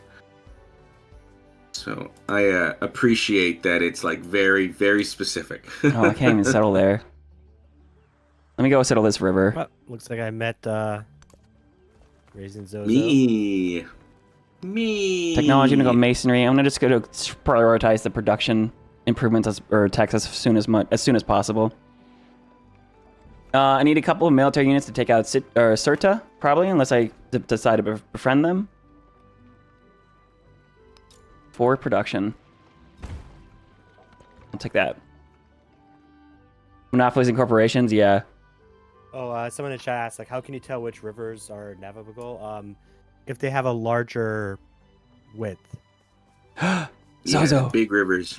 They're splashy. Zozo, hi. Hello. I can't unend my turn. Same here. Oh, I think no, the turn that started rolling over, that's why.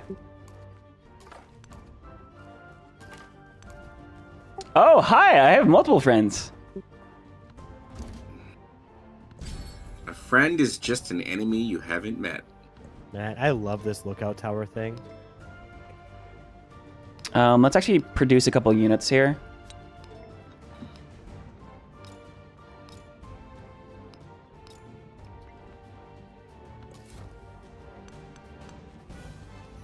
Oh, Zo. I know you're gonna yell at me, but you What? can't steal my settlers. I wasn't even gonna. I was not even going to try. And the funny thing is, it's the first thing earlier when I was unescorting my settlers, someone was like, Zo's gonna yell at you. By the way, guys, if you want to send me any endeavors, I can accept them I can support them for free. So if you send them to me, I'll make sure that they go through, like, fully. So you get the full bonus. Oh, interesting.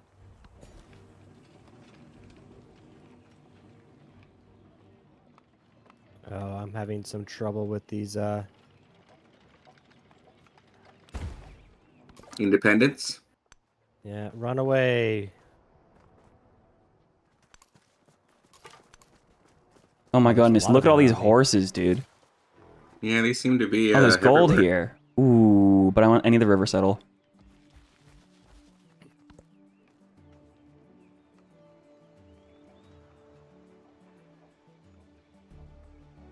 Can you settle on a small river? Absolutely. Oh, I love the commanders.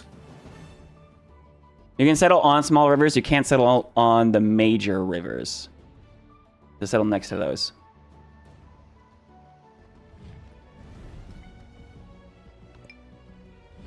Turn timer's killing me. I'm gonna befriend the independent. Killing me, turn timer.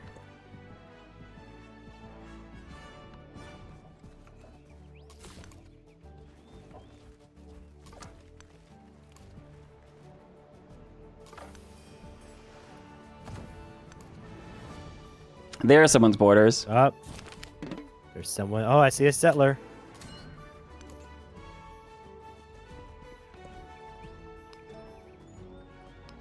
We'll go mysticism here. I actually don't know how to play Kamai. Settle on Chonky River. Oh, I should actually just kill. Oh, I can't settle this river because I need to just kill that. I shouldn't have spent the influence there. Gosh dang it.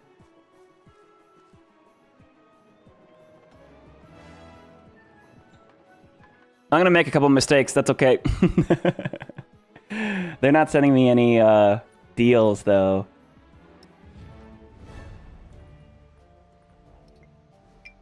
How the game is going for you? So far, so good. There's a nice road. Except for my scouts getting killed. Yeah, I see that in front of me. Bach. Okay. That's Zo. Grow a town. Let me grab some ivory. I need to actually be able to use my gold to buy districts on these rivers here because you keep the yields on that. Aha! Chan Chan's here. And their culture. Okay.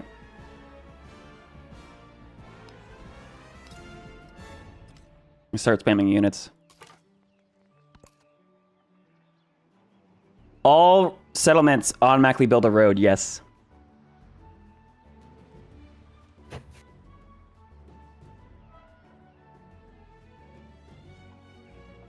And I'm still mad about that live redirect that failed for YouTube.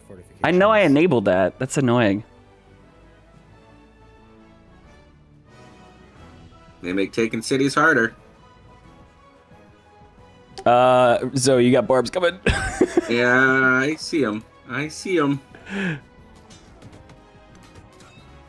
Oh, gosh dang.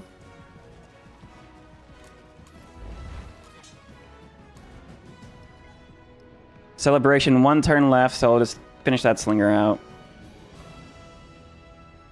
Hello? Why is this empty?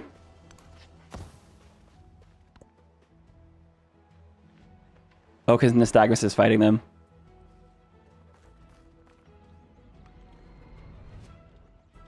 The live redirect? Yeah, so Potato McWhiskey tried to do a live redirect on YouTube, and apparently didn't go through, which is really unfortunate. Died. It's unfortunate. It's a YouTube's raid system. How does everyone feel about the lack of no more chopping? Can't chop. I don't like that. I don't like that there's hardly any abilities. No way to chop. Can scouts disperse clans? Oh, I don't know if he can.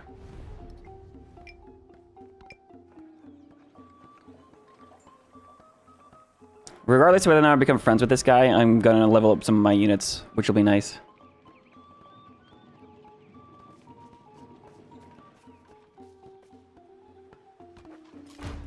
Ooh, the barbs. I can't disperse that. That's so funny. Okay. Ooh, production. Huge. Finish the slinger.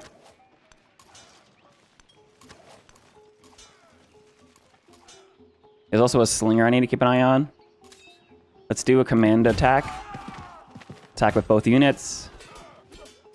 Awesome. Get a promotion on a commander. We'll go assault here. It's just really freaking useful in most cases, actually. They're everywhere. Do I buy a scout to go south?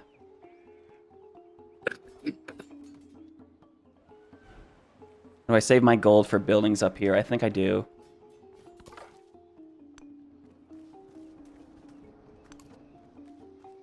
Scout, what's gonna come down this way? Sorry if I miss any chats, by the way. Oh this is so quick. I lost a unit already.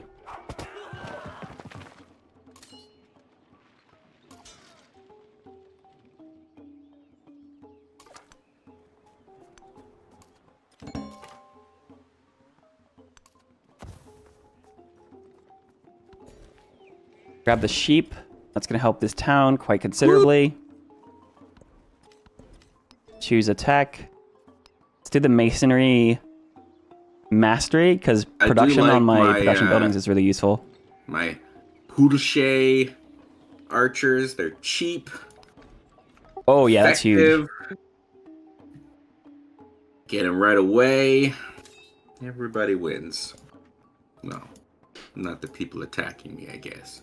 I assume, yeah, when the age transitions, you get all technologies from the previous era, but you actually like lose the masteries to everything, which is funny. So you would get flanking, yeah.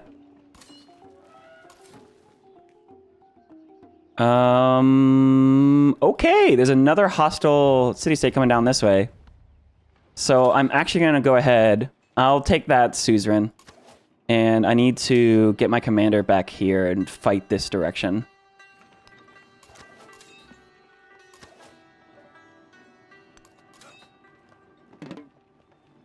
I think one of the only things that I'm like legit like, you know, not like swear for 5 minutes angry about, but upset about is that you're not able to name your own cities. and there is something that I am very upset about. The religions, there is no turtle symbol. Oh no. Yeah. What the F? The traveler has to default to a crab maybe a scorpion. I was thinking actually I might go with a frog. That we're all on the frog's back, I guess. At least I don't lose a settler. He's just gonna be damaged. I'm gonna settle like way up here. Like right up in Zoe's face. Please, please, please, please. Oh, they didn't attack. Okay, cool. Oh, I should have brought the commander forward first. Gosh dang it. I really like how when you have like slingers or archers and stuff, and you're like about to shoot someone, they'll like have an animation where they're slinging the slingers. Oh yeah, quick combat needs to come out for multiplayer. Oh, for sure. For sure.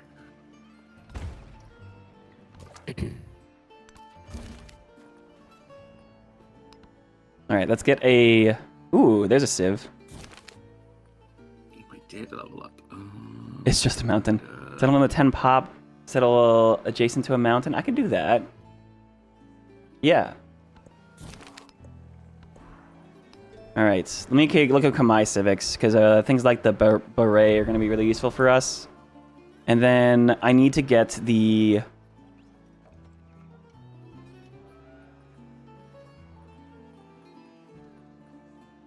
Is growth rate here? Uh-oh. I'll take it out of the sun, it's fine. This turn timer bad. Maybe mom's used to super fast turn timers, but this game is just so brand new to, you know, everything, so. Are you guys fighting about city-state? Oh yeah. I went to pick a fight with them, and then I got attacked from both sides from random city-states. Yeah, me too. I'm like close to losing my second city. So is it just... Sorry, is it just me desyncing or is it everyone? It's weird that I'm the host. Okay. Well, I don't think I'm desyncing. I'm just reloading in. Yeah, that's a desync. They're attacking my capital right now. Okay.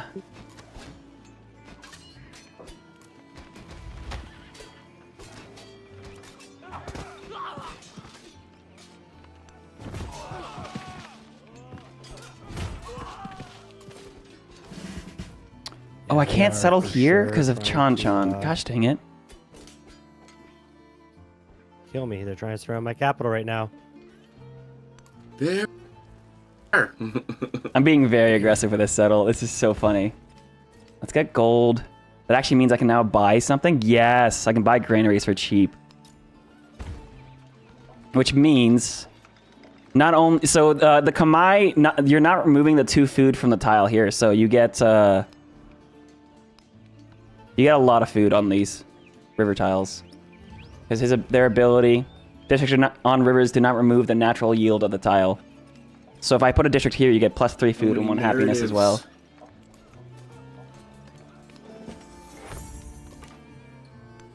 Grab that goodie hat. Got like 3 narratives in a row. Dude, I just got the get a horseman goodie hat. Ooh. But I didn't have enough gold for it. That sucks. That does suck. It's also a chapter in your favorite book.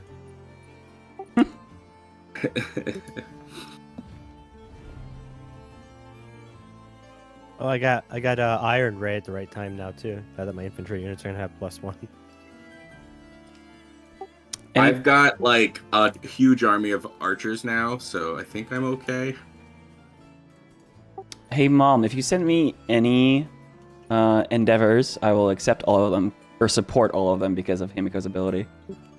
Okay. I can send you one in next turn. Nice. But turn is stuck for me. Are you playing? What's that? The turn? Oh yeah, I haven't hit next turn yet.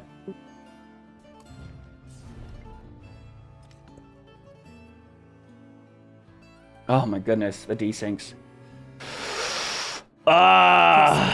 Falls from the heavens, flows down the rivers Desync. to nourish Oh, the actually, the you know, masters of waters. I don't know how that works, Where Chris. else will their rains fall? I don't know.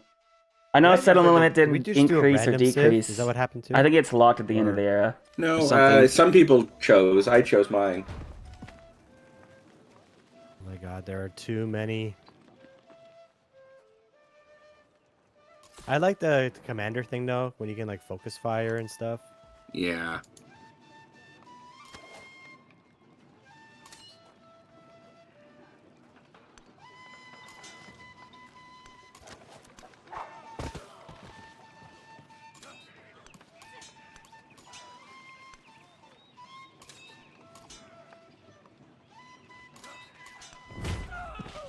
Oh man, actually, wait a second. I need the mastery for discipline for these freaking city states.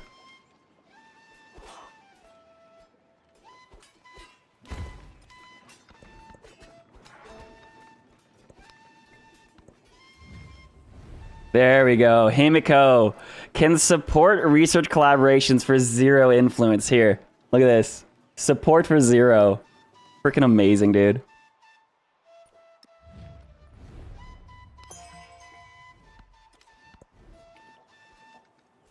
It's 175 gold to make this a city.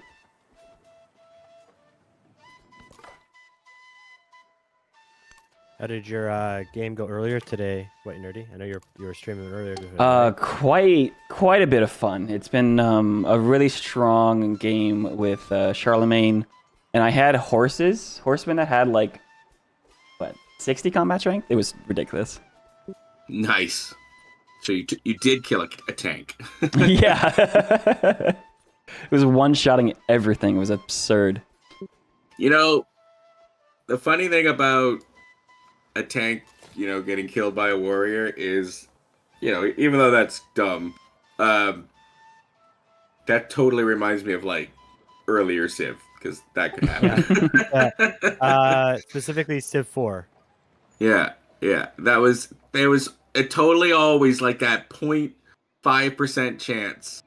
What do I have in terms built of into resources? the game?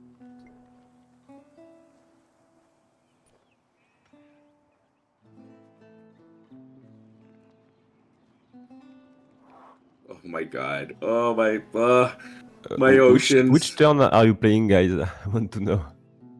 Turn 21. Okay. And are you waiting for the next turn, or are you playing the turn? Mine is waiting for next please wait. turn. So, turn rollover. Yeah, I'm waiting for the turn rollover too. Desync Okay, City. we are all waiting.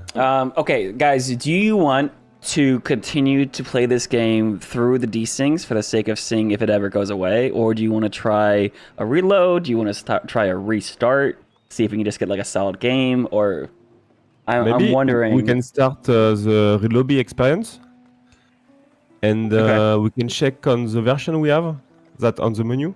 Oh yeah, that's actually a really big deal. We need to make sure we all have the exact same version, because with all the updates that have been going through, it's possible that we don't. Oh, I didn't see any. Does it not like auto load any patches that come through? I mean, if you have to usually update Steam, yeah. But I remember when we were doing our multiplayer games with the developers, that was the first thing they did. It was like, let's make sure everyone was on the same version, and we weren't. So when we guys, just press A sharp and see bottom of the menu. There is the version. Oh wait, sorry. Where did you say the version is? Press A sharp. So mine is build 1.0.1, and then my serial number. I don't know if is the serial number like the specific to the version. Oh, sorry. Okay, I see where the build is. Build 0.01 parentheses 1089031 is what I have. That's what I have as well. So open the menu up. I have build 1.01. Sorry, 1.0.1. Okay, and what's your parentheses say? 1089031. Yeah, okay, that's me too. Is everyone playing on DX12, or are they playing on Vulkan, or? I don't have the same version as you. I have the 1.0.1, but I have the 1080 23.6. Okay, so that's the problem then. We have different versions. Oh, I will try to start Steam. All right, let's all leave. Yeah, okay, that's actually really, really promising to know that. Malm, did you have an opportunity to play with the devs? No. No? Okay, so you need to... What was it we had to do? You had to turn off the beta? Okay. I'm asking Nystagmus and Nerdy. Oh yeah, so Mom, you did turn off beta, correct? No. Okay, yeah, that's the first thing. We need you to go to Steam, go to your properties on the game, turn off the beta. I believe the beta was, we got an email to disable the beta like at least a week ago. Okay. Most creators have been off the beta for a while. I have a question. Yeah. So I know we got the beta and stuff like that. What happens if you actually like bought the game like a while ago? If you had pre-ordered the game and then you got the Founders Edition from Firaxis, right? Is that what you said? Yeah. Then you'll be fine. It's because it's still the same version. The big problem right now is Mom is literally on a different build than we are. By the way, I'm there is an update. Yeah, so like the problem is, yeah. I'm relaunching the game. I tell you in few seconds. Do you guys want to just go back to main menu and just or just start a brand new game, just so that there's no like, I want to see the game run like at its best. So let's go to main lobby. Oh, there's an official Civilization Discord now. I didn't know about that. There is? Yeah, it's in the main menu. The official Civ Discord has arrived. What's your version number again? I am at in the parentheses is 1089031. I have the same one. Big. Fantastic. All right. Okay. Let's go. Everyone go to the main menu. I'm going to make a new lobby. We're going to restart. I'm glad we figured out pretty early on what the problem was. And I'm really sorry to the people that started watching the lobby and were like, oh no, it's over. That's my bad. I'm sorry. No. You're good. You're good. This is something that honestly I probably should have figured out as well. It's definitely not a you thing. Holy crap! There's so many multiplayer lobbies. Yeah, look at how many lobbies there are. I think it released. The early access released. Oh, it did. Yeah, the 5th. Yeah. All right, dynamic timer. We're gonna set this to Deity. We set this to online. Terra Incognita. Map size small.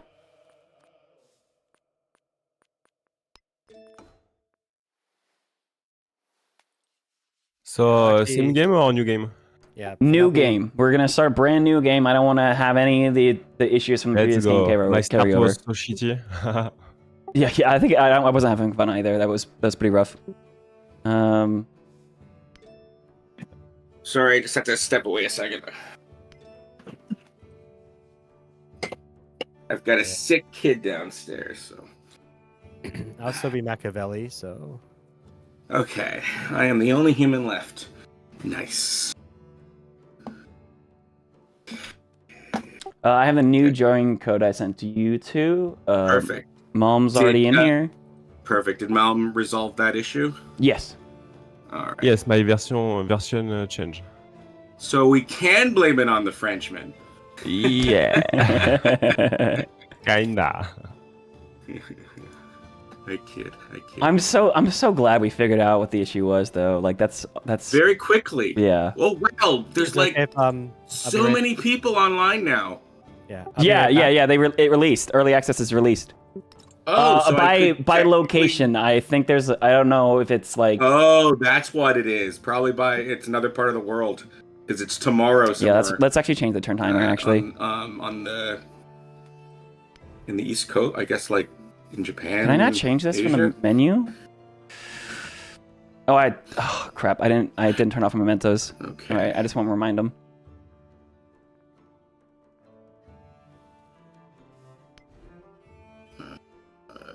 Meier and to be honest, we'll just keep it on dynamic and just see how it goes.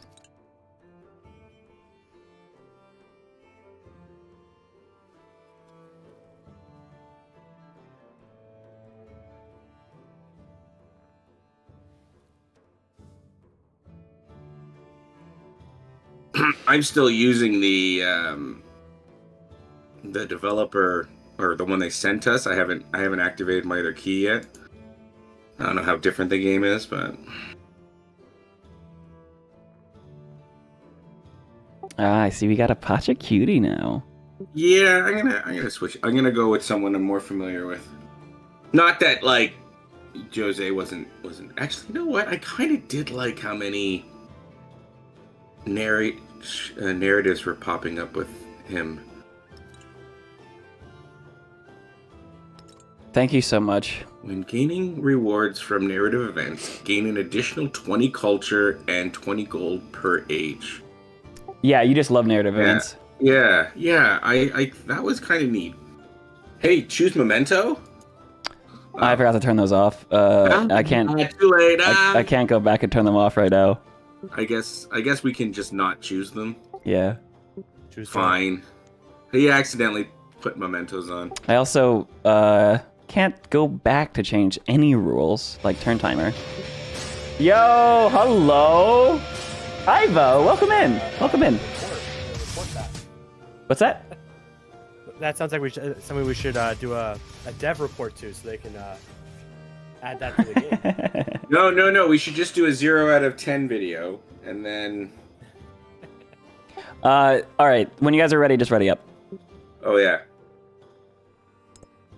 Fantastic. All right, here we go. Super stable game. Let's go. Let's have fun.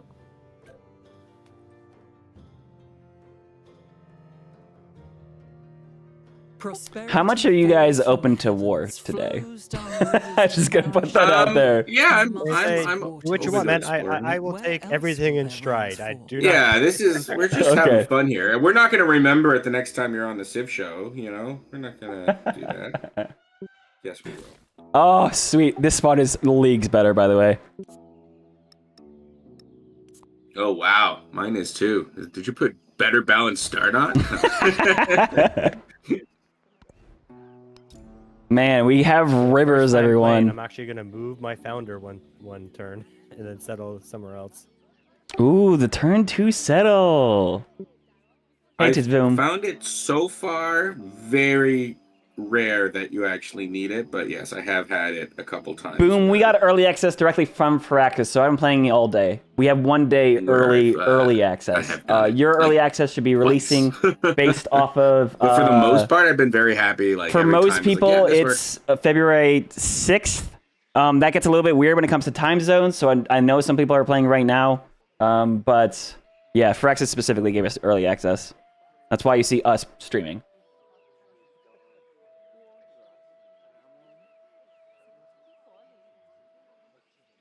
I've also been personally turning off the Founders Edition Palace skin because I realized every civilization has their own palace, and I really like seeing that architecture as opposed to just like the single Founders skin. There's palace? I haven't seen anything like that. Where's the palace? It's literally the. You mean like the one in the middle? Okay, yeah, the big thing in the middle. I thought you were talking it like because they used to do that right in older civs where you'd get like. For Civ 1 was like, you got, every now and then, you'd get to add to your palace. Oh, yeah, I hear you. They stopped doing that. And then Civ 2, it was, you got to build your office. But yeah, they stopped doing that, I think, in... Civ How 4, dare you, Thunder. I can hear you pronounce that. Ooh, good hit. Ooh. Gold or culture? I think I'm gonna grab the culture because I want to speed. I want to go fast. Ooh, sample the cheese. Throw the cheese! Sorry, I just watched a video recently. I'm gonna eat that cheese. Yo, gold, let's go. 2 iron in the cap. Beside gold. Oh, by the way, in my Charlemagne game, my spawn had 5 horses. And horses get +1 combat strength to every cavalry unit, but +2 against infantry. So I had +10 combat strength to all my horses, and then Charlemagne gets +5 during celebrations. Like, it was just straight up +15 combat strength off the bat. It was amazing. I did not realize they stack like that. That's awesome.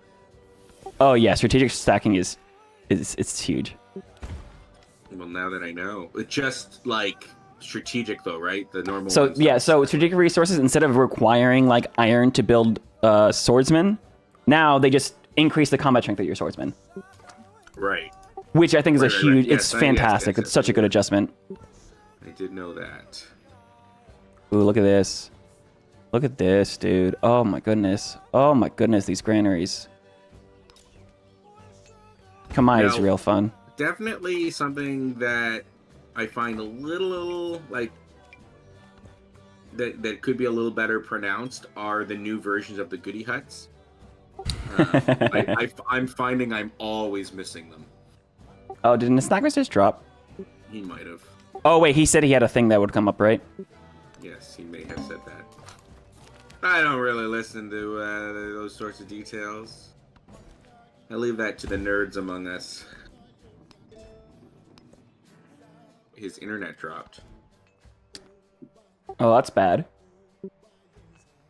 Should we like Civ equivalent, Civ 5 equivalent, or Civ 7 equivalent pause it? The P's not pause. What? What? Oh, that's it. I'm adding that to my rant.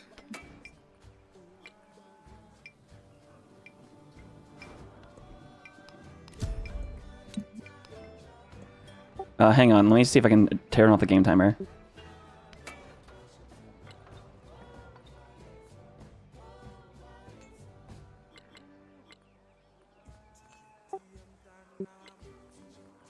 I don't see a tool timer adjustment. That is weird. That is very weird.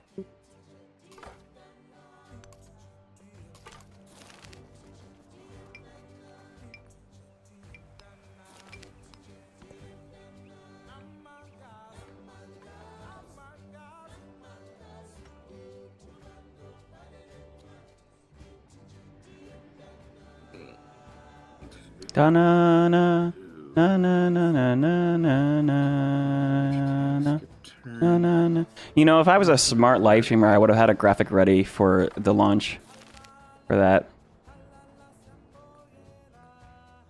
No, I don't see that option. There is no pause option. All right, that's so funny. It's on the list. Some mountains here. Get a settler out, up hit this way. Yeah. I haven't found any independent powers this time. I am surrounded by independent powers.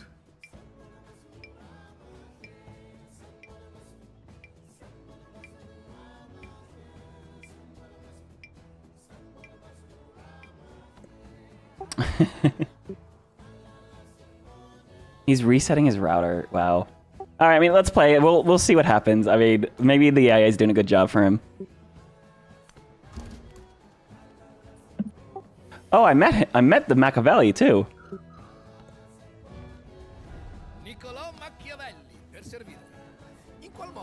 I'll get a good first meet going, and hopefully the AI actually starts sending me research development. Let's go masonry for production. Look at all these mountains. This must be a continent split here. It is. Nice.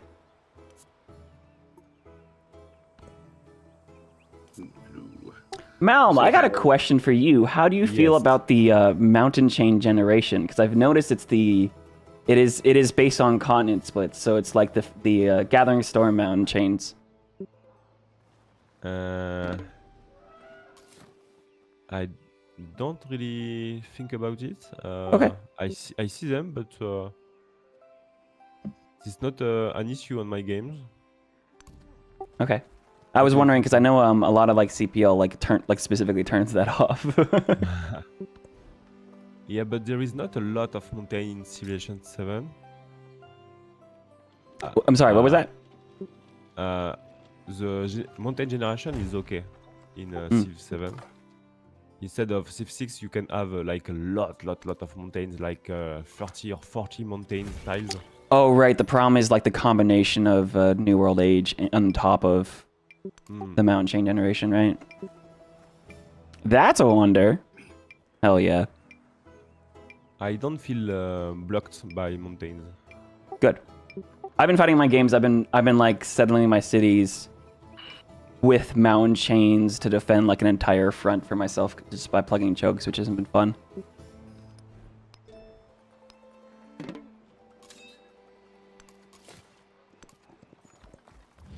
There we go. He's starting to send me delegations. That's awesome. Or festivals and things.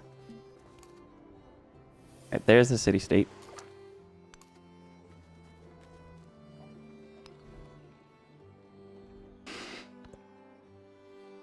How close are we to a... Oh, that's not in. Okay.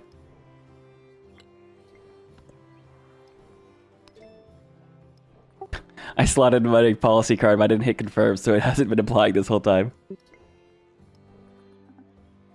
Oh no!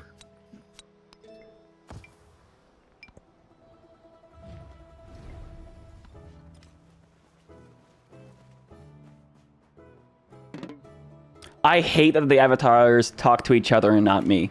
Abso-freaking-lutely. I hate that. Oh, hi, Zoe. Hello. Oh, there's 2 scouts here.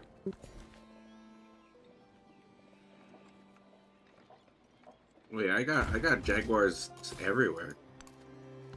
How many you got? 4. Like right off the bat, I got a journal to meet all civilizations. I'm like, oh, okay, I can do that. Wait, you got a narrative event to meet everyone? Yep. That's sick. The good doctor and the rumors confirmed.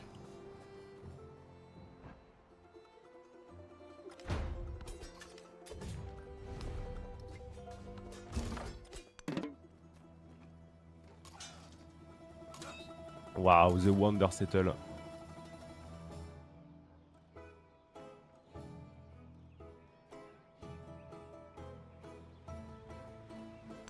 Do you see that, Nerdy?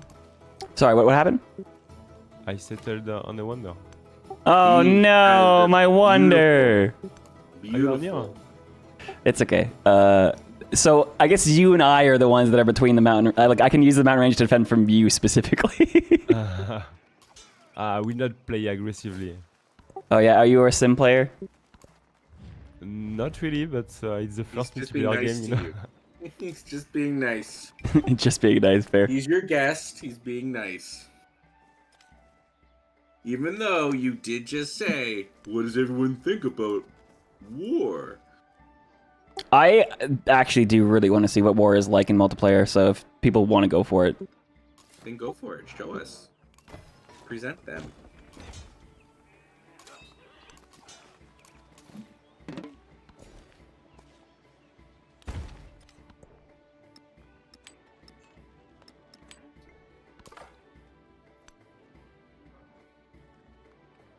I really wanted to war the developers a little bit when it came to the our little test game. It didn't feel like the appropriate place to do that. I did declare war though, but it was specifically to kill a city-state.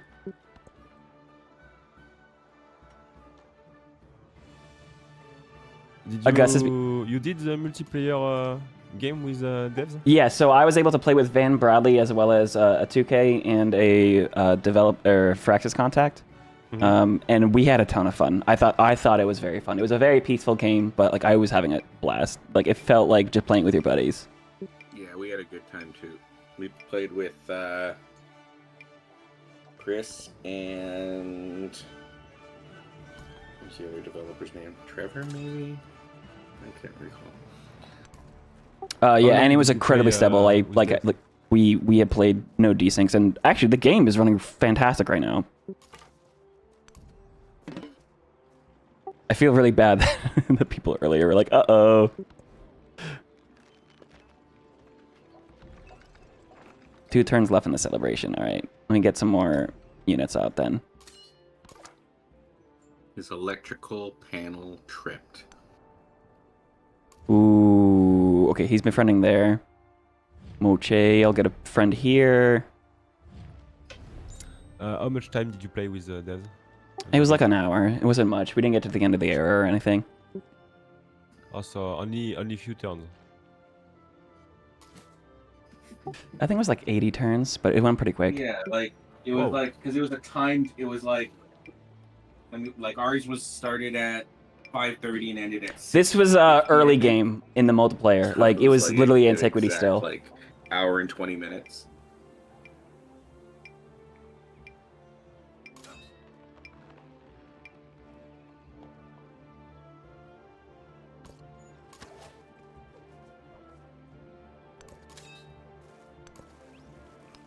Let's get another settler out. We only have one turn on this. Ooh. Okay, actually, let's get one more slinger out just for fun. Choose attack. Mastery of masonry. Ooh, this scout. Okay, I need to get through here.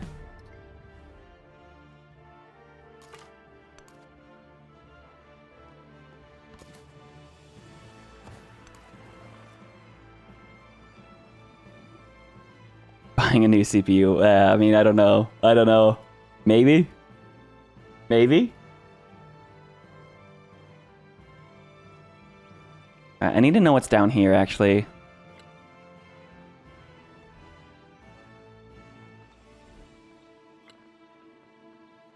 I'll buy 60 gold with a scout. Van Bradley. Is it how is Van Bradley? Yeah. He's been doing good. He's been killing on the YouTube content. We're switching over to YouTube as our main. Like we'll still stream, but like. My scout just died. I'm so sad.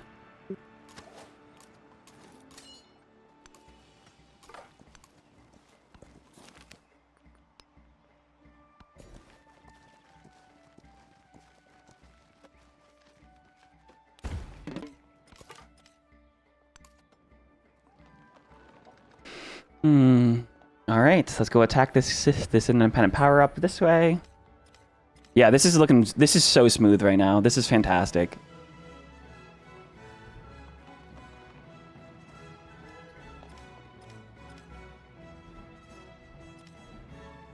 How much is it to convert it to? Okay.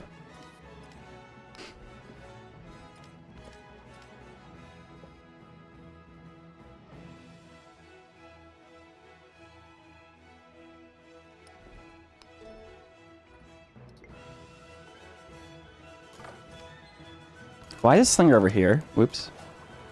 You're supposed to go join the fight. Narrative choice. Settle next to a mountain. I can do that. Get another iron improved. Increase our infantry. Dude, oh my god, this Himiko ability is going so hard.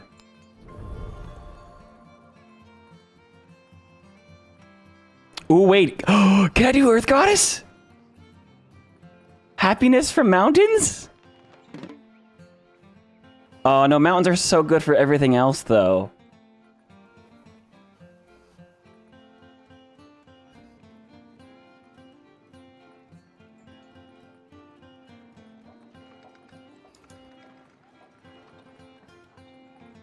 Goddess of the Harvest is gone. Quarters it with an altar. Oh, Let's go all in on science. Wow, that's a lot of you. Nerdy. I'm sorry, what was that? Nystagmus is back in Discord. Oh. Hey, you back? Hey, yeah. Oh, I missed. Something tripped one of my electrical panels, and it just that was connected to my modem and just got out. Hmm. All right. Well, dude, like, there's no pause button, which is hilarious. But are you able to use the join code and just rejoin? I mean, we can try. See what happens.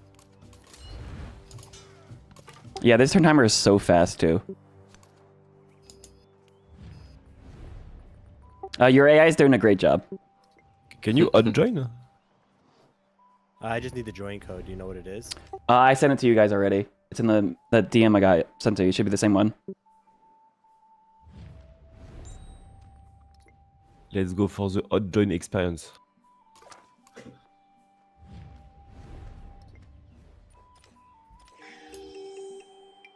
Ooh, I hear you joining. I joined. Okay, it's making me load because of that, but that should be fine. Prosperity falls from the At least it heavens, lets us do that flows instead of down just the like, rivers to nope, you're nourish kicked out. Charlemagne, Bye-bye. the masters of waters. There Where should be a else pause will button. their That needs to be rains another fall? report. Yeah, that's a huge. There's no way there's not. I mean, maybe there's a hotkey we don't know about. Because it's not P. P brings up your attribute panel.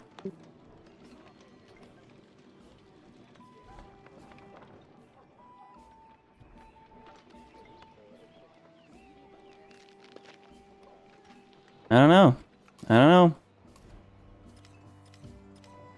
Anyways, so you're loaded in now? I'm still in the load screen, but I'm coming. Okay. Yeah, making everyone load in when someone joins is probably fine. It could be worse. I'm in now. Oh, wow, they did a lot. Dude, yeah, we're on turn 19. Busy. We're 20% through the era. They've been sending me endeavor after endeavor, and I can accept them all for free, and so it's been really nice for me. I could support them for free.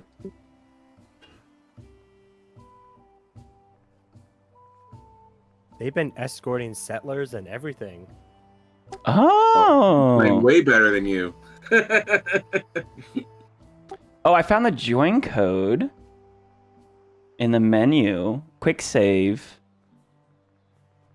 So I'm using the option, the ability for the the turn timer to be off to look around.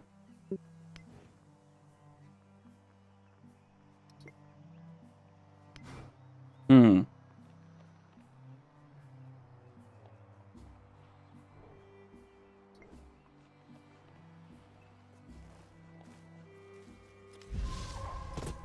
Oh, one of the buttons I just pressed was next turn.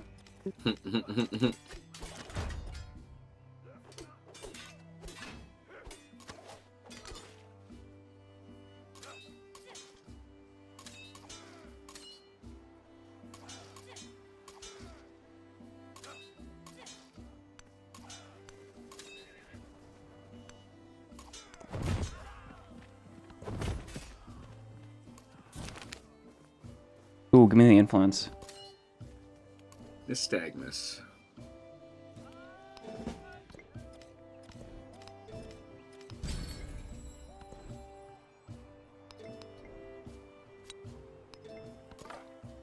Oh, is this him here? I met him. Oh, man. The good doctor and the rumors confirmed. I need to not move scouts at full movement. I keep walking them into barbs. I need Sailing to get this goody hut. You problem. It is, yeah.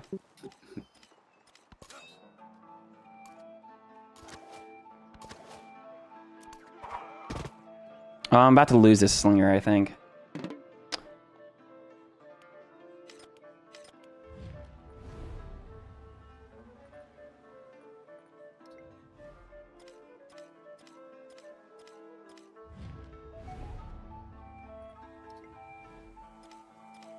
Right, they have been playing pretty good.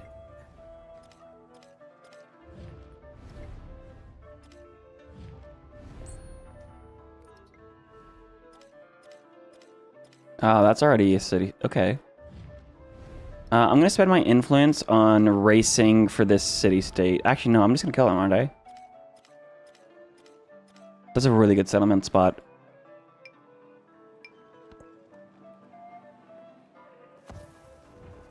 Amazing.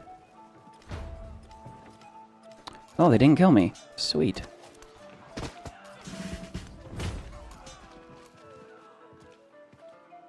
Oh, hi, Nystagmus, and you're a settler.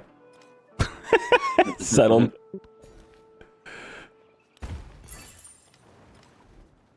I need to buy a granary in the city ASAP to get the food rolling. Oh, +4 food. I need culture from monuments.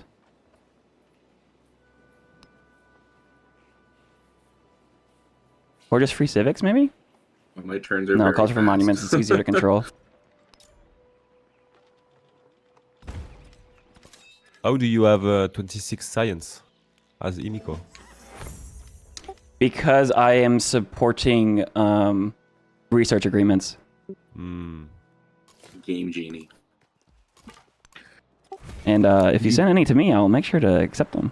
Support them, actually. You prefer choosing city-states or make agreements?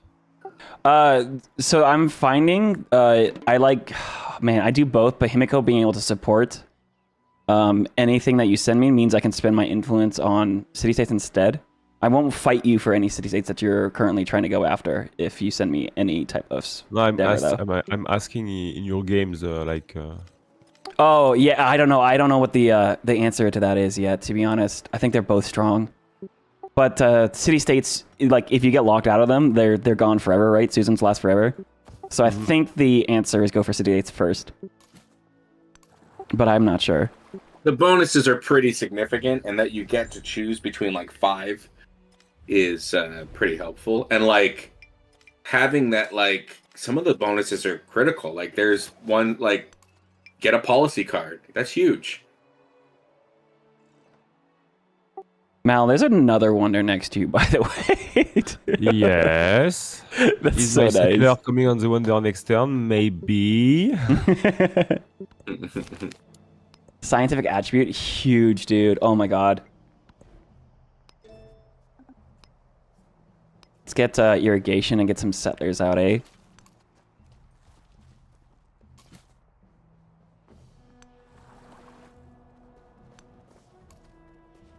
Maybe there's some good guts down there. Oh man, I'm just letting this go.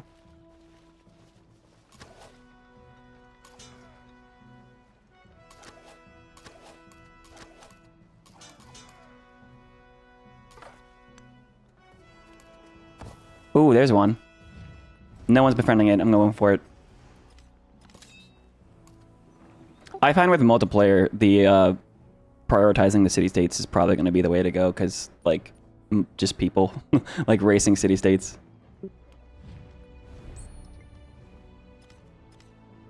You can never lose Suzerain 80, no. So the race is now. So I could actually go ahead and I can try to influence to try to go after the city-state too. You end up checking up 2 per turn. And then once you get to the cap, you become suzerain. You can spend more influence to speed up. So you go 3 per turn or 4 per turn, and then it becomes a race for the suzerain. But if you win the race, it's over. The race, it's just yours, which is great because you don't have to like spend 90 envoys trying to fight for suzerain of a city state.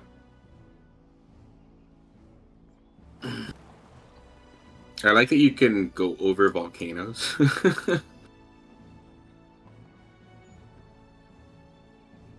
You can walk over volcanoes? At least I could the last time I played. Oh, you know what? I think that's an Inca thing. Or a Pachacuti thing. Maybe? I've seen it before, but I've only seen it once, and I think it was because I was playing Pachacuti. Pachacuti is your boyfriend. So. Nystagmus, what's that scout outlook next to my cities? I like using the outlook thing. It's really cool. It is really cool. I agree with you. Totally obeys the laws of scouting, so which will have to be updated. He's got to come in. I need to keep an eye on him. Oops. I'm gonna start sending him collaborations because I won't. If he declares war on me, I want him to have to fight for it.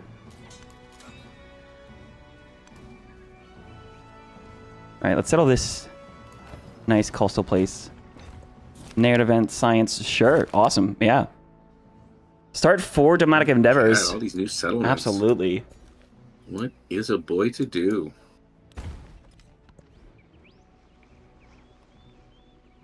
Let's go settler here. I need to get my 4th settlement. Oh my goodness.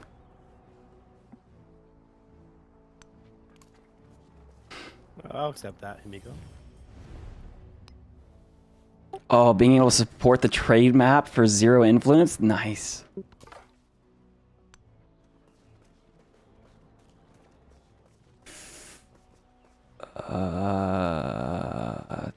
Don't cut me off. Don't cut me off.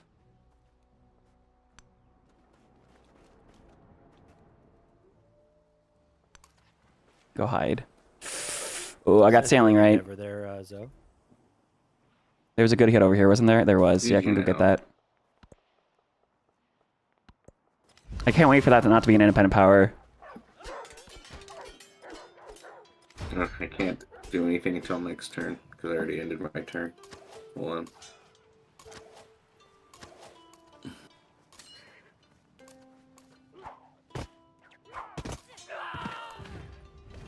Now I can.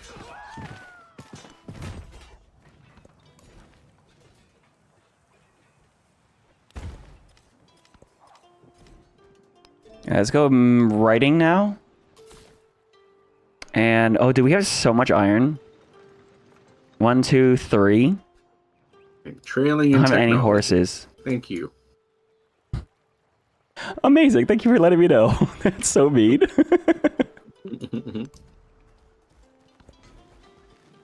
All right. Wonders. Just a reminder that you suck at this game.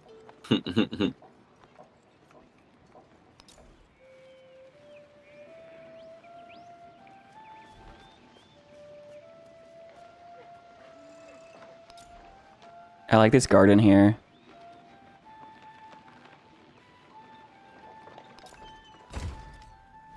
Oh. Being able to fix anything with gold, though, oh my god, so good. Gold's awesome. The All gold right. was Yeah, let me already get out of great, there. and now it's just... Whew. So we'll settle up here as well. Grab these resources.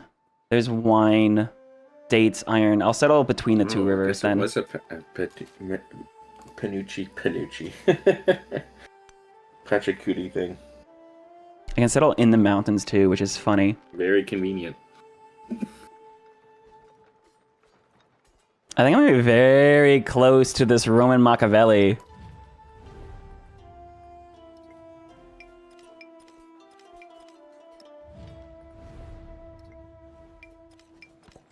They also did say that dynamic timer is actually based on how big your empire is instead of the like the turn count.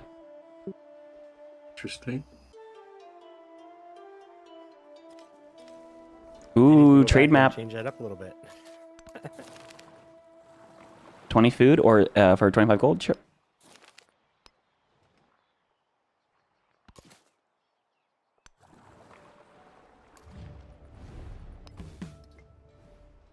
Mm-hmm.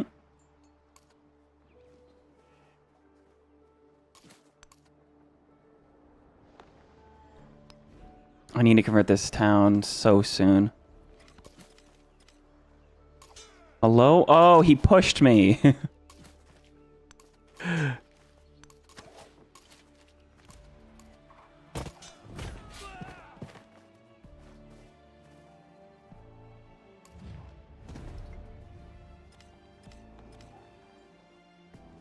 All right. Yeah, man. Fighting this guy's gonna be really hard. 32 science. Oh my god, my stats are crazy. Civ 7's out for US? Hell yeah!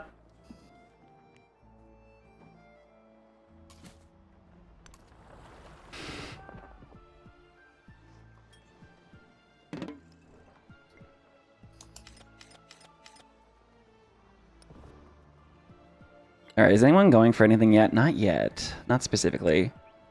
What do we want to go for? I think we want to go for tech masteries in the codices. I think tech advantage is the way to go.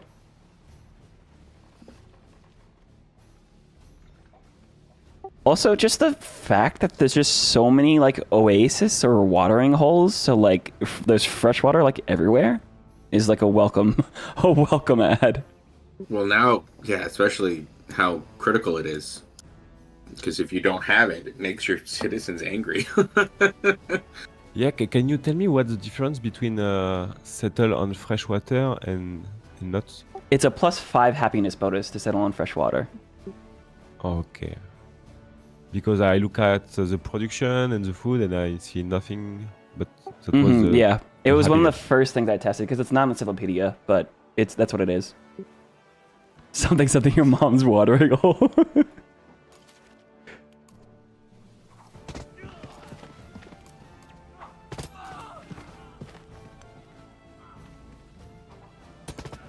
Oh, he took I it. think we're teaming up here.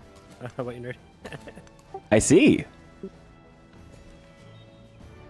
I'm very happy. I can't wait to kill it. Oh my god, diplomatic incident.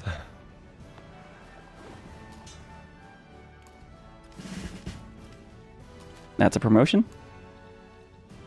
Do I go straight for cavalry? I think we do.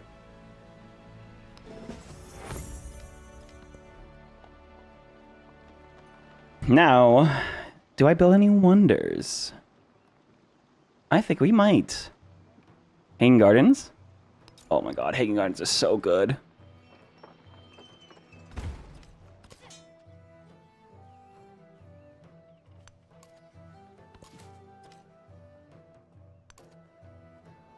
I do like that the independents play an interesting part of this. Absolutely. Although I don't really like that they all disappear between the eras. That's... You know, I really hated that at first, but then I thought about a couple things. One, there's like the role play part, right? If your civilization didn't make it through the time period jump, then how could they as minor civs, yeah, right? that's fair. That's fair. But the other thing is like, it would be so busted because their suzerain bonuses are so broken if you like for that if they kept stacking. You know, if you got two culture for every city that you're suzerain of, that stacks. And you can like keep on doing that through the entire game for all the seasons that you had the entire game. Like, yeah, I mean, like they made the season bonuses stronger, which is fun. Yes, like I just got a free policy card. I'm like, that's great. My favorite thing so far with the game, my two favorite things are the change in combat. I really think it makes it more tactical, which is great. And I like how they've changed diplomacy. Mm-hmm.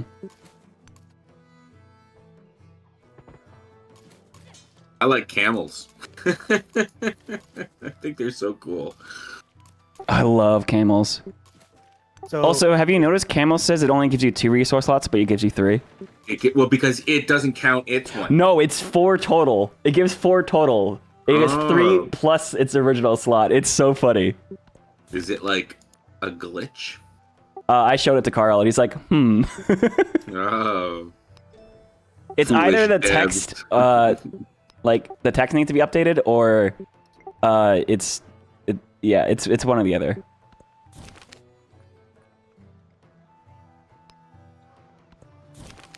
Oh, let's go. I'm trilling in Codex. technology. Yeah, it's laughing at you. It's against the DD. That's what it is. It's not me. 35. That's really good.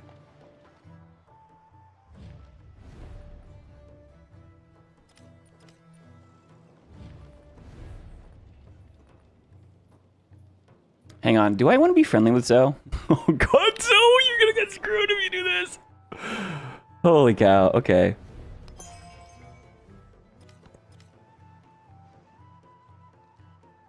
It's downloading. Let's go. Hey, Ches, new challenger approaches. Ches, are you gonna play Civ? Are you gonna get it? Hey, Gothos. What is everyone here? The Hang other on. thing I really like is diplomacy is really set up, and it's kind of a good exercise in like the security dilemma or the prisoner's dilemma, which is really cool.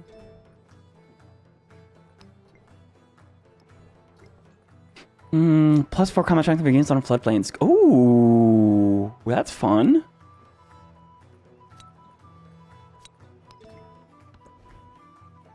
All right, convert to a city. This needs to be a city, not just a town, because it has so many things it needs to build.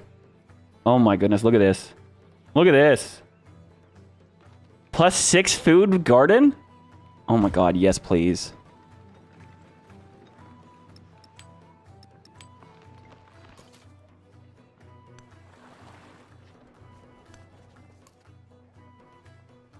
It's game night? Oh my goodness, it is game night.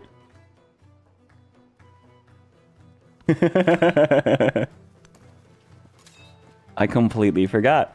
Completely forgot. That is now. It is right now.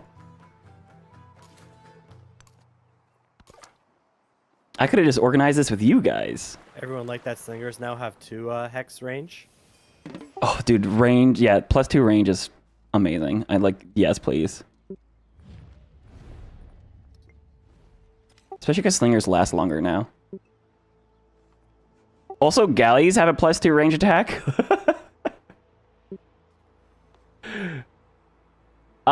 You don't have access to Civ. Well, okay, sorry. The early access. Early access players like literally just got access to it like 20 minutes ago.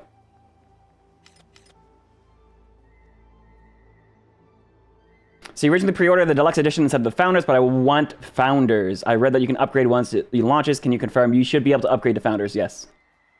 Until February 28th. You have to do it before February 28th. Of, like, otherwise, you're not a founder. The pre-orders. Well, so there's, if you buy the deluxe or founders edition, you get access to Civ 5 days early. Wow. Which is you guys don't need to worry about that. Like that's for like the crazy people that literally can't wait any longer, right?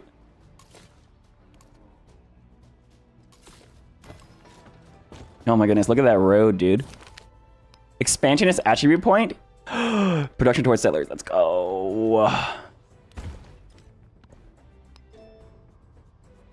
All right, I'm gonna also go for. Oh, we have a unique cavalry unit and no horses. Man, yeah, let's go currency.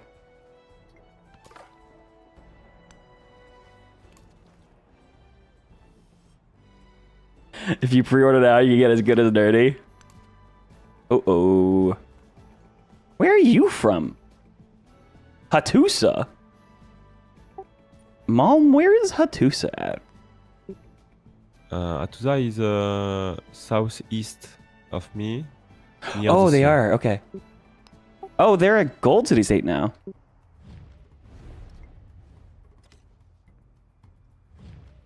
All right, we're fighting for this suzerain. We have this one. I can settle probably one more city here. Do I have a settlement limit coming up?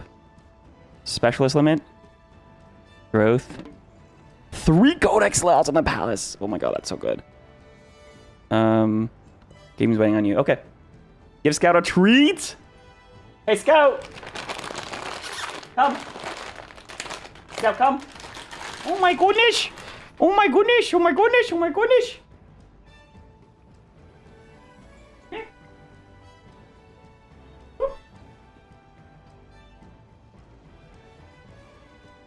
Choo. Alright, I need to play the game. Oh wait, I was done. Okay. I gave him the whole thing. The whole thing. You remember the days of Nuke Nerdy?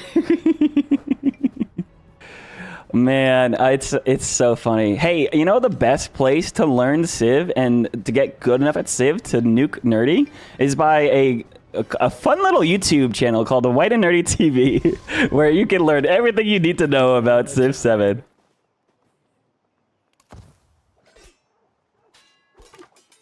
Uh-oh, hang on. I need open borders.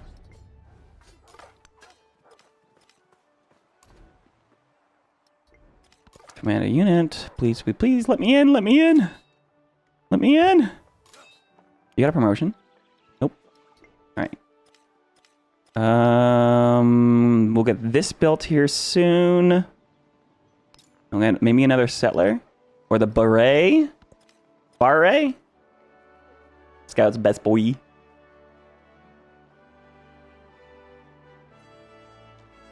I do love French accent, yes. French accent's quite fun.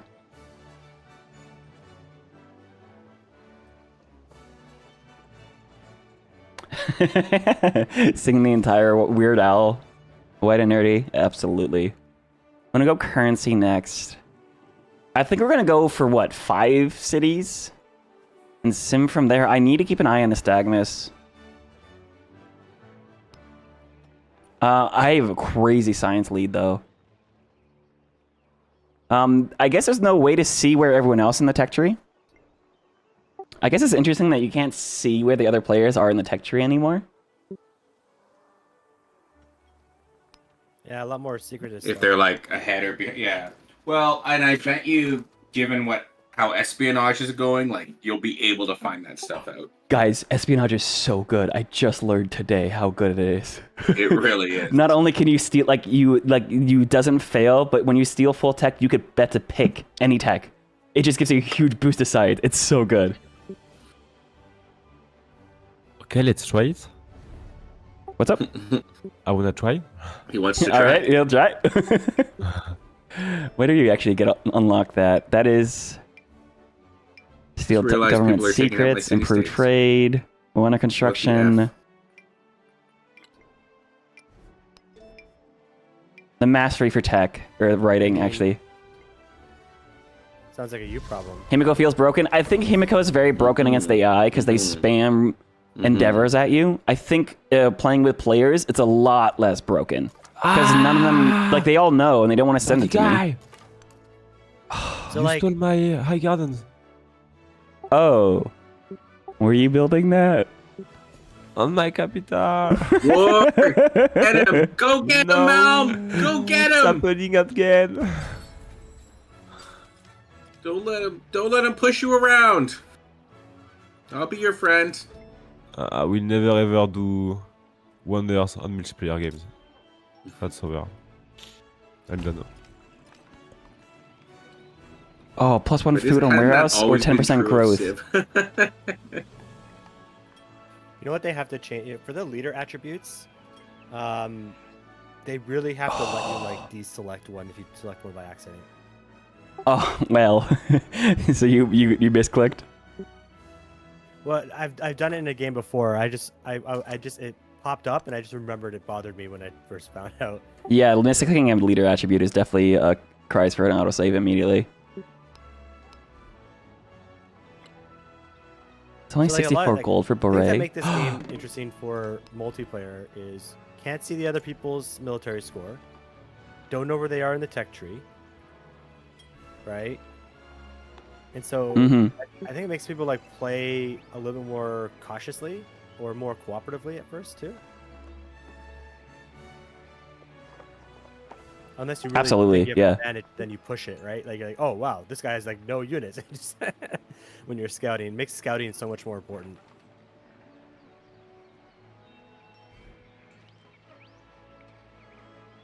I don't know how to district here.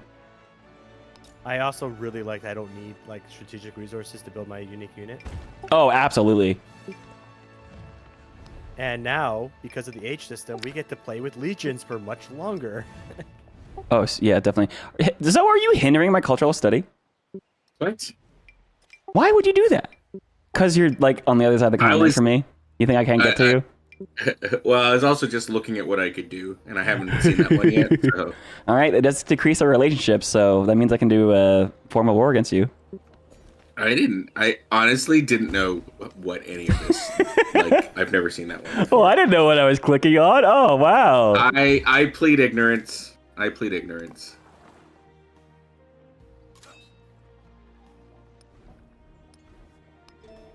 Have mercy. I sent you a little deal there, White Nerdy.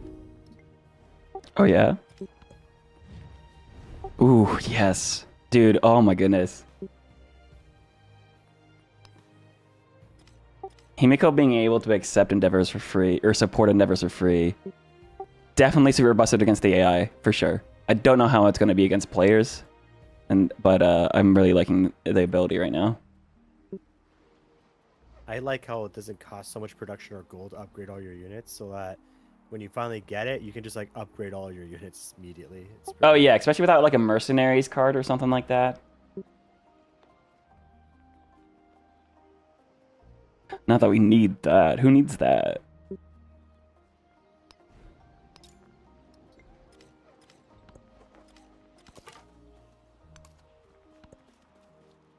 What's wrong, Scout? What's up?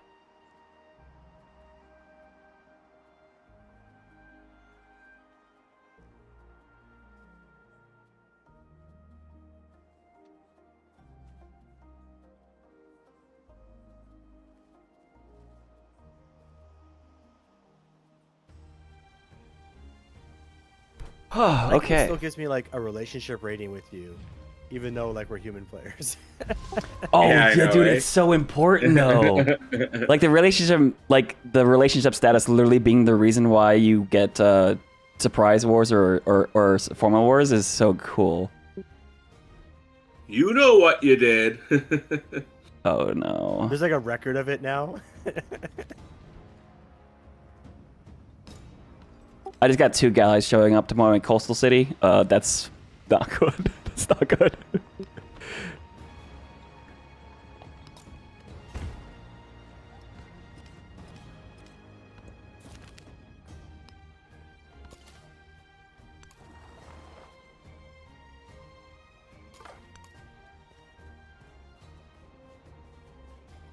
So what is that forward settle against our friend Mom? What the?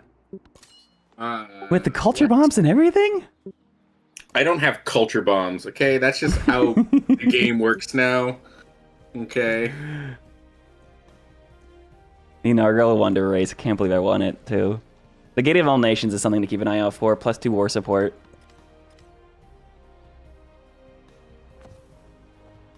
Does anyone know how to upgrade to Founders? Honestly, Button. That's really if you already have Deluxe, you should be fine. Don't worry about Founders. The only benefit is, what, 2 personas?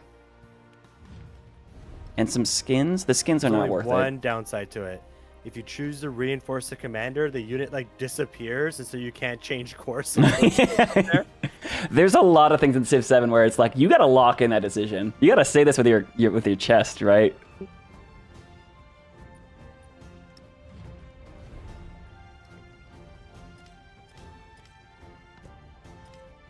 Okay, the dynamic turn timer definitely has gotten much longer. That's that's nice. Improved trade relationship. Okay.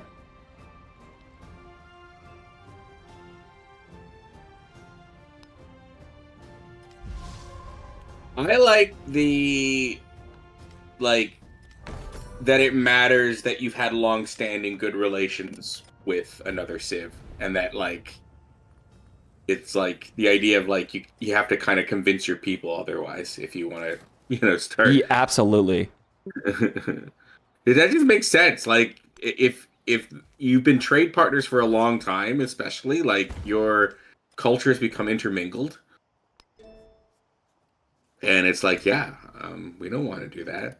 Like United States trying to bully Canada. Yeah, who would ever do that? Like why would we want to do this? That would never happen in real life. I sent you open borders there, Zo. Never happens in real life. Never.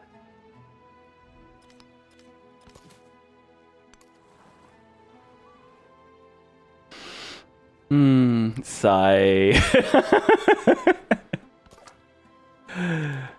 Alright, I don't think I want to ever war Nystagmus with these he has legions already. No, I'm starting to fall behind this game. Maybe I'm not so good. I don't know, dude. You got your legions already. I think you're doing great.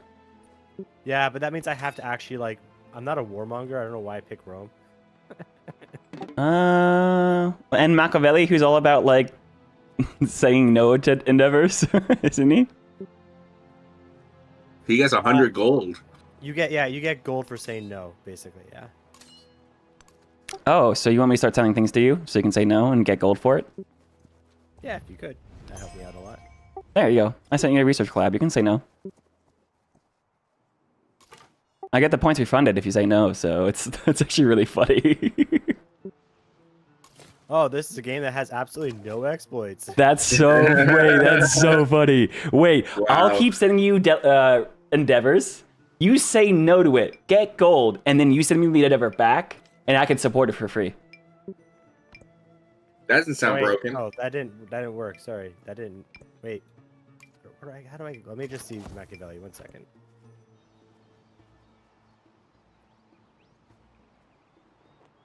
Maybe someone could help you, Icarus, in my Discord. More so than me, just because the turn timer is kind of crazy right now. Oh my goodness, the galleys. Where do you see your leader's thing? You have to click on your leader. And then go to the far right panel.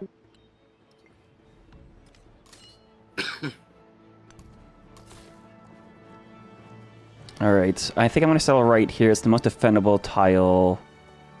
It has access. Ooh, do I settle the river? I already have access. 1, 2, 3. Not to the sheep. I want to get the. I could also settle here. That's really hard to defend, though.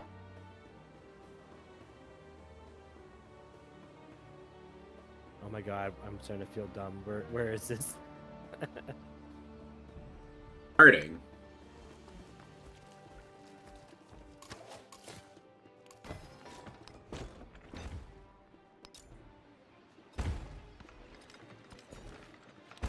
Oh, here it is. No. 11 I food get bath? gold when they're Where? accepted, and 100 gold when they're rejected. So if I send you them, then you have to reject them, then I get gold. Oh, I see. Yeah. Okay, that's okay. Okay. I just built an 11 food bath. Breakable? Yeah. Oh, Wow. well, what I do is this then. I just do this. I go to White and Nerdy and be like, oh, you want to open borders? And then if you accept it, then I get gold. And you can do it for free. Nice. Open borders is always free, but yeah, I think you get the idea. I think one of my favorite leaders so far is Isabella. Isabella literally has a wonder spawn bias. So good. I love the gold and that towns are cheaper. That's how I learned that towns could turn into cities. I was like, oh, there are still cities. Okay, that makes sense. I was totally surrendering to the, I guess cities are different now. All right. And I was like, why would I get a quest to build 2 monuments? I can't build 2 monuments. You can only build 1. That's so funny. Oh, silly Zoe. I'm also over my settlement limit, so I need to get a new one.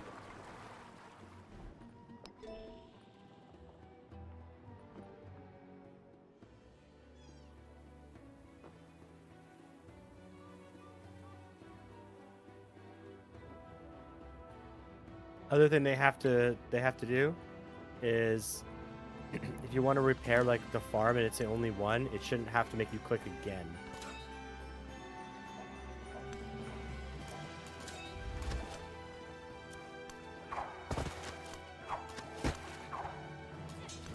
I'm certain I understood that.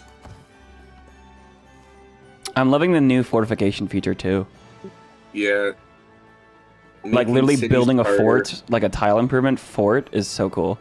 Yeah.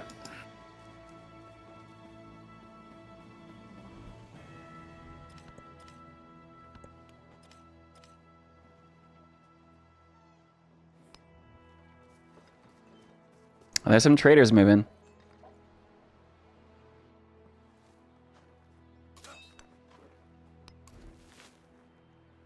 Need some I happiness also like here. the mastery, the technology mastery. I think that's neat. That you can, and like even like, I usually go for that science upgrade where it's plus 25% for the mastery.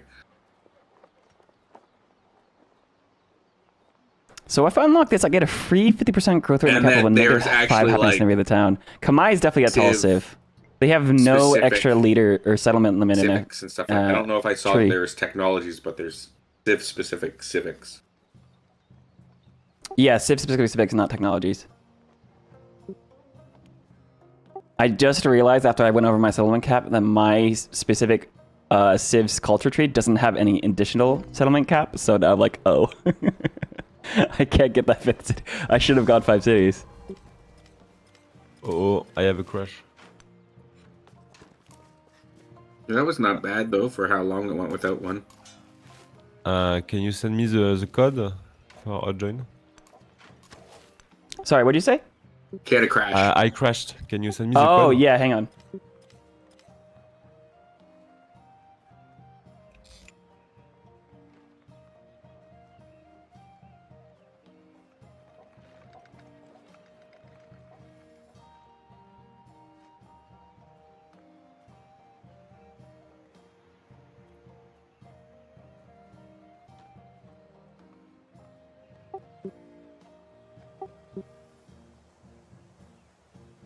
There we go.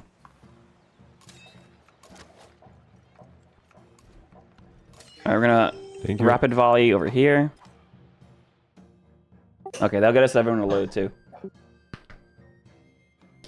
Prosperity Is he a Shiba? falls from Scout the is a Shiba, heavens, yes. flows down the rivers to nourish the Does planet. fortifying delete The replace monsters any of tile waters. improvements? No, Where it's else will their it's rains fall? just a fort you could put on anything. It doesn't change anything about the How does terrain, everyone, anything feel like about that.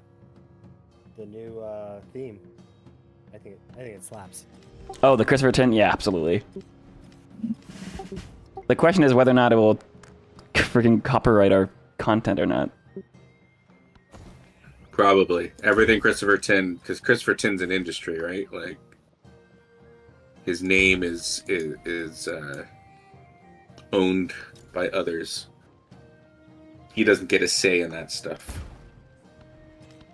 As awesome of a human as he is.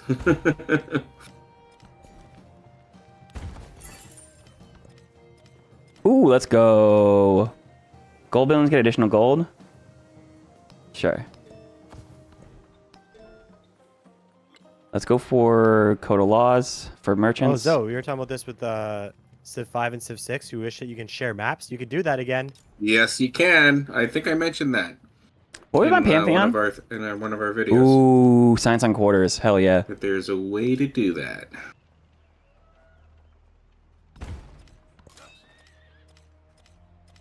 Here's a promotion. We'll go, oh man, all the way to this? first strike. And I need accommodation Hostile? point. Why are we hostile? I'm gonna do this. Did you really? Did I do what you think I did? I don't know. What do you think I did? Oh my god, we actually are hostile. That's hilarious. Oh, you're trying to repair it now? Nah, dude. Wow.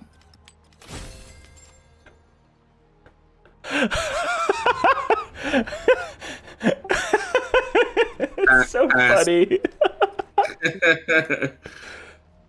Wow. But I understand. This Miko is getting kind of hostile. Kind of jerkish, if you will. I can reject your reconciliation.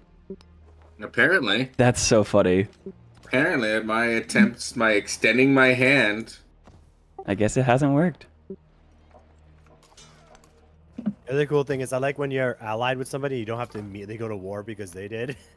Oh Yeah, yeah, I didn't realize that at first. You can be like, nah, I'm good, dude. Do you have a timer, guys?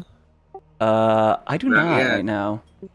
When someone join, there is no timer, I think. That must be it, yeah. Maybe just the first turn. There's no timer.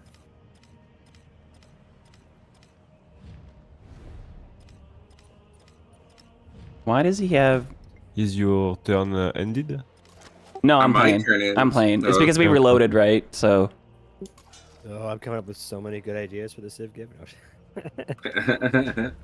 Well, like, you know, we talk about this in some of our our video. I'm like, over the years, the Civ show's come up with a few innovations, okay? From Nuke the Preserves to, all of the quests and stuff that we do. I think people have been watching, and they incorporated many of those things into Civ 7. Things like quests are now in Civ 7. It's like, this is a lot like the quests that we used to give out.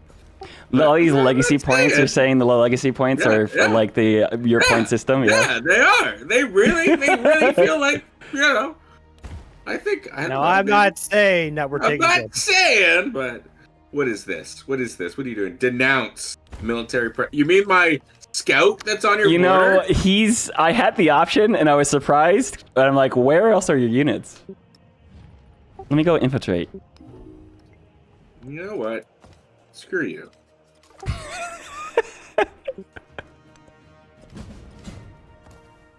War? You forced it.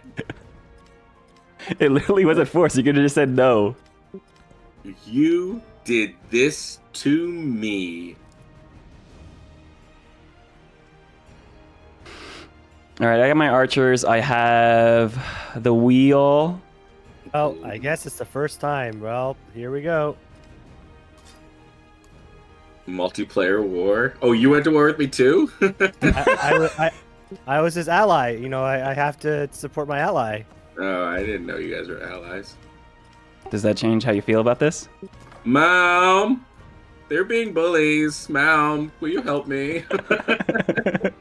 What he's doing to you? Malm, I asked him to move his units from it. He's like, no, and he declared war. Okay, my scout can't go anywhere. He's just sitting there. Shouldn't that give you like a massive penalty too to your war? Can I trouble you for some open borders, Mal? Yeah, sure. I just I'll be right there. But internet, I just need to upgrade all my units. Yeah, I do too. Oh, who built Petra? Mal built Petra? Let's go. Ooh. Oh, my spy was revealed. Uh-oh.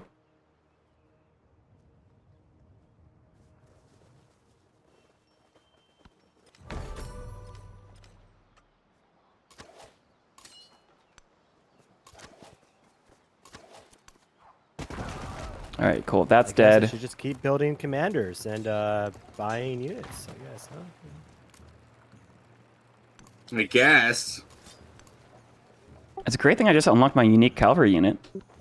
Yeah, it's great. Yeah, that's what it is. It's great. Can I one-turn them? Oh my goodness. We have like 2 cities.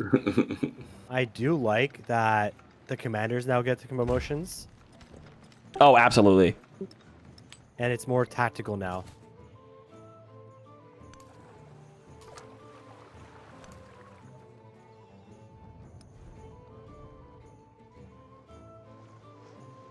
I need to get another settlement limit. The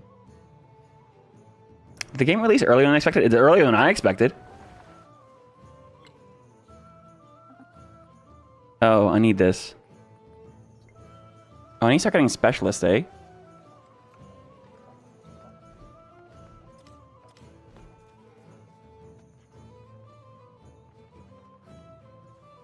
I need my gold for upgrades. This town actually needs a altar too.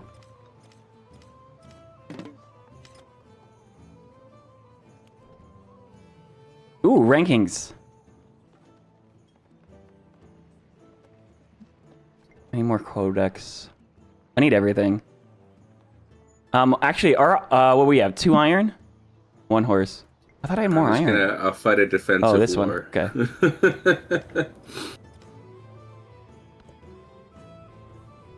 You declared the war. Whatever. I don't know what's going on.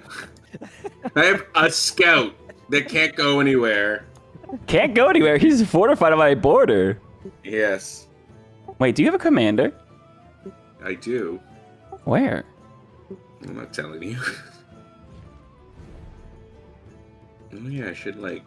I should be able to see it. All this influence I've been accumulating. You know what though? I should be able to get sight over what Light and Nerdy's doing. I can't do that right now.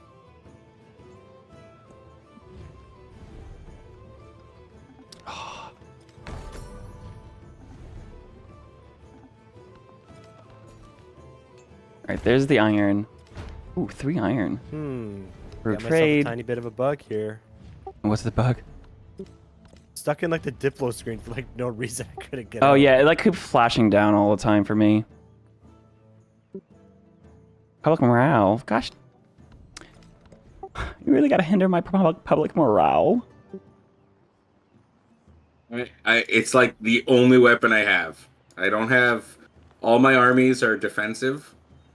So, but I do have lots of influence.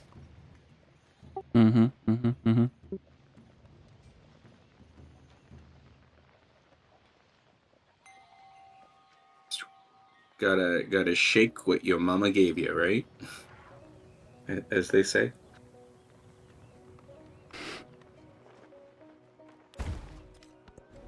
Ooh, town specialization. Food, absolutely.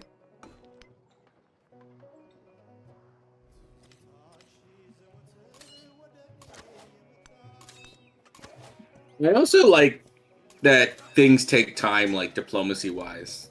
I like that. That it's not just like, oh, we have an open border. It's like, yeah, you can just get started, but like, it's gonna take time for people to get used to each other. The Shawnee and other personas, if you buy the base game, do you need to buy the Founders Edition to everything? I need to do like a full video on that. The Shawnee you get by pre-ordering. If you do not pre-order the game, the Shawnee should be available to purchase separately, just like the other personas. You can like do send aid and stuff like that. That's so cool. If you're gonna buy the game like the first day, if you're gonna buy it on the 11th, you might as well just pre-order though. Good friends over at White Nerdy. Good friends over at Jerk Store Central, eh? Interesting. And I just found another exploit. If you're allied with somebody and it's Himiko, then Machiavelli can keep on giving that, and then as soon as they accept it, I get gold, and I can give them more aid, and then... Did someone say unlimited gold somehow? Sounds broken. Sounds like the Himiko and Machiavelli alliance is something that has to be banned already. Literally, the moment I loaded into the game, someone was like, Himiko and Machiavelli together sounds quite interesting. Yeah, interesting. That was the word. Interesting. Not broken. Interesting. If you complain that something's broken, it kind of sounds like a skill issue. It sounds like a him problem. Wow.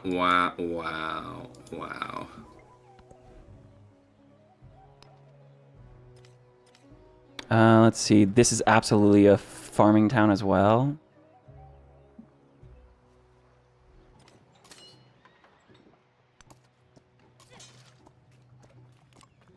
All right, there's the upgrades. Go ahead and get a couple upgrades to spearmen, archers. Everyone is upgraded. Oh, hi, Scout. Why are you in my land? Oh, well, it wasn't your land. It wasn't your land when I started. It was funny. I just upgraded that whole army there, and he's like, "Okay, bye." I'm out.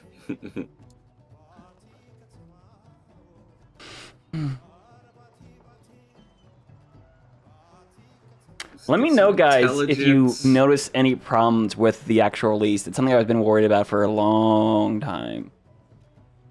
Or if the game just, like, plays. I want to get another Diplomatic Endeavor going. If I had any influence. I want to get that instant improved. Switch back to growth. What did you get hurt by? Oh, no. Run away. All right. I need...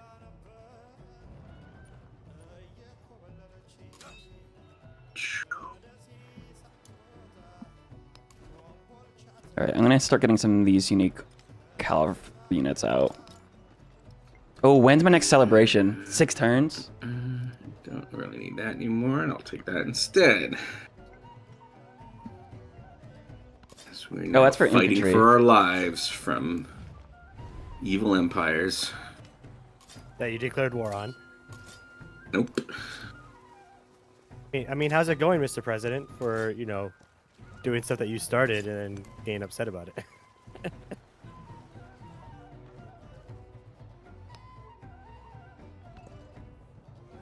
Lies. All lies. We only wanted friendship. Zoe's science is pretty dang good. 37? Also, look at this. Oh. Wait. Oh, he does have the expedition bases. I'm so jealous of being able to put expedition bases on 2 different wonders.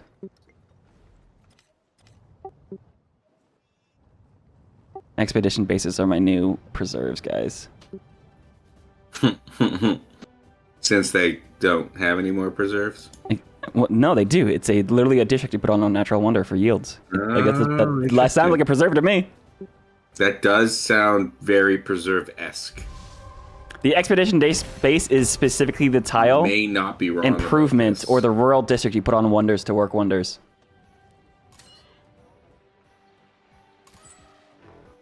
All right, let's send traders to... Ooh, That's a good one. Iron? Are there any horses? There are. Gimme.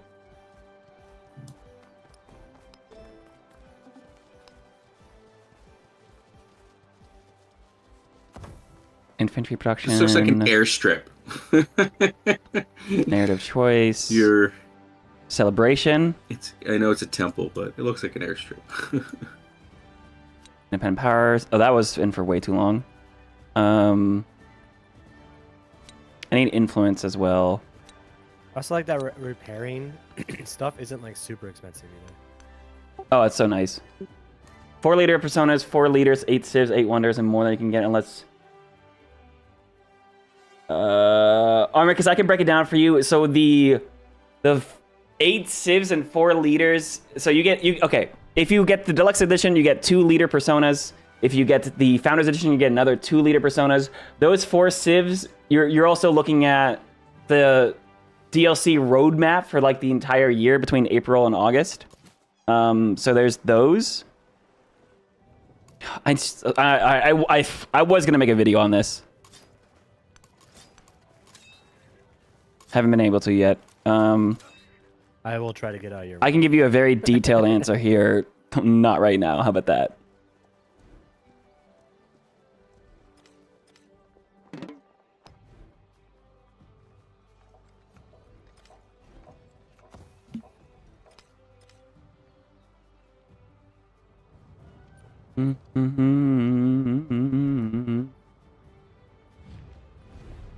Also really cool that cities don't just get to random attack you too. Yeah. You actually have to put troops on the walls. The walls don't just randomly shoot at you, like auto turrets or something. Oh yeah, definitely. Diplomatic attribute point, huge. Influence or happiness. Ooh, I'm gonna go for the happiness. I like how also the music will change the mood immediately when like war is declared. True. Wait, my music is still really happy. Hang on. Oh, I've been listening to Civ music the whole time. Yeah, mine just started doing like a drum beat. There we go. I got my Civ 7 music back on.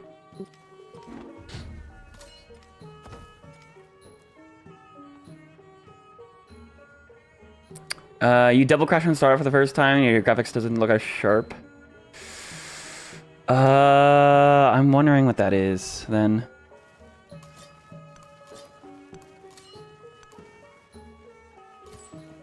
You should be able to double check your PC setup. I know they released that, and I had it somewhere. Let's get another codec. Science, there we go. Rankings, we're at 3 codices. Oh, geez, we're leading in all 4 legacy paths. Technology. My goodness, nice, dude. Let's go for engineering. Choose a celebration. Infantry units, yeah, I don't need that. We'll go science.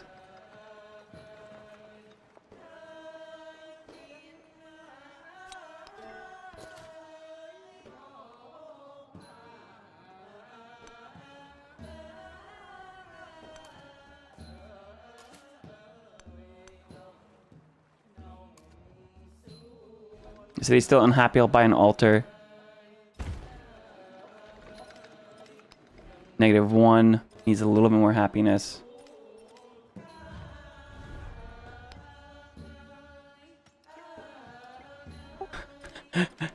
I got the send 8 ability. It's like send gold all. What?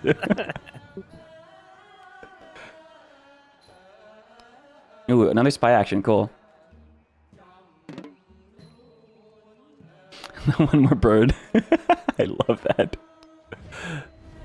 Ah, look at that. War support. Nystagmus, are you adding war support to my war, by the way? Because I didn't add +2. I think I did, yeah. That's amazing. Thank you. Oh, and I got the Gate of All Nations, too. Nice. I'll gate your nation. Oh, jeez. How much war support do you have with I mean, other people are able to do it too. I think people outside of the war can do it as well. As long as you are friends, yes, you can actually add to war support. Isn't that something that they found out was like broken? I don't know. because I think like they're playing with the developers.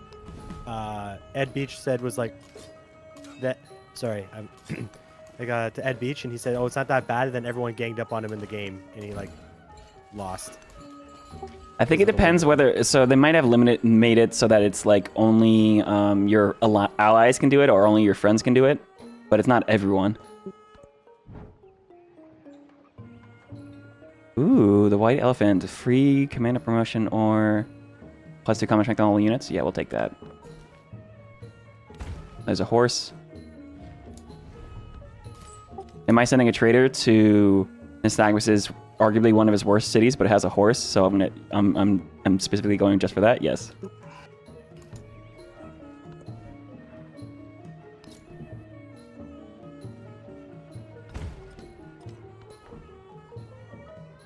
I need some freaking markets, man. Oh no, that was wrong. I shouldn't have done that.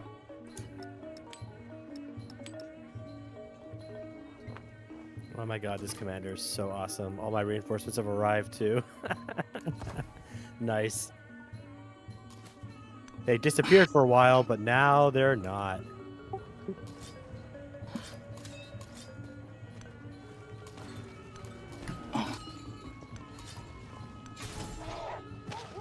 Attacking a scout while he's on a lookout. He falls down.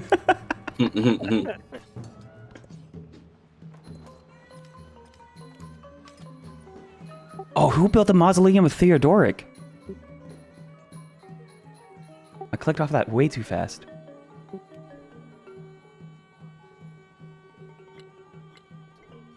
Hello? Who built it? I don't know who did. I'm only building troops right now. Building what?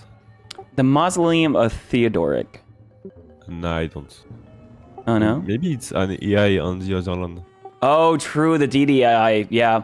So, the AI actually exists on the other continent, building wonders, by the way. Oh, really? Yeah, I think that's new.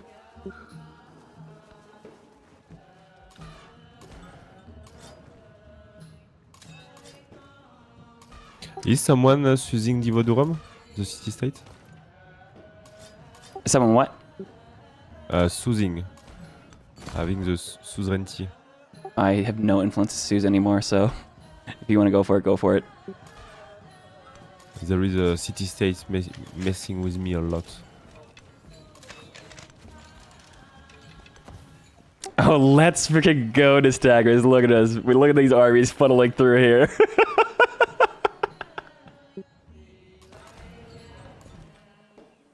I'll stop his reinforcement army here. Are we tag teaming? No, that can't be it. You are. You're both tag teaming, and I'm by myself. All because I had a stupid scout on your board. You declared the war.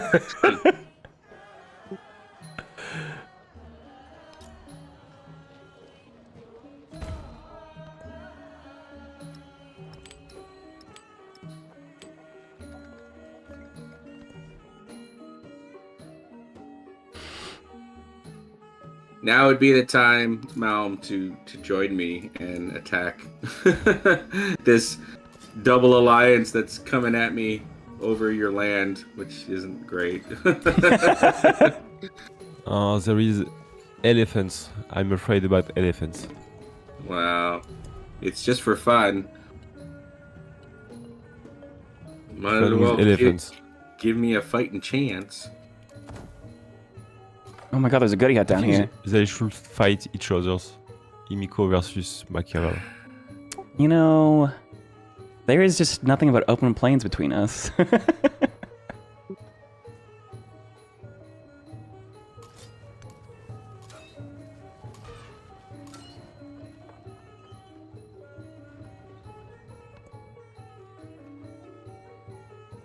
I think you can do it, Rising. Make walls and units. Maybe. And be the smartest. No, not in this case. There's too many. They have way too many troops. I don't have an army at all.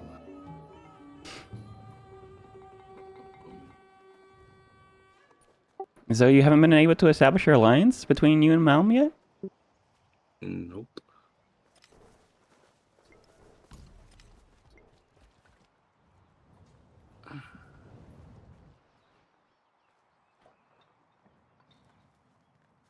Oh, this city would be pretty much immediately in danger. Hey, thanks for the follow. Encore Watt, huh? Specialist limit. Give me that. I'm making a freaking fantastic anything here soon.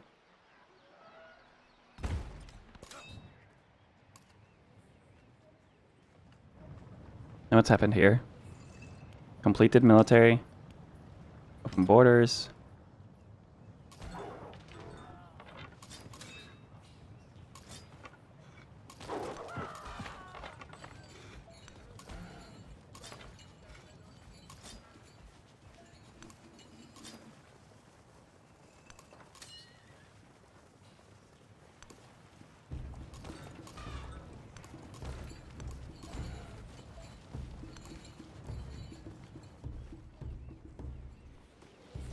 Oh, look at all these units!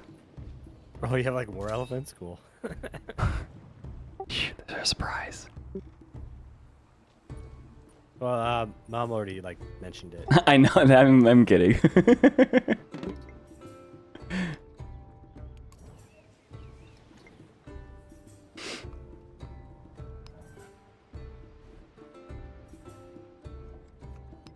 Oh, my commander allows me to build fortifications like immediately. It's so awesome. Yeah, the bulwark promotion's actually super underrated. It's so fun.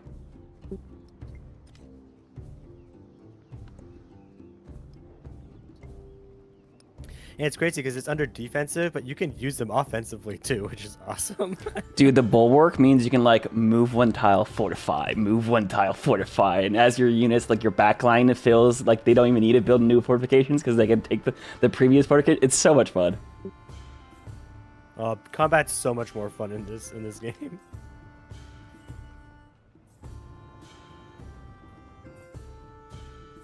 I think that's a matter of perspective.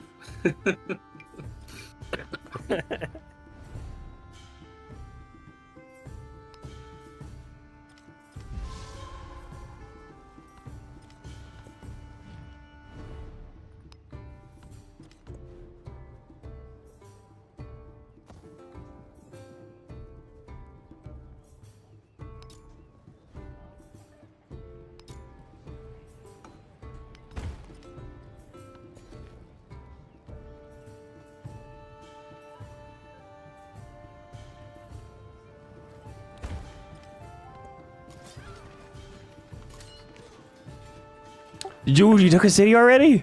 Yeah. It's not hard when you have like 4 times my army size.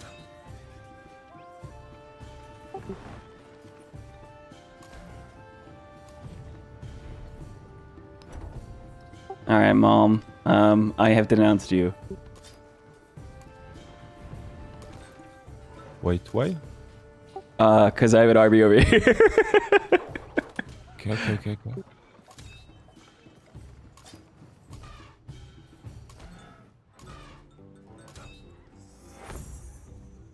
These like promotions are so I think it's so much fun.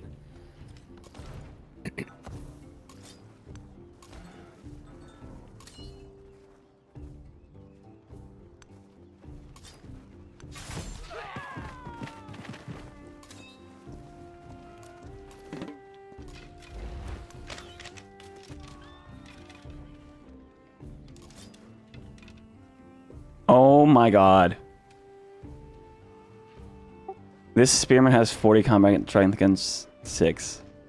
Okay. I might have stacked too many bonuses. I don't know about any bonus stacking. I have not played this game nearly enough. I only just found out that having more than 1 iron matters.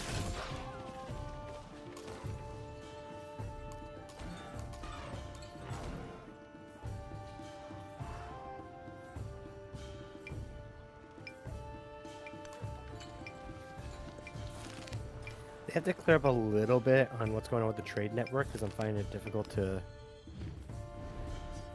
make sure that things are connected. Oh yeah, but like between roads and stuff? Yeah.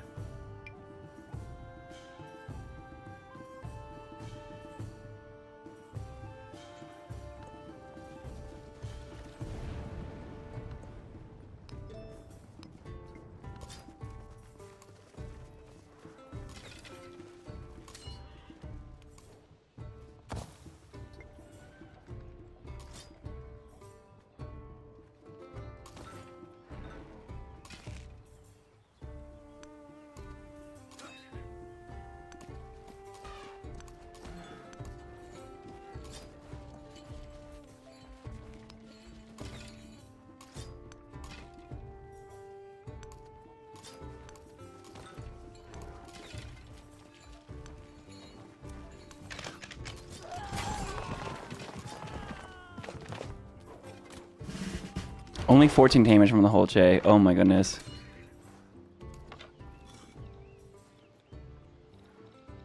I'm gonna go maneuver here. I'm gonna get extra movement on these units. Uh-oh.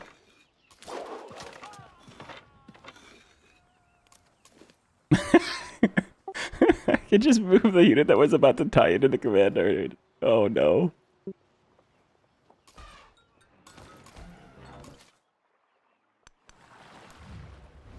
They friend this independent here down there.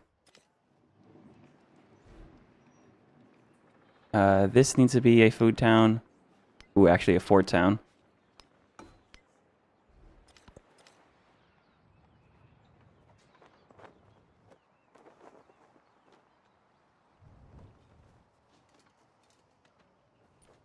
We should probably do this here. Nice. Because it helps improve happiness, I guess. And you get to accept it for free. Good thing it's all nice and balanced. I mean, we're playing Civ 7 vanilla multiplayer. Like...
This is only a +3 gold market.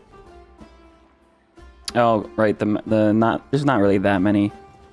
Start getting some barret. Oh, I have another archer here.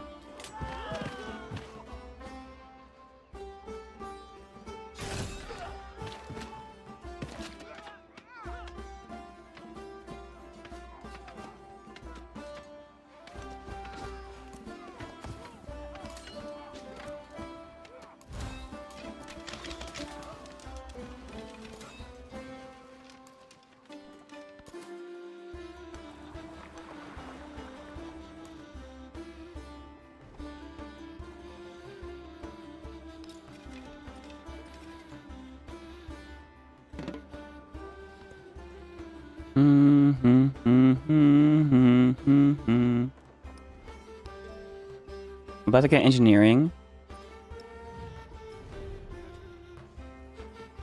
There it is. So you can support your friend's war too here.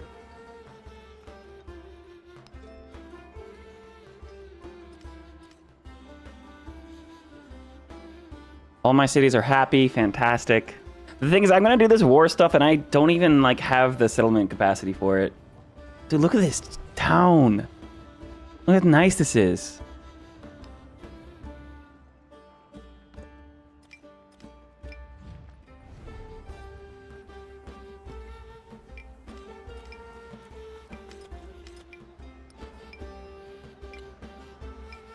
I need one more settlement though for this point. I need another wonder.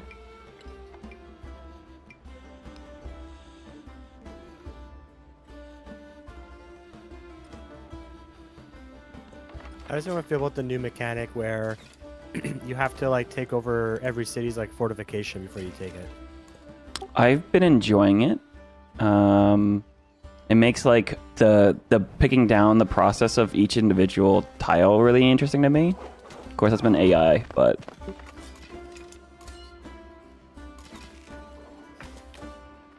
my elephant.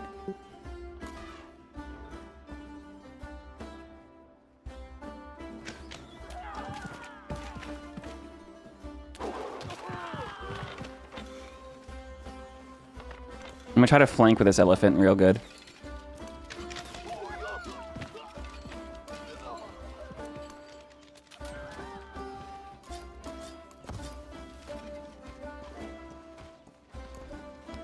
Choose a technology. Let's go mathematics. I can now build amphitheaters, blacksmiths.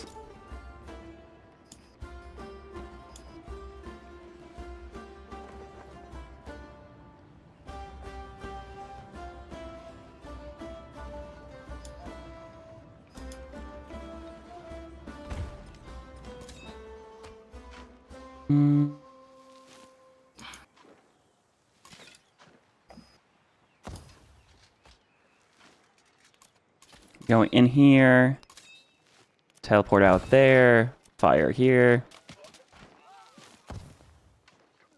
Or the easy things with the commanders, like form defensive perimeter, where it just commands every unit within its range to do it.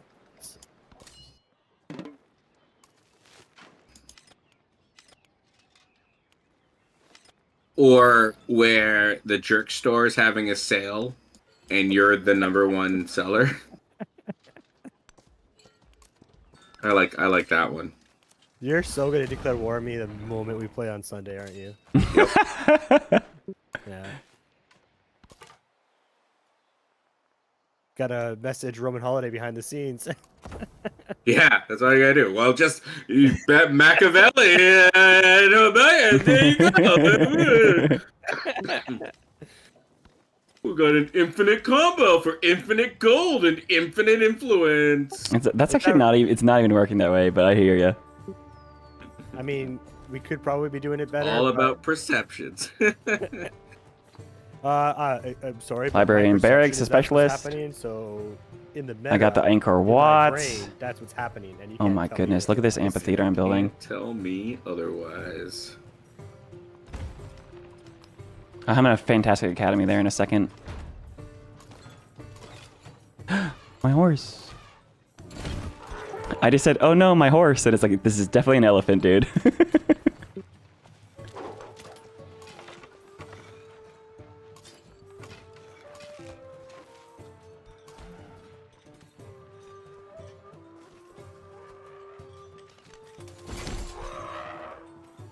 Attacked with the elephant as soon as I shot them too. Yep. I didn't even see your elephant.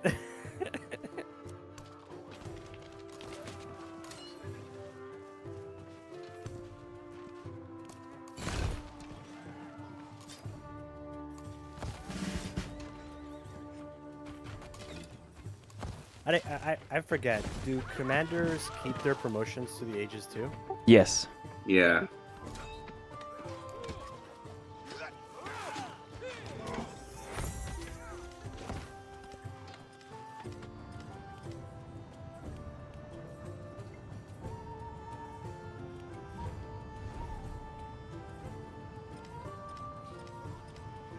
Oh, Van Bradley. What's this? Did we get a Van Bradley redirect? Hang on, I've not seen what this looks like. Why is it white text on white?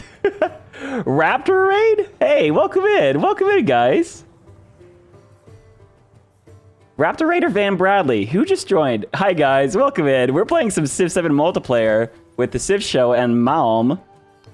We came from Van Bradley's? Okay. Welcome in, guys. So I do have raids enabled. So Potato tried raiding earlier and apparently didn't work. I guess it wasn't on me. Welcome in, guys. Good to see you. We're playing some multiplayer. It is currently myself playing as Himiko. Himiko is amazing. Himiko's abilities are amazing. She can support endeavors for free. Like, that's so good. Also, just huge science bonuses. Ideally, actually, everyone should be friendly with me. I did decide to denounce Mulm just in case I wanted to do something here. I don't know if I want to do that anymore. But I wanted to try to be nice and denounce before I made a move. But we are playing multiplayer. I wanted to really break down and see what this was like. I need to get my archers here. Oh man, this river defense. My elephant! Just kidding. The elephant's not there anymore, guys.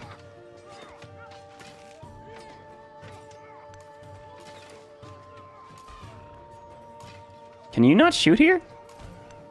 Oh, there's trees. All right, finish that fortification. Then the archers will be able to jump in there.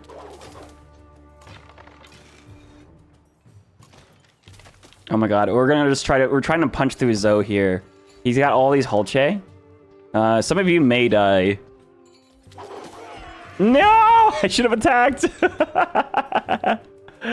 Move it around. Yeah, I should have got them. I should have gotten them back here. That's unfortunate.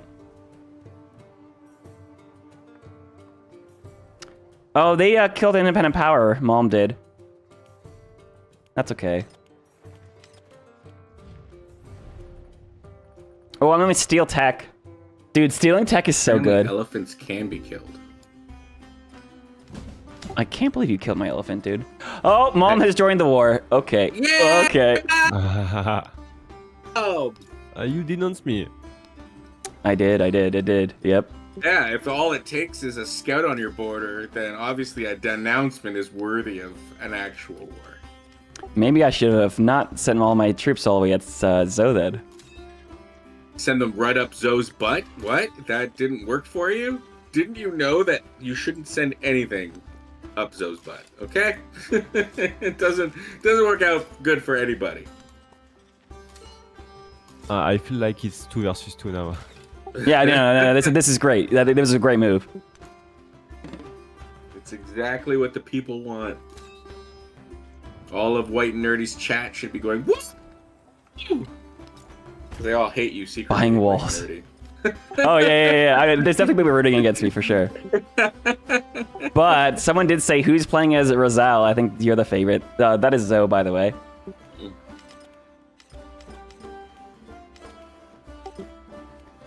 The funny thing is that you just sparked an incident because you killed a city state that was trying to seize, or Independent Power was trying to seize, which actually made it so that you could do the surprise. Wait, was it a surprise war or formal war? How do you say when one action lead to another and to another? right. Okay, a collateral or chain reaction. Butterfly effects, no? Yes. Cause and effect, baby. Well, this time the butterfly was Scout. So the answer to your question there, Kevin, is everyone can just kind of pick whatever leader they want. They did say it's going to be like a house rule type of deal. They won't make the decisions on the game's end, which makes it sound... And I believe you can literally just play duplicate civs. Because they've mentioned things like certain games that sound just like that.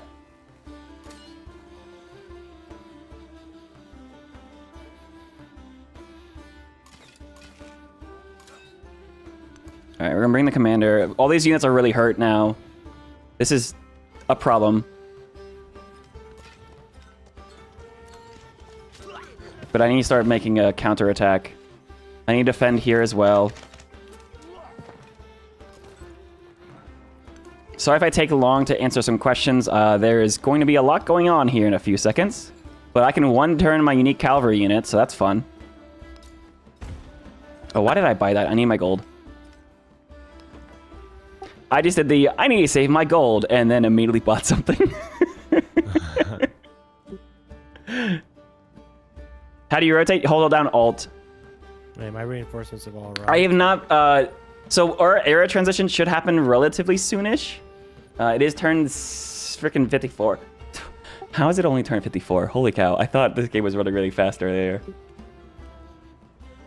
A lot more stuff happens. Time flies when you're... Oh, I think Dynamic Timer specifically adds time when you go to war, too. I just had a weird deja vu. I was like, I know this hasn't happened before. First day of Civ release playing multiplayer. It's definitely not happened before. If we look at rankings... Ooh, he led up a Pax Imperatoria because he took one of those cities. I'm leading in most other things. We're about to get mathematics. We have +2 combat strength on both of these wars, though, which is certainly helping us. Oh my goodness, look at this. Oh, look at the war support. This says +4 war support on Zoe. That feels very applicable.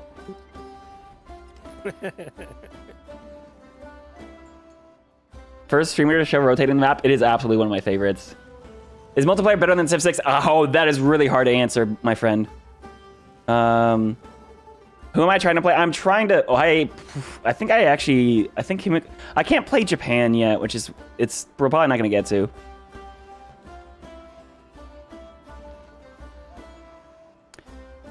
So far, multiplayer has been very stable. Earlier, we launched the game and I desynced turn 1, but we found out we were on different versions. Malm here actually had the beta on, which was actually the problem, as opposed to like an actual issue.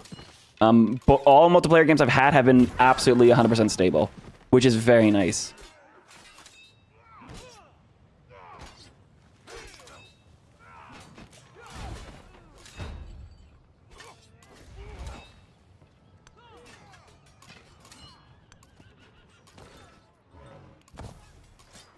Alright, I need some of these units to freaking heal. They definitely got all the pressure off us, though, that's for sure.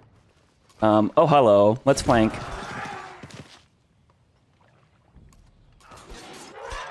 +2 determined. Do I not have flanking yet? Oh, I don't. That's funny. That was a mistake on my part.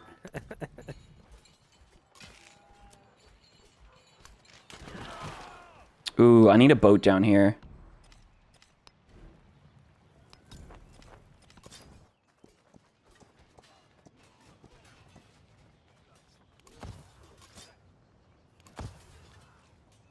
Alright, I need those units to heal. +4 war support on one side. Yeah, that's pretty funny. War support is actually a huge feature now. Because not only are you getting combat strength on an opponent, but they are suffering war readiness at home, which does a happiness penalty, which affects all of your yields, which is really unfortunate. This city I should not have settled on this side of the river. But maybe I'll be able to defend with the walls and everything. I need a lot more. I need a bunch of boats down here. Like a lot of boats.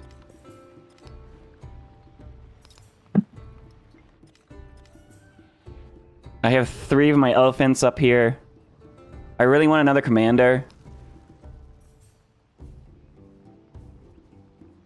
Only 4 turns.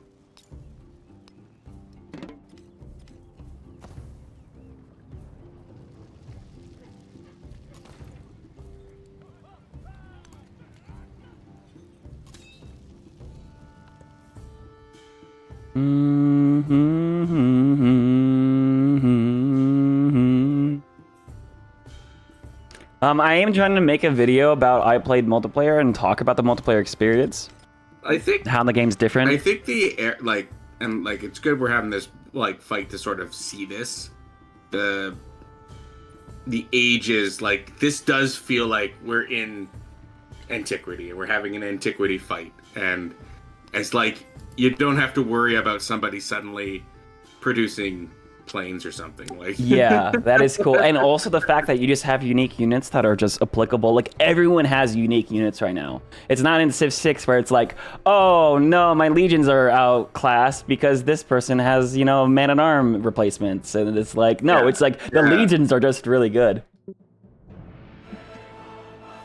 Okay, guys, we just loaded in. Someone literally just asked, do you get any desyncs? And the game went, whoop!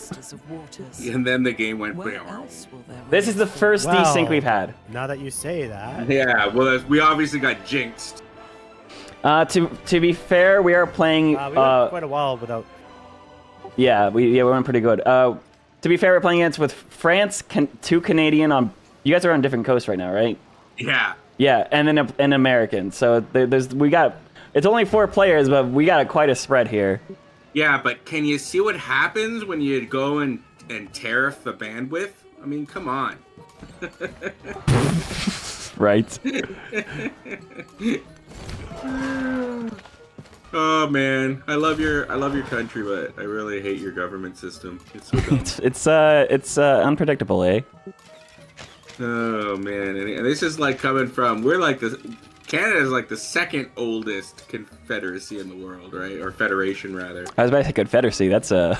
Well, technically, when we were founded, it was confederation. That's what we called it. but we use a federal system like yourselves.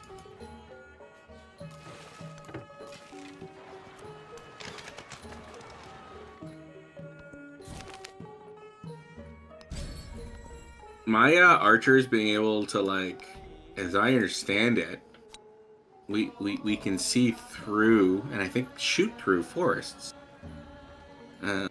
Oh, nice. Yeah, that's, as I understand it, that's what we do. That's how the units function. Can see through vegetation. If you can see through it, I think you can shoot through it. Isn't that the rule? There's rules in Civ 7? No. There's no rules anywhere. Okay, so I'm going to defend this city here. Wait, no, Yeah. you go ahead and hit Mom.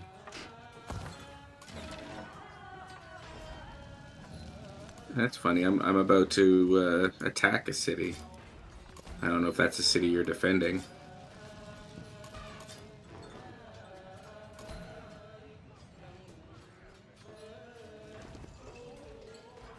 Oh, man. I just remember Mom was Persia. That's... Oh, no. Why is that relevant? Persia's scary. Well, obviously, in any game, Persia's going to be scary.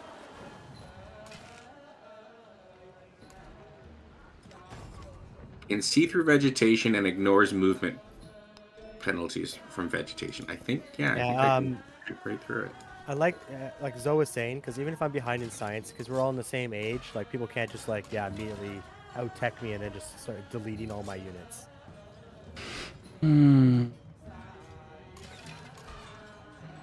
Zoe said something that was right. That's fine.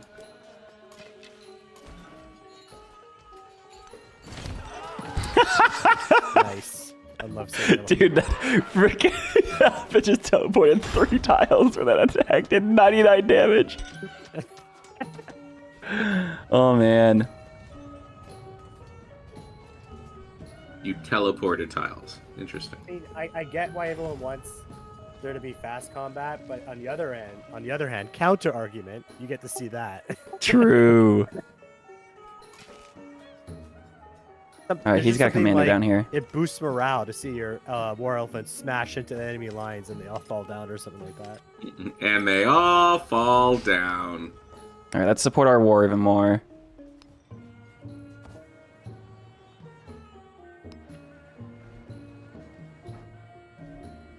I don't know what to spend my gold on right now. Maybe an archer? Oh, don't forget to the next turn. Yeah.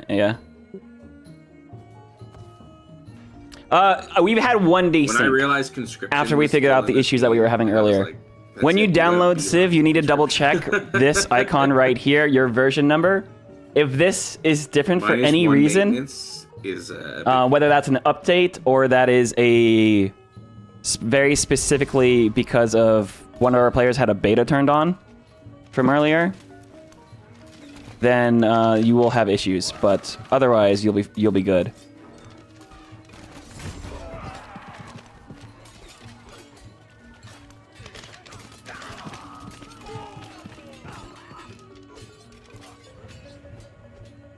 All right, this is definitely feeling pretty dang tough. Kill the troops. Kill the troops. Let's try to get a commander here. Kill the troops that are across the river.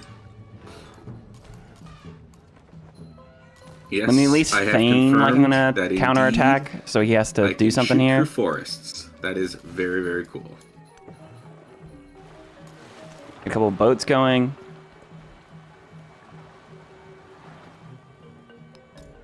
I need to get my trade routes with Nestagner set up here. This is not the way I thought this game was going to go, but this is quite interesting.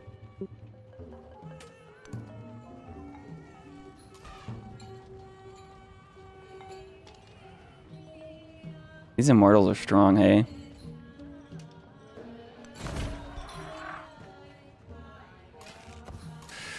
I need to get this commander over this way, maybe. Get the commander out of here, even if these units die.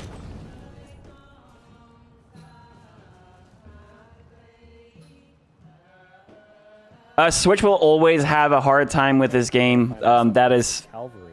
to be expected, right? This is a very heavy game. The fact that you can play, though, overall is pretty cool. Yes. I know what that's like. I'm very close to such a thing. Ooh, adjacency arrows. Have you guys noticed the adjacency arrows that pop up sometimes? The adjacency arrows? Yeah, telling you what districts increase the adjacency to the thing you're trying to place. It is something that I've noticed doesn't always pop up. So it's I've been trying to like showcase it, and then every time I try to showcase it, it doesn't show up, and it's like, okay, well. Nope, they caught me in a lie again. Is it like sort of like that? Yeah, kind of. You know, the other rule that they stole from the Civ give is peace at the end of every era. Yeah, they did do that. They did. I'm telling you. We got the influence. PlayStation should handle console crossplay stuff way better than the Switch should. Okay, but there's only one way to test out. So far, my games have been leagues more stable than Civ 6. We may not be very good at this game, but you've had an influence on the Civilization franchise. I like to think so.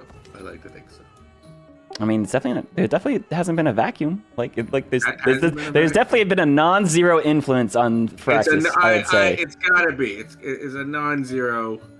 If you guys have been at Firaxis, like the studio, it's definitely a non-zero. We have been there. We've seen it. Well, I've seen it. Nystagmus was there in spirit. I wasn't cool enough. Not yet. They did warn us. They're like, sorry, but Nystagmus' cool rating. It's like, do you know who Zoe is? It's like, yeah, but he's like that kind of pathetic cool. He's that sad cool other one. he's that sad cool that makes other people that are not as, that are cooler than him know their place. Get out of here.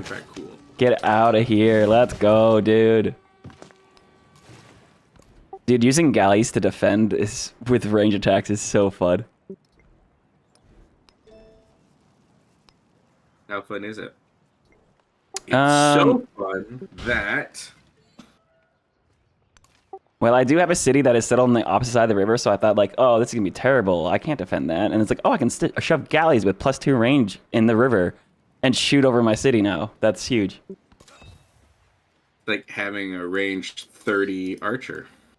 And then I look at the front with the other front with Malm, and everyone's dead.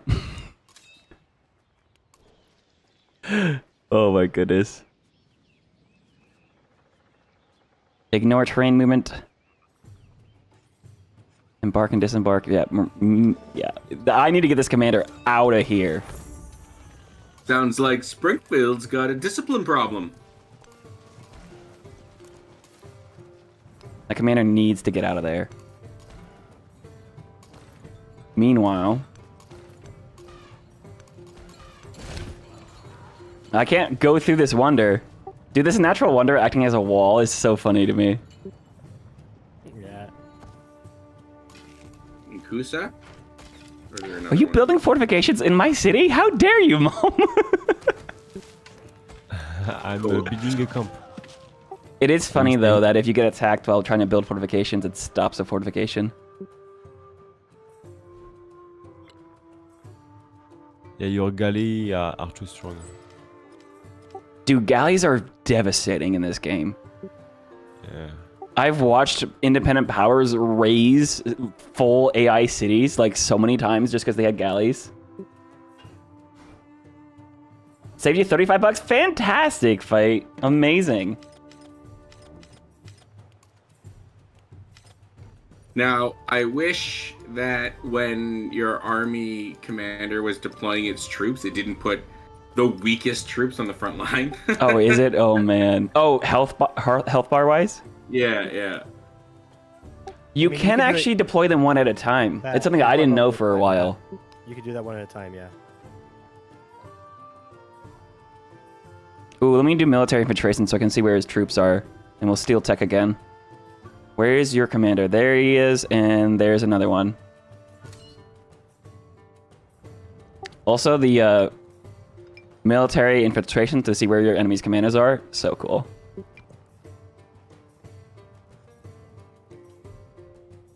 is it specifically it shows you the commanders? Yeah, I can see where mom's commanders are. That is cool. Like, I don't agree that you should be doing that to my good friend Mom, but Uh-oh. it's Oh, cool that- no shot. Entering crisis. We've been in crisis.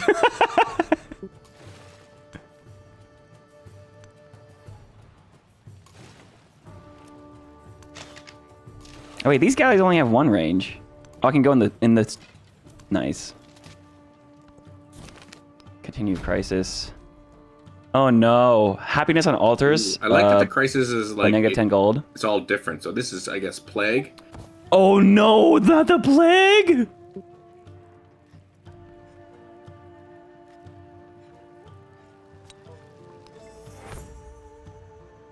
Where?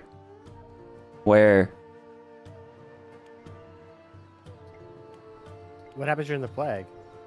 You get the plague will affect your cities. You will see it. You will see it. People die. People do in fact die.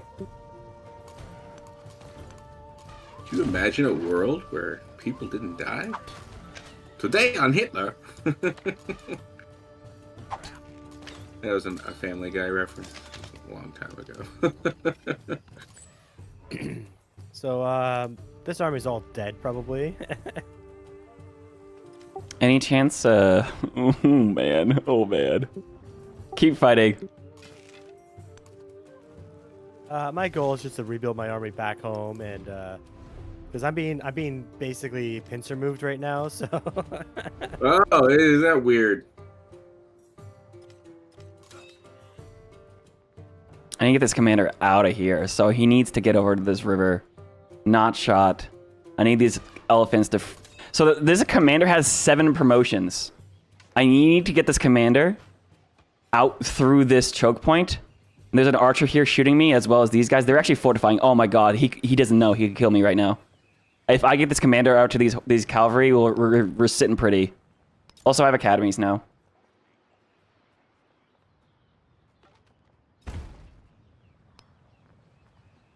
I actually don't need this other commander.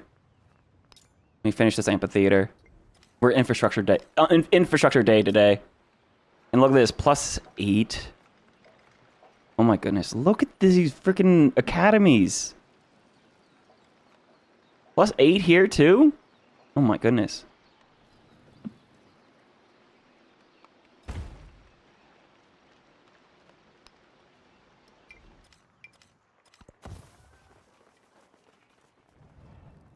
All right, I need to get this guy out.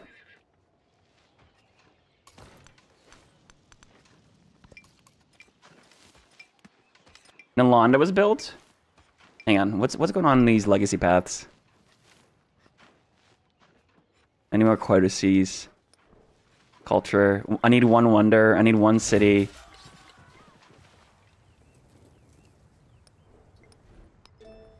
We have... Oh, the Colosseum unlocked.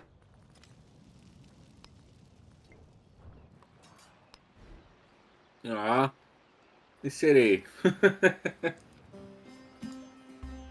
Pyramid of the Sun's available? Kill all the Amazing. negatives and stuff.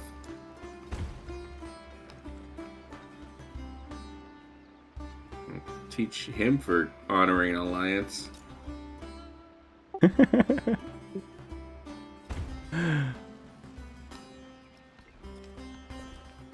Oh, let's go. Specialist time.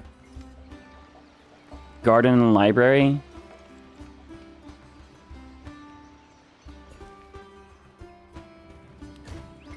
$15 science on that tile.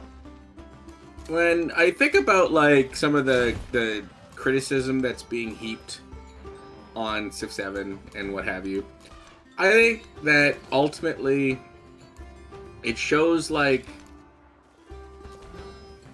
a great deal of character that Fraxis like took the path they did, and you know, regardless of whether they got good or bad reviews and what have you, that like they trusted like, all right, we're gonna do this, and I think that's a good thing ultimately. Got everything working with the desyncs. So the desyncs that were happening Criticism. earlier was 100% our own fault. One of our players was working on a different version because he had the beta installed. It was not the Civ's fault. It was literally us. But that said, you know, putting yourself out there, like, it takes a little bit of vulnerability. They right? definitely stuck to their guns in this game for sure. You know? Yeah, and I think that's a good thing. Ultimately, it's a good thing. It's a healthy thing. And we have to move the age progression here. Hey, thanks to the follow.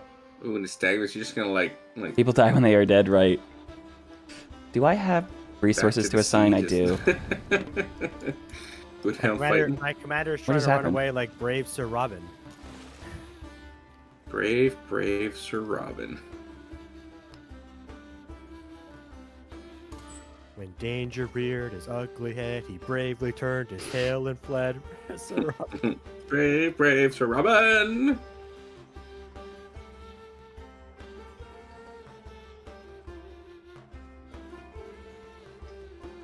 Yeah, my entire army's dead, so there's that. Hey, Well, were at least you you're- able to decide to liberate that city for Zoe, or did No, you don't get that option. There's no liberate option.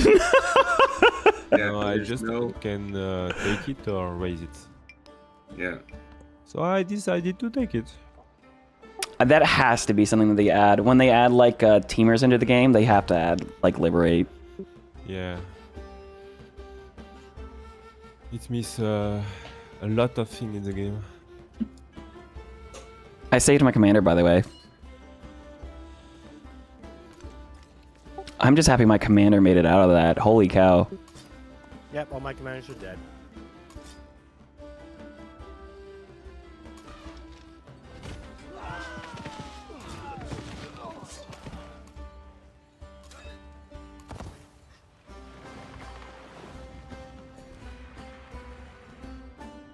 Looks like we're eating elephant tonight, boys. Are you though? Yeah, I think I am. Wow. First we're gonna kill all these like humans. You don't want to know what we do with those. All right, we officially scared them off. Needless to say, we don't waste anything.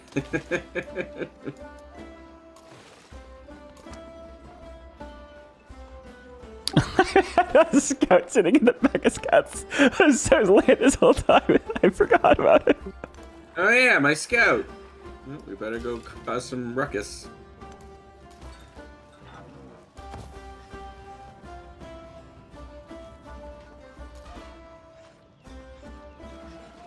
Also, I can now attack with a fortification and keep the fortification. Oh, the archers. Okay.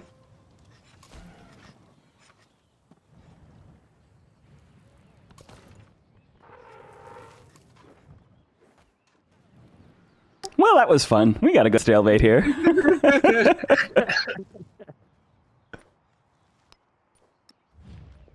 Oh, look at that. We can propose peace now.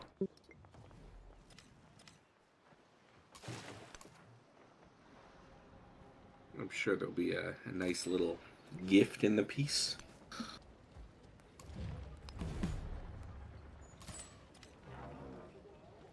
In Stagmus, I'm trying to improve our trade relations. You know, Zoe, you know what who the first person I thought of was? When I realized What? you couldn't trade gold, or you couldn't, like, asking for open borders was now just an influence thing and not like a open deal thing where someone can ask you to sweeten the deal. You know, the first person who I thought it was? Me? It was me? Yeah, definitely. It was me. Well, that's sweet. It's good to be thought about.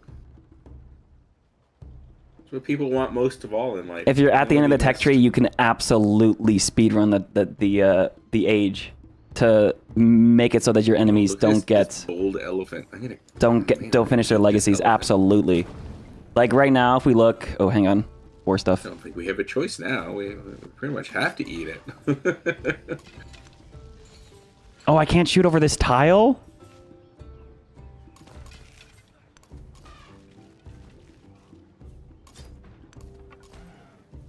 All right, there's a pretty freaking amazing choke point right here. I'm gonna fall back to it. Aww. I'm falling back to the choke point. I'm pretty sure that choke point is less chokeable than you think. What does that mean? I have no idea. I said it and she was like, yeah. I think you'll find that this battle station will be operational by the time your friends arrive. Will be mostly operational, possibly. So did you pillage my iron tile with that scout in my capital? Yes, I did. Wait, yes, I did. Is that a specific like Jaguar scout thing that they can do that? Jaguars can attack. So if I can attack, I can pillage. Oh, you didn't know that? Oh, you learned to. You just got Zoed. Woo! This whole time I was like, well, you know, the scout can't touch me, so. Yeah, well, it's not a scout. It's a Jaguar. Oh my god. Also, I fortified a tile and then backed up, and now Malm is taking that tile. And he keeps the fortification. Oh my god. Make him cry, Malm. Make him cry.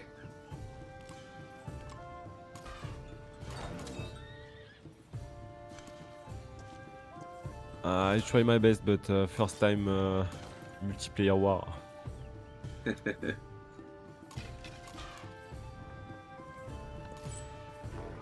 Miss Diamonds, can I? Oh, wait. Okay, never mind. Hang on.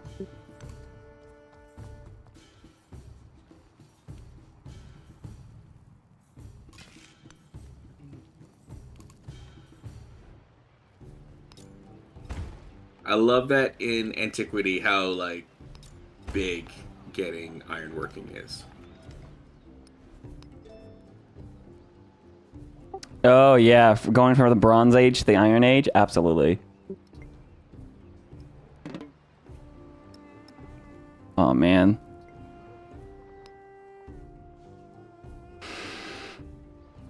All right, we're at 5 to 5. Culture-wise, what am I researching? Citizenship?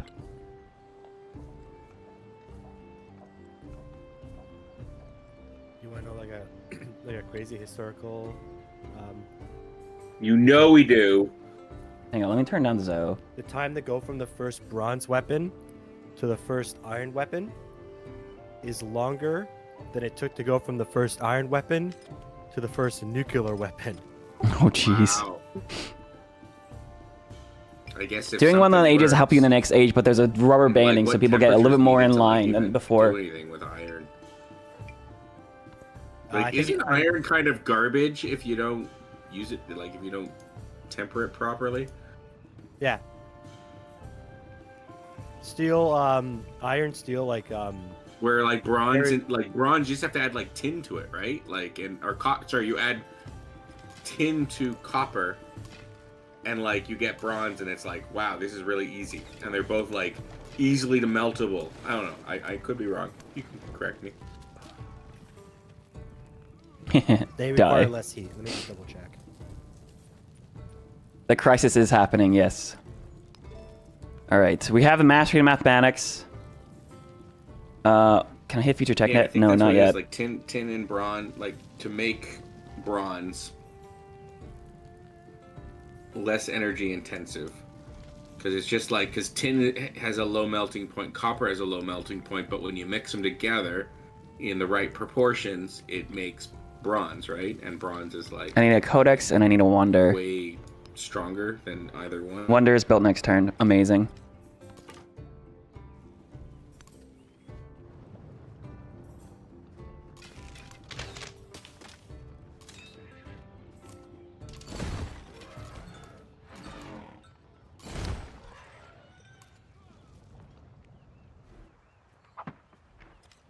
Okay, yeah, so bronze is stronger than iron. Pyramid of the It's Sun. not as malleable, Culture Right. quarters. so it's Huge. dense. Sorry, it's not as malleable. And iron is natural. It's a natural ore, and can be bent easily. But iron needs a special furnace. You need a smelter. Right. Right.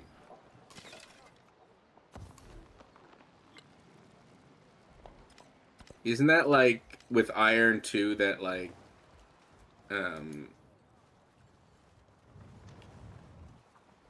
the process, we still have like record of it, like from layers of in the atmosphere or in Antarctica or something crazy like that, like where we actually have deposits of like the crap that was produced during the Roman era. I think somewhere in like ice or something, we've like got evidence of it. Well, definitely not Antarctica because like. No, I don't know in Antarctica. Like I thought it was that it was like that far. That it was just like we have evidence of it in our atmosphere, from that long ago. But obviously, you know, if Nystagmus is telling me I'm crazy, then.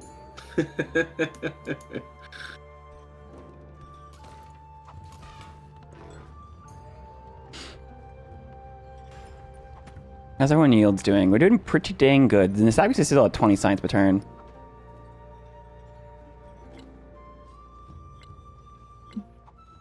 I do want to get to at least one military legacy point. The atmosphere lets us know that we know that very likely there wasn't any like civilization before humans. Like one of the theory crafters is that like it's the assumption that humans were the first intelligent species on Earth, but maybe we're not, and maybe there's like a civilization before us. But we know from like radioactive isotopes that that's probably not the case. Continuing a crisis. So negative 15 humans have healing only on. been on Oh Earth my for, god. 200,000 years. But life has been on Earth for 4.5 billion. Oh, that's a catapult. Right. Just give me 1 minute. Hey, do you guys want peace soon?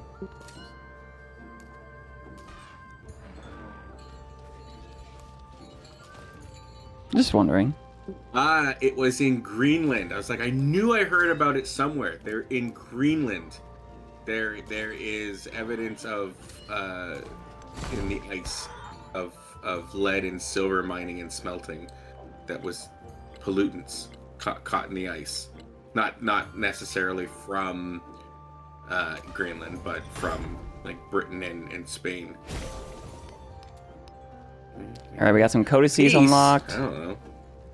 Resources. I should probably convert another town to a city. I guess like we could, but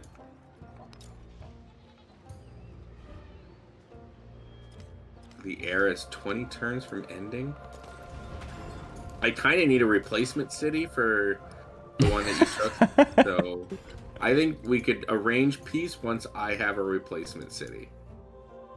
So if you want to offer up a replacement city. Dude, I only have 5. I don't know what to do. I can't give you these. Yeah, I've only got 4. So if you give me 1, and that sounds even.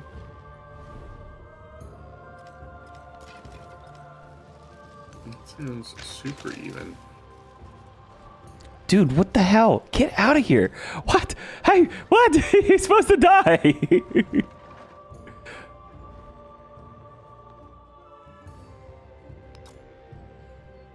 Let's get a 1-turn market actually for a resource capacity.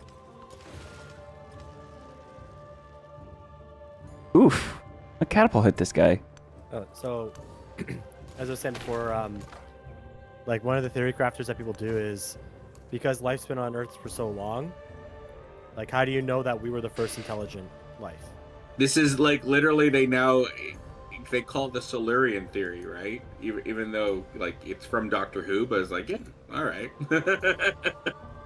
But I believe that is the Silurian theory, right? And it's part of like also asking the question of could you change your day player when you change your day to hub? I have no idea. Right? How long would our presence on the planet survive?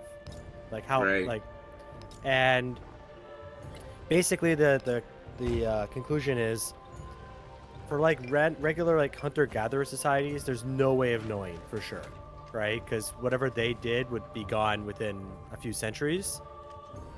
But you can determine that probably no one other than humans split the atom, because radioactive isotopes have such a long half-life. That's why they call this that we're entering the Holocene. Is that what it's called? The era, the era of man. Like, because now we have permanent the Apothecene. Hypothesine.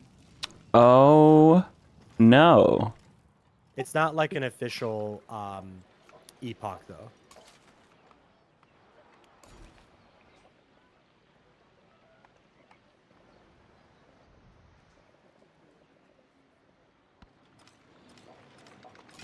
Where did that scout go?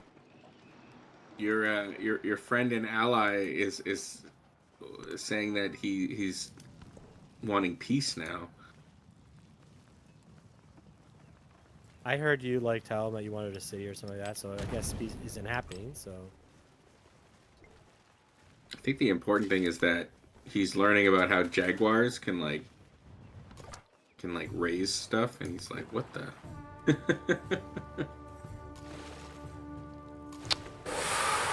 Ooh. So galleys only have one range. They definitely changed that. That was not how it used to be. What only has one range? Galleys. Galleys. Like when the game launched, I definitely saw galleys shooting from 2 tiles away. maybe that was OP. Yep. Yeah. I mean, it was. The Wonder Fail trumpet. Oh my god. Let me see. I can't shoot with my archers beside my immortal, but it's only flat tiles, so I don't know why I can shoot. I do agree that we have to make it so we can see what buildings and what tile. It's hard to tell.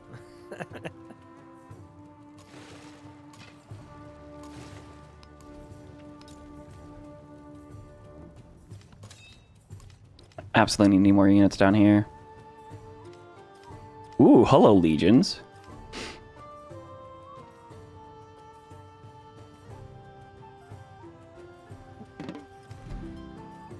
Well, Mr. Zozo, I made peace with Mom, so you still gonna be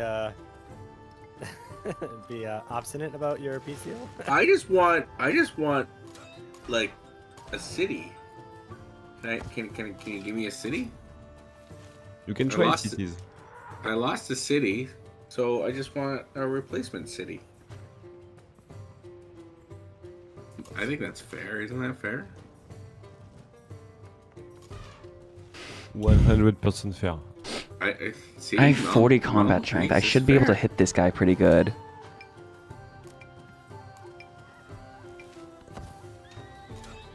Why didn't that attack go through? I don't think people who are aggressors... There is a promotion on the naval commanders in the exploration age that gives you +1 range, I had yes. a scout on his border! You know, it's so funny because it literally could be anything with Zoe. It could be literally its tiniest thing and it'll be a problem. Listen, I did proper Zoe protocol there, okay?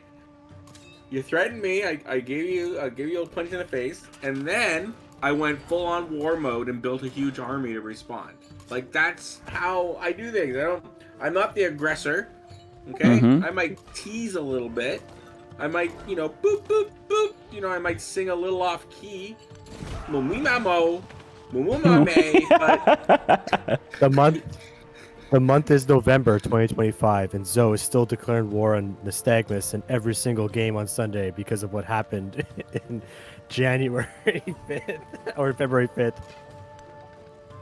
Oh my god, your jaguars are invisible. Oh my god, I couldn't even see where he went. They are. Uh-oh, you found me. Alright, I better move. That's another neat concept in this. That's a technology that I get, right? Because now you've got your little boxes, right? When you get a tech, that the boxes are like, these are things that everything just has, and the feathers these are civics. So one of the upgrades I get is that my Jaguars are like submarines. It was so funny because I saw him and I was like, I guess he went away. Yeah, he's been having a lot of fun. It's actually like Meier's like one of my favorite. I think it is my favorite Civ, and it's just because I love scouts and I love what the Jaguar does, and I think I'm gonna have fun with that moving forward.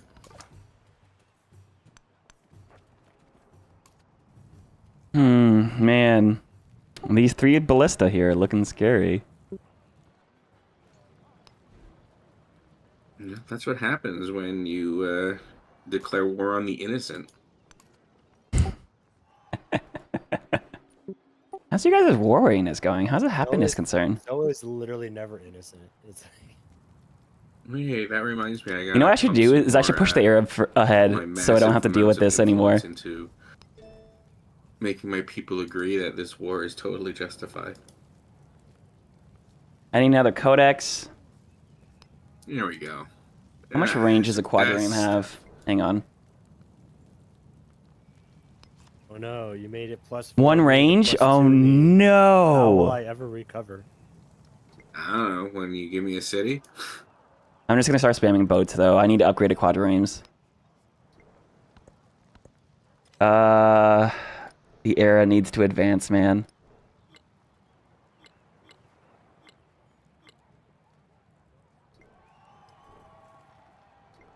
I need another city, more resources. How? Ooh, there's plague. I got some plague.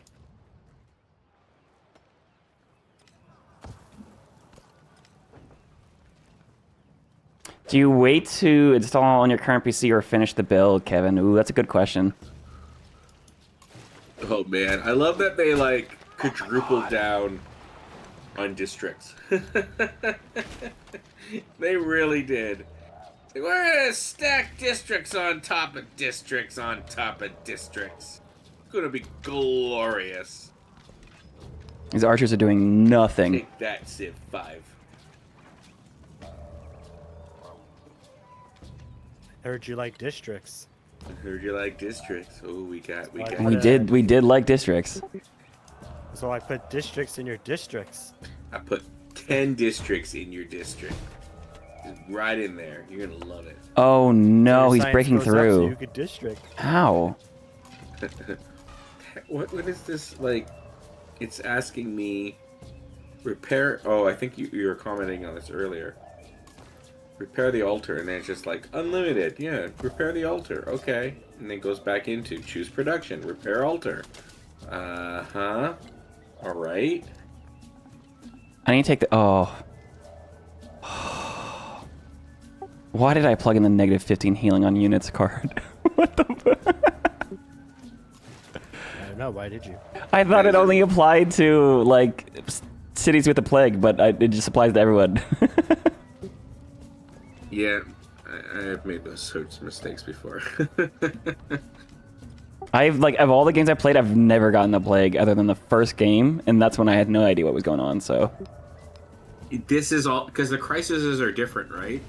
There's 3 of them. Yeah. Yeah, there's not always like when Nystagmus was talking about crises and he talked about the plague. I was like, the plague? What the heck is that? I didn't get the plague. I got like barbarian uprising and everything got more expensive. I'll take a plague. Yeah, the plague sucks too. Well, actually, it's supposed to be that all of them suck. Whoa. What is this? Alright, fine, we'll just go back this way.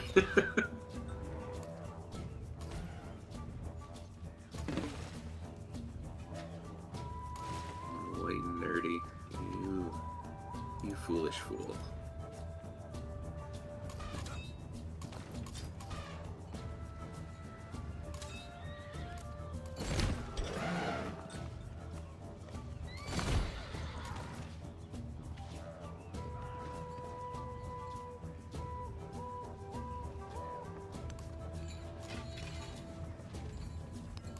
Oh man.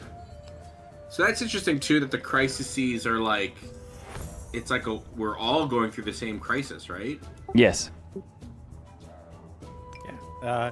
When I said like the crisis, what immediately reminded me of was the Bronze Age collapse. Mm-hmm. Well, I think more specifically it's supposed to be like the fall of the Roman Empire. But yeah. I think Bronze Age collapse is a little the Bronze early. Age collapsed, right? Well, no, because like that's apt because like so, you know, wasn't one of Nystagmus like one of the possible explanations for the collapse of the Bronze Age would have been equivalent to the crisis of like the Barbarian Uprising was they called them like the Sea People, but it's just like another civilization that basically destroyed everything, but they don't know anything about them. Yeah, so we don't know anything about the Sea Peoples. That's the thing. Only one, and the reason why I say it's more like because they said they're the crisis system came from the fall of the Roman Empire, but it, you know, historically speaking, if it's a crisis that affects everyone in the game, it is more akin to the Bronze Age collapse. Yeah. Because if it was the Sea Peoples, then they attacked everybody. The only power that was able to survive a battle with them was the Egyptians. Right. But in reality, it was probably just like most things, like a bunch of things that did it. Right, because there's also like the triangular trade, right, between that collapsed as well. Like the trade system itself collapsed, but that could have been tied to a bunch of different things, not just. But sorry, go on. Well, no, that's how we know they collapsed, but also the empires that made up, like the Hittite Empire, you know, these are the Macedonians in Greece, and there's another power. I need 2 codex. Man, There's also oh man, natural oh disasters. We think man. there's evidence of like earthquakes that did that. There could have also been plague that we just don't know anything about. It's just that no one wrote a lot of it down, right? Total war, absolutely total war. A series of unfortunate events that. Oh, another commander at level 6? Properly, or No like shot. they were recorded as stories. Where the hell did that Jaguar like, go? There's in the water. Things like the flood that's in the Bible, right? There's a couple events that easily can be tied to that. You know what the craziest thing is? In North America, there actually was a massive flood. It was from the glacier lakes breaking. Yeah, the Hudson Bay. Yeah, like where. Kill the commander. Kill the commander.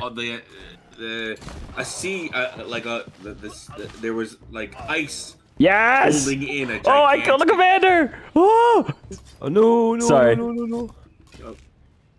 Go on, Nystagmus, though. Yeah, I've heard of this. I have a stack of units. Hey, why is Parza under? Like, why is it uprising? Looks like lots of cities are uprising. No, but like that big flood that happened from the ice dam, there was probably people that saw it. Right. Like, wasn't it such like a huge, like it affected global climate as well, right? Like there was so much fresh water released into the ocean.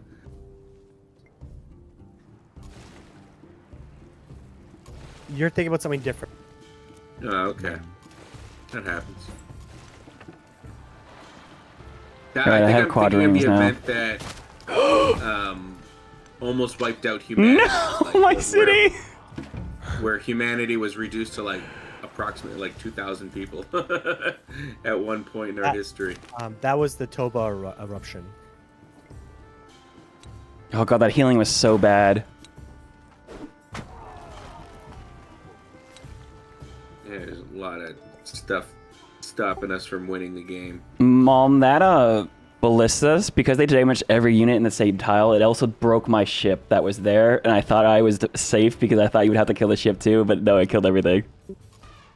Yeah, I think it's like 6 Civ 6, like ballistics kills boats and cities. Oh yeah, but no. Also the siege units that damage every single unit inside of a city. Oh. Normally they attack one at a time. Siege units attack everything. That's why they're so good. That's totally Civ 4.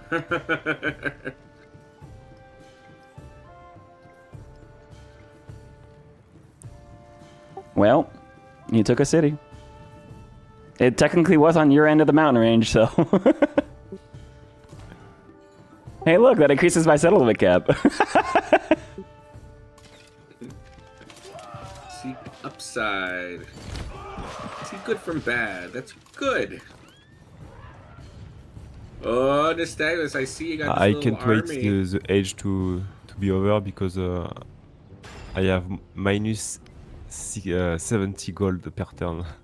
Yeah, I just Oh, hit negative wow. 21. What the heck just happened? Oh no. I'm still in the gold bonus. No, my scout, he did so Alright. much damage. Yeah, now that your scout's dead, you want peace? With you? With you? You know, if the offer's right, if there's... If offer, dude, all I can give are cities, then you already lost one. It's like they went like a total 180 with like, oh, AI will never give you a city. You would offer your entire empire, they'll never get. Now it's like, yeah, we'll give you a city. Yeah, it's pretty funny. How do I make more gold here?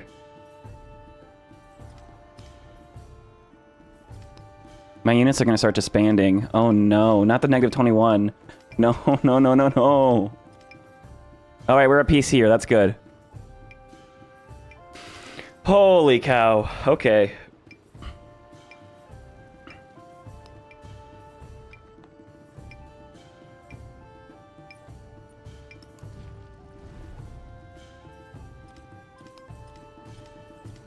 So are you gonna stay at peace, or you just want to have the war readiness happening? Am I gonna I'm stay good. at peace? Sorry, if you're gonna make peace, or do you want the war readiness? Oh, I didn't even. I thought it tells you if. I didn't even see it. I thought it forces you into the menu if somebody. Definitely not. opens the screen. Like, did you propose peace to me? Yeah. All right. Well, I don't see it. Declare war. Oh my god, I had these cards for so long. It's not forcing me into opening a screen, but let me see if I scroll through some units. I can see Nystagmus is sending an army, but he didn't know that like I was sending my entire army up through this canal. And now, you know, his little pitiful army would get wiped out.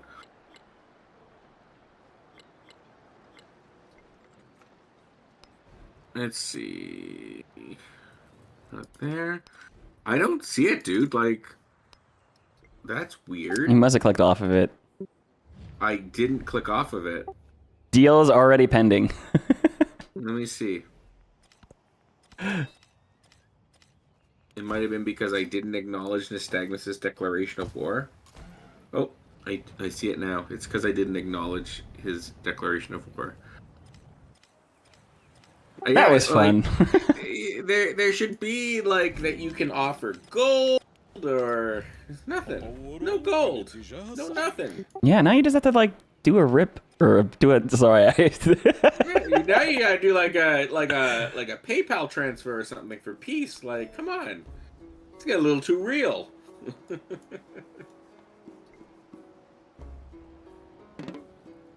How do you attack? You should be able to range attack. There might be something that's getting in the way, like it's a. Incoming. Is there vegetation or something in the way? You want peace now, Nystagmus. Oh, isn't that interesting? Alright, I'll accept your peace. It's pretty much the end of the night, right? Like, we'll finish the era. If you want, maybe we do the era transition just to see what it looks like in multiplayer, and then we can end, yeah. I'm I'm doing everything I can to move this era ahead, because, damn. I will discover I Bankrupt. thought the problem was that it was moving too quickly. No, I know. Well, then we all went to war.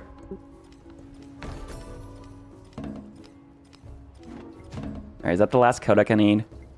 It's like now that all the war is One done, more, yeah. I finally have enough of a good relationship with Mel to ask for an alliance. How convenient. Let's go. And he settled my own 2 settlers to get to this. Oh my goodness, okay. Okay, I love that peace has been declared, but still have hostile 90, negative 90, negative 90. I know, right? Peace takes time. people don't forget. Never forget. Dude, that plague though, the plague made defending so difficult on my end. It's like it's not like it's over. Well, specifically I could not heal any of my units when I'm trying to hold a choke point.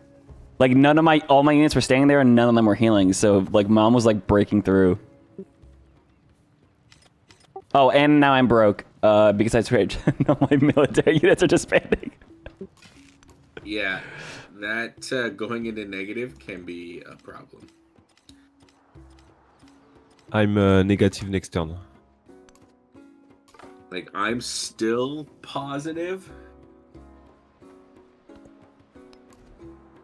The funny thing is, like, I have gold buildings. Like, there's...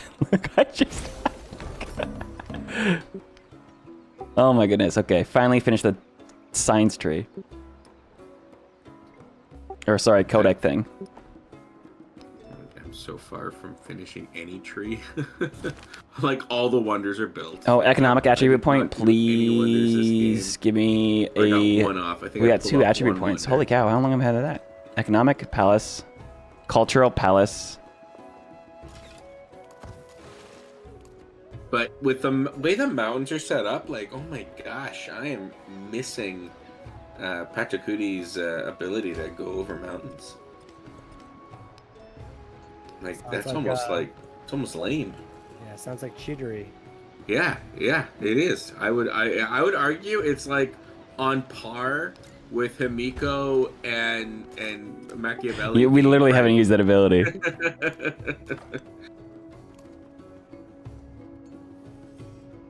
I always wonder now, because I'm always thinking about like what's gonna happen for the Civ give, and I'm like, are we gonna do a draft for like the leader, and then whoever just gets whatever for the Civ? Like you draft the first Civ, I guess, but then every other Civ after that has to be basically what you do during the game.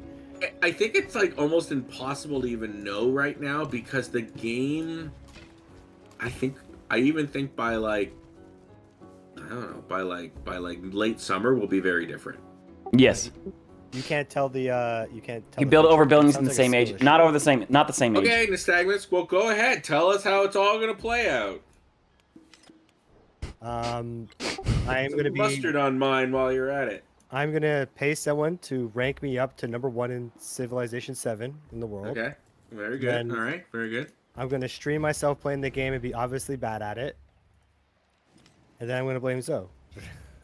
All right. I guess we've turned in wisdom for madness, and there you go.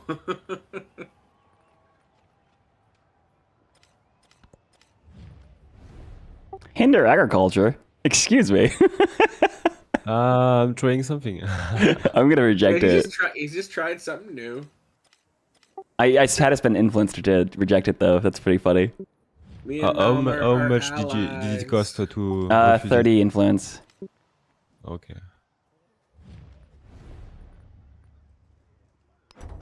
I do. Here, like... that's what it looks like.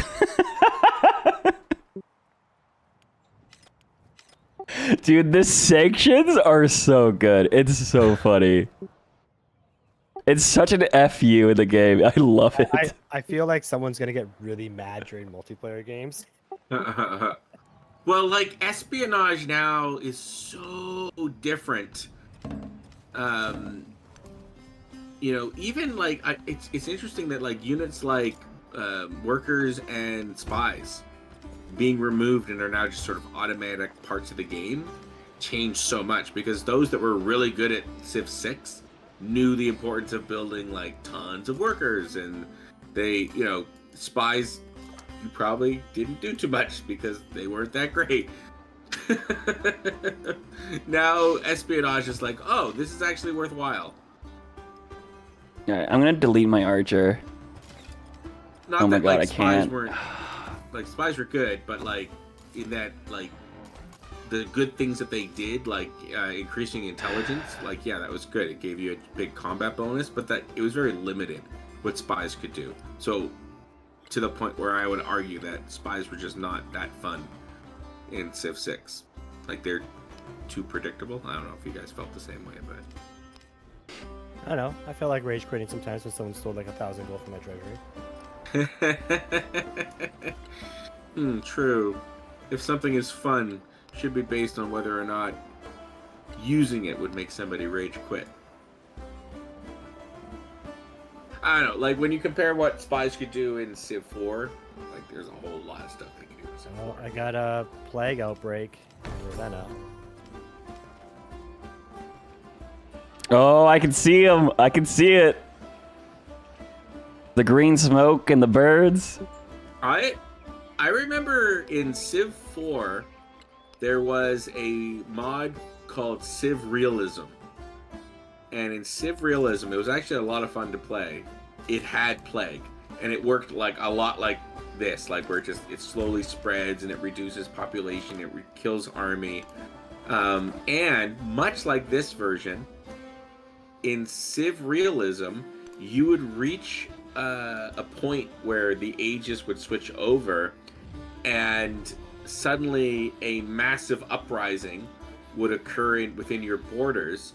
And you had two choices. You could either try to fight the uprising, or you could become the uprising. And it would be basically switching into another civilization where you conquered the civilization that you were formerly playing. So, like, for instance, if you started as England, it was always a good move, you know, beeline to North America. But in 17 whatever, suddenly there would be this massive uprising where the Americans would appear, and it would be like these 3 stacks of like cannons and troops, and like if you weren't prepared for it, you'd get wiped out. And yeah, it was a lot. Like plagues happened, like they would come through, wipe out your empire. Maybe there was some of that wisdom in there too. There's that Pyramid of the Sun. Civ Nice. If you ever play Civ 4, I need one more wonder. Yeah, with Civ Realism. Someone put a lot of love into it. Like it was like almost like a completely different game. If any of you ever played Civ 4. No? Crickets? That was my first Civ. Well, there you go. Alright. Alright. Yeah, there's gonna be a new fort town to Man, plug I all had this choke giant- stuff. 2 giant armies that came up to attack Machiavelli. Now we're at peace. It really fascinates me that you complain about things that you did that caused it to happen. That's I got a scout! A scout! Like, you're complaining, but you just You made declared peace the with war. You didn't have to declare the war. You could have said, "Okay, I will move my unit." It was over nothing. And you know what? That scout got sweet vengeance. He got The sweet. scout did actually. I was actually surprised that I would even had that. I thought you must have had military units somewhere else close by. Because I was like, I couldn't be able to do this because of a scout, but apparently your scout's a military unit, so. And I got distracted, but it's like one of the really cool thing about the Mayans is like you can use your Jaguar warriors to like go into enemy lines, behind enemy lines. They can totally go around and raid stuff, plunder stuff, but they can also lay traps. And I was like, I should have been doing that the whole fight. But I got too distracted by the front lines.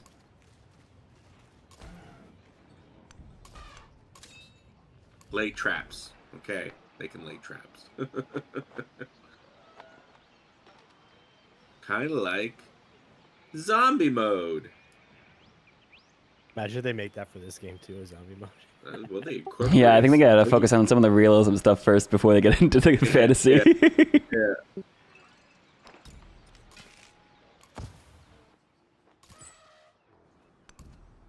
You know, dude, I had this friend of Wa ability this entire time that I have not been using, where both you and your ally get 25% science. Uh-huh. Worst ally ever. No.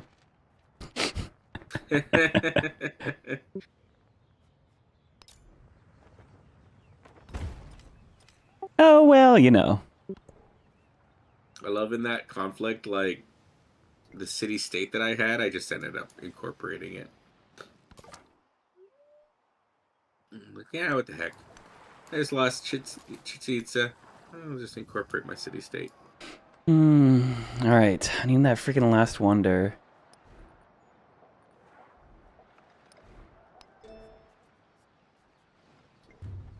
I got the culture on fishing boats wonder. That's fun. So to answer your question, the forest is probably blocking your attack. Oh, yeah, that one. Alright, we finally have some gold per turn. I'm just, like, going through Melm's Empire. I'm just, like, just playing the game so much better than I am.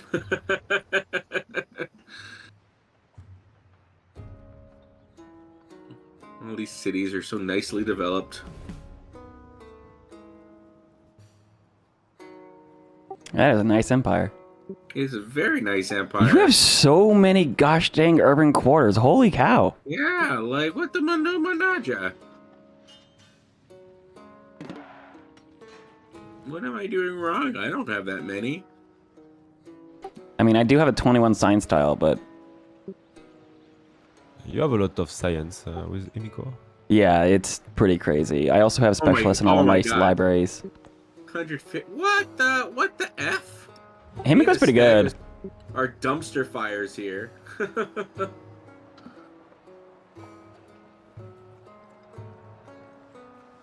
I also just get flat 4 science for every age for every leader that I'm friendly or helpful with. I really should have just been friends with you guys the whole time, huh? Yeah, well, the war was interesting, so... Yeah.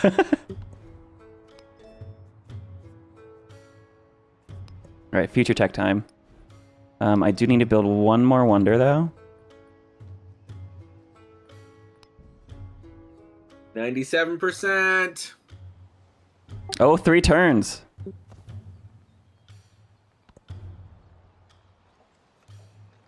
Because we did a lot of war, that was a very slow age. Yeah, we gotta really slow down. Yes. Well, it was, good to experiment with some of this stuff. And like, yeah, the Civ show, we only do multiplayer on the Civ show. So we'll definitely be exploring more of this. Ooh, big flood. I think the Civ show is gonna have a great time on Civ 7. As soon as Zoe gets a video card that can, like, I am pumped. Like, I'm happy that I'm keeping pace. And it's because the rest of my computer is good. But like, if you were to look at my oceans right now, like they're just like blinking, like fuzzy, staticky, white hexes. Like.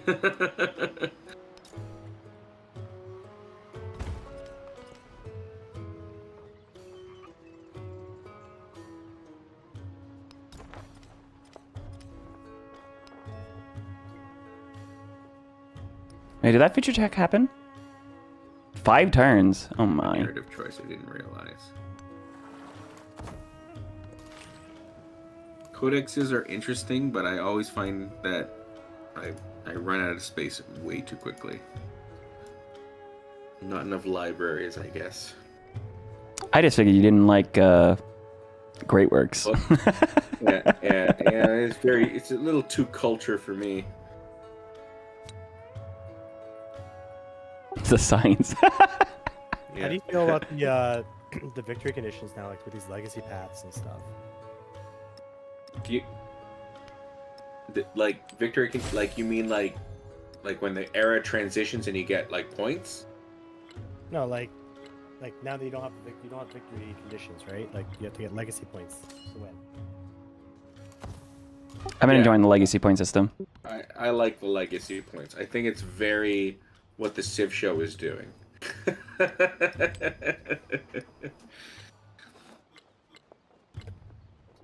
Civ show did it. Civ show did it. It's definitely really hard to hit multiple legacy golden ages when you're playing multiplayer, that's for sure.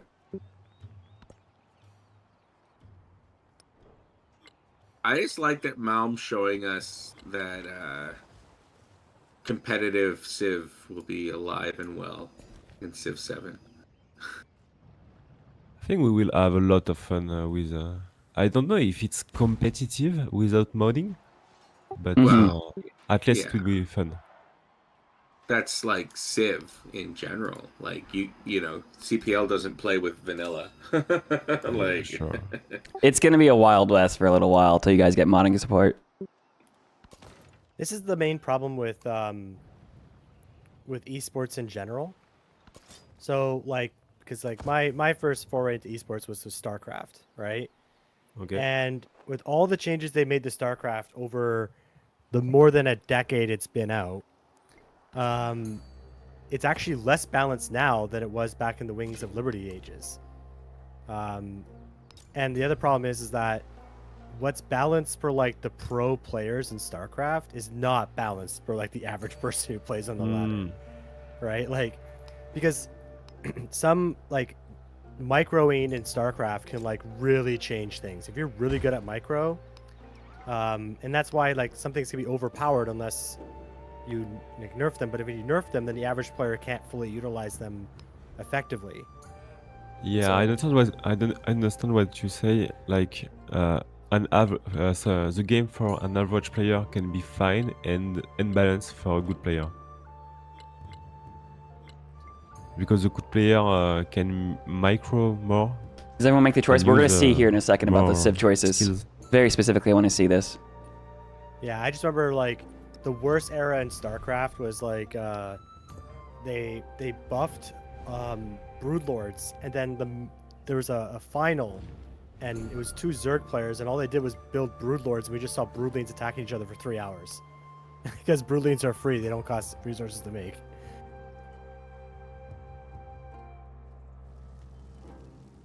Yep. How do you guys feel about how scouts disappear when you transition the age?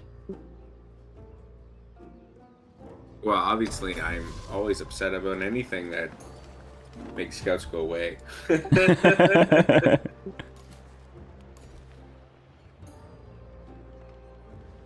I mean, that's something they may change eventually. If it's something that people are finding is like too restricting.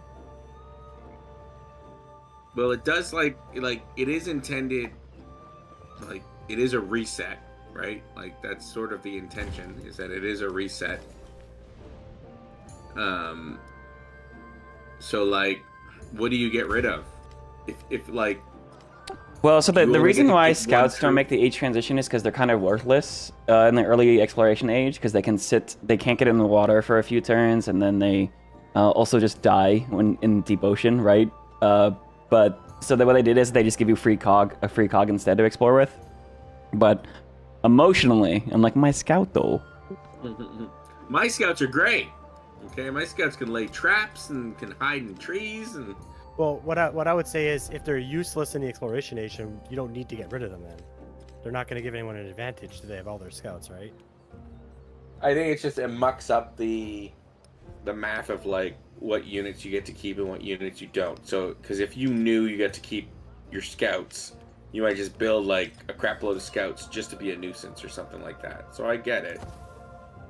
Well, only for, it's a very only for you, since your scouts can attack, but most people's scouts No, can't. but like I'm saying, like even if your scouts can't attack, there's still a unit that occupies space. They can take actions. You know, they can get in the way. You can't just move through a scout, right? So if you know that when the age resets, you only get to keep 1 unit per city, or your armies and the guys inside, and even those guys are going to get upgraded. But if you knew that you got to keep all of your scouts as well, you might just go and build, 30 scouts. They're cheap, and then you can just go and be in a nuisance with them, overwhelm the enemy, you know, and then and declare they're civilian war. units. I get it. They're civilian units. What do you mean overwhelm the enemy? Because you still, if there's a scout between me and you where I want to go, I don't just move through the scout. I have to kill the scout. It's still I hear you. Yeah, it works, right? Like so. Oh. Well, I got. Are you in the lobby? 1 legacy point. So you said you went ahead into to continue. Transition to next era. Are you guys back in the lobby? If it works the way I think it will, yes, we are now back in the same lobby to about to transition to the next age. But so this is what Ed was talking about. You get to go ahead and select your civ no matter what. You get to, like, we could all play the same civ if that's enabled. You instead of like just going to like that screen where you click on different civs and stuff, or you go to lobby and then you as players get to decide who is going to play what civ. Well, so me right now, there's options that I have an X. I can't choose. Yeah, So you're gonna have to. not You still have to unlock those. It's not just free game any unit. It's so we all, just like in the actual the regular game, like you have to unlock the civs in order to move into them. Like Hawaii, I can't play, but Majapahit I could. It tells us who the other 2 players are. Okay, can we pick the same civ? Can we try? Let's see. Let's see what happens. Let's just see what happens. Let's see. You can't change your leader, obviously. Someone can pick I don't know. Incas? Hang on, we have to actually have it unlocked though. So hang on. Spain. Like we can pick same civ. Inca. I have the same as Rising. Okay, wait, hang on. Oh wait. Oh, Spain's not unlocked. Is it you just want to experiment, Mal? Could someone try to pick the Normans and see if you can get it now that I have it selected? If you had it unlocked before. No. Wait, so hang on. No. Jose Rizal, you should always be able to pick Hawaii. Yes, I can. Can anyone else? Can anyone else play Hawaii? No. I can play Hawaii. I can play the Inca, and I can play the Songhai.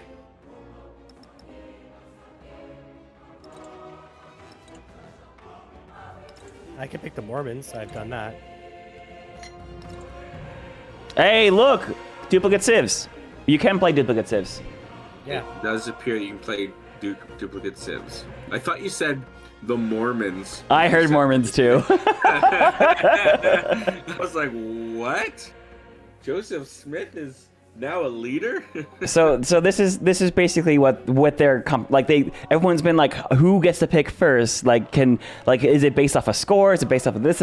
No, you just go to lobby and you decide house rules, whatever you want to do, including just being able to play the same civ. Like, I think that's probably the best way to do it, right? So that everyone can see what everyone else is doing. You can kind of negotiate whether it's a house rule system or just your friends playing along, or you have a league system that can decide who picks first and blah blah blah. Like, this is just, you go to the lobby, but like you literally go to the lobby in single player too. They just have a very specific menu that looks different, right? And nerdy, what I imagine might be possible too with the game options, what if that's moddable too, where you can, you could change, well, what are the rules? And right now these are the rules with vanilla, but maybe, players can modify and add more rules to it so that would allow some element of like, no, you must be, da da da da da. The earth cries out for students. I just hope though, before anybody goes and tries to change everything, play the game a bunch first before you try to make it like a previous civ. Maybe there's good reason for some of the things. Mod it for like the way that this civ's been presented. I don't know. I mean, I agree. You should play the game before you try changing things. Like, give it a chance, right? Because there's a lot of things that we were like, "Are you sure?" And then when you think about it or you play it, you're like, "Oh, that's actually kind of cool." Hey, look, coursers. And now, like, if this was a multiplayer game, on any other day. We might decide at the end of we're only gonna finish the Age of Antiquity, then we'll save the game, and then we'll start. And now we're starting into a new game. I think Bo's made this comment, and then it's okay, now we're ready to go. I know what's going on. I'm not confused. A 3 weeks gonna pass before you and your buddies get together again, and it's fine because it's almost like starting a new game. Most early Maj, I agree with you, Kevin. But yeah, this is gonna be neat. I think this is gonna be really neat. I think we're gonna see, I know for the Civ show, very likely we will have a few games that's all right, the next time we can have you, we can continue this game, or it will be that we aim for finishing a age per game, which it looks like 4 hours of play gets you. Yeah, and it was slowed down for us because we had all the war too. Yeah, no, we would have flew through that if we did anything other than that war. Well, we'll never know now, will we? Oh, that's what happens when someone puts a scout on your border. I have to respect that though, because scouts are the most terrifying unit. Interesting. I guess are we good for tonight? That was kind of what I wanted to see, was the actual age transition, exactly what it looks like. So, Nystagmus, you said you needed to go. Yeah, I gotta go make dinner. Yeah, I mean, I haven't eaten either. I've been streaming for 12 hours. I do need to tend to children, and I'm pretty sure that in France it's I don't know, 2 in the morning or something, 1 in the morning. Yeah, it's 3 in the morning. Oh yes, much, Mom! Thank you so much for staying up late with us. I really enjoyed to play with you. We discovered a lot of things. Yeah, this was a pleasure. It was a pleasure playing with you, Melm. Definitely, we'd like to have you again on the Civ show in the future. But yeah, it was a real pleasure. Okay, thanks. All right. Yeah, feel free to jump the lobby. Thank you for being here. This was fantastic. All you guys were great. Good sports. Thank you for enduring my bad English. I'm glad I got to poke the bear and get the claws. So. Okay. Good night, guys. Bye bye. Good night. Au revoir. All right, I'm gonna jump too, guys. I think I'm gonna try to wrap up my stream here soon. This was a pleasure. Excellent. Thank you so much, guys. Yeah, absolutely. And good night, everybody in Nerdtown. Hope you enjoyed everything too. So. All right, guys. See ya. Play again soon. Bye. Good night. Good night. All right, guys. Hey, well, some really good things about multiplayer, right? One. We know it's pretty stable when you actually play on the same mod version. For those that weren't there for the beginning, we desynced turn 1 in our first game. We realized that Mom was actually playing on a beta version. It literally means it was never gonna work, right? This multiplayer game was very stable. There's a time or two that we resynced, but it was quick. It wasn't really a problem. And also this was between East Coast Canada, West Coast Canada, East Coast America, and France. So even though it was only 4 players, that's quite substantially a difference. Whether or not that means the netcode is fixed, we'll see. It seems like things have been promising, right? There seems to be a bunch of back-end things that have been happening, like the AI that are playing on the other continent actively, meaning it should be relatively... They might be a step closer to adding the 8-player full limit for a Antiquity game, which I think would be incredibly important for Axis to be able to do. Very, very promising to hear.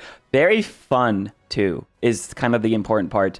Obviously, the game is not going to be balanced. There's going to be a bunch of exploits. There's going to be a bunch of crazy combinations. I still need to look into exactly the Himiko and Machiavelli combo. Zoe complained about it a lot, but we barely even used it. And yeah, I'm really excited to host multiplayer. It's brand new. No one knows what's going on. It's Wild West. It seems like some of the things that make me angry about the game, or is like, oh, I can see why they made it this way, because like I can see now in multiplayer settings, like the fact that siege units are deleted on the era transition from ancient to classical, or sorry, antiquity to exploration. I get it. I get it, right? The cause like you don't want to like just have a bunch of free upgrades on units just to go smash someone right on the start of the exploration when you're still getting established, right? Modern age game would be the true last test, I feel. Yeah, that would be incredible. I'm gonna try to, I think we'll be wrapping up the stream here. I do want to get to modern. I'm gonna probably play that Charlemagne game maybe tomorrow. We'll see. We'll see what the streams are gonna be like. It's not gonna be until tomorrow evening, of course, because I do have work tomorrow. Who needs food when you have Civ? Yeah, right. There's no such thing as hunger when you're playing a Civ game. It's so funny. And I'm actually excited to make a video about multiplayer. I feel way more confident about that video than I did a couple hours ago. So I think a bunch of things changed. The city-states, race feels awesome. The race that ends, actually. The combat strength modifier stacking, the having so much, like, so many different ways to tech or to spec out your leaders. Everyone having unique units the entire time, which means it's just like, it's so much fun. It's so much fun. There's going to be a lot, if you go to war with someone, there's going to be a lot of rel wars because everyone has a combat bonus, right? Like, everyone's going to be on a lot more level playing fields compared to a like another thing. But it also, because the eras transition, if someone goes to war with you in the Antiquity era, you're not immediately out of the game because you can't sim like everyone else who's going to get way ahead of you and get to freaking industrialization in the medieval era, right? Like, there's time to do war now. There's a bunch of cool stuff. There's so much cool stuff. So much cool stuff, I think. And I'm very, very excited about it. It's a very long stream, multiplayer and single player.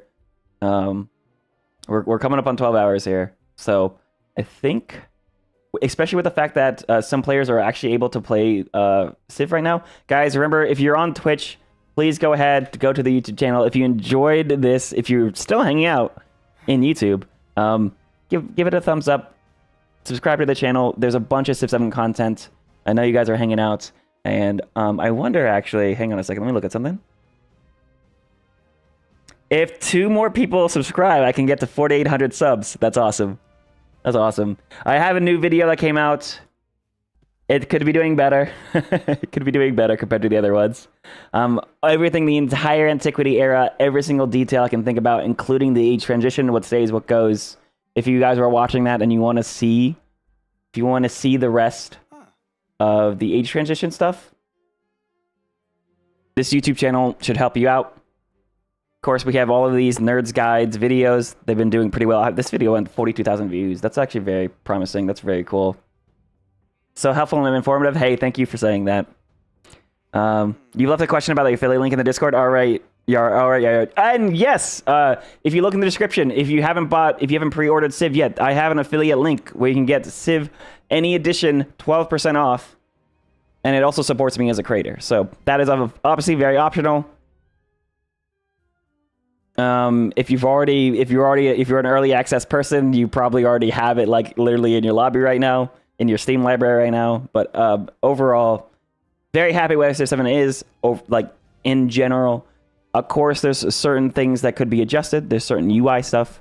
Let me actually see who is live, because it looks like our friend Inquisitive Otter is live. So I'm gonna go ahead and try to set up a live redirect over here, as well as set up a Twitch raid to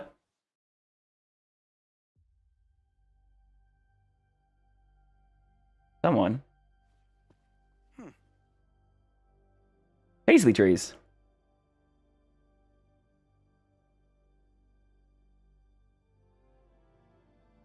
All right, guys. Thanks for being here. I'm going to send off the Twitch raid because I don't know how to do that pretty quickly. A tongue twister, Gus. So we can grow again. We can get who I know is very excited to finally get our hands on Civ 7. So, we're so behind. and then let me see it up the live redirect. Two of the same luxury though. We can do it though. Why not? Oh wait, we want to grow towards camels. Okay. Can I grow that far, or is it also a 3-tile limit in this game? Ooh, hang on. Otherwise, we have Jade here. Again, this would be 3rd ring. This is 4th ring. You can grow towards the Jade, but this tile doesn't give us... Oh, hang on. That's the wrong paisley trees.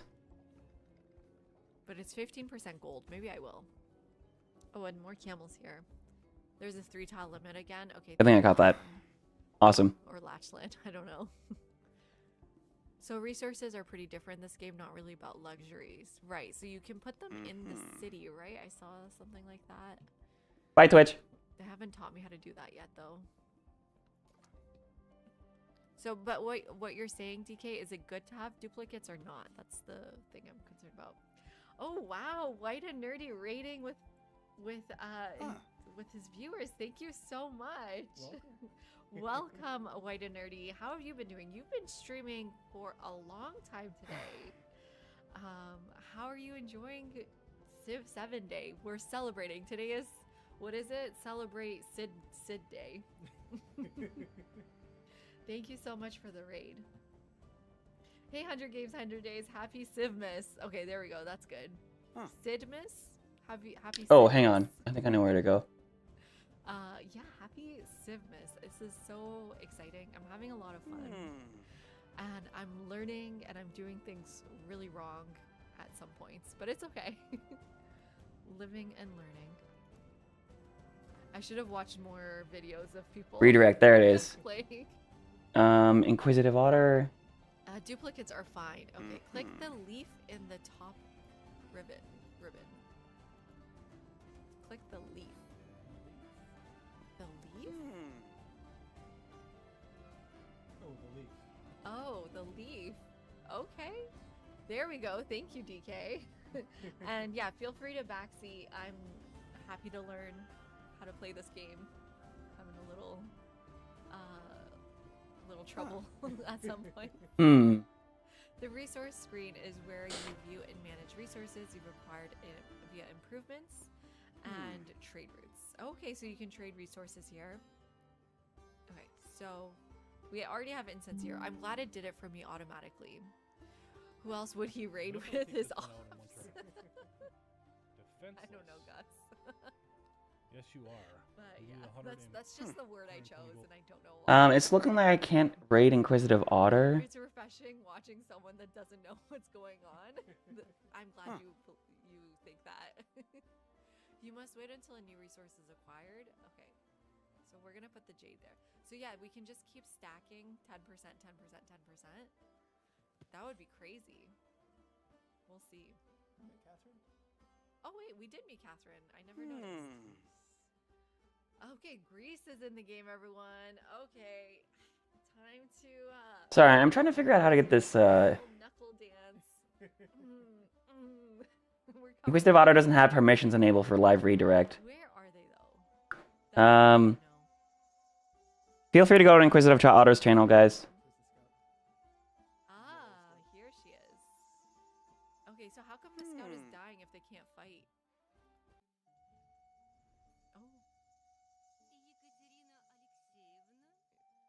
Yeah, I mean the problem is he doesn't have it. He doesn't allow me to live redirect him. I'm just trying to make sure that I can. How cute. Okay, she's cute. I know there's viewers, and I want to send them. So yes, have you all seen the new Katarina? What's the movie? Catherine the Great. Show? It's amazing. The one with Dakota Fanning's sister. You all know what that means. UI looks like it was designed in 2400 BC. That's really funny. Hey Armicus, how are you doing? Civ Hype, yes. Purchase an archer. Elle Fanning on here Hulu. to Thank you, Yogurt Cup. Yeah. Yeah, let's use her name, not just define her by her sister. good intent to play as Catherine. Let's just go ahead and declare war. Do we have a military aid? One more turn for military aid with you. Okay. Declare war. Form a war. Open war details. They get the +5, which is absolutely massive. So we'll get it down to a +3. Like, that is so big. Major defeat. Minor victory. Come on. 39?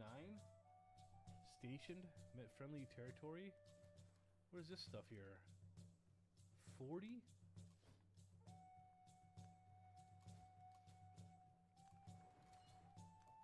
Okay. Well, we're going to go after this one. Go over here. We're not next to this one, which is kind of bad. Still attack it. Alright. See how things go. They want us to sling. Yeah, I can't rate him. I want to move this in. Anyways, everyone just go over to Corners of Devado's video.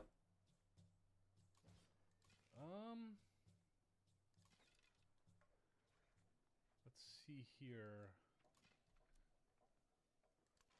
Plus something. It's probably huge. Major defeat. 39 to 24. We have so many things. Like, so many bonuses. This is kind of ridiculous, isn't it? Let's just move here and move this archer over here. We'll attack this one.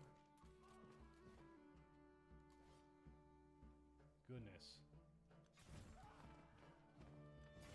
There we go. Got rid of it. Your defenses, that's totally fine. Low happiness, not great. -4. Yeah, thank you. Suffering war. I'm gonna end the Twitch stream. Not to do a war. Not go to war with her. This is pretty crazy, actually. We might not do good on this war. All right, guys. I'm gonna end the broadcast. I'll catch you all later. Bye bye.